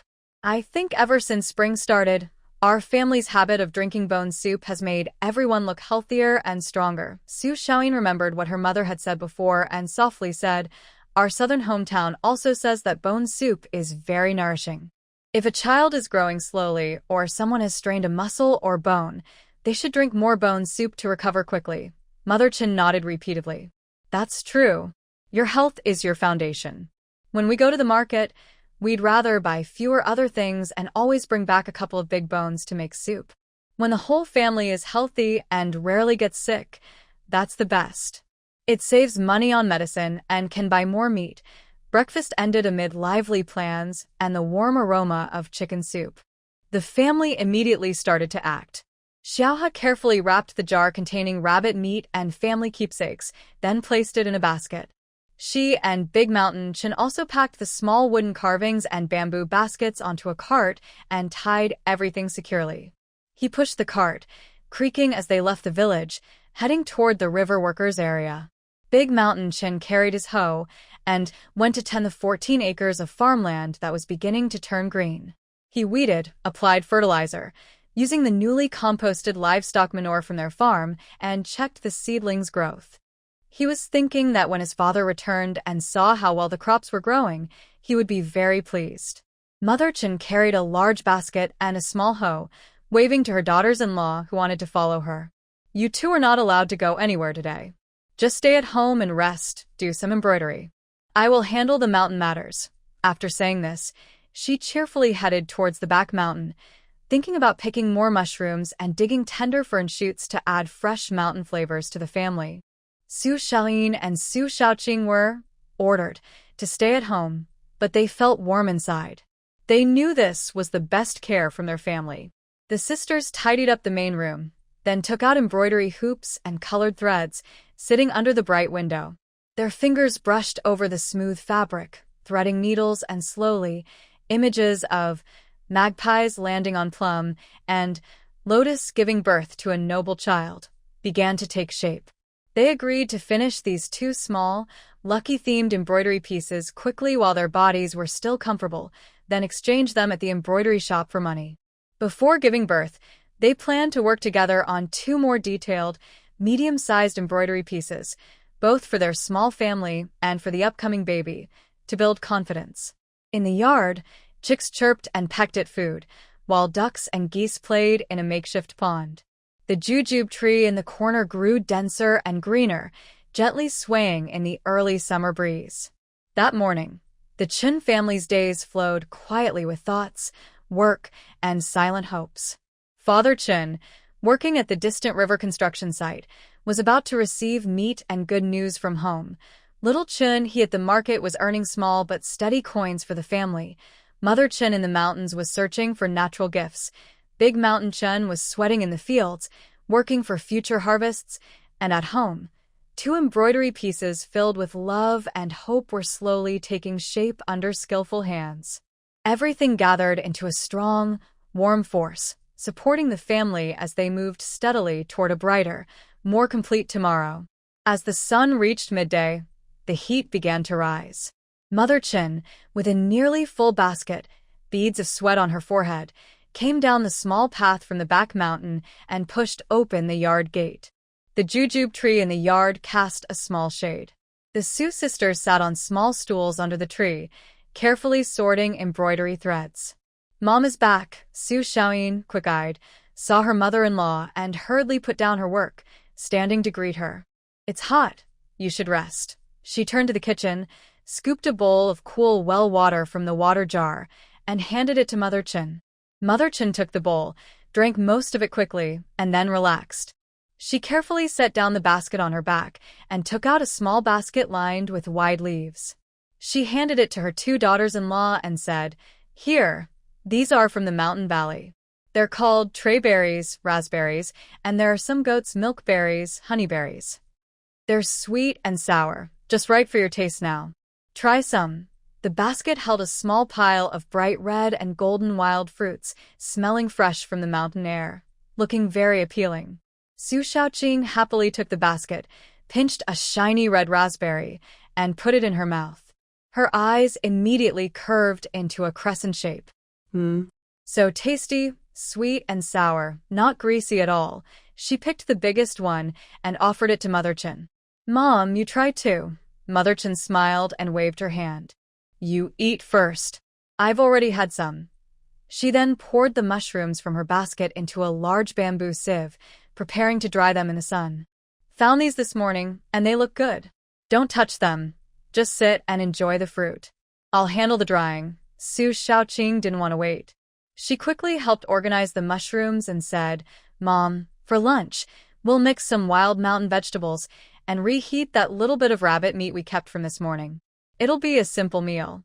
In the evening, when Xiaohe comes back, we'll see what meat he bought."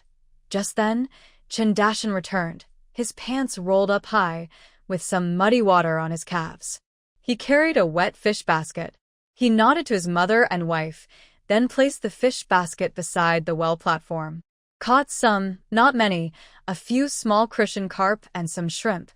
Mother Chun looked inside. "Good, save them for tonight. I've already stewed half of that wild chicken from yesterday, and you drank the broth this morning. The rest will be stewed tomorrow to help you both get stronger. Wild game needs to be eaten slowly, like a slow stream." Su Xiaoyin ate the sweet wild fruit, feeling warm inside. She remembered something important and said to her mother-in-law, "Mom, Xiaoqing and I are almost finished with our embroidery. Once we're done, I want to go to the county town to sell them while I still feel light. Also, I want to buy a few yards of soft cotton cloth. The kid's skin is tender and rough hemp cloth might hurt them." She felt a little embarrassed, knowing it was another expense. Mother Chun nodded without hesitation. "That's right. Kids' things can't be careless. When the time comes, I'll give you money to buy the softest cotton. But remember, after embroidery, you should get up and move around a bit. Look at the distance. Don't just sit and embroider all day, or it'll hurt your eyes and tire your body. When your belly gets bigger, you should pause the embroidery and rest well." "Hey, Mother, we remember," the two sisters replied in unison. After lunch, the sun was very hot, and the yard was warm and stuffy. Chun Dashan quickly cleaned the small fish and shrimp he caught in the morning. He checked the fish traps at home, replaced the bait, and then carried his hoe into the fields under the blazing sun. Meanwhile, Chen's mother carried a large basket on her back and took a sickle to gather pig grass by the riverbank. Her beloved, golden lump, was getting hungrier. Su Xiaoyin and Su Xiaoqing both felt a bit tired. They returned to the east room and lay on the cool mat. The window was open, letting in a gentle breeze. The sisters sat close and whispered about children and embroidery patterns. Soon, their eyelids grew heavy. After pregnancy, their bodies seemed especially tired. In this familiar, peaceful home, they quickly fell into a restful nap. When they woke up, it was around 3 o'clock in the afternoon, and the heat had eased a little. The sisters felt much better. They carefully finished the last few stitches of the embroidery and then took down the embroidery frame. Su Shirin went to the vegetable garden to pick a few tender, thorny cucumbers and some half-red tomatoes, rinsing them with well water. Su Shaoqing carefully washed the small fish and shrimp Chandashan brought back, planning to cook them later with homemade soy sauce and make some pancakes. While they were busy in the kitchen, voices and footsteps came from outside the yard. It was Chun Dashan and Chen's mother, carrying a large basket of pig grass, returning home. Chun Dashan had finished working in the fields and took a walk in the mountains to check his traps. He happened to meet his mother coming down from gathering pig grass, and they went home together. Not long after, Chun Xiahe pushed his empty cart back, smiling. As soon as he entered the yard, he called out loudly, "Mother, big brother, sister-in-law, I'm back." The family quickly gathered in the main room. Chun Xiahe first reported, "I took the rabbit meat to Dad. He was so happy. He kept saying good, and told me to tell everyone to take good care of big sister-in-law and Xiaoqing." He took out a money pouch. "Today at the market, I sold some things, wood carvings and bamboo crafts, for a total of 350 coins. Everyone smiled at this. Chun Xiahe continued, "Following mother's instructions, I bought a pound of pork for 15 coins and 3 big bones for 5 coins. It cost 20 coins altogether, so I have 330 coins left." He handed the money pouch to Chen's mother. Chen's mother took it and carefully counted out 132 coins, keeping 40% for the family's expenses. She divided the rest into 2 parts and handed them to Chun Dashan and Chun Xiahe. "Keep these for yourselves," she said. "Meat and bones are hanging in the well for preservation. I will eat them tomorrow." Chun Dashan talked about the mountain. "The trap moved, probably caught something, but it escaped. I fixed it up again to make it stronger. I will check it again tomorrow." For dinner, we had refreshing cucumber salad and sweet tomatoes. The main food was crispy fried pancakes, and the main dish was soy braised small fish and shrimp. Although there was no big fish or meat, everything was fresh and tasty. The family sat together, talking about Dad working on the river, the crops in the fields, the harvest in the mountains, market news, and hopes for the unborn baby. The candle flickered, casting warm, peaceful shadows of the family on the wall. Outside, the jujube tree gently rustled in the night breeze, as if listening to this simple but precious family talk. "Mom, Xiaoqing and I finished the embroidery. Today is market day, so we want to sell the embroidery. We will also bring the carved wood, woven bamboo items, and new hairbands to see how much they are worth," Su Xiaoyin said, carefully rolling up 2 embroidery pieces and putting them into a clean cloth bag. She spoke to Mother Chen, who was feeding the piglets. Mother Chen straightened up, wiped her hands, looked at the sun and her hopeful daughters-in-law, and nodded. "Okay, today is market day and there will be many people. Let Dashan and Xiao go with you. Selling embroidery and setting up a stall, 2 people can't handle it all. I'll take care of the animals at home. They won't run away." She turned and went inside, soon bringing out a small cloth bag filled with scattered silver and copper coins, handing it to Su Xiaoyin. "Take this money. After selling the embroidery, go to the fabric shop and buy some soft cotton cloth for the children. Also, get some meat, a few big bones for soup. Your dad should be back today, so we can have a good meal. Dashan, Xiaohe, take care of Xiaoyin and Xiaoqing on the way." "Got it, Mom," Chun Dashan replied calmly. Chun Xiaohe also patted his chest to assure her, "Don't worry, Mom. With me and my brother here, everything will be fine." The 4 of them packed up. Chun Dashan and Chun Xiaohe sorted their carved wood and woven bamboo items into baskets and carts. The sisters from the Su family took the embroidery and hairbands, locked the yard, and set out again at dawn toward the county town. When they arrived, the town was even more lively than usual. Stalls lined both sides of the street, with voices calling out, bargaining, and friendly greetings filling the air. The smell of various foods, goods, and crowds mixed together. Chun Dashin pushed his cart and finally found a small space near the end of the street where the crowd was lighter. He quickly set up his stall. He arranged bamboo and wooden products and headbands, hanging them neatly. Xiaohe, you stay here and watch the stall. I'll go with Xiao Yin and Xiao Qing to the embroidery shop. When we finish selling the embroidery, we'll come back to help you, Chun Dashin told his younger brother. Today was busy and noisy, and he didn't feel comfortable letting the two women walk around alone. Okay, brother. You two go quickly. Leave this to me. Xiaohe cheerfully agreed and started calling out, come take a look. New and clever bamboo baskets and wood carvings. Bright and beautiful headbands. Chun Dashin protected the Su sisters as they moved through the busy crowd to Jin Xiu cloth shop. Inside, two women were choosing fabric and the shopkeeper was patiently explaining. When she saw the Su sisters come in, her eyes lit up. After the two customers paid and left, she warmly greeted them. Mrs. Chun is here. Please come in. What beautiful embroidery do you have today? Xiao Yin gently placed her cloth bag on the counter, untied the string, and carefully took out two scrolls, slowly unrolling them. The shopkeeper immediately held her breath. On two pieces of fine white cotton cloth, about 2 feet square, were embroidered colorful patterns. One was magpies landing on plum, with blooming red plum blossoms and lively magpies chirping. The other was Lotus Springs Noble Birth, with elegant lotus flowers, full lotus pods, and playful golden carp, symbolizing good luck. The stitches were tight and even, with elegant and bright colors. The composition was full but lively, far better than ordinary handkerchiefs or belly bands. Excellent. Truly wonderful, the shopkeeper exclaimed, picking up a magnifying glass to examine the embroidery closely. She especially checked the back for loose threads, which were neat and tidy. Your skill has improved since last time. The colors are tasteful, and the meaning is very festive. It's perfect to hang in a new house's main hall or give as a gift to newlyweds or families welcoming a new baby. She put down the embroidery and looked at the sisters with admiration. These two small embroidered pictures are well made and of high quality. I'll give you top-grade prices. 1 piece for 3.5 silver coins, and both for 7. How does that sound? 7 silver coins. Xiao Yin and Xiao Qing's hearts suddenly jumped. They almost couldn't believe their ears.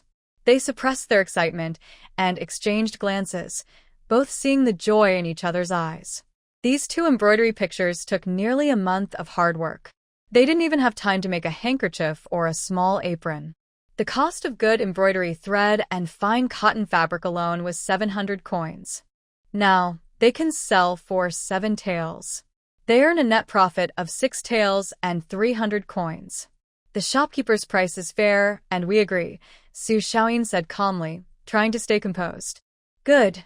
The shopkeeper woman quickly issued a receipt, took out 7 taels of silver from the counter, and handed it to Su Xiaoyin. She added, since you two ladies have such skill, if you make embroidery pictures of medium size in the future, as long as you keep the standard, I will definitely buy them. The price will be higher, of course. Hearing this positive reply and future promise, the sisters felt even more excited.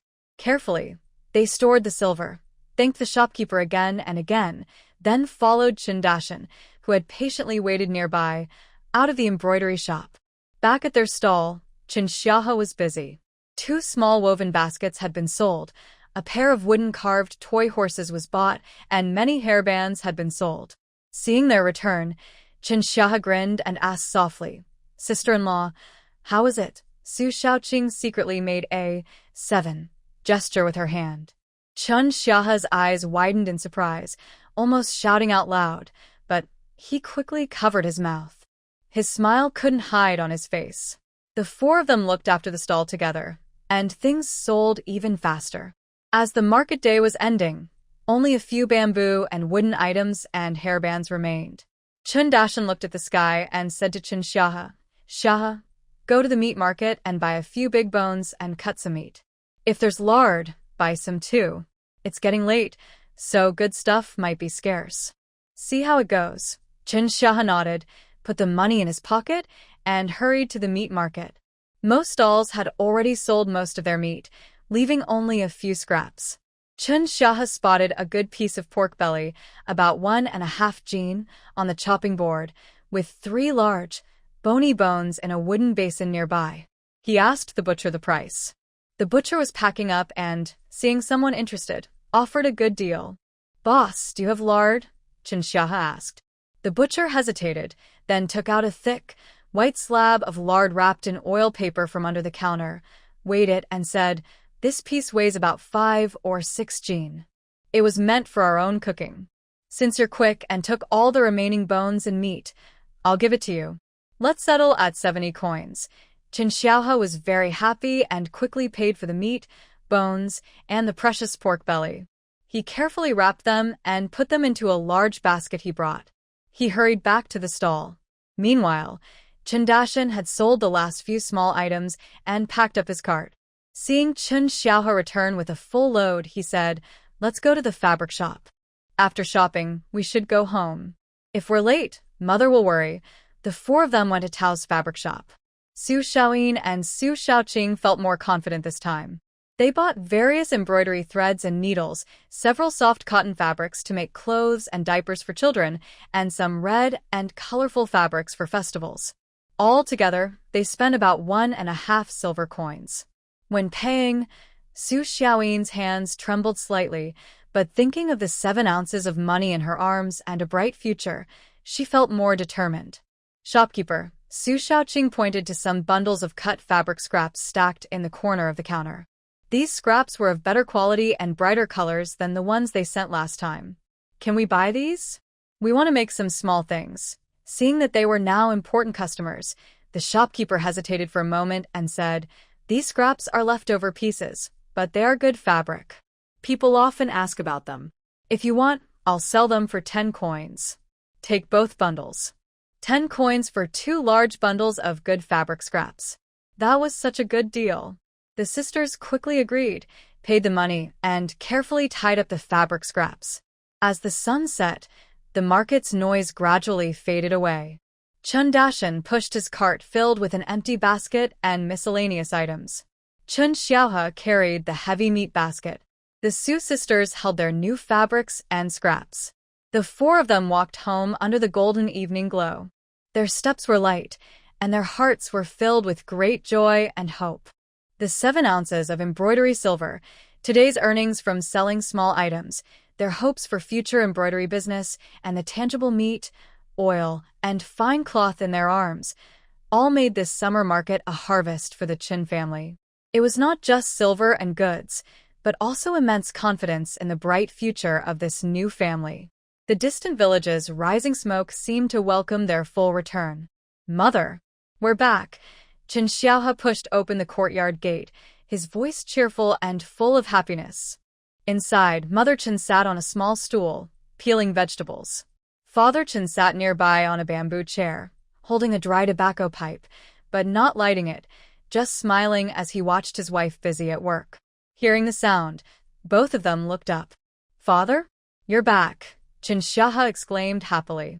Chun Dashin, Su Xiaoyin, and Su Xiaoqing also entered the door quickly, their faces showing genuine joy upon seeing their father. Father had gone on a work assignment, and after about a month he looked much thinner. His skin was darker from the sun, his cheekbones slightly prominent, but his eyes were still bright and lively. He put down his pipe, stood up, and looked at his neat and tidy children and their spouses with a full heart of satisfaction. "Ah, you're back," Father said in a slightly hoarse voice, but with a warm smile. "Did everything go smoothly on the way?" "Very smoothly," Chun Xiaohe answered first, showing the heavy items in his hands. "Dad, look. We had good luck today. Before the market, we found some good deals. We bought pork belly, pork fat, and a few big bones with meat. We'll stew the bones later to make a rich broth to give you a good boost." Mother came over and looked at the shiny meat and bones, nodding in approval. "They look really good." "How much did it cost?" "Only 70 coins, Chun Xiaohe said proudly. "It was a real bargain. We'll stew 1 big bone first, and I plan to salt and smoke the other 2, so they last longer." The 1.5 gene of pork belly. I plan to chop it all up for making dumplings tonight. Su Xiaoyin and Su Xiaoqing also stepped forward, their faces showing uncontrollable happiness. Su Xiaoyin spoke first. Father, mother, I sold embroidery worth 7 taels of silver. After subtracting the cost of fabric and thread, I earned about 6 taels and 300 coins. Today, I also bought some more thread and fine cotton fabric, which cost about 1.5 taels of silver, plus some supplies for the children. She paused, then took a small cloth bag from her pocket. The leftover bits of fabric cost 10 coins for 2 big bundles. It was a good deal. The rest of the money is here. Chen Dashan also pushed over the money from his sales of wood carvings, bamboo weaving, and hairbands. Today, I made 420 coins at the stall. After buying meat for 70 coins, I have 350 coins left. Mother looked at the pile of silver and copper coins on the table, feeling emotional inside, but keeping a calm smile. She carefully set aside the 40% of the money that belonged to the family, mainly the income from bamboo and wood items, and part of the embroidery profits. Then she divided the remaining money, including most of the embroidery earnings, and handed it back to her 2 sons' families. Keep your money safe. Xiaoyin and Xiaoqing have done a great job this time. Mother Chen said, then turned to Chen Dashan and Chen Xia. You two go to the bamboo grove, dig up the tenderest bamboo shoots, and bring them back. We'll add them to the soup later. It will be fresh and bright. I will chop the meat filling. Xiaoyin and Xiaoqing wash the wild vegetables and soak some dried mushrooms. Old man, she looked at Chen Fu, you don't do anything, just sit and rest. Look around our yard and talk to the children. Chen Fu sat back on the bamboo chair as told, watching his older and younger sons respond and leave. The 2 daughters-in-law rolled up their sleeves and went to the well to work, while his wife's chopping sounds came from the kitchen. Chickens and ducks pecked at food in the yard, a piglet squealed in its pen, and warm sunlight shone down on everyone. After more than a month away from home, the exhaustion and loneliness from working day and night at a strange construction site, separated from fellow villagers, eating rough food, and being bitten by insects, were gradually eased by the familiar, lively home. His complicated feelings slowly calmed, his brows relaxed, and a faint smile appeared on his face. With everyone working together, dinner was quickly prepared. The main table in the main room was full. A bowl of rich, milky bone soup with floating oil and tender yellow bamboo shoots, a large plate of steaming mushroom and bamboo shoot pork dumplings with thin skins and big fillings, and 2 small dishes of fresh wild vegetable salad. The aroma was tempting and made everyone hungry. The family sat around the table. Mother Chen first filled a bowl of soup for Chen Fu, then served everyone. She raised her own bowl with a serious and joyful face, saying, This meal is to welcome your father back and help him recover. It's been a hard trip. And she looked kindly at Su Xiaoyin and Su Xiaoqing, whose cheeks were slightly red. I have big news to share. Our family is going to have a baby. Xiaoyin and Xiaoqing are both pregnant. It's a blessing from heaven, a big happy event for our Qin family. May our days ahead be like this bamboo shoot soup, getting richer and more prosperous. Come on, eat more, have a lot. Although everyone already knew the news from Mother Chen earlier, hearing it officially announced made everyone smile happily. Chen Dashan looked at Su Xiaoyin with gentle eyes. Chen Xia couldn't hide his joy and kept piling dumplings onto Su Xiaoqing's plate. Chen Fu nodded repeatedly, tears shining in his eyes, and kept saying, Good, good. Double happiness is coming. Double happiness. The dinner was especially delicious. The thick soup warmed the stomach, the dumplings were tasty, and even the simple wild vegetable salad was refreshing. Everyone laughed and talked about the market, the price of embroidery, and their hopes for the unborn children. After dinner, the sky was not fully dark yet. The whole family didn't rush back inside. Instead, they moved some stools to sit outside and enjoy the cool evening breeze. The gentle wind carried the scent of fields and forests. Chen Dashan remembered something and said to his father, Dad, a few days ago, I set some traps on the mountain. I saw footprints that looked like those of rabbits or badgers, but after several tries, I either didn't catch anything or only found a few tufts of fur. The prey escaped. Can you take a look and see what I did wrong? His father took a puff of his cigarette, then slowly exhaled and said, when setting traps, you can't just look at the spot. You need to carefully observe the footprints and droppings to figure out what animals usually pass by: rabbits, badgers, or foxes. They have different habits. If they get scared, they run in certain directions, and you need to know how strong they are. The depth of the trap, how well you hide it, and the trigger mechanism all need to be adjusted accordingly. Tomorrow, I'll go with you to the mountain to check it out in person. His father then looked at Chinshaha and said, I want to check our fields this afternoon. You and your brother are doing a good job. Plants are neat, and the fields are clean. But some areas seem a bit lacking in nutrients. In a few days, just add some fertilizer again. Chinshaha quickly replied, Dad, you just got back and are tired. Rest at home for a few days. The work in the fields isn't urgent. I and my brother are here. His father waved his hand. Just rest for a couple of days. Farmers can't stay idle. Tomorrow, I'll go with Dashin to check the traps. You should come along and learn how to do it. Once we figure out the traps, we can all work together to add fertilizer quickly. The conversation then shifted back to the current labor duty. Chun's father's smile faded a little, and he sighed. This time, the work is heavy, the hours are long, and the food is poor, just clear broth and plain water. We have to sleep in a shed, and the mosquitoes are terrible. The higher-ups even deliberately scattered people from our village to different places, so it's hard to look out for each other. He paused, his voice lowering. Your Uncle Wufu's third son went. That boy is honest and hardworking, but during the stone lifting, he wasn't careful, and a stone rolled down and hit his leg. When I left, he was still lying there, swollen badly. I don't know how he is now, or if it's serious. I heard he was supposed to get engaged in the fall. If his leg has a problem, what will we do? Chen's mother looked sympathetic. Wufu's third son? I know that boy, he's a good worker. This is really unfortunate. Sigh. He's not yet 20, and he's from the same clan.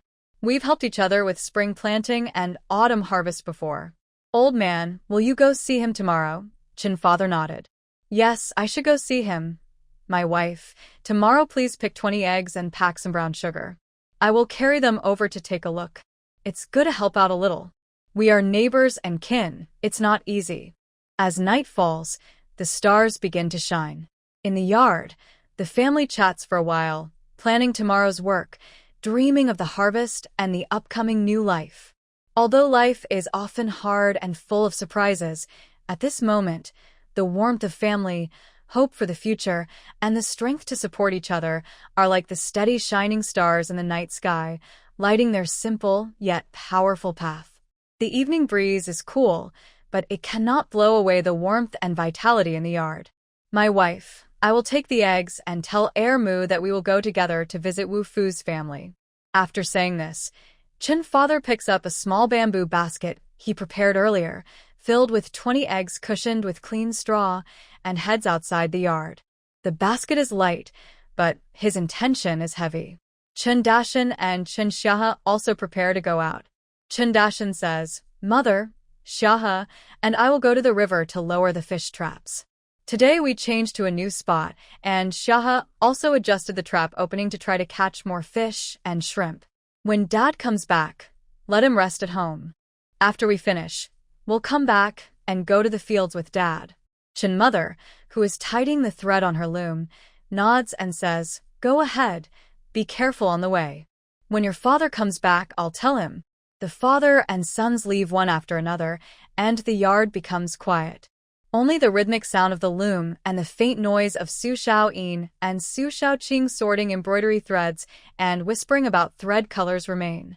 The sun is warm, and a gentle breeze blows over the dried vegetables, making everything seem peaceful and ordinary.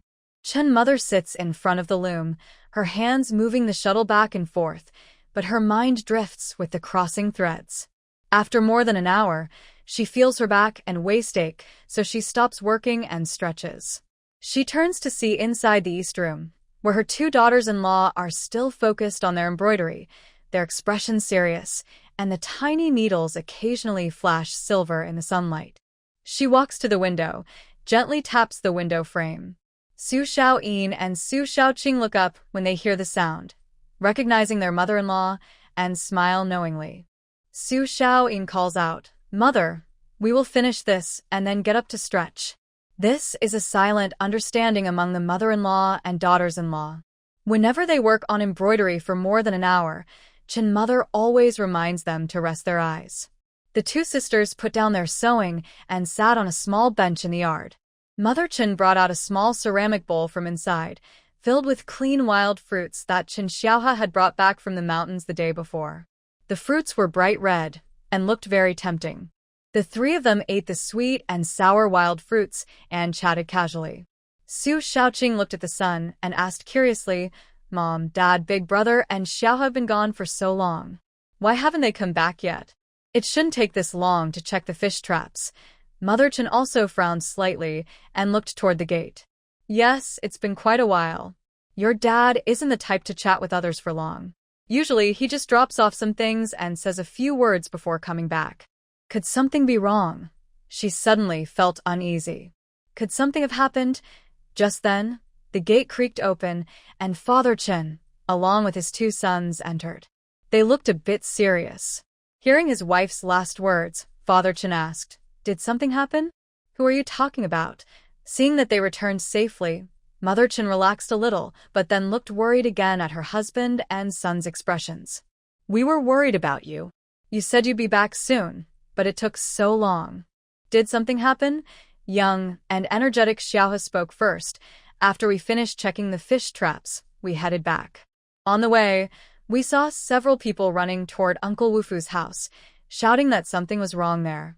Big Brother and I thought Dad had gone to deliver eggs in the morning and might be alone, so we hurried to follow." Su Xiaoyin quickly got up and poured warm water into cups for the tired father and sons, softly asking, "Dad, what happened at Uncle Wufu's house? Was everything fine this morning?" Mother Chen also asked eagerly. "Yes. Old man, you went to deliver eggs this morning, right? Why is there such a big commotion now?" Father Chen took a cup, drank half of it in one go, and sighed heavily. He sat down on a stone bench by the well and frowned deeply. "Ah, don't mention it. It's because someone from the woman's family came." He paused, seeming to organize his words, with a tone full of helplessness and a hint of anger. "They originally came because they heard the third son hurt his leg and were worried. They wanted to check how serious the injury was and whether it might cause problems later, affecting his walking and work." "That's understandable. The third son's leg," the doctor said, "just needs good rest for a few months, and he'll be fine as long as no infection sets in." It would have been better if they had just explained everything clearly, but Father Chen's tone grew serious. "The eldest and second daughters-in-law from the Wufu family, I don't know if they're just lacking sense or intentionally being mean.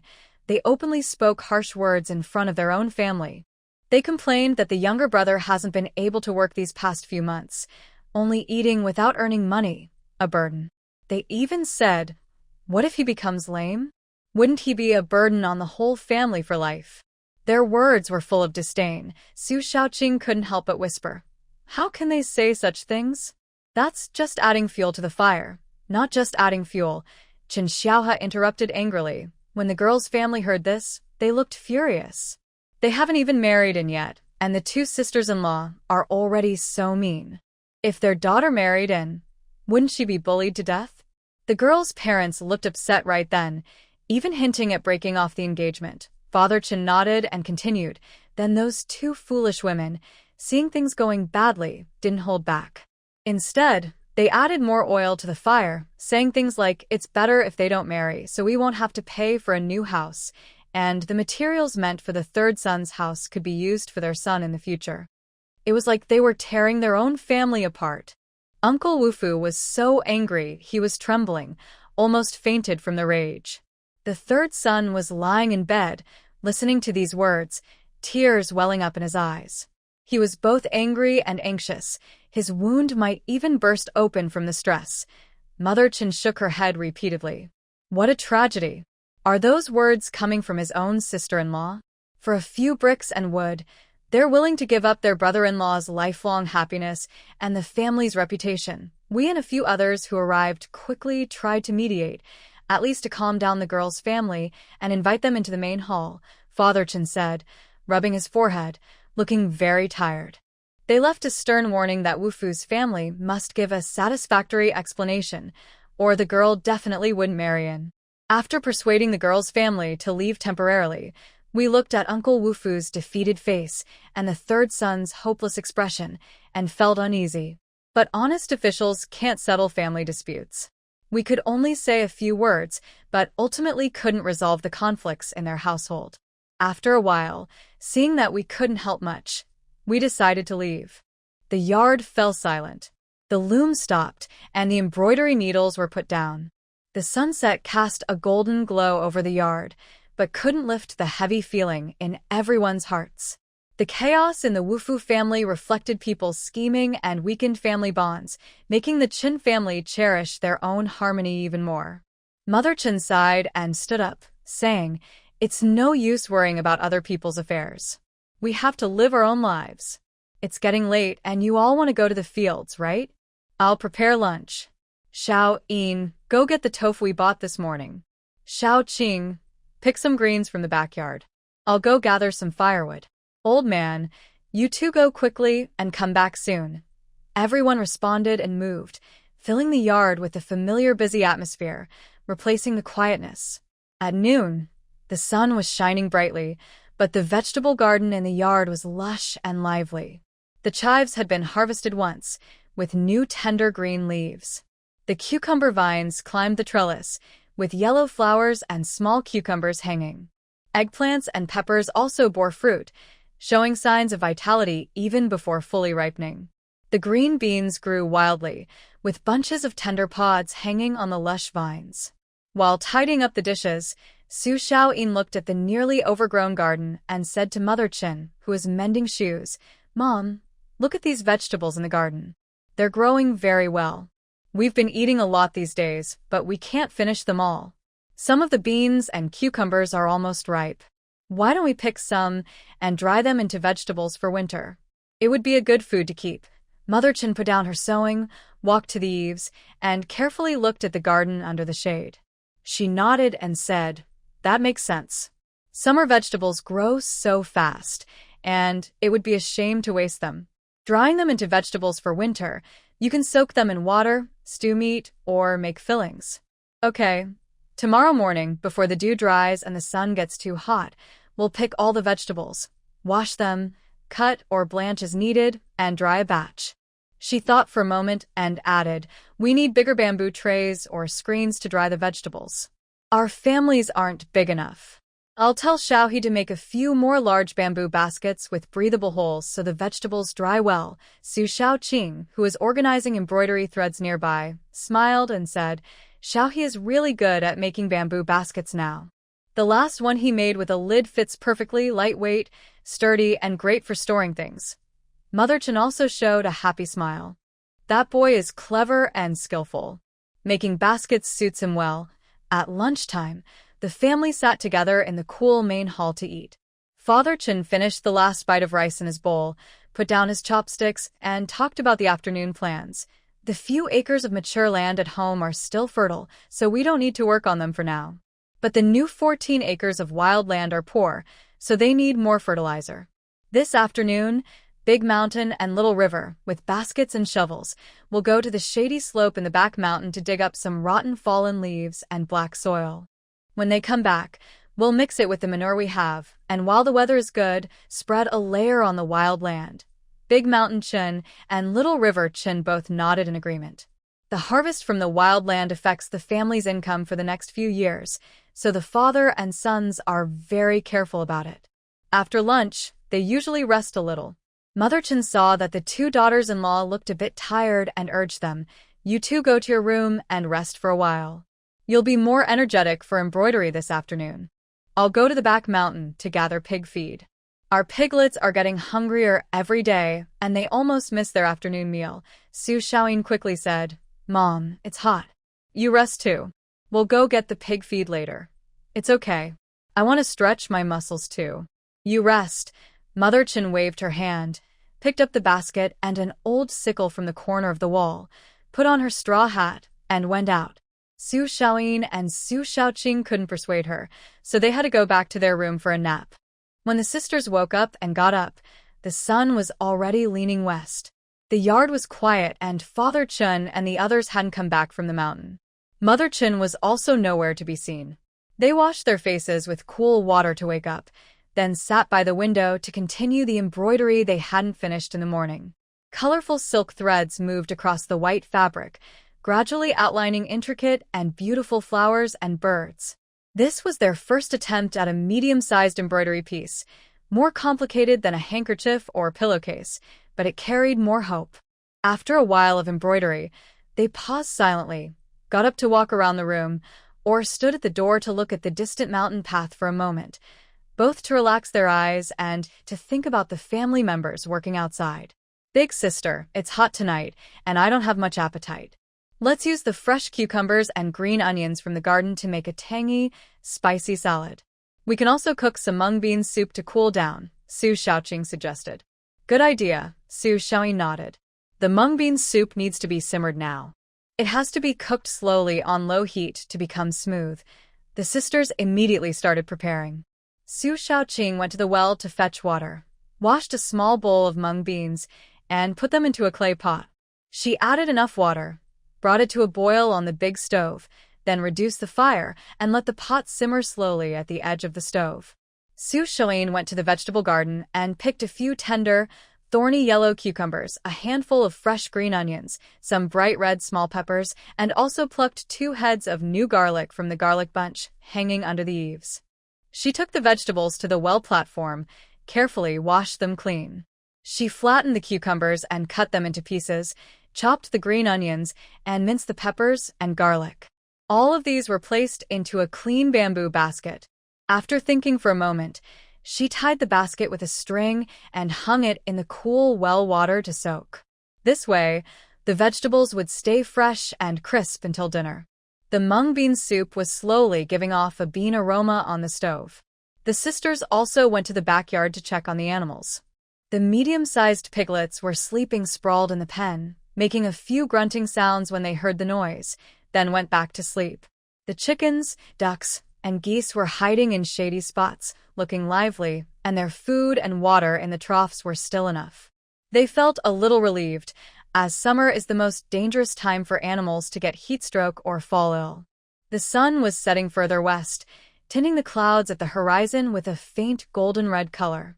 Chen's mother finally appeared at the courtyard gate, carrying a large basket almost overflowing, a small basket hanging on her left arm, and a bulging rough cloth bag in her right hand. "Mom, "You're back." Su Shaoyin and Su Shaoqing hurried to greet her, taking the heavy things from her hands. "Why did you bring so much?" "Sit down and rest. Have some water. The mung bean soup will be ready soon." Chen's mother took off her straw hat, her forehead damp with sweat. Her face was flushed from work, but she didn't look tired. Instead, she had a joyful look of achievement. She took the cool boiled water handed by Su Shaoqing and drank half a bowl in one go, then sighed in relief. She pointed to the things she brought back and smiled. "While gathering pig feed, I wandered a bit deeper and found a wild plum tree. The fruit is dense and quite ripe now. I tasted too. They're sour and sweet, quite good. I thought you'd like them, so I picked some. Look, the basket has plums, the cloth bag too, and there's more under the basket." Picking them took just a little time. Su Shaoyin looked at the round, cute wild plums with their green and red colors, feeling warm inside. "Mom, you keep some for yourself to eat. Don't worry about us. You've walked so far and carried so much weight. Sit down and rest. Shaoqing and I will prepare dinner." Chen's mother sat on a small stool by the well platform, fanning herself with a reed fan. She watched her 2 daughters-in-law busying themselves between the kitchen and the well, then looked at the lively vegetable garden in the yard. Hearing the faint sounds of animals in the backyard, she wore a peaceful, satisfied smile on her face. "We're back." The gate was pushed open. Father Chun led the way, followed by Dazhan Chun and Xiaohua Chun. The 3 of them carried the fresh smell of forest plants and damp river water as they entered the yard at dusk. Xiaohua Chun was last, carefully holding a large wooden bucket still dripping water, with a look of excitement he couldn't hide. Mom. "Sister-in-law, Shaoqing, come quick and see. Xiaohuaqin eagerly placed the bucket in the middle of the yard and called out to his wife and sister-in-law, who were busy in the kitchen. Look at what we brought back from the mountain, and we also checked the fish traps along the way. Mother Qin came out wiping her hands on her apron. Su Xiaoyin and Su Xiaoqing also gathered around curiously. The water in the big bucket was rippling, with several large fish about the size of a palm, their shiny scales flashing silver as they swung their tails, splashing water. There were also many small fish and shrimps jumping around at the bottom. But what caught the most attention were two dark brown creatures with shells as big as a bowl, lying in the corner of the bucket, soft-shelled turtles. Wow! Such big turtles, Su Xiaoqing exclaimed, instinctively taking a step back. Su Xiaoyin also widened her eyes. She had seen turtles in the south before, but never such a large, wild one. Mother Qin squatted down to look closely, her face showing surprise and joy. This is quite a rare find. Such a big turtle. It's definitely a wild delicacy. This thing should sell for quite a bit of silver, right? She looked up at Father Qin, her eyes asking. Father Qin wiped his neck with a sweat towel and said in a deep voice, "Yes, the wealthy men in the city love this kind of nourishing wild meat. Keep it in the water bucket for now. Change the water twice so it doesn't die. Tomorrow morning, Xiaohua, take the bucket and go to the county town to check the market. See if you can sell it. If the price is good, that's great. If no one wants it or the price is too low, we'll keep it at home and stew it to strengthen our bodies. It's a rare good thing." Dazhan Qin added clearly, "Tomorrow, Xiaohua should go to the back street of the county and find Steward Zhou. He's a buyer for the wealthy family in town, experienced and well-connected, and has bought mountain goods before. If he's interested, the price probably won't be low. If Steward Zhou isn't interested, then ask Manager Wang at the Wang family restaurant. This is a valuable item, so we need to find the right buyer." Mother Qin nodded repeatedly after hearing this. Dazhan's thinking is thorough. Let's do as he says. Little River, be clever tomorrow and walk carefully on the road. Don't let the turtle get hurt. Father Qin, satisfied with the arrangements, also talked about today's work. Today I went up the mountain and dug a lot of rotten leaf black soil. I also fixed the traps from before, making them deeper and more hidden. Let's see if luck is on our side in the next few days. Maybe we'll catch a deer or a wild goat. Tomorrow morning, Little River will go to the county town. Big Mountain and I will stay home, mix the compost we brought back with our own manure, and in the afternoon, we will fertilize the barren land. That land needs fertilizer, so we must take good care of it. Mother Qin looked at the fresh food in the wooden bucket and started planning. These small fish and shrimps, I will clean them up soon.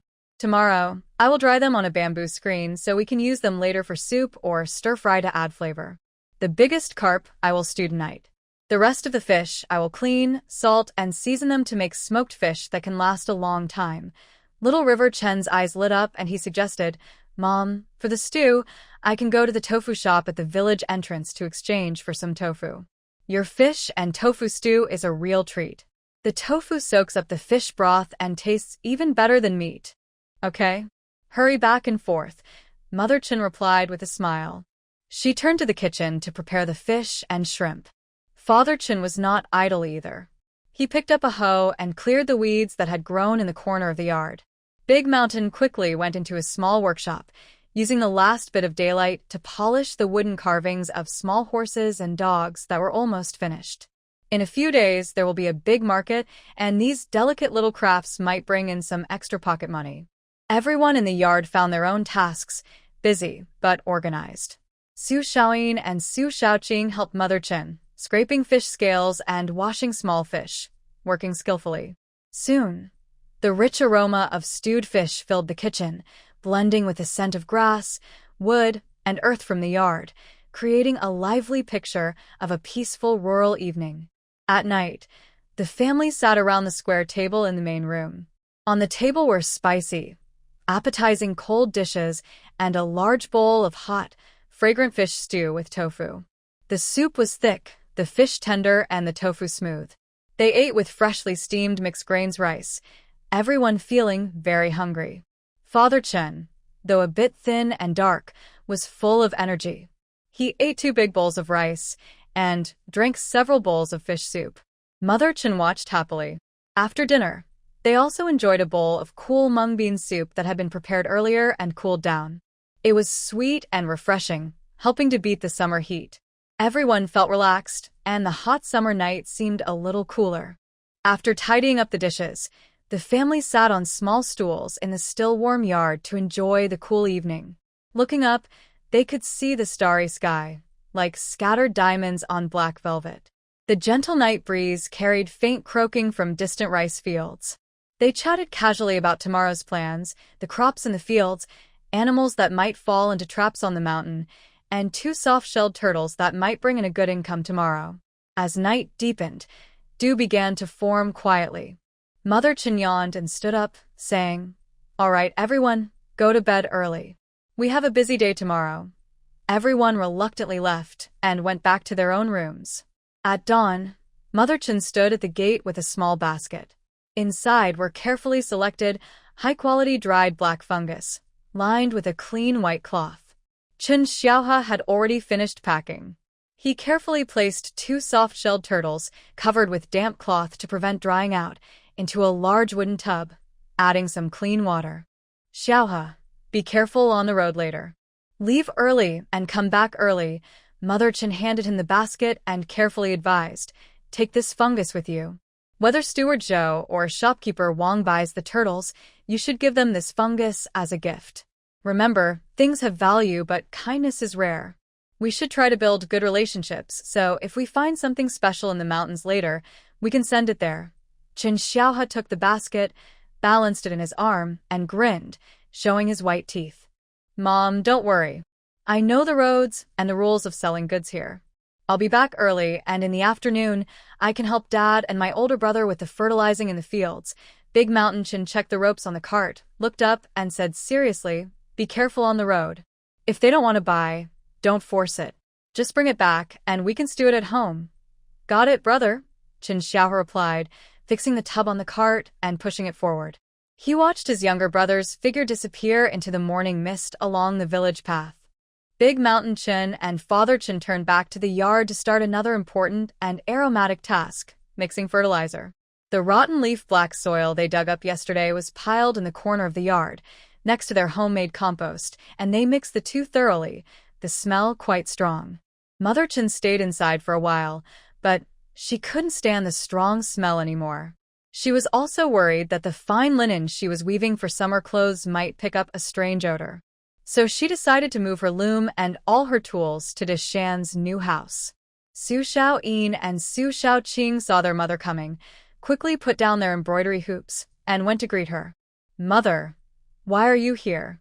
Please sit down and have some water. No need to trouble yourself." Mother Chin waved her hand with a helpless smile. "Your father and Deshan are mixing fertilizer. That smell is too strong. I couldn't stay at the old house anymore.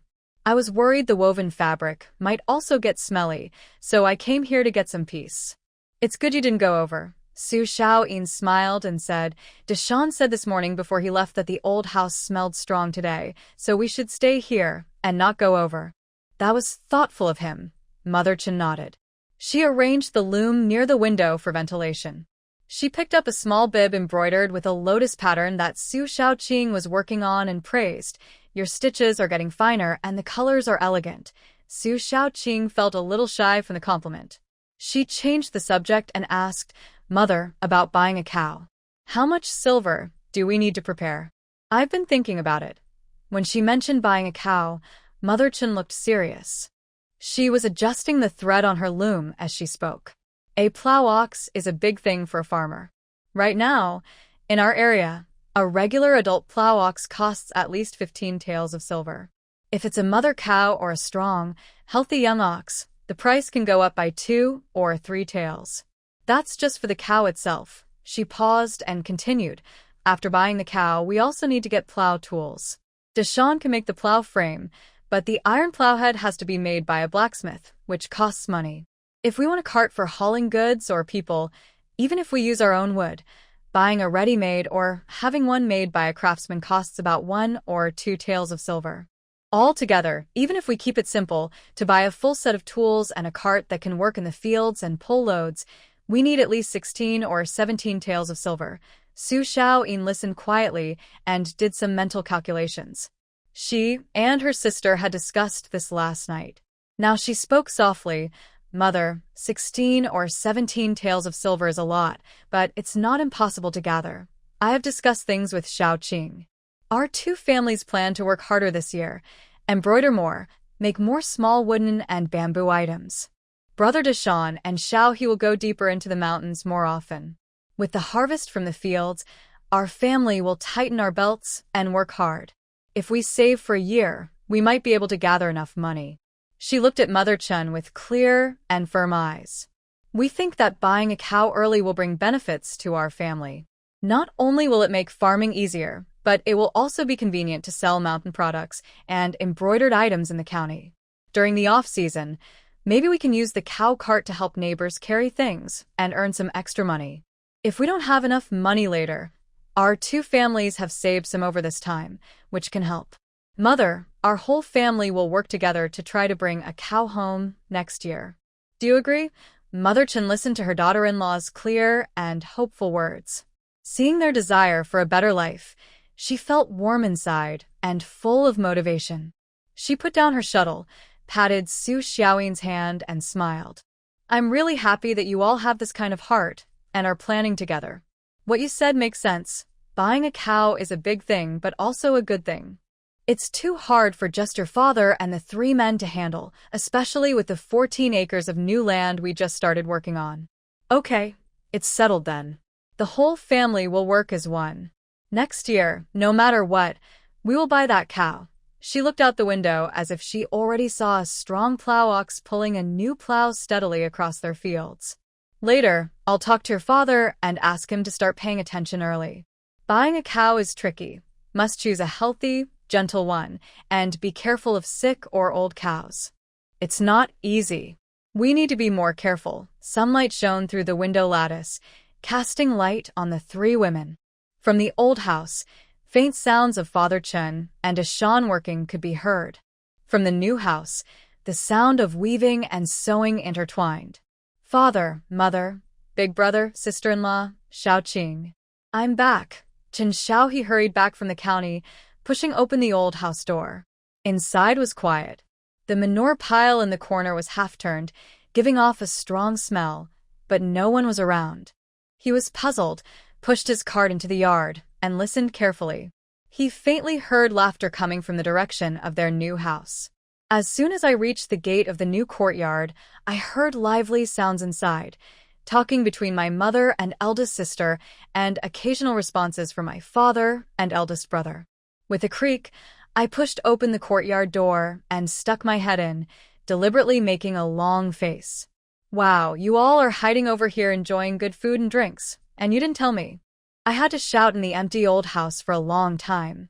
In the yard, Uncle Chun was helping Aunt Sue serve dishes onto the table. Hearing me, he looked up and smiled. That smell of manure, you know it well. It can be smelled from 10 miles away.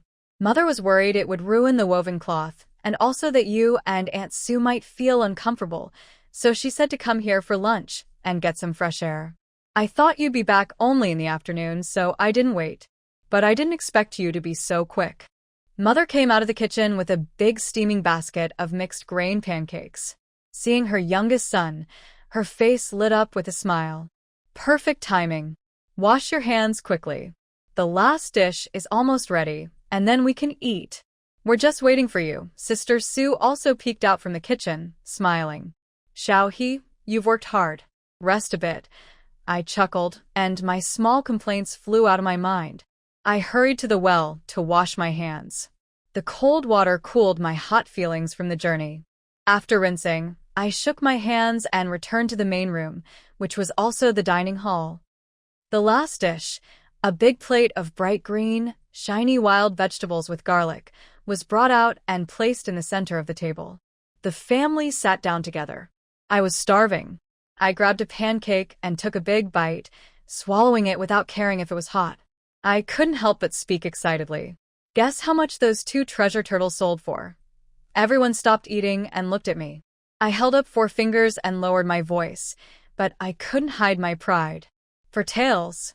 Exactly 4 taels of silver. 2 turtles, each 2 taels. Manager Zhou bought them without hesitation. He even told me that if I find good wild animals like these in the future, whether turtles or others, just send them to him. He also took the basket of wood ear mushrooms, liked them a lot, and said we should try more. If the quality stays good, his family can buy some regularly. They also want good quality mushrooms, but only the top-grade ones, not the lower quality, for tails. Sister Sue whispered in surprise. My parents also showed happy smiles. Getting such a high price for 2 turtles was a pleasant surprise, better than we expected. Mother Chen nodded repeatedly. Yes, yes. Housekeeper Zhou is right. Doing business means focusing on quality. From now on, when we go up the mountain to pick mushrooms and wood ears, we must be more careful and only choose the best ones.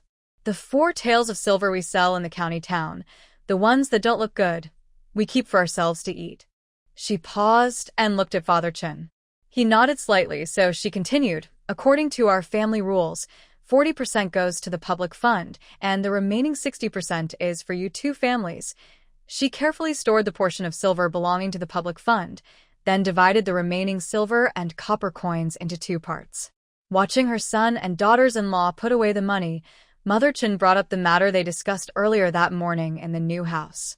This morning, I was chatting with Xiao Yin and Xiao Qing about our future. We have more land now, but the work is heavy. It's not easy to sell goods or carry things to the county town. I was thinking, if our whole family works harder this year and saves more money, maybe next year we can buy a cow. Mother Chen spoke in a thoughtful tone, glancing at Father Chen and her 2 sons. Father Chen put down his chopsticks and pondered. Buying a cow is a big deal. A good plowing ox costs at least 15 or 16 taels of silver. Plus the plow and cart frame, though the mountains can do some woodworking to save costs, altogether it might be nearly 20 taels. That's not a small amount. Despite his words, there was a glimmer of hope in his eyes. But if we can really buy one, it would be a great thing. It would make plowing easier, transporting goods more convenient, and during the off-season, we could earn some extra money by pulling carts. Since you all have this idea, starting tomorrow, I will pay more attention and ask around nearby, see if anyone is selling a calf or if someone's cow is pregnant. We can reserve a good one in advance. When Xiaohe heard about buying a cow, his enthusiasm grew. He was quick to do the math and asked, Dad, Mom, is there enough money in the public fund now? If we add what our 2 families divided today and the savings from before, is it enough? If not, we'll contribute more. Mother Chen shook her head and spoke honestly. Right now, the public fund has less than 10 taels of silver. With what you 2 families divided today and the previous savings, it might just be enough to buy a common calf. But once we buy the cow, there won't be any money left at home. Xiao Yin and Xiao Qing are both pregnant, so we must keep enough emergency funds. We need to buy the cow, but we can't empty the family's savings or make the pregnant women feel uneasy. At this moment, Dashin Chen, who had been quietly eating, spoke up with a steady and strong voice. Mother is right. We need to buy a cow, but it has to be a safe choice. If we don't have enough money, we will work together to earn it. Over the next 6 months, Xiaohe and I plan to go to the mountains more often to check the traps and fish baskets. If we're lucky, we might catch some valuable wild animals, which will bring in extra income. We also can't neglect our craft skills like bamboo weaving and wood carving. Xiaohe and I will focus on making more delicate items to sell at markets. As for embroidery, Xiao Yin and Xiao Qing will do what they can without overexerting themselves. Good embroidery fetches high prices, so it's another way to earn. Plus, our harvest from the fields and mountain-dried goods will add to our income. Our whole family will work together, each doing our part. By the end of the year, we should save quite a bit. Next spring, maybe we can buy a cow and still have some money left for ourselves. His words made everyone feel more hopeful. Xiao Yin softly agreed. Yes, Mom. Don't worry about us. We know our limits with embroidery, and we'll rest when tired. Now that life has hope, we're motivated. Buying a cow is a family effort, and we're willing to contribute more. Xiao Qing nodded strongly, right? Let's all work hard together. Father Chen looked at his children and daughter-in-law, all bright-eyed and full of energy. The worries from forced labor and family troubles finally disappeared. He picked up his bowl, took a big sip of mung bean soup, wiped his mouth, and smiled happily for the first time in a while. Good. That's settled then. We'll buy a cow. Next year, I want our yard to ring with the sound of a cowbell. I'll find out about buying cow, and your mother will manage the household. Xiaohe and Xiao River, you go out and work more. Xiao Yin and Xiao Qing, take good care of the home. Our family, united in purpose and effort, can overcome any obstacle and save enough money. Right. We can save enough money. Chun Xiaohe raised his biscuit like a toast, making everyone laugh. Are you home for the new year? That early morning, just as dawn broke, Mother Chen had placed a steaming bowl of mixed grain porridge, a plate of pickles, and some freshly made cornmeal pancakes on the old house's dining table. Outside the courtyard gate, a tired and hesitant voice asked. Mother Chen wiped her hands on her apron and called out loudly, "Who's there?" So early in the morning, she signaled for Qin Xiaohe, closest to the door, to go see who it was. Xiaohe put down his dishes, walked a few steps, and opened the wooden door. Standing outside was Uncle Chen Wufu from the same village. He was in his early 50s, but now looked much older, with dark circles under his eyes, furrowed brows, and his rough cloth jacket was wrinkled. Chun Xiaohe quickly moved aside and called into the house. Dad, Mom, Uncle Wufu is here. However, Wufu did not step inside. He just waved his hand and spoke in a hoarse voice. No need, brothers, sister-in-law. I won't come in. He looked at Father Chen, who had come to the door of the main hall, and said, Dinyan, I have something to ask for your help. Father Chen saw that Wufu looked worried and stepped forward, saying, Wufu, just tell me what's wrong. I'll help if I can. Come in and sit down. It's mealtime, let's eat together. No, I don't want to eat. The house is a mess. Wufu sighed and rubbed his rough hands. It's like this. I've thought about it a lot. We can't keep living like this anymore. This morning, we decided to officially split the family. I want to ask you to come and be a witness. I plan to invite the village head and Ermu. With you, that makes 3 of us, and it's fair. Father Chen's face grew serious. Splitting the family was a big matter for a rural household, especially when outsiders were asked to witness. It usually meant there were deep conflicts, and outside help was needed to keep things fair and prevent future fights.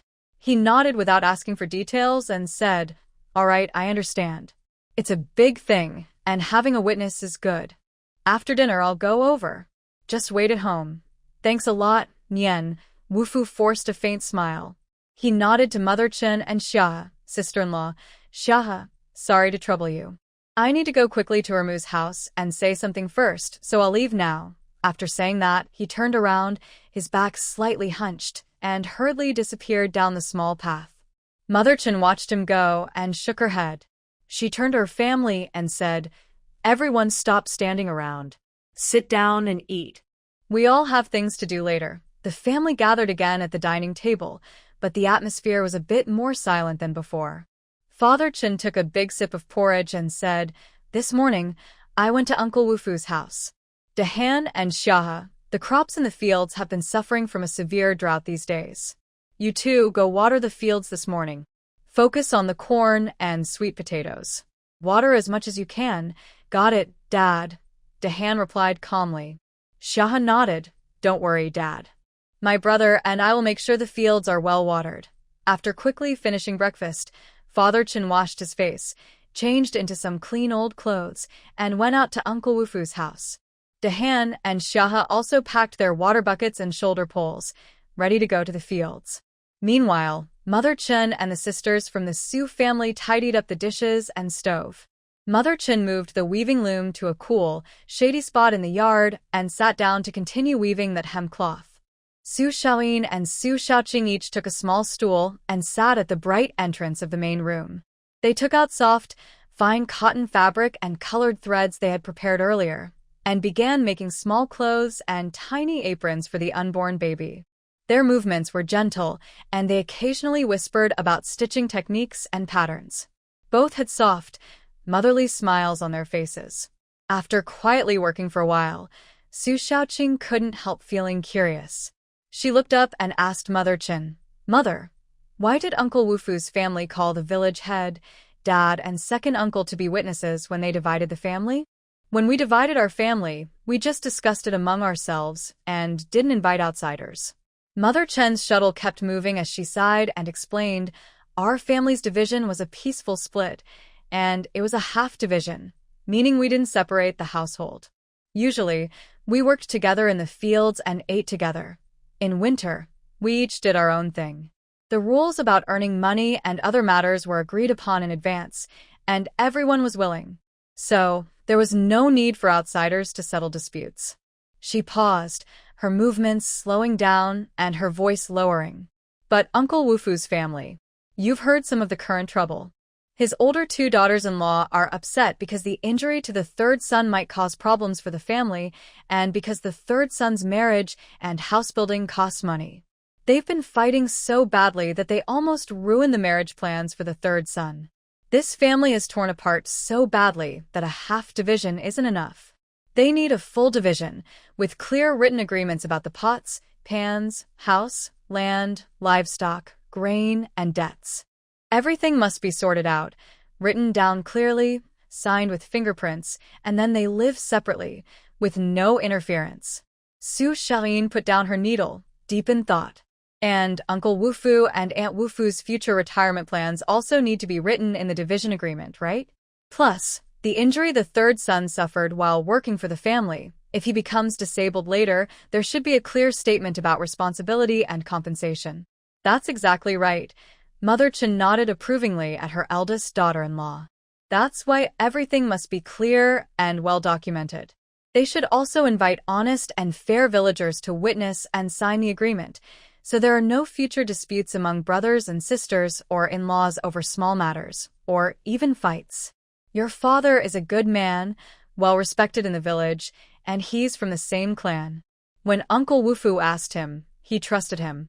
Su Xiaoqing sighed softly, saying, I hope Uncle Wu's family can smoothly divide the household today, without any more trouble. It's sad when a family has to bring in outsiders to settle their disputes. Mother Chen shook her head and quickly spun her shuttle again, her tone filled with the wisdom of experience. That's already a good outcome. At least they're willing to sit down and have someone help mediate. You haven't seen real chaos. In my hometown village, a few years ago, a family split over a piglet and two jujube trees. The brothers fought fiercely, bleeding and hurting each other. My mother was so angry she fainted, and we had to call the village elders and the clan leaders. It almost got to the point of going to the county office. That's what it means to lose your mind over family property. Our Nanshan village is quite honest and simple, but even here, disputes over inheritance can get heated. A good official finds it hard to settle family matters. That's no lie. She looked up at the sun and then at her two daughters-in-law, whose bellies showed signs of pregnancy, and her tone softened. So, a family's harmony is the most important.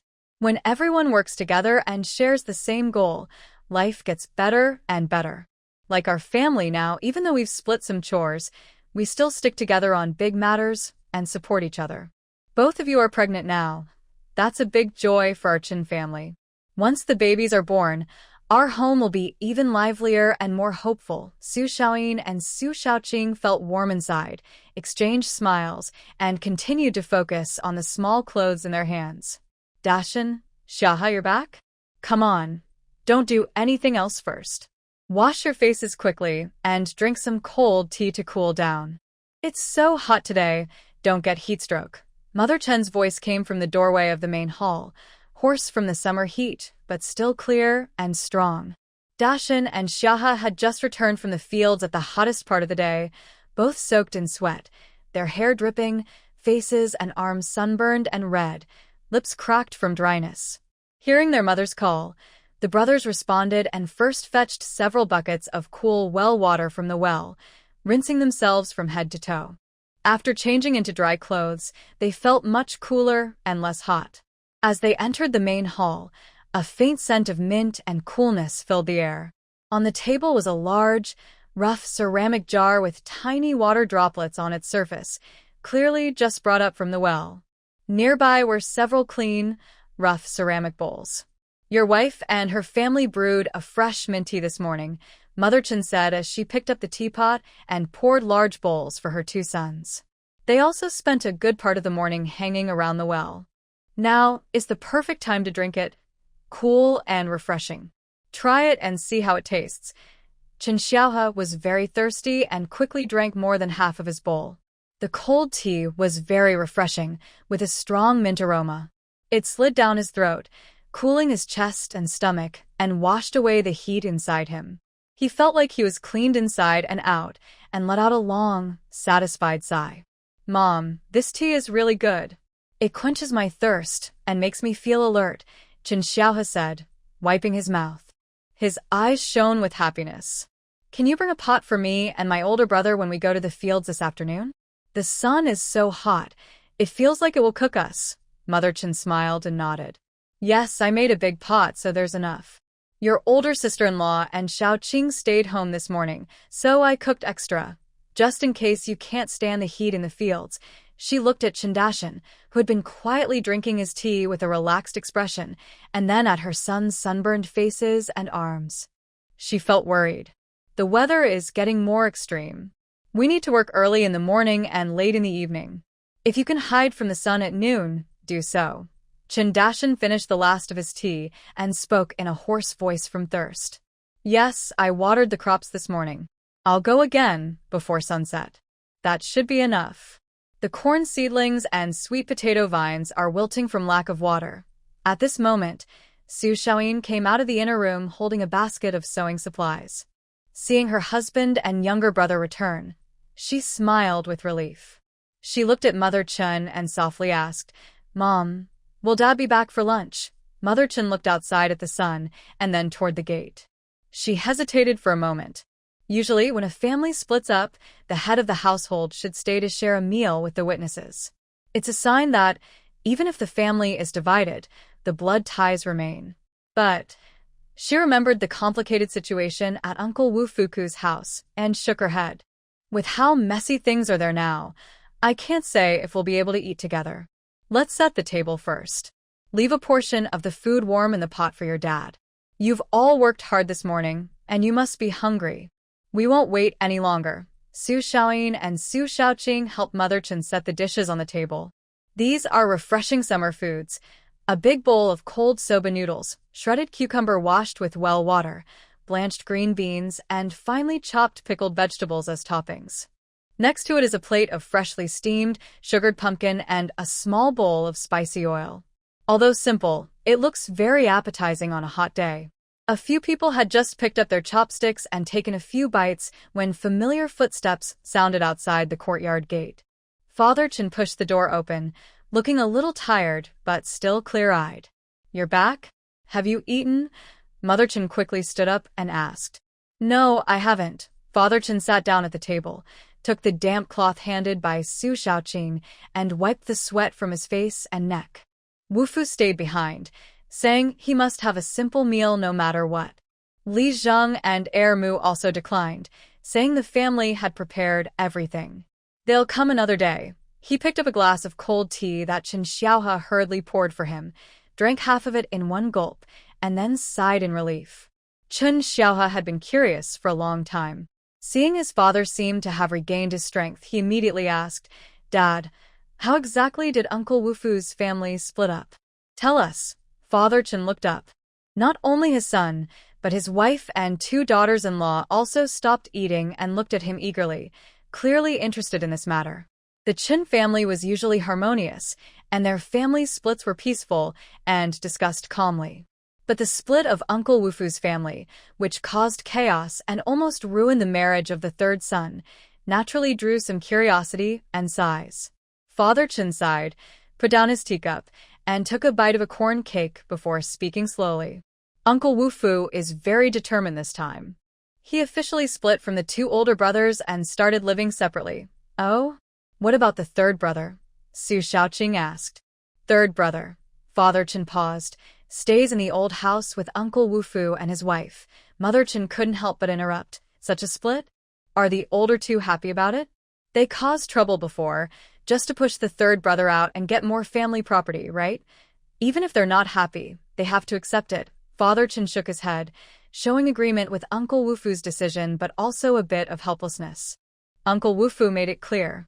The land, let the older two find suitable places themselves. As long as the village approves, no money from the family is needed for building. Each family gets a few silver coins as a starting fund. Now, the household items, pots, bowls, clothes, bedding can all be taken away. However, he emphasized strongly, the chickens, ducks, and that donkey pulling the mill are all considered your Uncle Wufu and the old couple's private property, with no distinction. When they grow old and can't work anymore, the two families will share the food allowances based on their years as a form of retirement money. The exact amounts were agreed upon when the village head helped write the family division documents. About Old Third's leg, Chun Dashin was concerned about this. Old Third's leg, said Father Chun. The doctor examined it. With good care, it can heal well and won't be permanently crippled, but heavy work will definitely be affected in the future. He continued, this division of the family is also a compensation for your third uncle. Uncle Wufu said that once they are gone, the old house, the remaining belongings, and the livestock will all belong to Old Third as long as he is alive. This is to make up for his injury and to ease his future burden of caring for his parents. Su Shaoyin listened carefully and softly asked, what about marriage? And the family money? There is, Father Chen nodded. Old Third will also receive a small amount of family money, a few silver coins, to help him get married. After marriage, he will share the family property with Uncle Wufu and the others, but they will live separately. They will stay in the same courtyard for convenience and mutual support. This was also one of the conditions agreed upon by his future in-laws. Mother Chen listened and was silent for a moment before saying, this kind of division sounds fair. The eldest and second eldest get cash and freedom, while Old Third gets long-term security and a marriage. Uncle Wufu and his wife also have a clear plan for their retirement, so they won't be passed around like a ball. But can the two daughters-in-law of the eldest and second eldest behave? They didn't even tolerate Old Third resting for a few months after his injury. Father Chen snorted coldly. They have to tolerate it. Uncle Wufu is truly angry this time. He said that without the support and indulgence of the eldest and second eldest behind the scenes, those two daughters-in-law wouldn't dare to openly interfere with their brother's marriage or say such hurtful things. They only see their own brother temporarily unable to work and needing care for a few months. If they are so intolerant now, how can they be relied on when they grow old and sick? They probably want to get rid of him early to have peace. So this time, taking advantage of the pressure from the in-laws and the village head being present, they quickly decided to divide the family and set the rules clearly. Everything is written in black and white, so no one can cheat. The main hall fell silent, only the cicadas outside tirelessly chirping. The Chin family listened to the story of the family division from the neighbor, feeling a mix of emotions. I admire Chen Wufu's decisive actions, feel sympathy for Old Third Chen's misfortune, and sense a coldness in the strained relationship between the brothers and sisters-in-law. All right, let's not get involved in other people's affairs. Mother Chen broke the silence first. She picked up a pair of chopsticks and served each person some cold noodles. Eat quickly, the noodles are getting clumpy. After eating, everyone should rest for a while. This afternoon, we still have work to do. After lunch, the shade under the old locust tree in the yard was steaming with visible heat. Father Chen sat on a stone bench beneath the tree, rolled up his sweat-soaked shirt sleeves, and fanned himself with a tattered palm fan, beads of sweat still forming on his forehead. Dajan Chen tidied up the dishes and came out of the kitchen. He looked at the bright sun and said to Father Chen, "Dad, it's too hot this noon.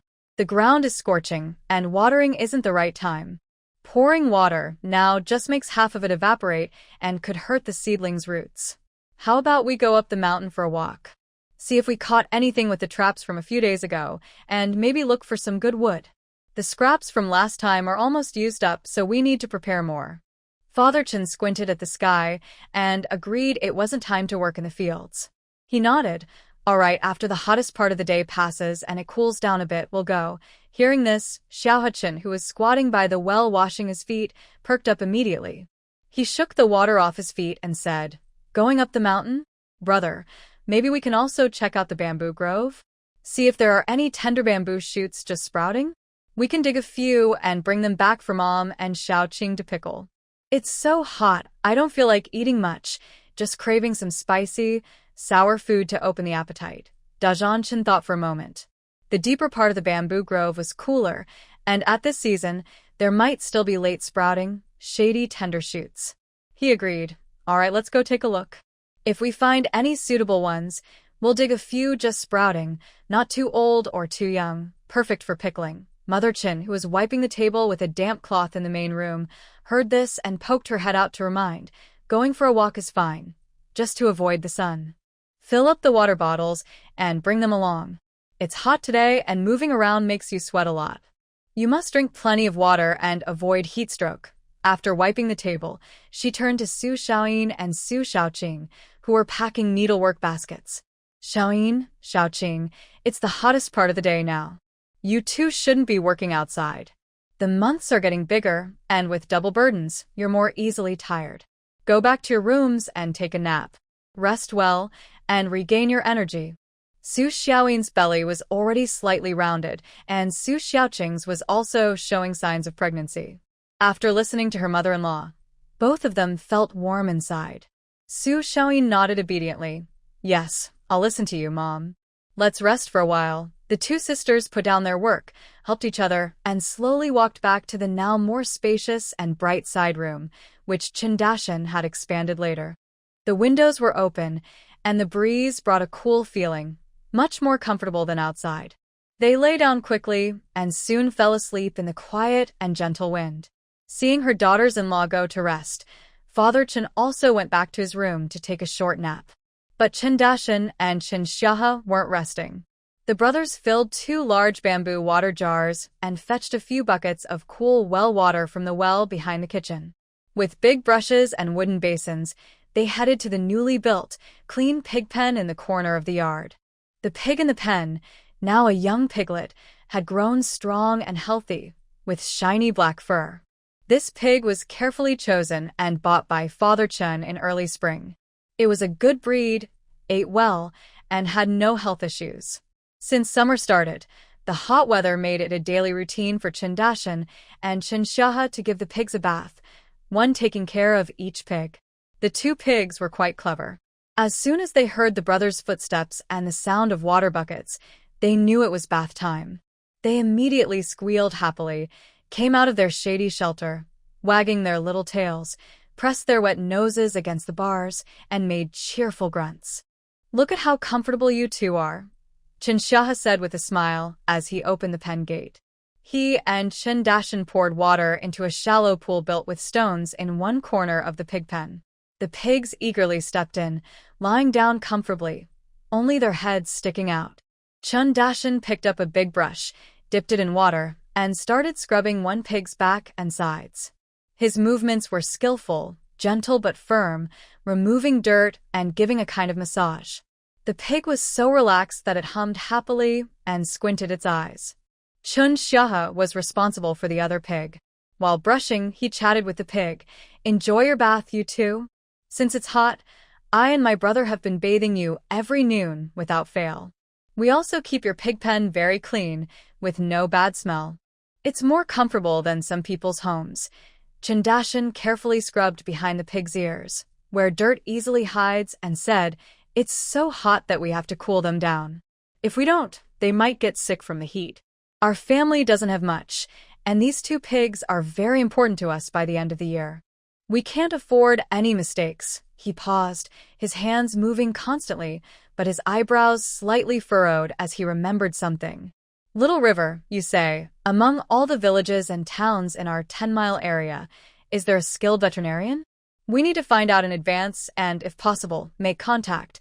Chinxiahe paused his brushing, looked at his older brother, and asked, Veterinarian? Brother, are you worried? Yes, Chindashan nodded. Livestock are like people. They eat grains, and none are immune to illness.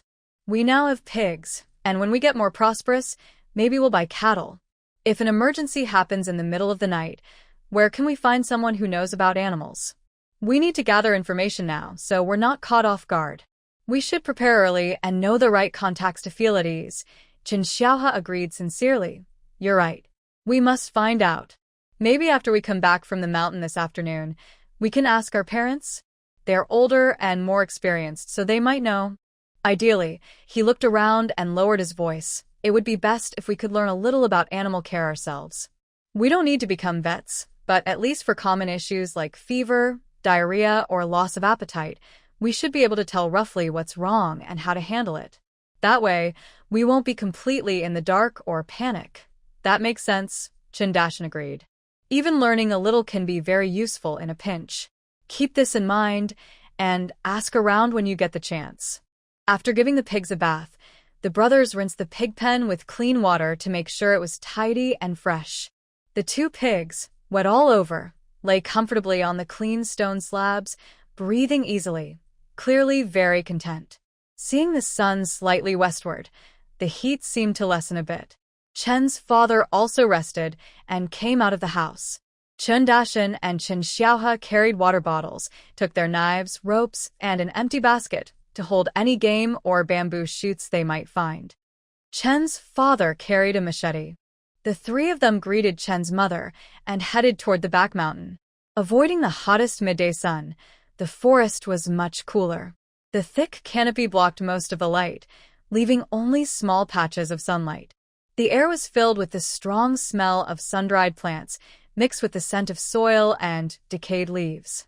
The cicadas' loud chirping was deafening but added to the quiet, mysterious atmosphere of the mountain forest.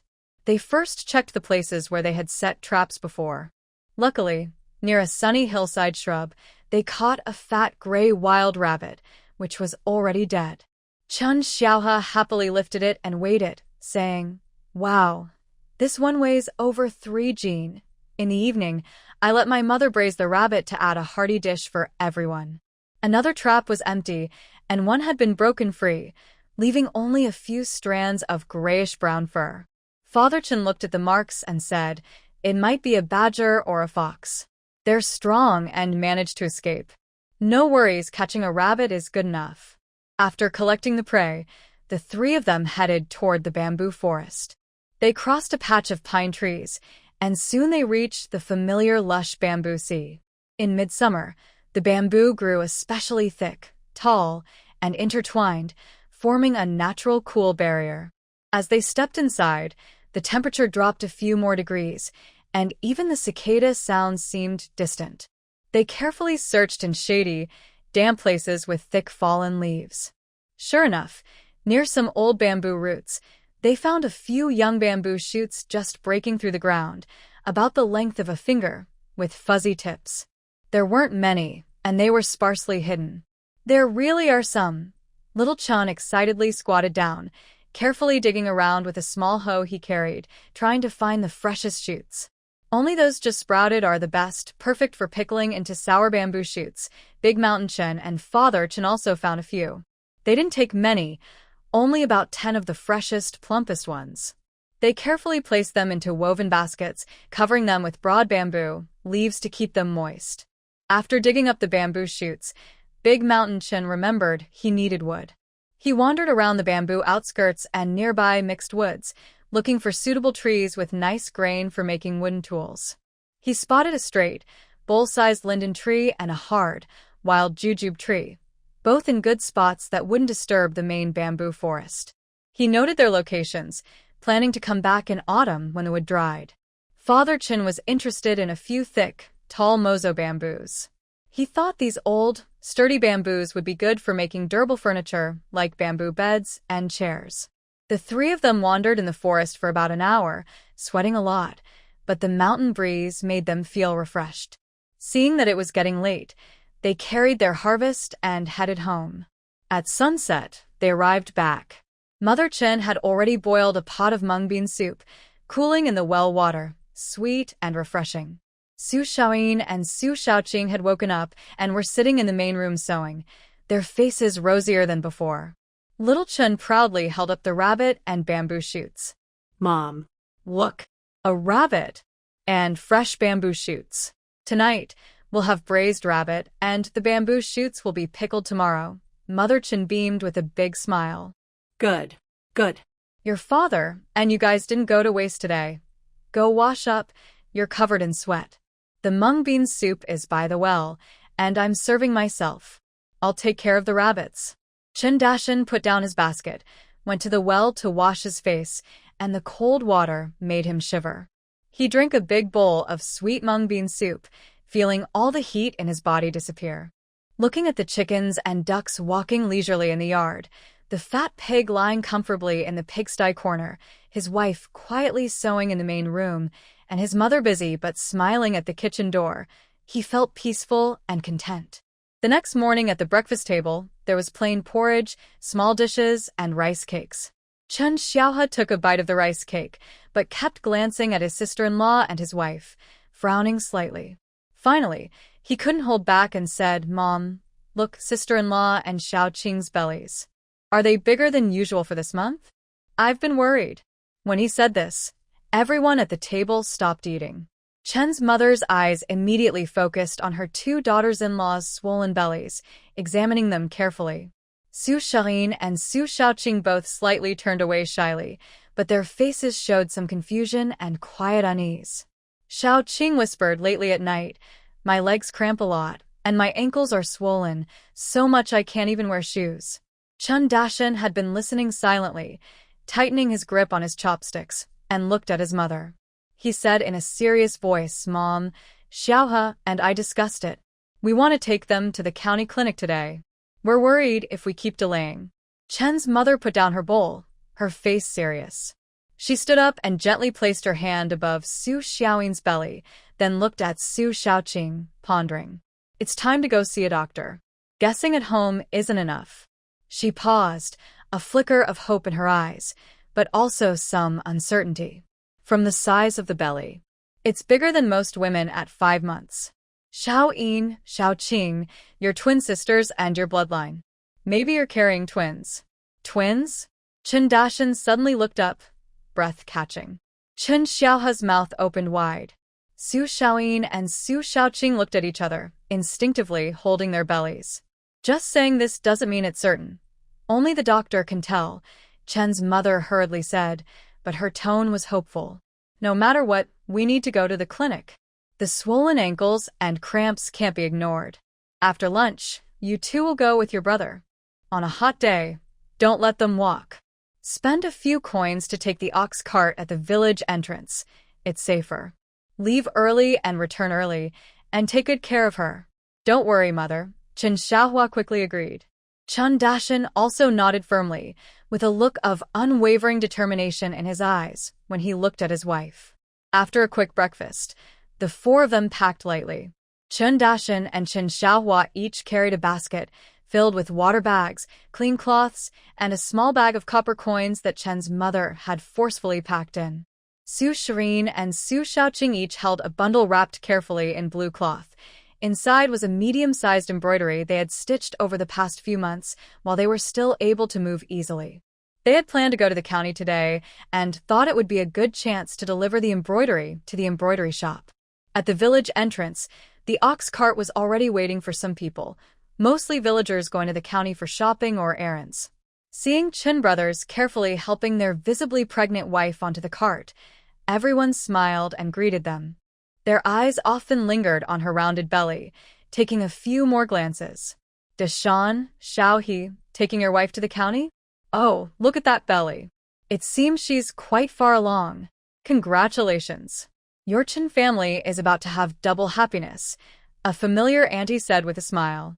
Chen Dashin rarely showed a shy but happy smile. He helped Su Shaoyin sit steadily before replying. "It's been a while. Recently, she hasn't been feeling well. Her feet are swollen badly, and she gets leg cramps at night. We're worried, so we brought her to see the doctor." Nearby, an elderly woman with white hair, looking experienced, leaned in to examine her and said slowly, "Pregnant women, some have bigger bellies, and their feet tend to swell. It usually doesn't stop until after the baby is born. When you go back, ask your family to make a few pairs of loose, soft shoes for her. Wearing comfortable shoes helps. Before sleeping at night, soak her feet in warm water. It will make her feel better. Also, try not to walk too much during the day. It's tiring." "Thank you for the advice, Annie," Chen Xiaohua quickly said, and Su Shaoyin and Su Shaoqing nodded gratefully. The ox cart swayed gently, carrying the family stories and hopes toward the county. Chun Dashan and Chen Xiaohua each held one of their wives in the middle, shielding them from the bumps and the sun. When they arrived in the county, they headed straight to the well-known Jianan Hall Clinic. The clinic was busy, filled with the faint smell of medicine. After waiting a little while, it was their turn. The doctor was an elderly man with white hair and a healthy red complexion, which made people trust him easily. Chen Dashan helped Su Shaoyin sit down first, while Chen Xiahe stayed nearby with Su Shaoqing, waiting patiently. "Doctor, please take a look," Chen Dashan said politely. The kind-hearted doctor nodded and signaled for Su Shaoyin to place her wrist on the pulse pillow. He used 3 fingers, closed his eyes, and carefully examined. After checking one hand, he switched to the other. During the process, he asked about the month and carefully inquired about recent eating habits, sleep, and any discomfort. After examining Su Shaoyin, the doctor smiled and motioned for Su Shaoqing to sit down. He examined her carefully as well. When both were finished, the doctor stroked his beard and looked at the nervous young couple. He smiled loudly and said, "Congratulations to all 4 of you. Your wives' pulses are strong and smooth, like beads rolling on a string. This pregnancy shows signs of twins. Really twins." Chen Xiahe was the first to speak, full of surprise and joy. Although Chun Dashan was usually calm, hearing the clear news made his pupils shrink, and he clenched his fists. His gaze at Su Shaoyin was filled with wonder and shock. Su Shaoyin and Su Shaoqing were stunned, their hands instinctively clasped tightly, and their eyes filled with tears, whether from excitement or worry. They couldn't tell. "It is definitely twins," the doctor confirmed. "Carrying twins puts more strain on the mother, so swelling in the legs and cramps are common. In the coming days, you need to take extra care and rest well." His expression became serious as he carefully advised, "After you go home, eat nourishing foods like chicken, duck, fish, eggs, and beans, anything nutritious, without overdoing it. Rest more, avoid heavy lifting, and keep a happy mind." He flipped through the almanac on the table and counted on his fingers. Based on the month, the due date should be around the end of the year before the Lunar New Year. But twins often give birth early, so it might be sooner. About a month or 2 before delivery. Stay close to others and make sure to invite a good midwife and prepare everything needed for birth. After hearing the doctor's words, the 4 of them finally relaxed, their hearts filled with joy and a clear idea of what was to come. They paid the consultation fee, thanked the doctor many times, and left the clinic. Standing on the busy street, they still felt a bit unreal. "Twins. Our family is really going to have 4 little babies?" Chen Xiahe whispered, a silly smile spreading across his face. Chen Dashan took a deep breath, calmed his excited heart, and looked at Su Shaoyin, whose face was slightly red and eyes shining bright. He also glanced at his happy younger brother and sister-in-law. He spoke in a firm voice, without room for argument. "The doctor's advice is noted. Starting today, embroidery work is paused. Your health comes first." "Yes," Chen Xiahe immediately agreed, supporting Su Shaoqing and nodding repeatedly. "You should rest well at home and not worry about anything. We are here for you." Su Shaoyin and Su Shaoqing exchanged a look, feeling warm inside. Su Shaoyin softly said, then, "The embroidery pieces we brought out today can be sent to the embroidery shop. After that, we will listen to you." So, the 4 of them headed to the Jin Xiu cloth shop. The shopkeeper lady greeted them warmly.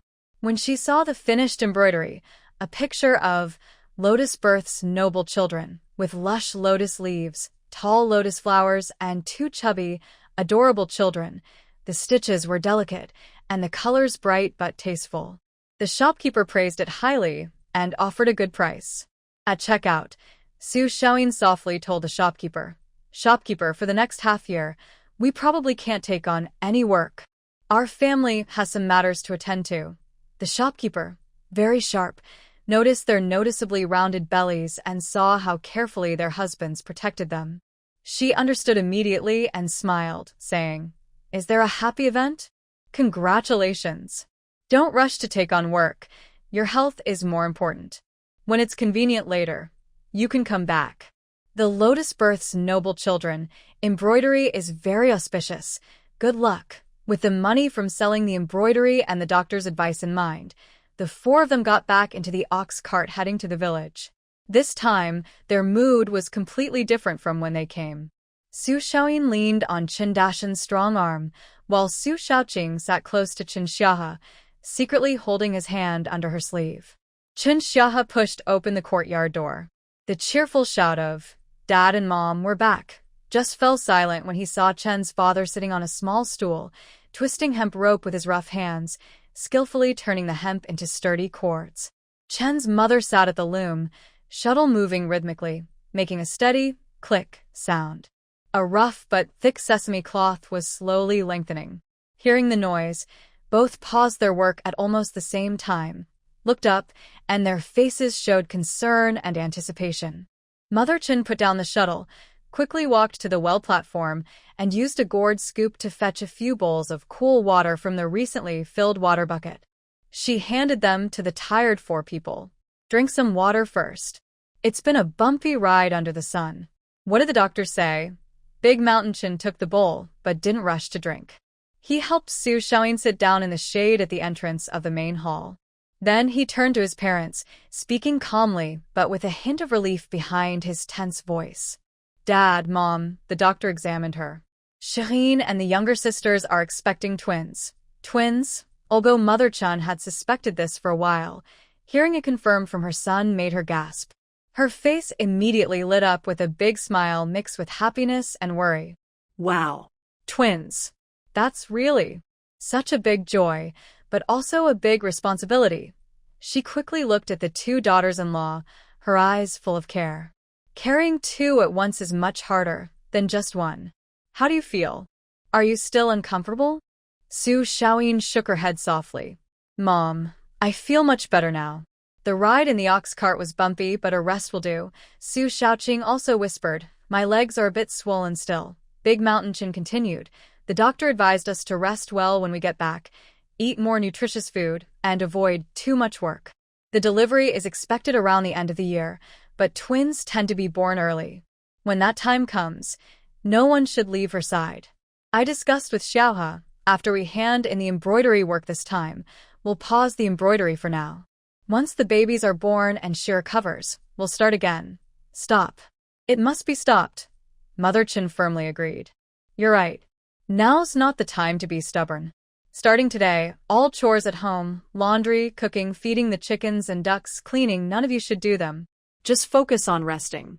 If anything needs strength or running errands, let Big Mountain and Xiaohe handle it. She paused, her brow slightly furrowed, as if thinking about something very important. No, this can't be delayed. I need to visit Grandma Chen in the village soon, to give her a heads up and ask her to come and help deliver the babies when the time comes. At this moment, Father Chen also came over, brushing off some hemp fibers from his hands. He nodded seriously. Your mother is right. Grandma Chen used to work for a wealthy family and is well known in our area as a skilled midwife. She has plenty of experience and steady hands. I heard she even managed to help with the most difficult births, like transverse positions, and kept both mother and baby safe. With her here, we can feel more at ease. Hearing that her parents-in-law had already decided to hire a skilled midwife, Grandma Chen, and that they had chosen the most experienced Mrs. Chen, Su Xiaoyin and Su Xiaoqing's secret fears about childbirth quickly faded. Instead, they felt a warm sense of reassurance. Chen Dashen was thinking about another important matter. He spoke calmly but firmly. Dad, Mom, there's one more thing. With just over a month left before harvest, I think you shouldn't go to the fields this year. Grandma Chen was surprised. Not going to the fields? How can that be? There's so much grain. Mom, let me finish, Chen Dashen said gently. Xiaoyin and Xiaoqing are expecting twins. As the pregnancy progresses, they'll be heavier and less able to move around. They need careful care. If we start early, Dad, me, and Xiaohe can work together slowly to finish the harvest. You can stay at home, take care of them, and after the grain is harvested, someone needs to dry, turn, and guard it. That's important work too. Staying at the drying yard to help is more useful than bending over in the fields. Xiaohe immediately agreed. Yes, Mom. We can handle the hard work in the fields. You just take care of the logistics, look after my sisters and the grain, and keep an eye on the drying yard. That's the biggest help. Just bring us food and water when needed. Hearing this, Su Xiaoyin and Su Xiaoqing quickly waved their hands. Xiaoyin hurriedly said, "No way. Harvesting is a big job and every extra person helps. Mom, you should go to the fields if you need to. Xiaoqing and I will stay at home, cook slowly, and do the chores gradually." "It's not a problem." Xiaoqing nodded in agreement. "Yes, Mom. We don't want you to delay the harvest for us.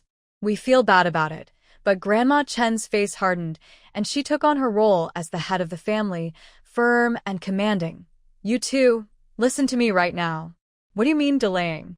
"As long as you and the babies are safe and healthy, that's 1,000 times more important than harvesting 2 more bushels of grain. Have you forgotten what the doctor said? You need to rest well and avoid overexertion. During harvest, you'll be up before dawn and back after dark, and you won't even have regular meals. How can you manage with your pregnancies? If you get hurt or exhausted, what will happen?" Her tone softened slightly, but she still refused to be contradicted.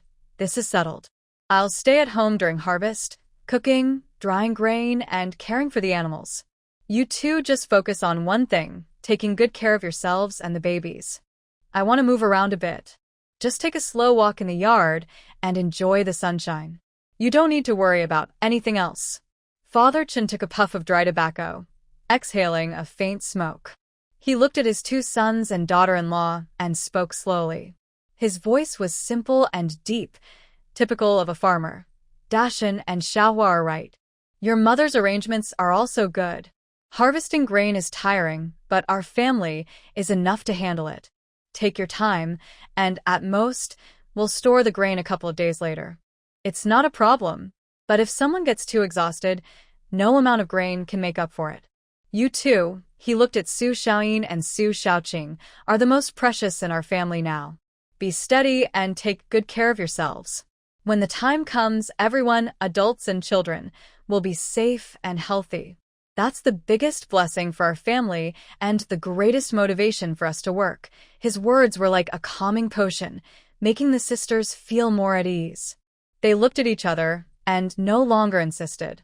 But inside, they felt grateful and warm, almost overflowing.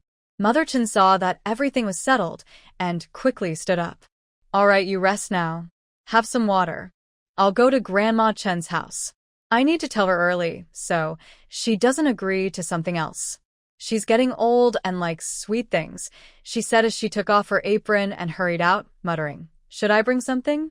Eggs? Or that bag of brown sugar Dashan brought back from the market last time? Grandma Chen loves sweet things." Watching her mother leave in a hurry, Dashan gently held Su Xiaoyin's hand and whispered, "Don't think too much. Just listen to your parents. The embroidery is done, so you can rest now." Xiaohua also came over to Su Xiaoqing, grinning. "Did you hear that?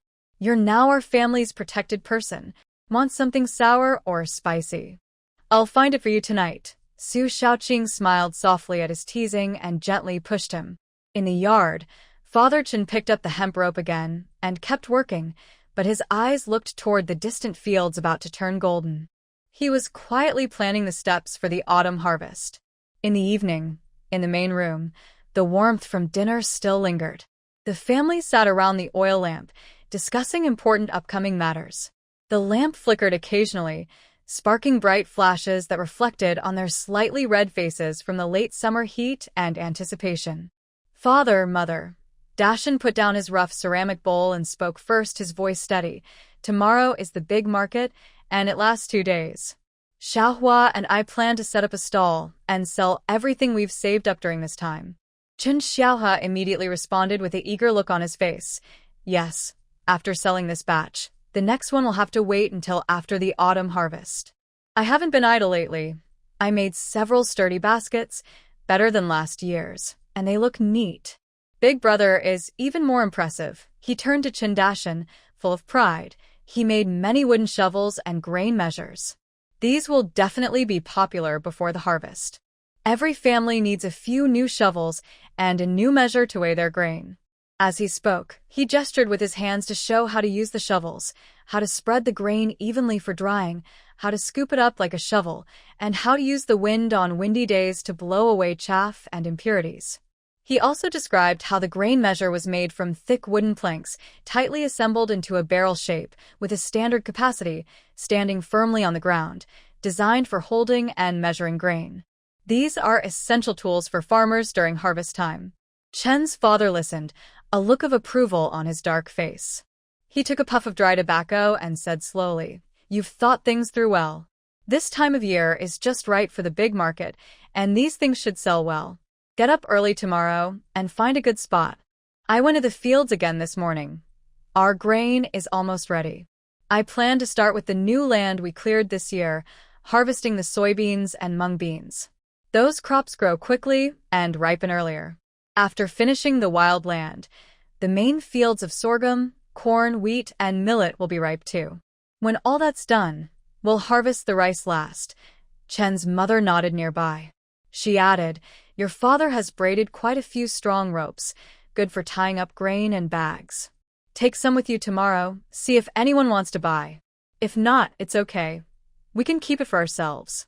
Also," she looked at her two sons seriously, "remember to buy some linseed oil and big bones. If pork prices are good, buy a few pounds. Harvesting is hard work, and we need some fat and oil to keep us going." Chandashan agreed, "Don't worry, mother. I'll remember." After dinner, Xiaohe and I will organize everything we want to sell, load it onto the cart, and leave early tomorrow morning to find a good spot. Chen's father knocked the ashes from his pipe and stood up. "You all get ready.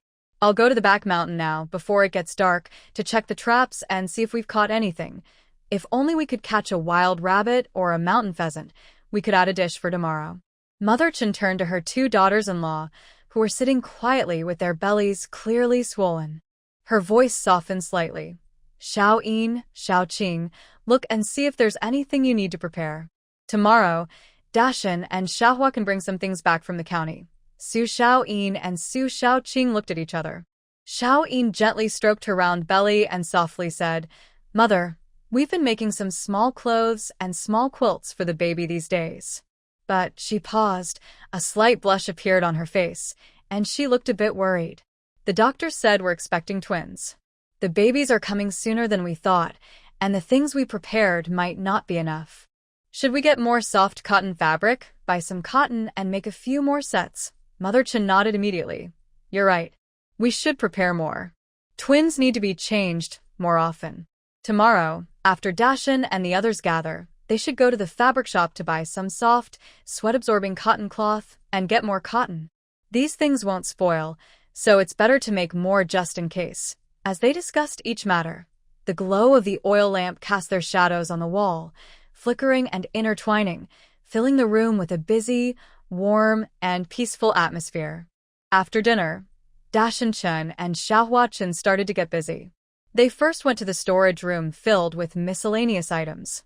Dashan Chen's wooden shovel was neatly leaned against the wall, with a smooth blade and a straight wooden handle, smelling of fresh wood. The grain jars were cleaned thoroughly, with tight joints and sturdy handles.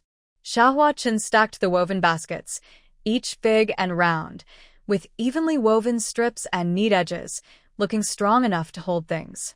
The brothers carefully carried these large items out of the yard, then packed some small bamboo baskets, wooden combs, hair ties, and other small items onto a sturdy wooden cart. Mother Chen also bundled the prepared hemp ropes with grass ropes and placed them at the front of the cart. Meanwhile, Father Chen had already taken his old hunting spear and a cloth bag. After greeting Mother Chen, he quietly disappeared into the growing dusk, heading toward the back mountain. Su Xiao Yin and Su Xiao Qing couldn't do much heavy work. One went to the kitchen to boil hot water for everyone's washing, and the other, by the oil lamp, wrapped the dry food, some baked flatbreads with pickled vegetable strips, that Dashan and Xiaohua planned to take tomorrow, in clean lotus leaves. When Dashan Chen and Xiaohua Chen finished loading the cart and tied it securely with hemp rope, Father Chen also returned. There seems to be something moving inside the cloth bag, making soft rustling sounds. He smiles and carefully places the bag in the shadow of the corner of the yard. Lucky enough, I caught 2 fat mountain chickens. They look healthy. I'll slaughter one early tomorrow morning, keep one for stew tonight to help everyone, and smoke the other. As night deepens, the heat begins to fade. The family finishes washing and each goes back to their room. Over at the new house, Chindashan carefully checks the doors and windows. He pours warm water for Su Xiaoyin and places it by the bed. He whispers, "Tomorrow I'll go to the market. You and Xiaoqing stay at home. Be very careful and don't get hurt. If there's any work, wait for Mom to come and do it." Su Xiaoyin leans against the bed, holding a small sock she hasn't finished knitting, and looks up with a gentle smile. Got it. You should go to sleep now. You need to get up early tomorrow. Meanwhile, Chen Xiahe lies on the Kong, a traditional heated bed, but he's so excited he can't sleep. He whispers to Su Xiaoqing about how to sell things tomorrow, what prices to set for the big baskets. Su Xiaoqing pats him lightly and laughs. Go to sleep quickly. Rest well so you'll have the strength to call out the prices tomorrow. In Chen's parents' house, the old couple hasn't gone to bed yet. Chen's mother, under the light, is flipping through the prepared baby fabrics, thinking about what else they might need. Chen's father leans against the head of the Kong, closing his eyes to rest, but inside he's thinking about the crops in the field, what to harvest first, whether the weather will change. The next morning, the sky is just beginning to turn gray-white, with the morning star hanging lonely in the dark blue sky. Quiet sounds start to stir in the Qin family courtyard. Chen Dashan and Chen Xiahe quietly move the goods they prepared last night onto the cart outside. There are stacks of baskets, smooth wooden hose, tightly packed grain bins, and several bundles of sturdy hemp ropes made by Chen's father. The cart is packed full and secured tightly with hemp ropes and old cloth. They glance at their still sleeping wives, tuck in their blankets, then carry food and water bags. They push the heavy cart along the village road, still damp with dew. The morning fog begins to roll in, gently wrapping their figures and the sound of the wheels, carrying them far away. When Su Xiaoyin and Su Xiaoqing wake up, sunlight filters through the paper windows. The sun is already high, shining brightly on the clean, tidy yard. The sisters slowly get up. As they are pregnant, their movements are a bit clumsy and slow. After washing up, they walked together to the old house. The main room was very quiet, and sure enough, Father Qin and Mother Qin were not at home. In the kitchen, a large iron pot still emitted a faint steam from its lid. Su Xiaoyin lifted the lid, revealing their breakfast inside. 2 bowls of soft, golden and smooth egg cakes topped with tiny bits of meat, a couple of plain steamed buns mixed with cornmeal, a small dish of fresh pickled cucumbers, and a plate of salted vegetables drizzled with sesame oil. The food was just the right temperature, clearly prepared carefully to be ready at the right time.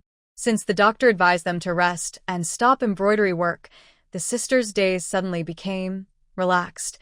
At first, they tried to get up early to help, but Mother Chen and the father of the family quickly stopped them. Mother Chen even said directly, "Right now, with 4 babies in your bellies, you are the most precious work in our family. Eating well and sleeping well is the biggest achievement." So, it became a habit to sleep until late morning and then have a brunch. At first, they felt a bit shy and uneasy, feeling like they were just idlers in the family. But seeing how genuinely caring their family was, that unease gradually turned into warm appreciation. Still, the desire to do something for the family never disappeared from their hearts. The sisters sat quietly at the big table in the main room, eating their meal. The egg cakes melted in their mouths, and the savory meat bits added flavor. Su Xiaoqing sighed happily and whispered, "Sister, Mom's skill in steaming these egg cakes keeps getting better. They're tender and smooth, with no holes. The meat on top smells so good." Su Xiaoyin gently stirred her soft, yellow cake with chopsticks and also whispered, "How could it be bad? Ever since we found out we're twins, Mom hasn't wasted a single egg from the chickens, ducks, or geese. She's been stuffing them into us in all sorts of ways to save money. Look at this meat. There's always some meat in every meal. Dad and my husband probably drink less meat broth than before." As she spoke, her brows unconsciously furrowed, and her hand instinctively touched her rounded belly. Her clothes could no longer hide the full curve, Her belly was bigger than that of an ordinary pregnant woman. Su Xiaoqing followed her sister's gaze, touching her own similarly large belly. Her satisfied expression faded into a faint worry. She leaned in closer, lowering her voice with a cautious tone. "Sister, do you think our babies will really come true? I just hope. At least, each of us can have a boy." Su Xiaoyin's hand paused, and she looked up at her sister. Sunlight streamed through the window, illuminating her sister's young face filled with worry. She wondered if she felt the same anxiety day and night.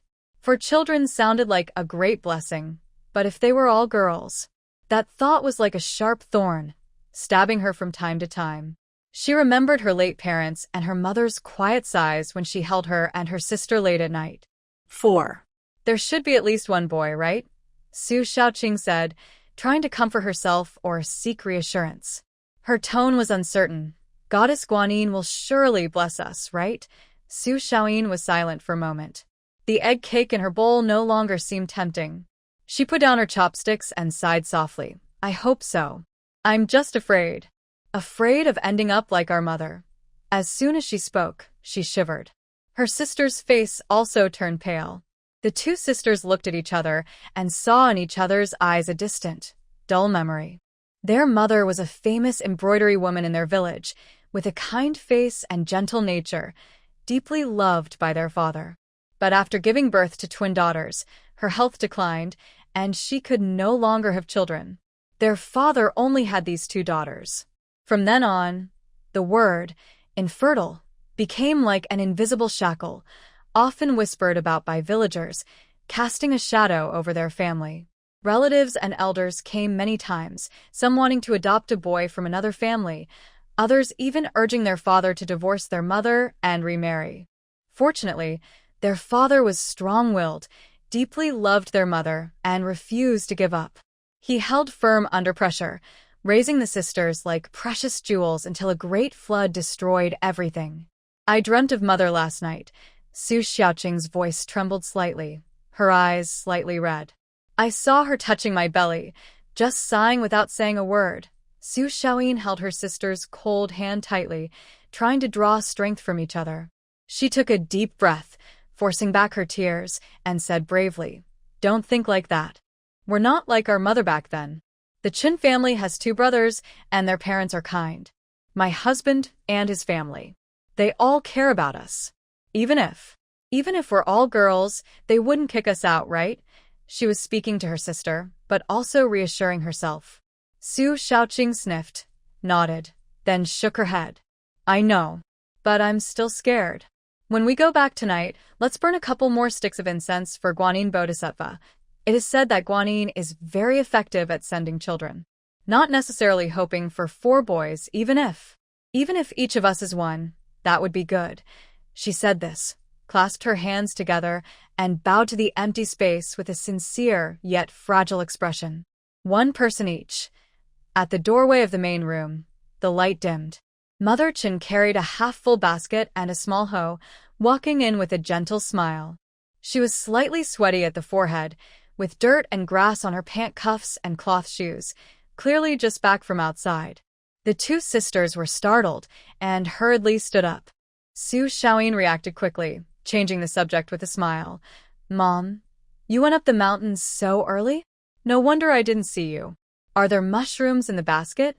"This fall's mushrooms are coming out really early." Mother Chen put down the basket and saw that it contained fresh hazelnut and pine mushrooms. Although not many, each was thick and clean. She took the cloth handed by Su Xiaoqing to wipe her hands and face, smiling. "Yes, indeed. The harvest hasn't started yet, so there are many people on the mountain. The more mature mountain goods are being watched closely. I just went around a few shady slopes near our home and picked these. Once the harvest is over, when Dashin and the others go up the mountain to cut wood, they can go deeper and probably find more good stuff." As she spoke, her gentle gaze swept over the 2 daughters-in-law. Seeing that the egg cakes in front of them were not finished, she urged, "Sit down and eat quickly. If they get cold, they'll taste funny. Your dad and I are watching the crops at the edge of the field. He said the beans in the wasteland can be harvested soon, and they'll start in a couple of days." She paused, seemingly casually asking, What was that about one person each? So mysterious. Su Xiaoyin's heart skipped a beat, knowing that her words had probably been overheard by her mother-in-law. Her face flushed, and she hurriedly said, It's nothing. Xiaoqing and I were just chatting about how these egg cakes are delicious, and one bowl isn't enough for each of us. Her excuse was not very clever. Mother Chen, being very perceptive, looked at her eldest daughter-in-law's slightly red cheeks and avoiding eyes, then at her younger daughter-in-law's still not fully recovered worried expression. She understood quite a bit. She didn't rush to expose her, but simply sat at the table, took a fan and gently fanned the sisters, speaking in a normal tone but with a soothing force. This egg cake is best eaten hot. Now each of you has 1, and 3 or 4 people share. How can you not eat a little more? Don't think about other things. Take good care of your health, have a smooth pregnancy, and give birth to healthy children. That's the most important. Our family doesn't follow those old-fashioned ideas about valuing boys over girls. As long as the children are healthy and safe, that's the greatest blessing for parents. She looked far away, as if remembering something, and softly said, When I was pregnant with Dashan and Xiahe, some villagers worried about whether we could raise the children, or if they would all be girls. But look now, everything is fine. Dashan is steady, Xiahe is lively, and both are good children. Sometimes, what you hope for doesn't always come true, but what is meant to be yours will find its way to you. You should relax your mind. Eat when you're hungry, sleep when you're tired. Even if the sky falls, there will be someone strong to hold it up. Our life now is much better than before, so there's nothing to be afraid of. Her words were calm, like a gentle spring rain quietly falling on the anxious hearts of the sisters. Su Xiaoyin stared blankly at her kind yet firm face, while Su Xiaoqing quietly wiped her eyes. The sun slowly moved westward, turning the clouds at the horizon into beautiful golden-red colors. Mother, Su Xiaoqing finally couldn't hold back and softly asked Chenmu, who was tidying up mushrooms outside the kitchen door, What time is it? Why haven't Big Brother and Xiahe come back yet? Usually, even if they sell late at the market, they should be home by now. Could something have happened? Her voice grew softer, and her hand instinctively touched her rounded belly. Su Xiaoyin didn't speak, but her tightly pressed lips and eager gaze toward the road showed her worry too. Chenmu straightened up, brushed off the mushroom crumbs from her hands, and looked at the small path gradually covered by dusk. She also worried, but her face showed calmness as she comforted. Don't think too much. The market was probably busy today, so they stayed later. Just wait a little longer. Maybe they're on their way now. If they don't come back in half an hour, I'll ask your father to borrow a cart from the village chief and go to the county to look for them. As soon as she finished speaking, it was as if her words confirmed her judgment. Outside the yard, familiar voices, slightly tired but excited, could be heard, along with the creaking sound of wooden wheels on the ground. It's Big Brother and Xiahe. Su Xiaoqing's eyes lit up and she was about to stand up, but Su Xiaoyin gently held her back. The yard gate creaked open, and Chen Xiahe was the first to peek inside. His face was covered in dirt and sweat, his hair messy. He collapsed against the doorframe and weakly called out, Father, Mother. When can we eat? I'm so hungry that my chest feels pressed against my back, and my eyes are spinning. Following closely behind him, Chen Dashan pushed the heavy cart into the yard. The cart was much emptier than in the morning, with only a few scattered small bamboo items and some bundles of hemp rope left, a big change from the full load at departure. Chen Dashan looked dusty and tired, his clothes soaked with sweat on the back and dried, leaving dark sweat stains.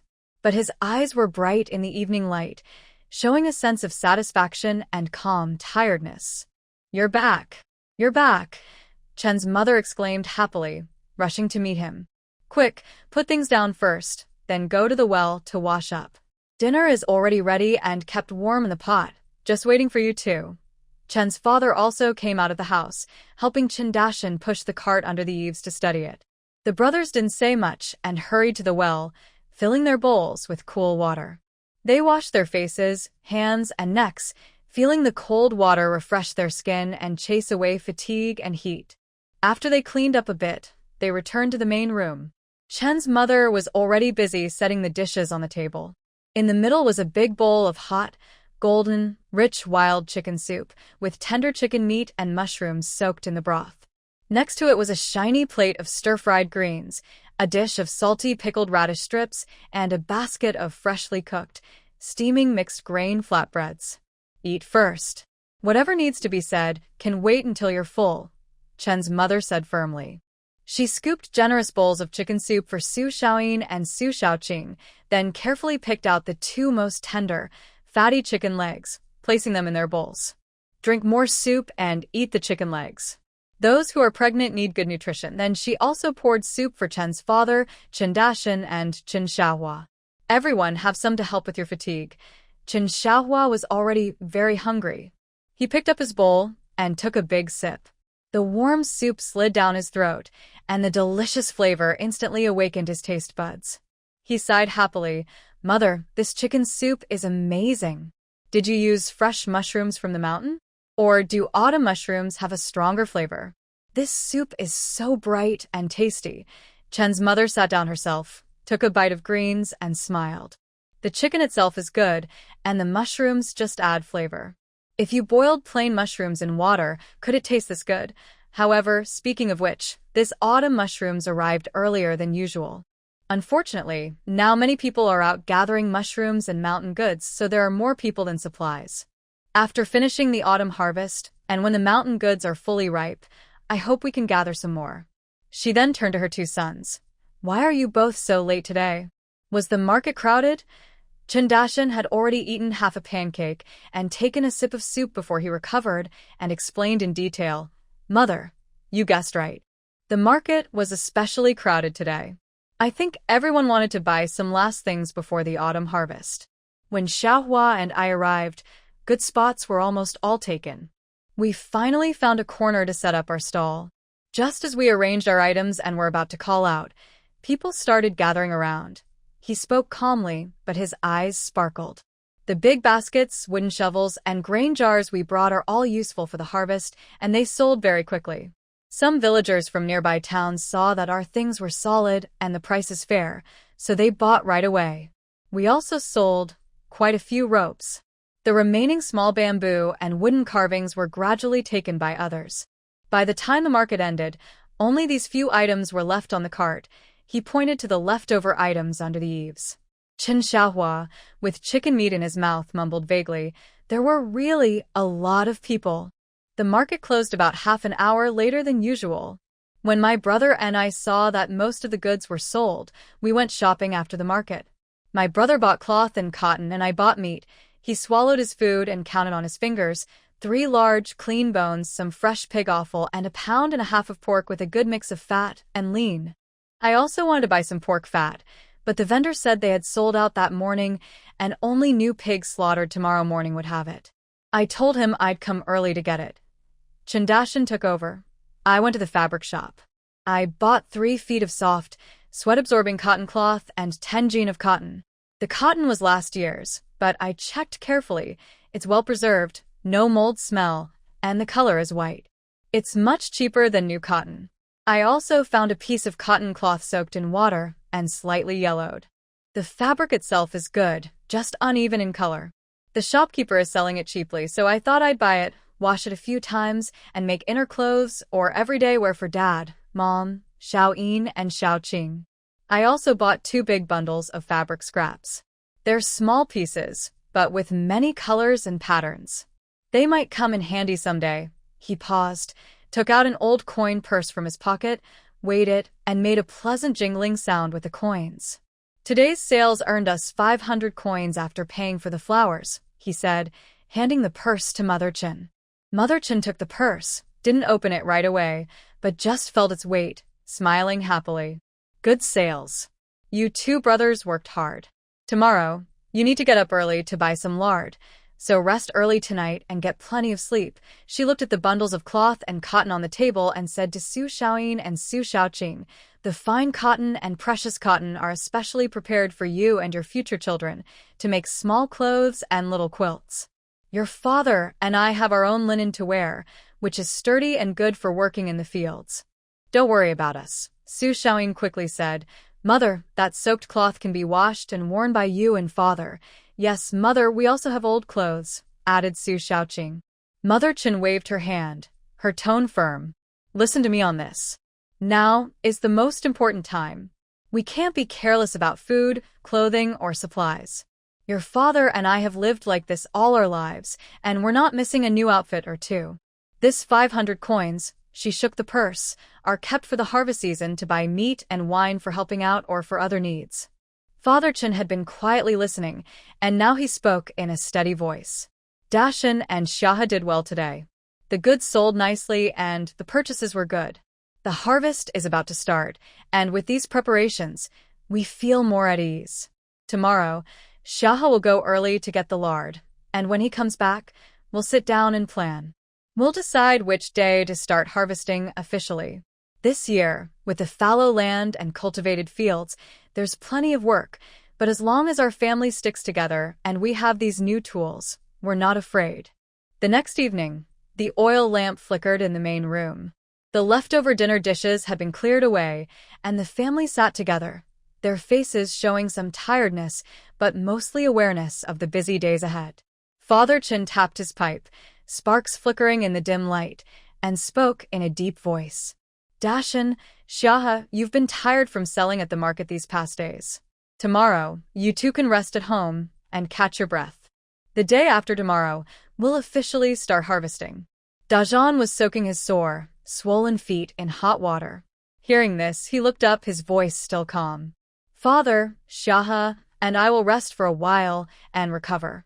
Tomorrow, we'll just relax. I was thinking of going to the river early to set a few fish traps and see if I get lucky. The midday sun was hot, so I decided to go for a walk in the mountains. I wanted to see if I could find some mushrooms, wood ear fungi, or wild fruits. During the busy harvest season, I probably won't have time to go into the mountains again. As I thought about my wife's growing belly and the unborn baby, I felt the need to gather more supplies. Chun Xiahe nodded in agreement. Yes, Dad, my brother and I will go. We'll also check the traps we set earlier to see if we caught anything. Harvesting takes strength, so we need to be prepared. Chen's mother listened nearby, picking beans for tomorrow. She said, All right, it's good for you to go. Just be careful. Tomorrow I'll stay home and prepare the pork and offal we bought today, make some lard, and cook a few jars of meat sauce. During harvest, time is tight. A pancake with meat sauce is filling and easy to eat. I'll also dig out some sour bamboo shoots to stir-fry with mincemeat, which is tasty and appetizing. Su Shaoyin, holding her slightly protruding belly, softly suggested, Mom, when you make the meat sauce, you can add some dried chili flakes. Harvesting is tiring and can spoil your appetite. Eating some spicy food will make you sweat and feel better. That's a good idea. Chen's mother's eyes lit up. Just add some chili. We'll also make sour bamboo shoot with mincemeat. That way, your father and brothers will enjoy it even more. With that, the decision was made quickly. As night fell, insects chirped, and the tired Chen family members rested after a long day, planning simply for tomorrow and the future, gathering strength. The next morning before dawn, Chen's father quietly got up and carried his hoe to the fields. He wanted to check the crops carefully to see if they were ripe, so he could plan everything. Soon after, Chen Dashan and Chen Xiahe also left with baskets, fish traps, and ropes, their figures quickly disappearing into the misty village road. Chen's mother also woke early. She took out the water-soaked, slightly yellowed fine cotton cloth that Chen Dashan bought the day before. Using the cool well water, she carefully scrubbed it. Though the fabric was a bit old, it was thick and sturdy. After washing away the dust and faint mold smell, she hung it in the morning light. It was still a large piece of good cloth. She thought it would be perfect for making 2 sets of warm, durable winter clothes for her daughters-in-law. Su Shaoyin and Su Shaoqing also woke earlier than usual today. The sisters slowly washed up and, holding hands, went to the old house. They saw their mother in the yard, shaking out the damp cotton cloth. Su Shaoyin called out and went over to help. Mother Chen turned around and saw them, quickly waving her hand. Oh, you two woke up so early? Not enough sleep? Sit down first. This cloth is heavy, and wet water makes it even heavier. I'll handle it. Su Shaoqing leaned on her waist and smiled. Mom, We've had enough rest. After breakfast, we can help you make meat sauce? It's tiring for you to do everything alone. No need, no need. Mother Chen hung the cloth on the clothesline and wiped her hands. Right now, your main job is to rest and recover. The stove work is smoky and tiring to stand through. I'll do it slowly myself. Norus. If you really want to move around, she thought for a moment. After eating, why not take a walk to the village tofu shop and buy 2 blocks of tofu? Tonight, I'll stew tofu with big bones and mushrooms to help you get some calcium. Okay, Mom, we'll go after eating, Su Xiaoyin agreed. She knew her mother-in-law was finding ways to let them do some light and meaningful work, and she felt warm inside. Breakfast was millet porridge and mixed flour buns made earlier by Mother Chen, served with homemade pickles. After eating, the sisters rested for a while, then carried a small bamboo basket and slowly left the house. On this autumn morning, the sun was bright and the sky was clear and blue. The trees along the village road had begun to turn yellow at the edges of their leaves, and the air carried a faint dry scent of ripening crops.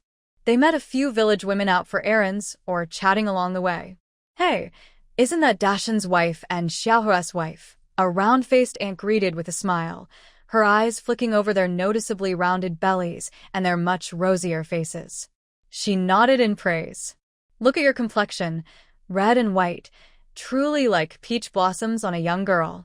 Your family Chen sure knows how to take care of people. Now that you're pregnant, you look even more lively than before. Where are you headed? Su Xiaoyin smiled politely. Hello, Aunt Wang. We're going to the village entrance to buy 2 blocks of tofu. It's almost harvest time, and we plan to make some good food to help Dad and the brothers regain strength. That's right. Harvest is a big deal, and it's tiring. We should eat well. Another woman chimed in, her eyes full of kindness and a hint of envy.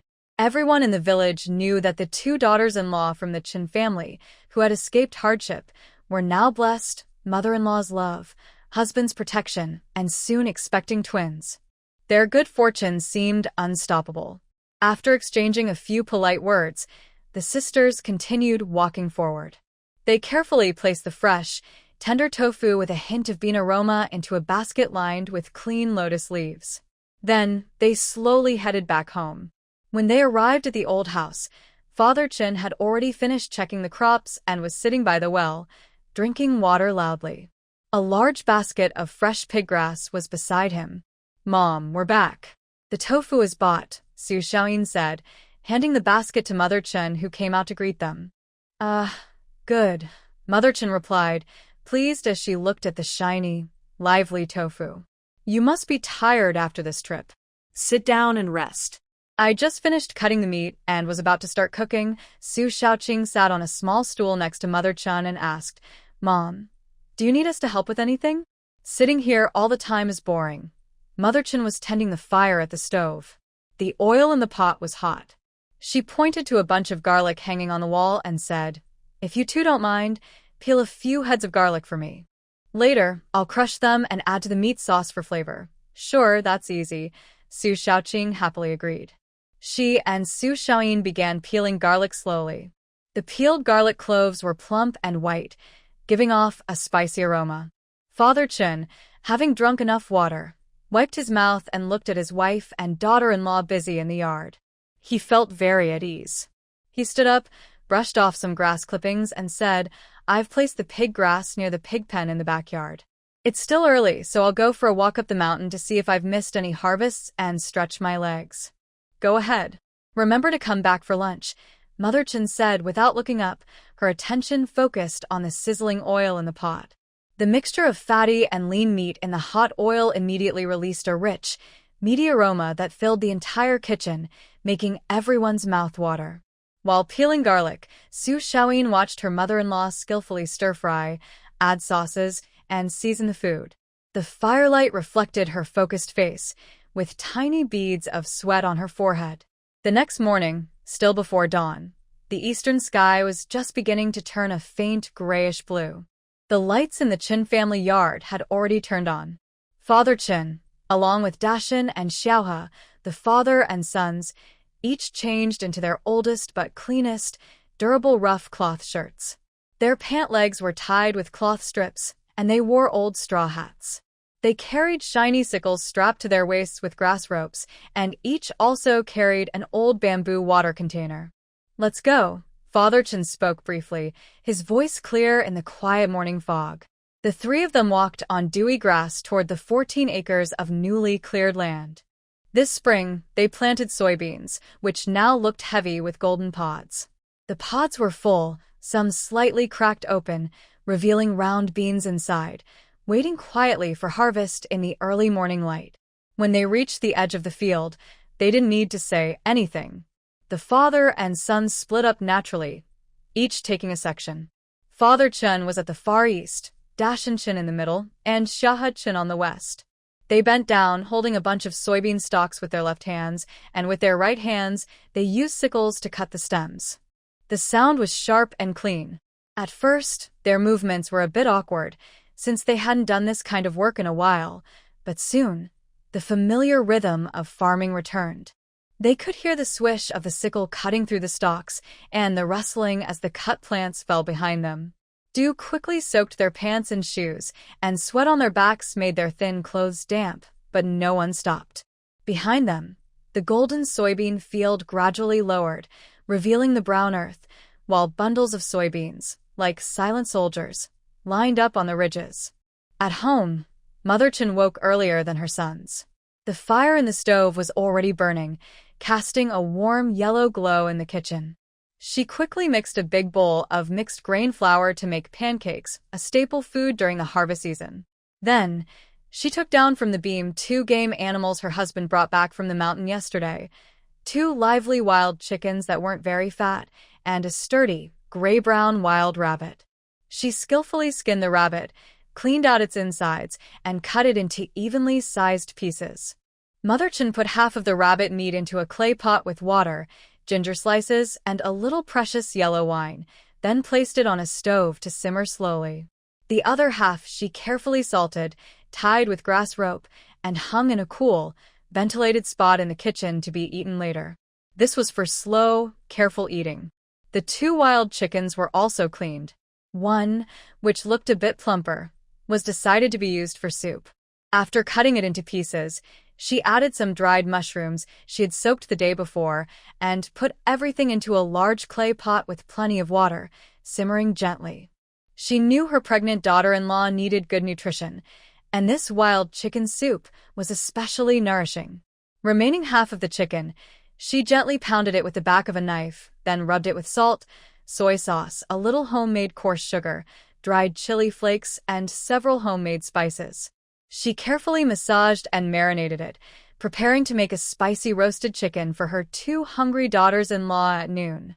The other piece, she decided to sprinkle with coarse salt and hang in a cool place, saving it for the daughters-in-law to eat later. The aroma in the kitchen grew stronger, and the pancakes filled a pot, with golden edges. Looking out the window, the sun had already risen. Mother Chen quickly took out most of the cooked wild rabbit meat with broth, picked about 10 thick pancakes, added a small jar of salted vegetable shreds, and a water pouch filled with cold tea. She packed everything into a large bamboo basket. She carefully covered the food and chicken soup for her daughters-in-law, kept it warm on the still warm stove, then carried the heavy basket, locked the yard gate, and headed toward the wasteland. The father and 2 sons in the field had already cleared a large patch of land. Sweat dripped down their foreheads and noses, leaving dark spots on the dry dirt. Their arms and backs began to ache, but seeing more and more bundles of beans behind them, they felt fulfilled. As the sun rose higher, the temperature increased. "Father, older brother, mother is here." Little Chun-hee, who had sharp eyes, was the first to see the familiar figure on the ridge. He straightened up, hurriedly wiped his sweat with his sleeve, and smiled.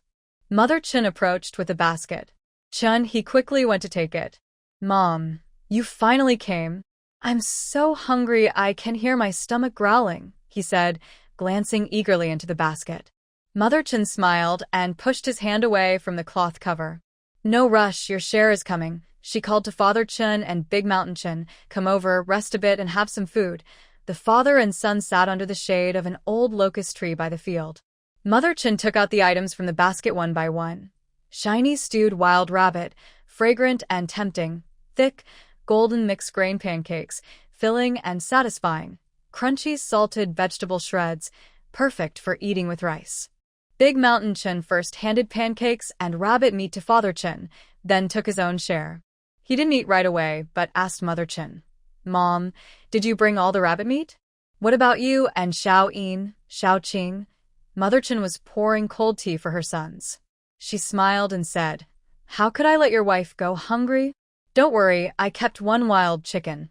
Half of it stewed into soup for them to strengthen their bodies, and the other half was marinated. At noon, I'll make spicy roasted chicken for them. Yesterday, didn't they say they wanted something spicy to open their appetite?" Father Chin took a bite of the juicy pancake, sighed contentedly, and said to Mother Chin, "Wife, you don't need to work so hard.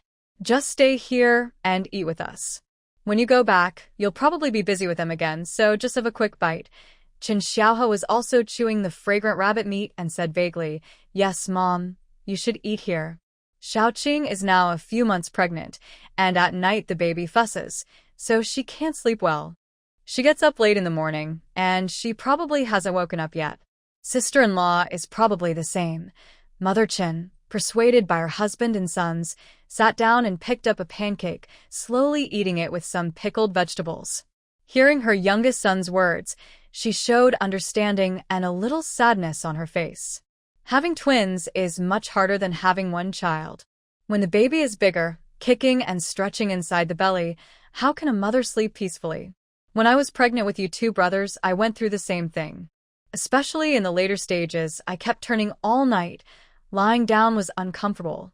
Xiaoyin and Xiaoqing, carrying twins, must be feeling even worse. Under the shade of the tree, the family shared simple food and talked about everyday life.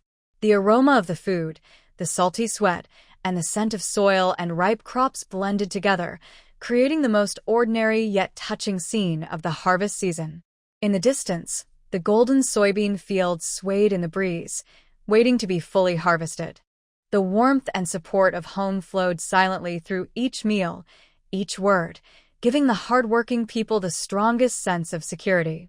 Chun Dashin listened to his mother and thought of his pregnant wife at home, enduring hardships. He quietly scooped the best piece of rabbit leg from his bowl and placed it into his mother's bowl. Father Chin saw this, and a faint smile of satisfaction appeared in his eyes, and he also moved some meat from his bowl to his wife's. Chen Xiaohe looked on, mimicking the gesture, and cheerfully said, "Mom, eat more so you have the strength to make us delicious food," then pushed his own portion of meat toward his mother.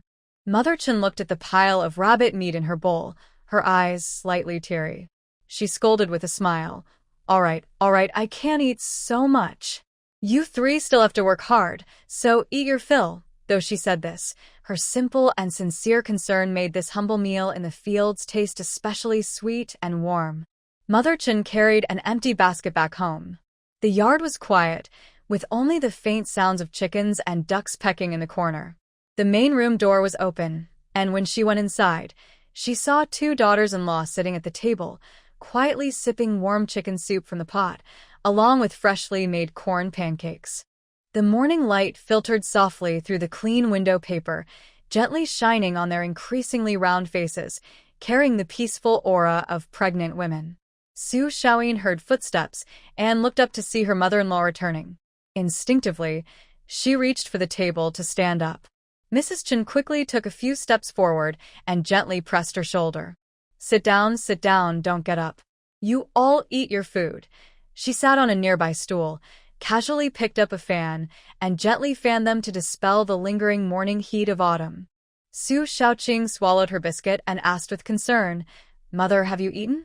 There's soup and biscuits in the pot. Please eat some more." Mrs. Chen's face was rosy from work. She waved her hand and smiled. "I've already eaten. I had some with your father and the children at the field. It was wild rabbit stew, very fragrant. You two should eat more and drink all this chicken soup. I skimmed off the oil, so it's not greasy. At noon, I'll make spicy chicken for you. It will surely whet your appetite." Su Xiaoyin was thinking about helping and asked, "Mother, is there any work we can do this morning?" Sitting all the time feels a bit dull. Mrs. Chen looked at their prominent pregnant bellies with love and firm insistence in her eyes. Your bodies are getting heavier each day. The most important thing now is to rest well and regain your strength. You don't need to do heavy farm work. I'll handle the lighter chores at home. If you're feeling bored, she paused, your father and the others will first take the soybeans they harvested this morning to the drying yard. If you want, after eating, take your time and go sit in the sun with me at the drying yard. It's open there, with some breeze, better than staying inside. But don't do any work, just sit and chat. Okay, Su Xiaoqing immediately agreed. She was happy to get some fresh air. Su Xiaoyi nodded as well. We'll go slowly, it's fine. Mother, you rest first. We'll finish eating and clean up. No rush, take your time. Mrs. Chen watched her obedient daughters-in-law and felt at ease. She gently swung her fan, her mood relaxed.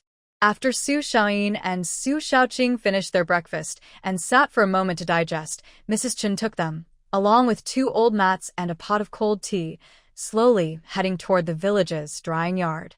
The autumn sun had risen higher, bright but not blinding. The sky was a deep, clear blue.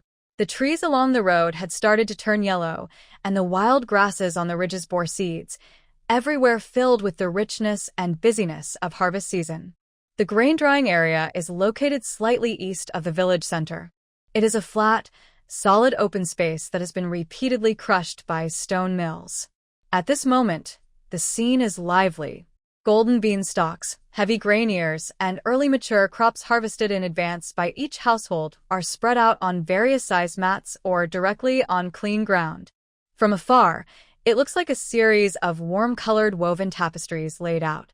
The air is filled with the unique scent of dried crops, a mix of sunshine and plants, along with the lively sounds of farmers' cheerful conversations, the rustling of wooden shovels turning over grains, and the occasional dull thud of stone mills rolling over. Chen Dashan and Chen Xiahe are indeed already at the edge of the field. The brothers each push a single-wheel cart filled with yellow beans and carefully pour the bean stalks onto a large mat prepared earlier by their mother. Both are sweaty, with damp backs of thin shirts clinging tightly to their strong muscles. When they see their mother and wife approaching, Chen Dashan straightens up, wipes his sweat with a cloth on his neck, and says to his mother, Mom, Xiahe and I will handle this. You watch over Xiaoyin and the others, don't let them get sunburned. Chen Xiahe also grins and waves cheerfully at Su Xiaoqing, then quickly resumes work, spreading out the bean stalks and shaking them loose, so each one can get plenty of sunlight. Their mother responds with a nod, leading the 2 daughters-in-law to a relatively flat, shaded spot at the edge of the drying area. She places down a mat and says, Sit here, it's cooler. I'll spread out the beans. Then she walks over to her sons, picks up a wooden rake, and skillfully rakes the piled bean stalks apart, spreading them thinly. Su Xiaoyin and Su Xiaoqing sit under the shade of a tree, watching the lively scene of the harvest drying field. Not far away, several other families are busy as well. Most of them have the whole family working together. Men carry and turn over heavy loads, while women and children do sorting and cleaning. The sounds of laughter, shouting, and children playing blend together, full of lively energy. However, even in this harmonious scene, there are some discordant notes. Not far from Chen's drying mats, a woman dressed in an old blue cloth jacket, with her hair neatly combed, is using a wooden shovel to toss green beans while glancing sideways toward the side. Her face is thin, and her mouth habitually turns downward. She watches as Chen's wife and mother bring over the 2 visibly pregnant daughters-in-law. The daughters-in-law are just sitting, and her eyes reveal a mixture of envy and mockery that's hard to define. She raised her voice, as if talking to herself, but clearly speaking to the people around her. Wow, some daughters-in-law are really lucky. They probably haven't even touched a hoe before marrying in. Look at her, delicate and soft, with such a big belly, and her mother-in-law is taking care of her, bringing her out to enjoy the shade. Unlike our family, even when pregnant, we have to go to the field and pick beans. Her loud voice was heard by several nearby families who were busy working. Some pretended not to hear and kept working, while others glanced over quietly. Mother Chen was bending over to rake beans. When she heard this, she didn't stop her work or look up, but her voice was steady and calm as she responded. "Third auntie, what you said. Our daughter-in-law doesn't go to the field, but she's clever and kind-hearted, and she's a blessing for the family. Ever since she came into our home, life has been better. Everyone can see that. Everyone has their own fate and happiness. We have men and 2 sons working in the fields, so we're busy too. We don't sit around idly at home either. If you're jealous of the ease, maybe you should let your daughter-in-law rest a bit." Third Auntie Chin was taken aback and looked a little embarrassed. She snorted and turned her head, working harder to pick her green beans, raising dust high, but she didn't say anything more. Su Xiaoyin and Su Xiaoqing listened clearly under the shade of the tree. Su Xiaoyin frowned slightly and quietly asked Mother Chen, who was coming back with water. "Mom, who is this?" Mother Chen took the water bowl handed by Su Xiaoqing, took a couple of sips, and said calmly in a low voice, "Third Auntie Chen's family. According to the family hierarchy, you should call her Auntie. Long ago, because of land boundary issues, she didn't get along well with us. Later, her eldest son joined the army and never came back. She's bitter inside and can't stand to see others doing well, especially since our family has been doing well these past 2 years. We even married you too, so she sometimes makes snide remarks. Just ignore her. When you meet her on the road, be polite and call her Auntie, but keep your distance. There's no need to argue with her." Su Xiaoyin and Su Xiaoqing looked at each other and nodded obediently. "Yes, Mom, we understand." They knew in their hearts that the village's family affairs, relationships, and social rules were much more complicated than threads under a needle. Their mother was teaching them, and also protecting them. Uncle Qin Dashan and Qin Xiaohua had already finished picking beans, and were eager to return to the fields to continue harvesting. Before leaving, Uncle Qin came over and whispered to Su Xiaoyin, "Don't sit too long. If you're tired, go back and rest. Your parents are here with me." Qin Xiaohua also winked at Su Xiaoqing, making a "I'll bring you something tasty" gesture. Watching their husbands hurriedly leave, and seeing the mother-in-law nearby, occasionally looking up at the sky to estimate the drying time, Su Xiaoyin and Su Xiaoqing felt a gentle ripple of unfamiliar worries. But this was quickly soothed by the warm and solid feeling of family. As the sun rose higher, the threshing yard grew hot and steamy, and even the air seemed to twist slightly. Golden bean pods lay on mats, giving off a dry, grainy smell. Mother Chen wiped sweat from her forehead, looked at the sun, and worriedly glanced at her 2 pregnant daughters-in-law sitting under the shade of a tree nearby. She approached quietly and said to Su Xiaoyin and Su Xiaoqing, "The sun is too strong now. Rest well under this tree, and don't move around. Just watch out so the sparrows don't ruin the beans. You don't need to do the threshing work." She paused, then carefully added, "Mother needs to go back quickly to prepare lunch, feed the chickens, ducks, and pigs, and take food to your fathers. The work in the fields is busy, so she won't come back for lunch." Su Xiaoyin hurriedly said, "Mother, don't rush. Take your time." "Got it," Mother Chen replied, though she was already hurrying away. She carried an empty basket, headed home under the sun, planning to stew half a wild chicken she had marinated earlier, then quickly make dough for pancakes. The fire in the stove couldn't go out. On the threshing yard, each family's stored grain looked like colorful patches spread out. Besides Chen's family, a few other diligent households had already started harvesting, bringing their grain and beans to dry. The sounds of people, carts, and the rustling of threshing filled the busy autumn harvest scene. Su Xiaoyin and Su Xiaoqing sat in the shade provided by Mother Chen, resting on an old mat. It was quite comfortable. Their main task was to keep watch. When they saw sparrows or other unknown birds trying to steal some grain, they waved their hands or gently made a tisk sound to scare them away. This was a relaxed job, but not completely without work. Next door, another family was drying their grain. A young boy about 7 or 8 years old was in charge of guarding. He was lively and chubby, holding a bamboo stick wrapped with a rag, running around the yard shouting to scare the birds. His face was red from the sun, and he was full of energy. Su Xiaoqing looked at the child and gently touched her own big, rounded belly.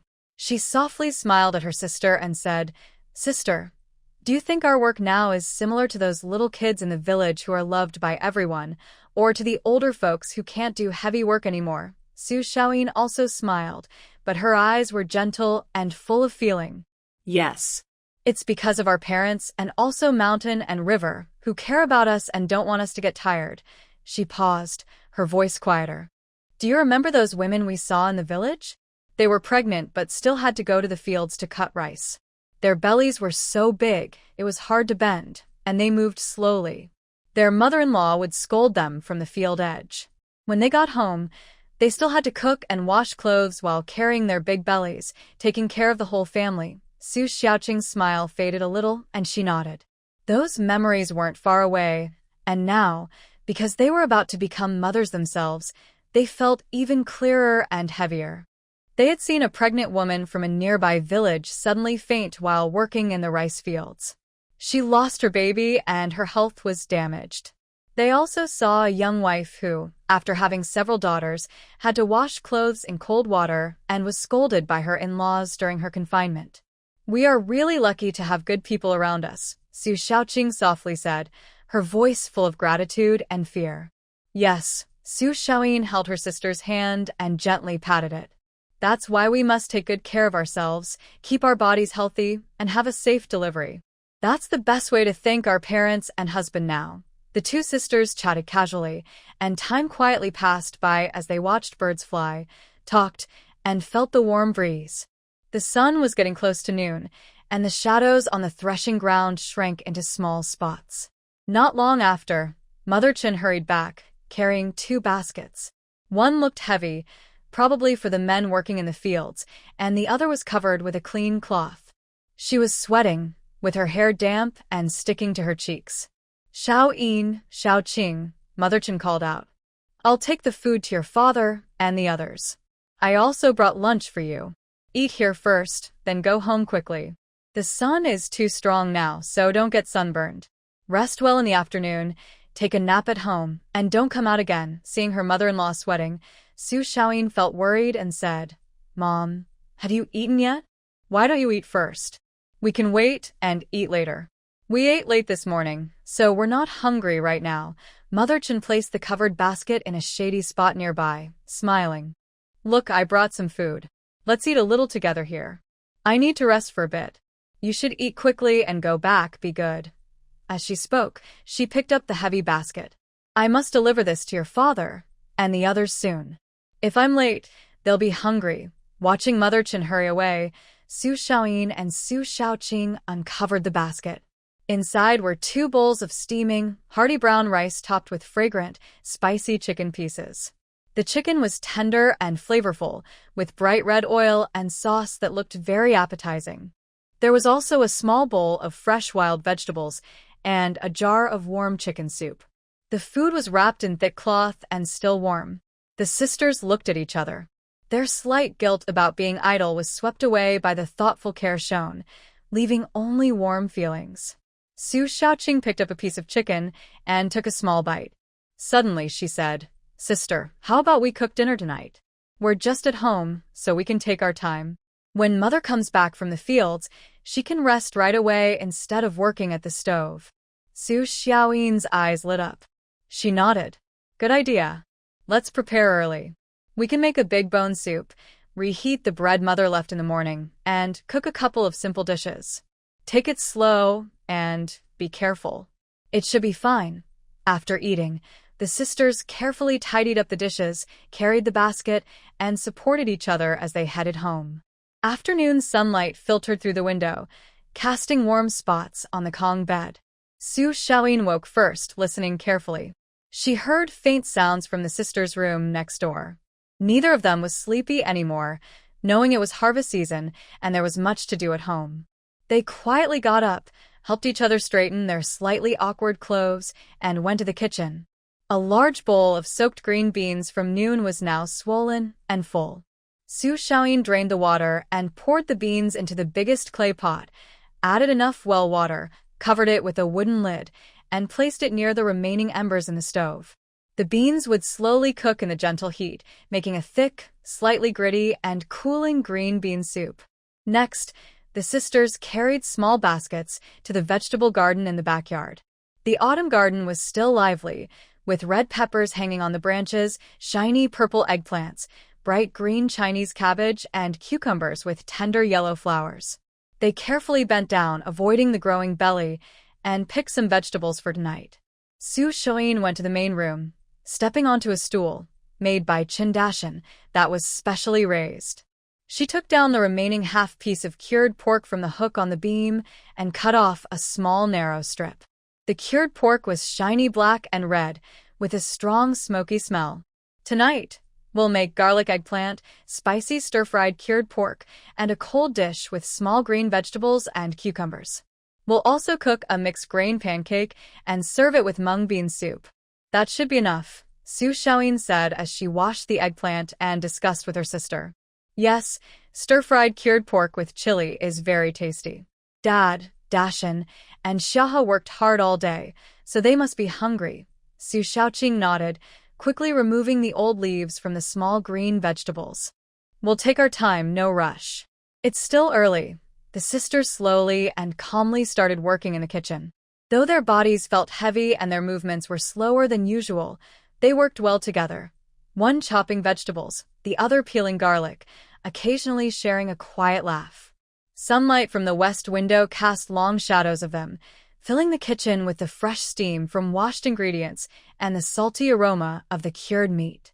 As the sun gradually set, the sky turned orange and gold with evening clouds. The sounds of people and ox carts on the threshing ground gradually faded away. When Mother Chin, tired and dusty, pushed open the old house door with a cart full of soybeans, a warm smell of food and firewood filled the air. Xiaohe Chen sniffed and brightened his eyes. Smells so good.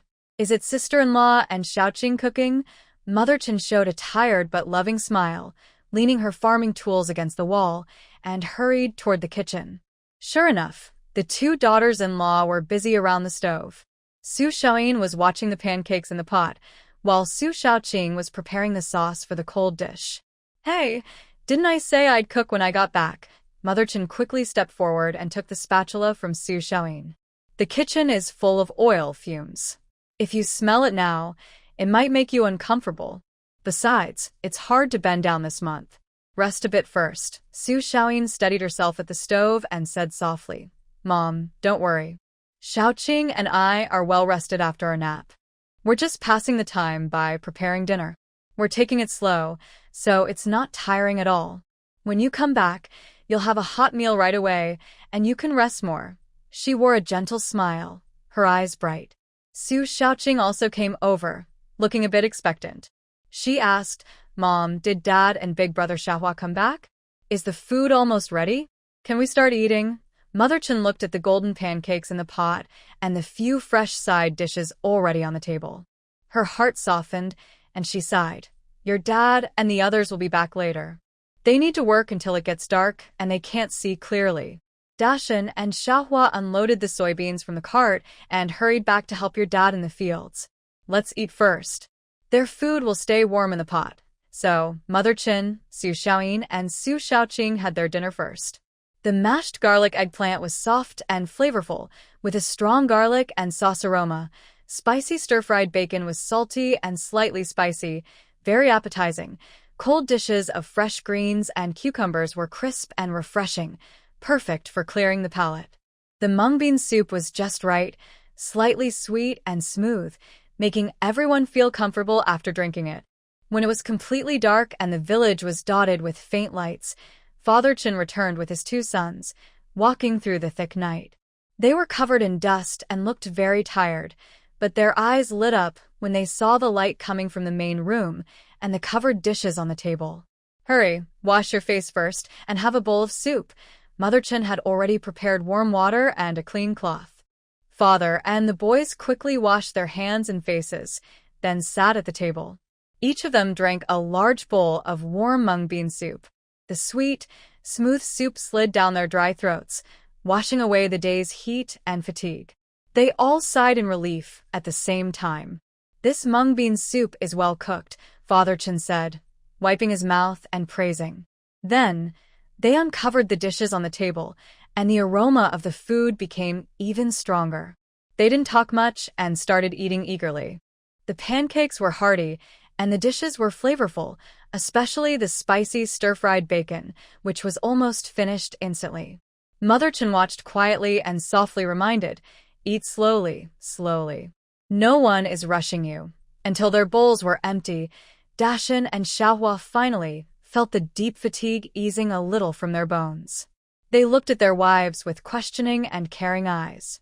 Su Xiaoyin and Su Xiaoqing both shook their heads slightly and smiled reassuringly, indicating they were fine.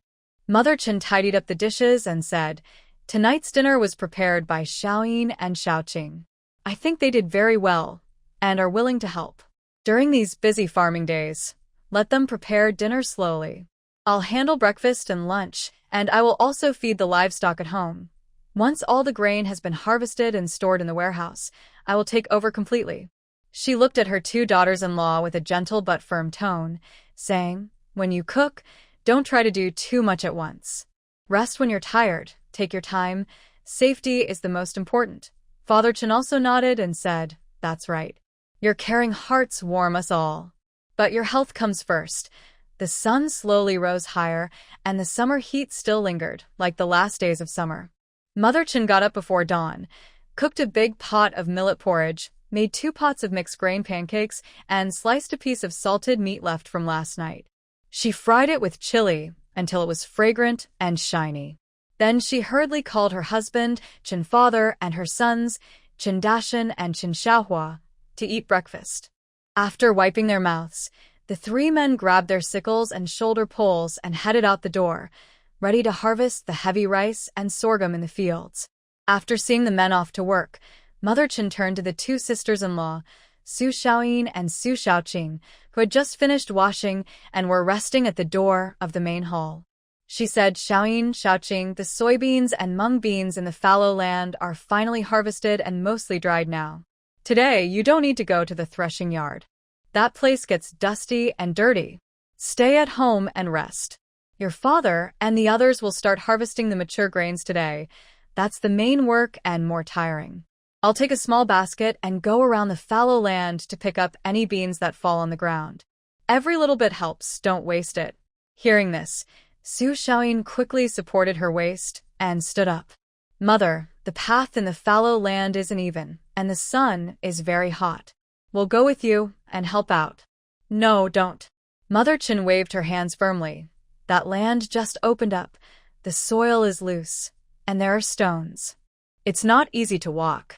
The sun is blazing, and if you get heat stroke, what will we do? Stay at home, watch the door, and feed the chickens and ducks. That's already a big help." Seeing that her daughters-in-law still looked a bit worried, she smiled and added, "If you really can't stay still at home, go to the village tofu shop and buy some tofu. Tonight, we'll cook tofu with dried salted fish and have a big pancake. The dough is already in the basin by the stove." Su Xiaoqing's eyes lit up. "Okay, Mother. My sister and I will cook lunch. We'll go buy tofu soon. There are still plenty of pickled bamboo shoots in the jar. We can stir-fry them with spicy flavors to whet our appetite. The cured meat we ate a few days ago might not taste as good now, but it will do." "It's okay." Mother Chen quickly packed her small bamboo basket, which held a water pouch and a rough cloth. "Add a spoonful of pork fat to the pan, and it will still be fragrant. Take your time at home. Don't tire yourselves out. I'll be back after a little while." After speaking, she headed out into the sunny fields outside the village. After seeing her off, Su Xiaoyin and Su Xiaoqing exchanged smiles, both understanding that this was their family's careful care. They didn't stay idle. First, they took out dried salted fish for the evening, soaked it in water to reduce the saltiness. Then, they picked some red chili peppers from the backyard and scooped out a bowl of sour bamboo shoots, draining the water. Su Xiaoyin also cracked a few eggs into a bowl and mixed them, preparing to fry a scallion and egg dish for lunch. "Big sister, shall we go buy tofu first?" Su Xiaoqing looked at the sky. "During busy farming times, the tofu shop makes less, and if we go late, we might not get any." "Okay, we can do these things when we come back," Su Xiaoyin nodded. The 2 sisters supported each other, carried their small baskets, and slowly headed toward the tofu shop at the village entrance. On the way, they met neighbors also going to buy tofu, exchanged a few greetings, and praised their good health and how well the Chin family took care of them. They bought fresh, tender tofu, then returned home. Seeing the sun rising higher, they officially started preparing lunch. The fire in the stove was lit, and the kitchen quickly filled with the smell of cooking. Su Xiaoyin took charge, first frying the sour bamboo shoots. The spicy aroma mixed with the unique smell of the bamboo shoots, making their mouths water. Then she cut the soaked salted fish into pieces and added them to the tofu along with water and ginger slices, simmering slowly over low heat. Su Xiaoqing was in charge of making pancakes. She kneaded the risen dough into long strips, divided it into small pieces, dipped her hands in water, and skillfully shaped them into oval pancakes, sticking them around the sides of the stew pot. The golden edges of the pancakes curled up, releasing a toasted grain aroma. The scallion and egg scramble was the last to be made. Quickly stir-fried over high heat, the eggs were tender yellow and the scallions bright green, looking very fresh. "Big sister, shall we add some small salted vegetables?" Su Xiaoqing wiped her hands. "Little River and Big Brother love eating pancakes with salted vegetables. It's so tasty." "Sure, I'll scoop out some salted vegetable pieces from the jar, cut them into strips, soak them in water, and then mix with a bit of sesame oil later," Su Xiaoyin replied. Everything was ready. The rich aroma of fish stew with tofu, the sour and spicy smell of bamboo shoots, and the toasted scent of pancakes blended together, filling the small yard. But despite waiting and watching, the sun was almost at its highest point, yet there was no sign of Father Chen and the others returning, not even Mother Chen, who went to pick beans in the fields. "Big sister, why haven't Dad, Mom, and Big Brother come back yet?" "Maybe." Su Xiaoqing looks worriedly toward the gate. "Should we go check in the fields?" Su Xiaoyin also feels a bit nervous but stays calm. Maybe they are busy and lost track of time. "Let's wait a little longer. If they don't come back soon, we can pack the food and take it to them in the fields." Just as she finishes speaking, the gate creaks open. Mother Chen walks in, sweaty, carrying a basket half filled with scattered bean pods and picked beans. Her rough cloth clothes are wet on the back, stained with dirt and grass. "Mom, you're back." Su Xiaoyin quickly goes to greet her. "Sit down and rest a bit. Have some water. The chrysanthemum tea we brewed this morning has cooled down." Su Xiaoqing swiftly pours a large bowl of tea and hands it over. Mother Chen doesn't bother much, and first washes her face at the well with cool water, then wipes her neck with a towel. She then takes the bowl, drinks most of it in one gulp, and sighs with relief. "Ah, finally some relief. This morning, I didn't bring enough water. There was no shade in the barren land, so I got sunburned and thirsty. I need to carry more water this afternoon. Mom, the food is ready. Please eat some first. You've been working all morning," Su Xiaoqing says kindly. Mother Chen waves her hand, still catching her breath. "I'm fine. I can rest a bit. Your dad, Deshawn, and Xiaohe are still in the fields, hungry. I'll take them their meal." She reaches for the basket to pack the food. Su Xiaoyin quickly says, "Mom, wait. I'll pack more dishes and some pancakes for you." She efficiently packs the milky white fish tofu, shiny spicy sour bamboo shoots, golden scrambled eggs with scallions, and soft pancakes into clean ceramic jars and bamboo baskets. "That's enough. They can't eat too much," Mother Chen says, watching her daughter-in-law fill the baskets. She feels comforted but adds, "Keep the scrambled eggs for yourselves. Don't pack them for us. The other dishes are enough for the 4 of us. You two should eat quickly. Don't wait for me. I'll eat with them in the field." She is thinking about the family's lunch and the beans left in the barren land, planning to deliver the food and then continue picking beans, so she won't have to go back and forth in the afternoon. While the sisters pack the food, Mother Chen is busy too. She first feeds the chickens and ducks in the backyard, then fills the pig trough. Watching the piglets happily munch, she finally feels a bit relieved. Soon, Su Xiaoyin handed the heavy, packed lunch basket to Mother Chen. "Mom, everything is packed. Take your time on the way. Yes, you all stay safe at home. Close the door tightly. The sun is very strong this afternoon, so stay inside and rest. Don't come out," Mother Chen said as she took the basket and carefully reminded them again. Then she hurried out, her thin figure quickly disappearing outside into the bright sunlight, blending into the scorching dirt road at the end of the street. After seeing off their mother, the sisters returned to the main room. On the table was the lunch Mother Chen had specially prepared for them, an extra small bowl of steamed egg custard, golden and topped with a little soy sauce and sesame oil. The sisters understood that this was Mother Chen's way of showing she cared for them, especially since they were pregnant and alone at home. Eating the warm food made them feel cozy, but looking at the empty yard and hearing distant, faint sounds of chickens and dogs from other homes, they felt a little lonely and nostalgic. Mother Chen would rather go hungry in the heat to ensure her husband and sons had a hot meal first. Her kindness was truly heavy. After a simple lunch, they cleaned their bowls and chopsticks. The kitchen was quiet, with only the faint crackling of unburned firewood in the stove. Watching the sun slowly shift westward, casting longer shadows in the yard, and knowing their mother hadn't returned yet, the sisters understood. Mother had probably delivered the food and then gone straight to the new, open field to join her husband and sons, continuing to pick beans under the sun without planning to rest. "Big sister, I'm a bit tired. Let's take a nap for a while," Su Shaoqing suggested, her hand instinctively resting on her pregnant belly. Pregnancy made her especially tired, and after the busy morning and the heat, she really couldn't hold on. "Yes, a nap sounds good. Wake up early this afternoon to prepare dinner. Dad, Mom, Dashin, and Xiaohe will come back tonight. They'll be tired and hungry, so they need a warm, hearty meal," Su Shaoyin agreed, feeling her waist ache slightly. The sisters each went back to their own rooms. In the east room, Su Shaoyin opened the window to let a faint breeze flow in, helping to dispel the stuffiness. She lay on the Kong bed, which was covered with a thicker old reed mat that Mother Chen had specially laid out, making it somewhat cooler. Outside the window, the cicadas tirelessly chirped in a hoarse voice, blending with the occasional clucking of chickens and ducks from the backyard. These familiar sounds at this moment became the best lullaby.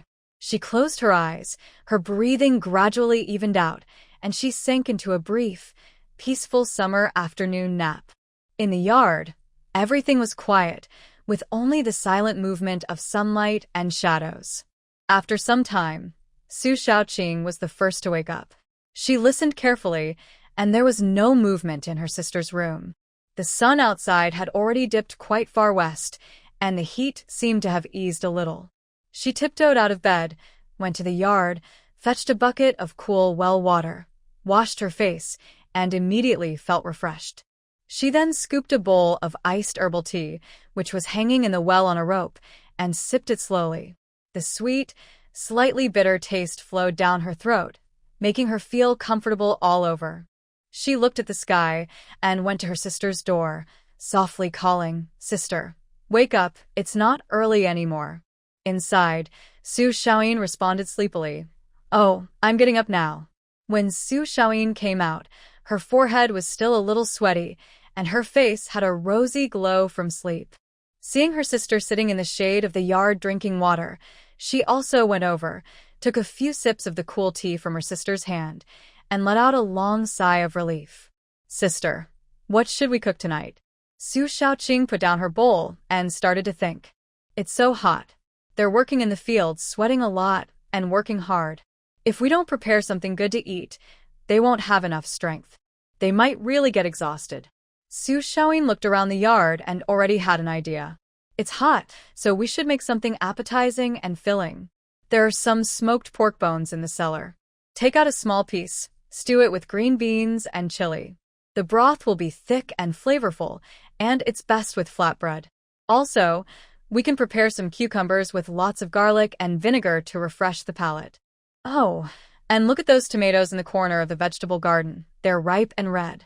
We can pick some and make tomato sauce, sweet and tangy, good for sandwiches or noodles. The purple perilla in the field is also growing well. We can pick some tender leaves, chop them up, and mix them in for a special flavor." Su Xiaoqing nodded repeatedly. "That sounds great. Very appetizing. And there's still the iced tea from this morning. The leftovers are hanging in the well to cool. It'll be perfect to drink at night to beat the heat. Then let's get to work, Su Xiaoyin said, preparing to stand up. Later, Mother will come back to deliver dinner to Father, Big Brother, and Little He. Let's prepare dinner first so that when Mother returns, she can just reheat it and take it away. This way, she won't have to rush to cook everything herself. The two sisters helped each other stand up. It's getting harder to get up and bend down as the months go by. Just as they reached the kitchen door, they heard a creak as the courtyard gate was pushed open.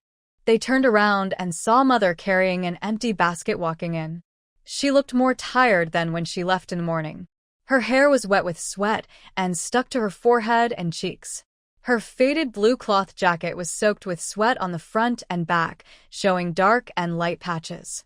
Her pants and cloth shoes were covered with yellow dirt and grass. Her face looked very tired, and her lips were dry and cracked, but her eyes still tried to smile when she saw her two daughters-in-law. "Mother, you're back," Su Xiaoyin hurried to greet her. Su Xiaoqing quickly went to the well, filled a basin with clean, cool water, and took a clean cloth towel. "Mother, wash your face and wipe off the sweat. Your clothes are soaked. Change into something dry so you won't catch a cold," Su Xiaoyin said kindly, wringing out the damp towel and handing it to Mother. Mother took the towel and roughly wiped her face and neck. The cool water made her feel a little more awake. She took a deep breath, her voice a bit hoarse. "All right, I'll change my clothes and rest for a bit. The beans in the field are almost picked, but there's so much grass that it's annoying. Your father and the others are still harvesting grain in the field. I came back first to make dinner for you." She glanced instinctively toward the kitchen. "Mother, don't worry about it," Su Xiaoqing quickly said. "We've already planned dinner. We're just about to start. Bone stew with green beans, smashed cucumbers, and some tomato sauce. The iced herbal tea is ready too. You should go change and rest. When the food is ready and packed, you can take it to your father and the others. Or maybe Big Brother or Little Brother can come to pick it up tonight. You shouldn't have to make another trip." Hearing her caring words, Mother looked at her daughters-in-law with gratitude. Her tiredness seemed to fade a little. She nodded and smiled genuinely. "All right. That sounds good. I'll listen to you. I'll go change first." Watching Mother walk toward her room with a tired but straight posture, Su Xiaoyin and Su Xiaoqing exchanged a look. They saw the worry and determination in each other's eyes. Without saying more, they turned and went into the kitchen. One went to get bones from the cellar, and the other went to the vegetable garden to pick green beans, peppers, cucumbers, and tomatoes. Soon, the sounds of chopping vegetables, washing dishes, and the crackling of fire rekindling filled the kitchen. "Mother, the food is ready. Come eat quickly," Su Xiaoyin called out as she placed the last dish of mixed vegetables on the table. Mother Qin changed out of her sweat-soaked clothes, quickly fed the chickens and ducks, and sat on a small stool in the yard to catch her breath. Hearing the call, she replied, "Yes, I'm coming." She entered the main room, looked at the bright-colored, fragrant dishes on the table, felt at ease inside, but still urged her two daughters-in-law, "You two eat quickly. I'll take the food to your father and the others. Today's work is busy, so I might be a little late. After you finish eating, tidy up and go back to rest early. Don't wait for us. I'll eat with them in the field." She then efficiently packed the remaining food for her sons and the cool tea hanging in the well, picked up her basket, and hurried to the fields despite the lingering heat. Su Xiaoyin and her sister knew they couldn't persuade her, so they obediently sat down to eat. The food was tasty and appetizing, but they worried about their family working in the fields, so they didn't eat much. After finishing, they cleaned the dishes and stove thoroughly. Seeing that dusk was approaching, they held hands and returned to their new home. They drew water from the well to soak their feet, washed away the stickiness and fatigue, and went to bed early. After a long day of work, their bodies were heavy, and they quickly fell asleep. As night deepened and everything was silent, Su Xiaoyin faintly heard a soft creak at the door. She sleepily opened her eyes, listened carefully, and heard faint footsteps and the rustling of something being placed down. "Dashin? Are you back?" she asked softly, still sleepy. "It's me," came Qin Dashin's low voice, carrying a hint of tiredness that was hard to notice. Did I wake you? It's okay, you go back to sleep. But Su Xiaoyin was already somewhat alert. She reached out and sat up. No, it wasn't you. Do you want a glass of water? She was about to get off the bed. Chen Dashan hurriedly stopped her. Under the dim moonlight coming through the window, he held her arm. No need, really. You lie down quickly. However, Su Xiaoyin noticed that his movements seemed slower than usual, and his breathing was a bit heavy. What's wrong? She asked, now fully awake. Chen Dashan sat on the edge of the bed, silent for a moment, then spoke in a relaxed tone. It's nothing. Just the busy days of harvest season, my legs feel a bit uncomfortable. Old illness struck again. When it was cloudy and rainy, or after exerting too much effort, he would be like this. He paused, his voice becoming even quieter. Compared to those who didn't come back from the battlefield, or those who were more seriously injured, I am already doing quite well. The moonlight softly shone in, outlining his profile. He looked thinner and darker than in early summer, with his jawline slightly tense. Su Xiaoyin's heart tightened as she remembered his slightly lame leg, a leftover injury from the military camp. She reached out gently and touched his knee, feeling the stiff medicinal patch under his clothes. Tomorrow, I will go to Dr. Li and get some medicine for you.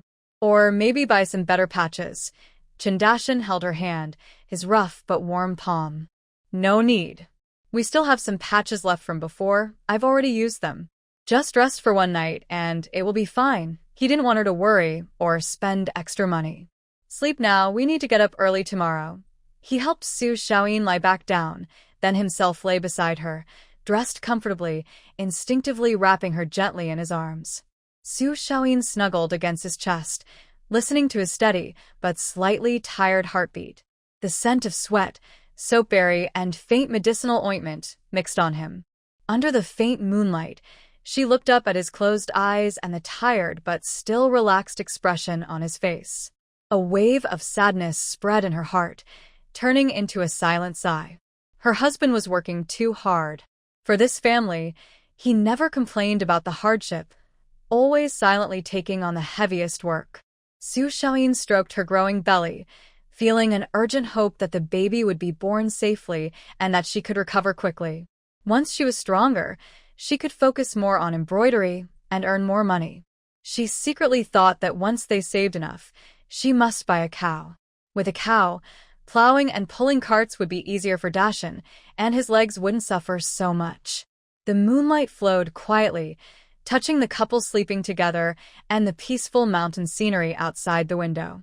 Thanks to the hard work of the whole family, the autumn harvest at the Chen household was finally nearing the end. The last batch of grain was stored away, and the yard and eaves were filled with golden corn, full pods of beans, and heavy grain stalks. In the drying yard, the sun was just right. Father Chen and his eldest son, Chen Dashan, spread the harvested grain evenly on the clean, sun-warmed ground. Father Chen held a wooden rake, carefully spreading the grain and turning it now and then, so each ear could soak up the sunlight, removing remaining moisture and making storage easier. Chen Dashan is responsible for gathering the dried crops and packing them into burlap sacks. His movements are steady and strong, but when he bends down to stand up, his injured leg causes him to pause briefly and almost unnoticed. On the other side of the field, the harvested land looks quiet and empty. Mother Chen, with her younger son Chen Xia, each carrying a bamboo basket, is bending over, carefully searching among the cut bean rows and wheat stubble as if searching for treasure. The bean pods are fragile and often burst open, spilling ripe beans into the cracks of the soil. When harvesting wheat, some stalks are inevitably left behind. In the sweet potato fields, some tubers might still be hidden. These are the harvests of a hard season that shouldn't be wasted. Mother Chen, with sharp eyes and rich experience, always finds hidden treasures under dry leaves and soil clumps. Chen Xia follows closely, carefully picking up the beans, wheat stalks, and small sweet potatoes his mother finds, placing them gently into his basket. The sun warms the air, and occasionally a breeze brings the familiar scent of dry grass and earth from the fields. After more than 10 hard days, the Chen family's grain is finally fully dried and stored away. Seeing the neatly stacked grain bags in the barn, almost reaching the beams, everyone feels a sense of fulfillment and satisfaction, as if their hearts are filled with these heavy harvests. Mother Chin looks at her family members, whose faces show clear tiredness but also bright eyes. She dusts off her hands and announces, "This harvest has worn everyone out, but you all did a great job. Tomorrow, no work is scheduled. Everyone stays home and rests. Let your bones relax." She pauses, smiles, and continues, "The day after tomorrow is market day. Our whole family will take the ox cart to the county to buy some winter supplies." Also, she looks at her two pregnant daughters-in-law with kind eyes and a hint of gentle worry. "We'll take Xiao Yin and Xiao Qing to the clinic in town to see the doctor. It's getting late in the month, and we need to be sure everything's okay." Everyone agrees with this plan. The tense nerves finally relax a little. The next day, the Chin family enjoys a rare, lazy calm. The sun is high, but the doors of Chin Dashan and Chin Xiao's rooms are still shut. It's the first time this has happened. Finally, Su Xiaoyin notices they haven't gotten up and gently knocks on the door. "Dashan, Xia, it's getting late. You should get up. The food is warm in the pot." The house then heard the soft sounds of someone getting up. After a while, the two brothers rubbed their eyes, yawned, and came out, still sleepy from a long sleep. Chin Xiao stretched lazily and asked vaguely, "Big sister-in-law, where are Mom and Dad?" "I didn't see them. Su Xiaoyin was bringing out warm mixed grain porridge and flatbreads," she replied. "Mom and Dad went up the mountain early this morning. They said since it's late autumn, they want to gather some pig feed and see if they missed any mountain treasures. They also need to chop some firewood. Mom told you to rest today." Chin Dashan washed his face with cold water and felt much more awake. He said, "This winter will be different from usual. Our family has a new member, a child. We'll need more firewood for heating and cooking. Can't rely only on Mom and Dad. After breakfast, Xiaohe and I will go up the mountain to cut more wood. The more, the better. Piling it in the yard makes us feel secure." He looked at Su Xiaoyin and added, "Also, we might meet Mom on the mountain and ask her to come back early to stay with you." Su Xiaoqing was slowly coming out of the kitchen, leaning on her waist. She quickly waved her hand and said, "Big brother, there's no need to call Mom back specially. Sister and I will just sit in the yard and enjoy the sun. We won't go anywhere. Let Mom do her own thing." Chin Xiaohe had already picked up his porridge bowl and took a big gulp. When he heard this, he looked up at his sister-in-law and wife's round, surprisingly large belly and showed a disapproving expression. "That's not good. Your bellies look scary. No one to watch over you. What if you trip over something?" "It's settled. My brother and I will eat quickly, then go up the mountain. We'll also ask Mom to come back early." Seeing his firm attitude, Su Xiaoyin and Su Xiaoqing felt warm inside and didn't refuse anymore. The brothers finished their meal quickly, grabbed their sharp knives, sturdy baskets, and ropes, and strode off toward the back mountain. The yard became quiet again. Su Xiaoyin and Su Xiaoqing sat on the wide, sturdy bamboo lounge chairs that Chin Dashan had specially made for them. A few days ago, he noticed they were getting bigger, and sitting on regular stools made their backs ache, so he quietly crafted these chairs. The backrest could be adjusted, and they were padded, making sitting or lying very comfortable. The autumn sun was warm and gentle, unlike the harsh heat of summer. It felt very pleasant. The sisters lazily leaned back in the chairs, enjoying this rare moment of leisure. "Big sister," Su Xiaoqing gently touches her growing belly and softly speaks, with a hint of nervousness, "Tomorrow we will go to the county clinic to ask the doctor when I might give birth. My belly feels heavier each day. Now I stand up, I can't even see my toes when I look down. At night, it's even worse. No matter how I lie down, I feel suffocated." Turning over is hard. Su Xiaoyin also sighs softly, feeling the same way. "Me too. It feels like my stomach is pressing on my stomach. I can't eat much, but I am always hungry. When I lie down at night, it feels like there's a big stone on me. My back and waist ache, and I can't sleep well." She looks at her sister's large belly with both concern and a bit of helplessness. Just then, footsteps are heard outside the door. Mother Chin has returned. She carries a large basket filled with pig feed and dry branches, and a small bamboo basket hangs in her arm, her face showing the joy of a good harvest. Look, today's luck is good. Mother Chen sets down the basket and proudly shows the bamboo basket to her two daughters-in-law.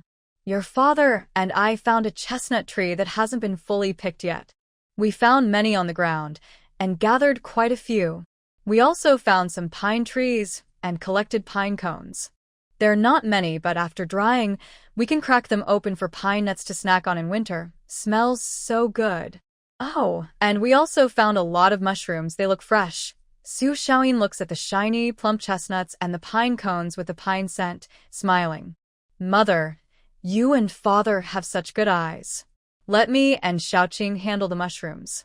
We're just sitting here anyway, can take our time and they can dry on the mat. All right, take your time.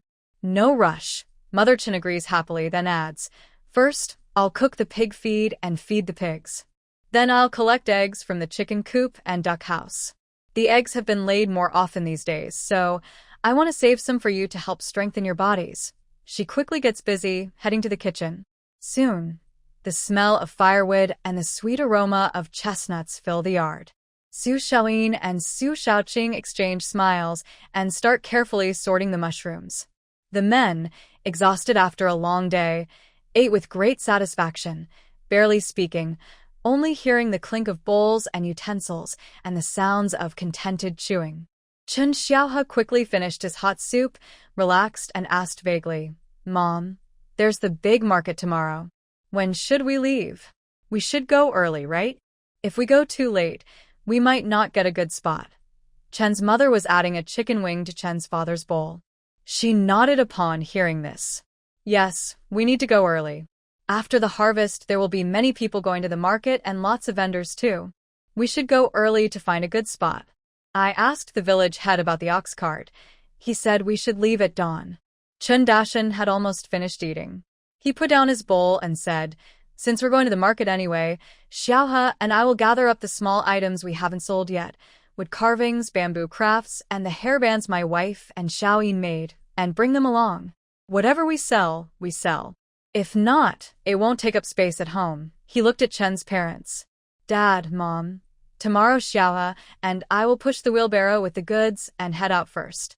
You two, with Xiaoyin and Xiaoqing, can take the ox cart from the village to avoid jostling. Chen's mother thought for a moment and agreed. That sounds good. You two are young and strong. Pushing the cart won't be hard, and you'll get to the market early to get a good spot. We'll take the ox cart. It's safer. Xiaoyin and Xiaoqing can't handle too much jostling now. She paused and then added, when we arrive at the market and set up the stall, your father and I will watch over the selling. Dashan, Xiaohe, you two don't need to worry about the stall. Just go with Xiaoyin and Xiaoqing to the clinic. Let the doctor check your pulses and see if the pregnancy is stable, estimate when the baby might come, and what to watch out for. This is very important. Hearing about the clinic visit, Xiaoyin and Xiaoqing couldn't help but touch their growing bellies, feeling both excited and a little nervous. Xiaoqing whispered, will Big Brother and Xiaohe come with us? Will it delay selling things? I can go alone with my sister. That won't do. Xiaohe immediately shook his head. The market is crowded and chaotic. With both of you pregnant, who will watch over you? Your parents are better at handling people. Plus, they know the prices of those small items, so don't worry. Their father also said quietly, listen to Xiaohe. Seeing the doctor is important. That was settled. After dinner, Chen's mother didn't let the two daughters-in-law handle the dishes.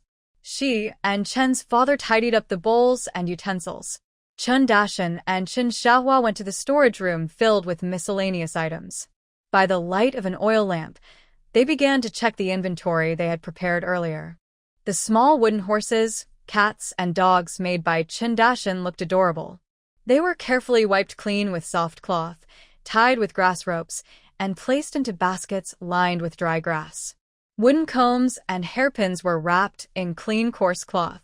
Chen Xiaohua checked the woven bamboo baskets, small baskets, and sewing boxes, smoothing out any rough edges and arranging them neatly. The colorful hair ties made by Chen's mother had already been rolled up with small sticks by Su Xiaoyin, sorted by color, and stored in a small bamboo box for easy access. Brother, that little wooden horse was really popular with a kid last time. His mother thought it was too expensive and didn't buy it. Maybe we'll see it again tomorrow, said Chen Xiaohua proudly, holding a small jujube wood carved horse.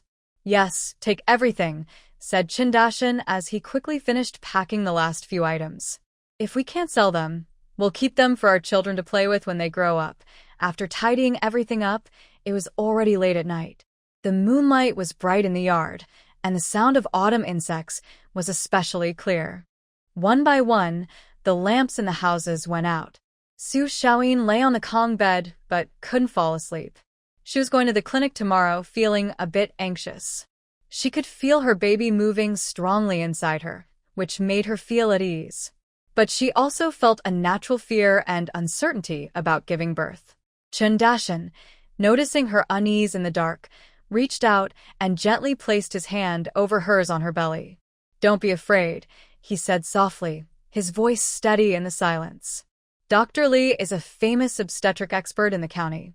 Tomorrow, he will check everything carefully. Our family is no longer what it used to be. We've prepared everything, so there's nothing to worry about." His warm, rough hand comforted Su Xiaoyin strangely. She softly responded with an and held his finger in return.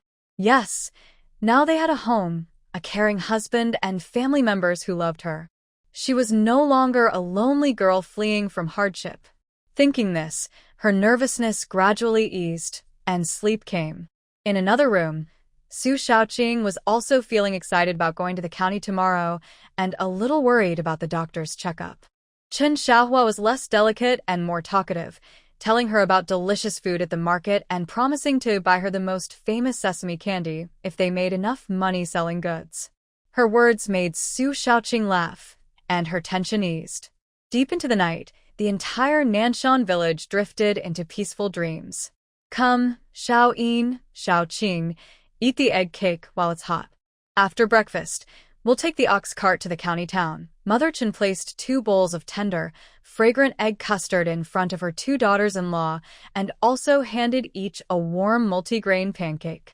Su Xiaoyin and Su Xiaoqing thanked her and took small bites. The egg custard was smooth and tender, with just a few drops of sesame oil and a little soy sauce, a rare nourishing treat for a rural family. They got on the familiar old ox cart from the main household, rocking gently all the way. The weather was clear and cool, the sky bright and clean. Most of the fields along the road had been harvested, leaving neat stubble, and the air carried a slightly bleak but very solid earthy smell after the grain was gathered.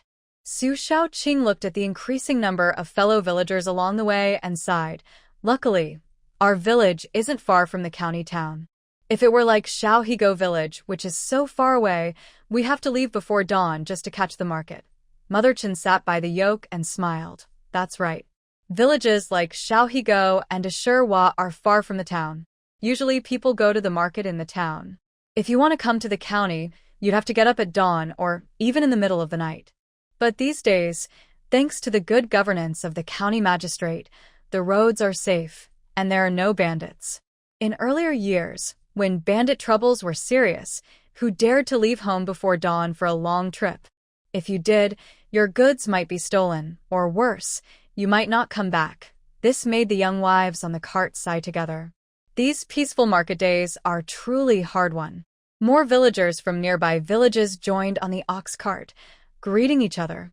Naturally, the conversation turned to the recent harvest.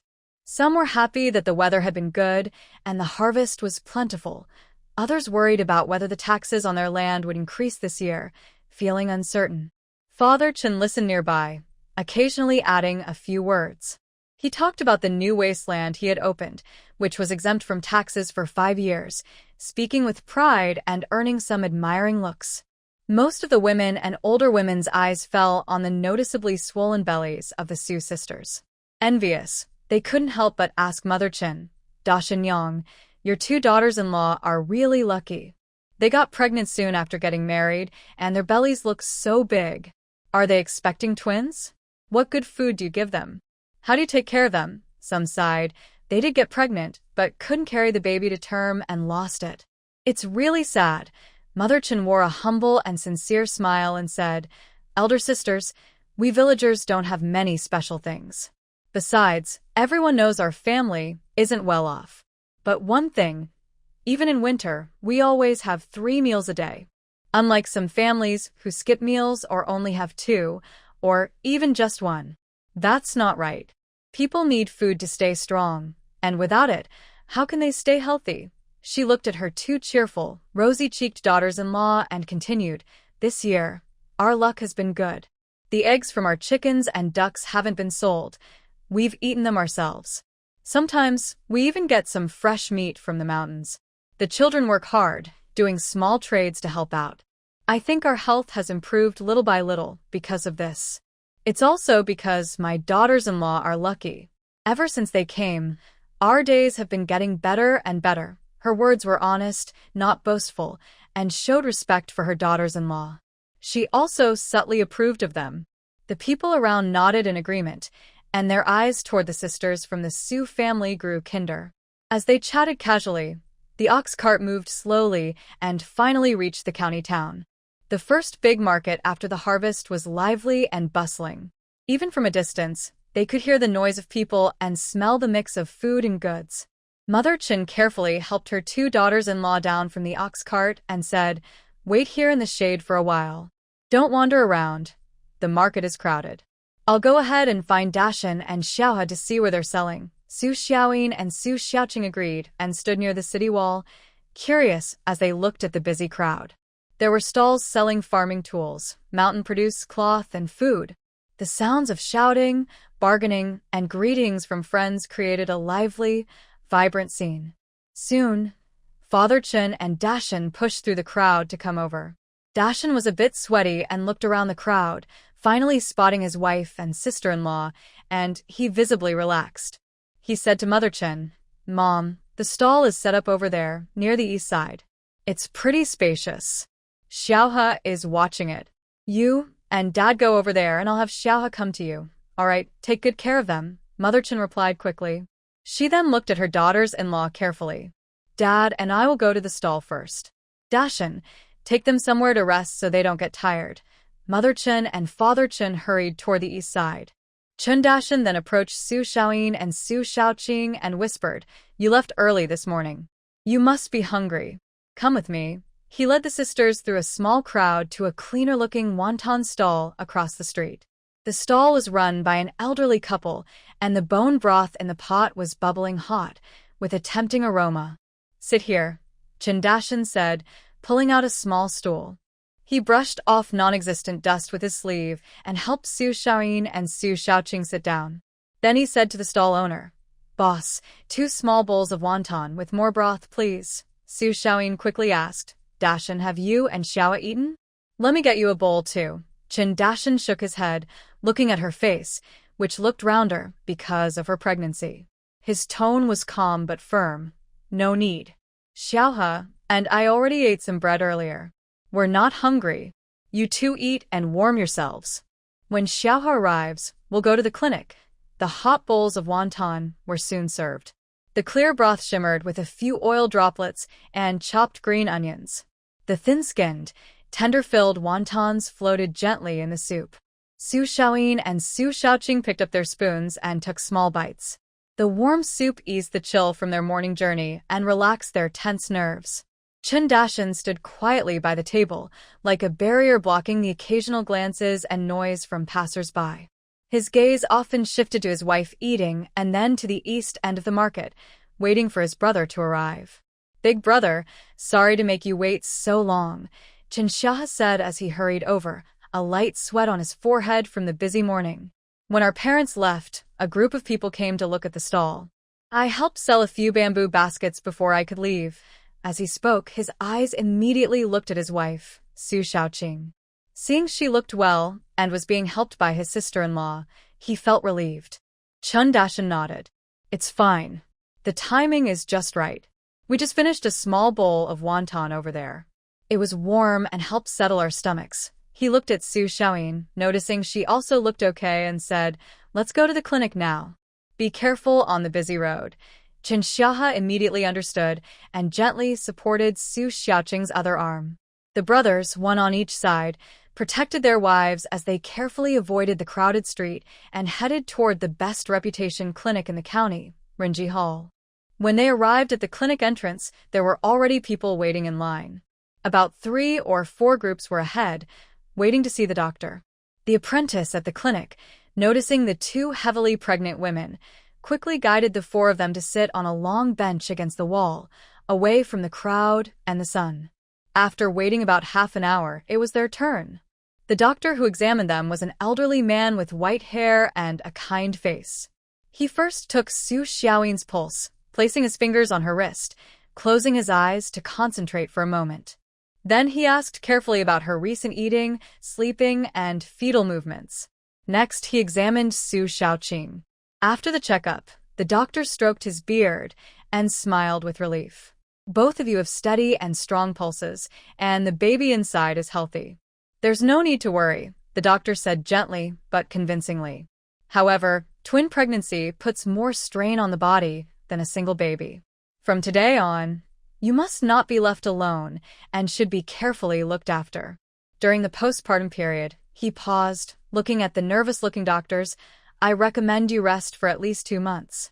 Rest well, nourish your qi and blood, so you won't harm your health. This will help you recover and stay healthy in the future. Chen Dashan and Chen Xiaohua listened very carefully, nodding repeatedly and remembering every word. Chen Dashan asked again, Doctor, if there are any problems during labor, could you come to help? The doctor hesitated and replied, if there's an emergency, you can take good ginseng slices to boost your energy and come quickly to the clinic to find me. But he looked at the farmers in simple clothes in front of him. If your journey to the county is long, it might be difficult. To be safe, as you near your due date, you should inform the village midwife or someone with some medical knowledge. When labor begins, call them immediately. If the situation is complicated and they can't handle it, then send her to the town or call me. This plan made sense, and the brothers from the Qin family took note of it. They thanked the doctor many times, paid the consultation fee, and carefully helped their wife out of the clinic. When they left, it was almost noon. The market was less crowded than in the morning, but still lively. Since they didn't need to rush, they slowed their steps and walked back along the street. The warm autumn sun shone gently, easing the invisible tension from the clinic. Passing a pastry shop, a sweet aroma drifted out. Chen Dashan stopped and looked at the neatly arranged green bean cakes and osmanthus cakes in the display window, their colors tempting. He remembered that Su Xiaoyin had recently seemed to like soft, sweet foods, so he went inside and bought a small bag of each. Su Xiaoyin followed behind, watching her husband pay. She whispered, "Why are you buying all this? It's so expensive. We already have enough food at home." Before Chen Dashan could answer, nearby Chen Xiahe cheerfully chimed in, "Since we're here, we might as well buy some tasty treats. Look, there's sesame candy over there. Smells so good. Come on, Qing. Let's buy some too." He then helped Su Xiaoqing walk toward another stall. In the end, the brothers had not only pastries, but also a bag of fragrant sesame candy wrapped in oil paper. When they returned to their stall, Father Qin was happily collecting the last few coins. Those last 2 small wooden horses had also been sold. Mother Qin kept looking over, and as soon as they arrived, she hurried over and asked eagerly, "How did it go? What did the doctor say?" Chen Dashan showed his most relaxed smile in days, placing the pastry and candy bag into an empty basket on the stall. He said, "Mom, don't worry. The doctor said everything is fine for both adults and children. The pulse is steady." He then carefully explained the doctor's advice about caring for her and sitting for the full month after childbirth, along with what to do if any problems arose. Father and Mother Qin nodded repeatedly, their faces full of relief and happiness. Mother Qin clasped her hands together and softly recited, "Amitabha, may the Bodhisattva bless us." Suddenly remembering something, she took out 2 bright red candied hawthorns covered with shiny sugar from her back basket and handed them to her 2 daughters-in-law. "Here a while ago, an old man was selling grass bundles. Your father thought it looked interesting, so he bought these for you. Try them." Su Xiaoyin and Su Xiaoqing took the candied hawthorns. The cold, hard, and crispy sugar shells sparkled in the sunlight. Neither of them ate right away. Instead, they both offered them to their husbands at the same time. Chen Dashan and Chen Xiahe couldn't refuse. They each took a small bite from their wives' hands. The sourness of the hawthorn mixed with the sweetness of the sugar, melting in their mouths. Both brothers slightly frowned, not used to the sour taste, and quickly waved their hands, telling their wives to enjoy them.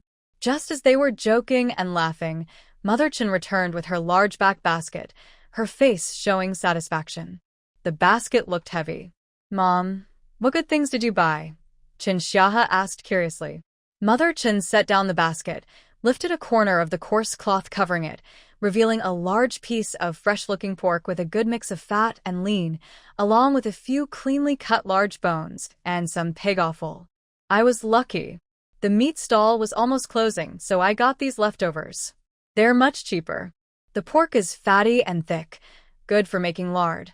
Bone soup was simmered, and the offal was marinated. Everything was real and honest," she said, then took out a small bundle wrapped in lotus leaves.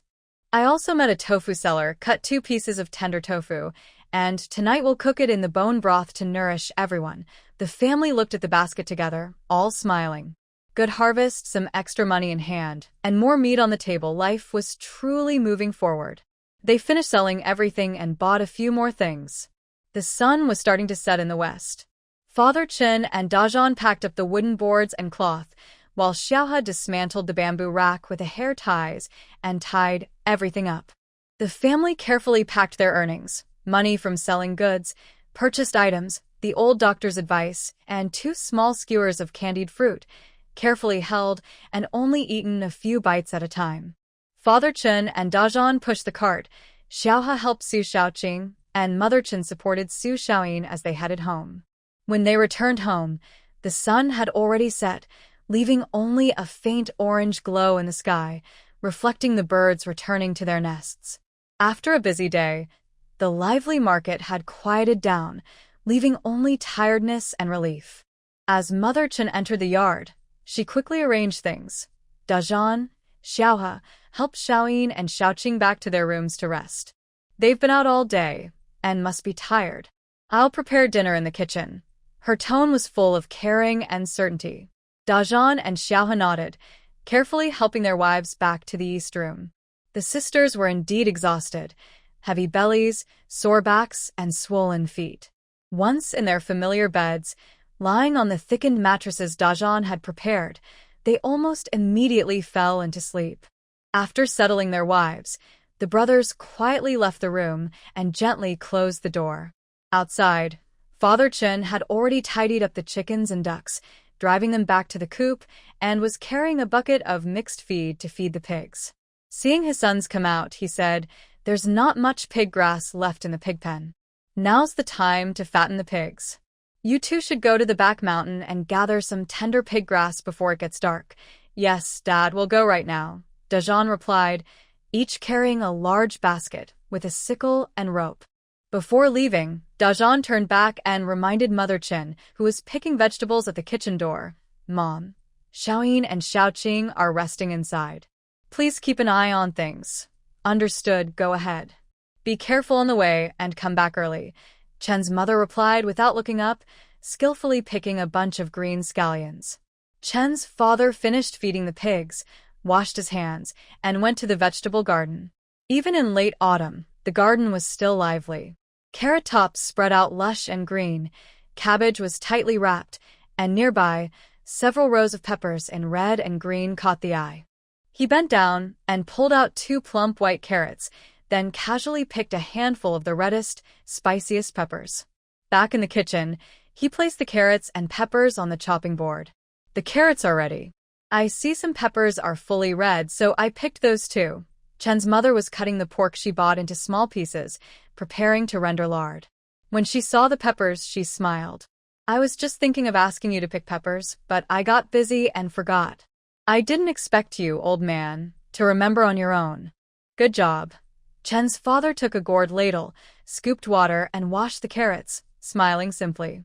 "We've been through more than half our lives. If you want to cook something tonight, I know what it is." Stir-fried pork with peppers is good for the stomach and keeps you warm. You should make it. You're so clever, Chen's mother teased with a smile, her knife skillful as she cut the fat into small, even pieces. Help me wash the carrots and peppers and peel some scallions and ginger. I'll render the fat to make oil. Tonight, we'll make dumplings with carrot and pork filling, delicious. The remaining big bones and some lean meat will hang in the well water and eat tomorrow. Pork offal is rare, so I'll wash it thoroughly with ash to remove the gamey smell. The liver will be kept separate for Xiao-yin and Xiao-qing to help replenish their blood. They'll eat well. The heart, lungs, and intestines, stir-fried with peppers, will be for you, Dashan and Xiao-he. All right, all according to your plan, Chen's father said happily. He squatted at the kitchen door, carefully washing the dirt off the carrots in a wooden basin and removing the pepper stems. The two old folks, in the dimming kitchen, one cutting meat and boiling oil, the other washing vegetables and preparing ingredients, moved in silent harmony. Occasionally, they exchanged a few quiet words, full of the peace accumulated over many years. Meanwhile, brothers Dashan and Xiao-he left the house and headed straight for the familiar hillside in the back mountain. Autumn grasses had begun to turn yellow, but in shaded, moist places, tender green pigweed, purslane, and grayish vegetables still grew. The brothers moved quickly, carefully selecting tender tips. As they swung their sickles, the fresh, crisp scent of grass filled the air. Soon their 2 baskets were full. When they returned home, it was almost dark. They poured pig feed into a stone trough beside the pig pen, allowing the starving pigs to happily munch and enjoy themselves. After finishing this, the brothers were not idle. Chen Dashan found hunting traps and fish baskets from the storage room, while Chen Xiahe gathered hemp rope and repair tools. Under the light of the oil lamp in the main room, they checked if the tools were damaged, if the ropes were strong and repaired, or reinforced them as needed.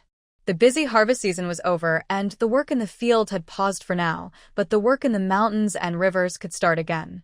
These tools needed to be prepared in advance. Dashan, Xiahe, go wake up Xiao-yin and Xiao-qing. Let them rest a bit and get some energy. Dumplings will be ready soon. Time to eat.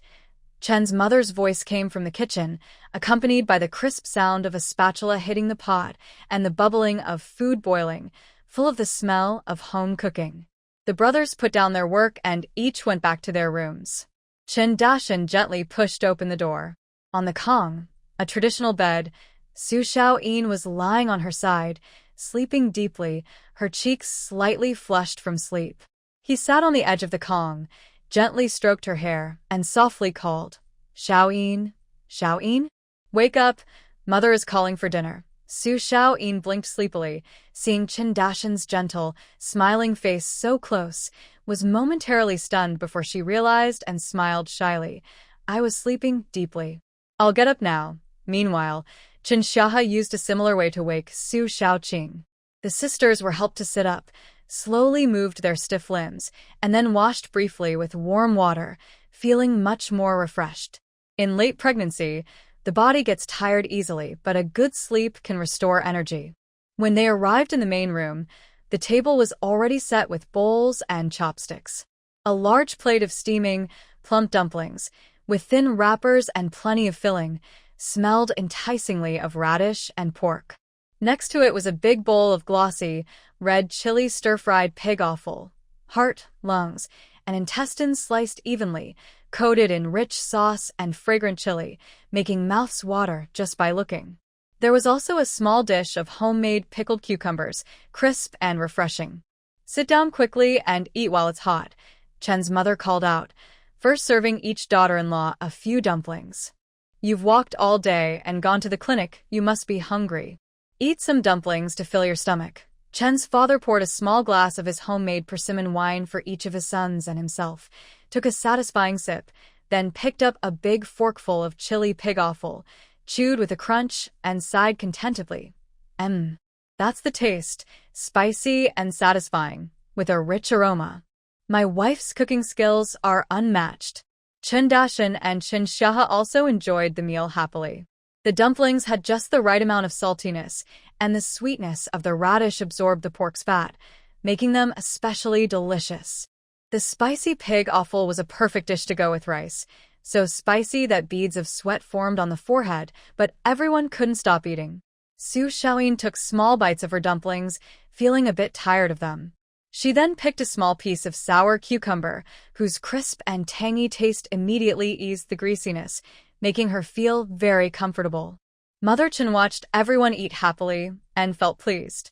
She announced, "Tomorrow, I'll make a big bone stew with a thick broth. I've already marinated the pig liver with soy sauce, Sichuan pepper, and a little sugar. It's simmering in the pot. Tomorrow morning, I'll cut a plate for Xiaoyin and Xiaoqing to eat with porridge. It's very nourishing. The lean meat I'll chop into minced meat and steam with eggs for you too. Tender and smooth, easy to digest." "Mom, you're so kind." Chen Xiahe deliberately raised his voice, stretching out the tone, and made an exaggerated, touched expression. "You think of everything." Mother Chen was amused by her younger son and pretended to hit him. Go. "Be normal. Eat properly and don't cause trouble." Everyone at the table laughed. Even Qin Dashan, who usually had little expression, had a clear smile at the corner of his mouth. The morning sunlight gently shone through the clean paper window into the east room. When Su Xiaoyin woke up, she first smelled a rich, mellow aroma of meat, the special scent after long boiling of bones, with a gelatinous texture, faintly mixed with a hint of radish's sweetness. She slowly sat up, feeling her body a bit heavy. Next door, Su Xiaoqing also stirred. The two sisters helped each other out of the room. In the main hall, Mother Chen was bringing out a steaming clay basin from the kitchen. Seeing them, her face immediately lit up with a kind smile. "Wake up!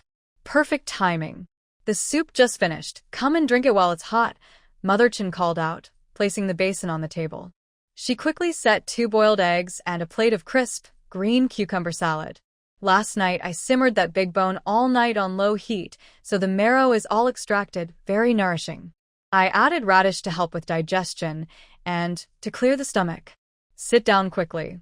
Su Xiaoyin and Su Xiaoqing sat at the table, looking at the carefully prepared food, feeling warm inside.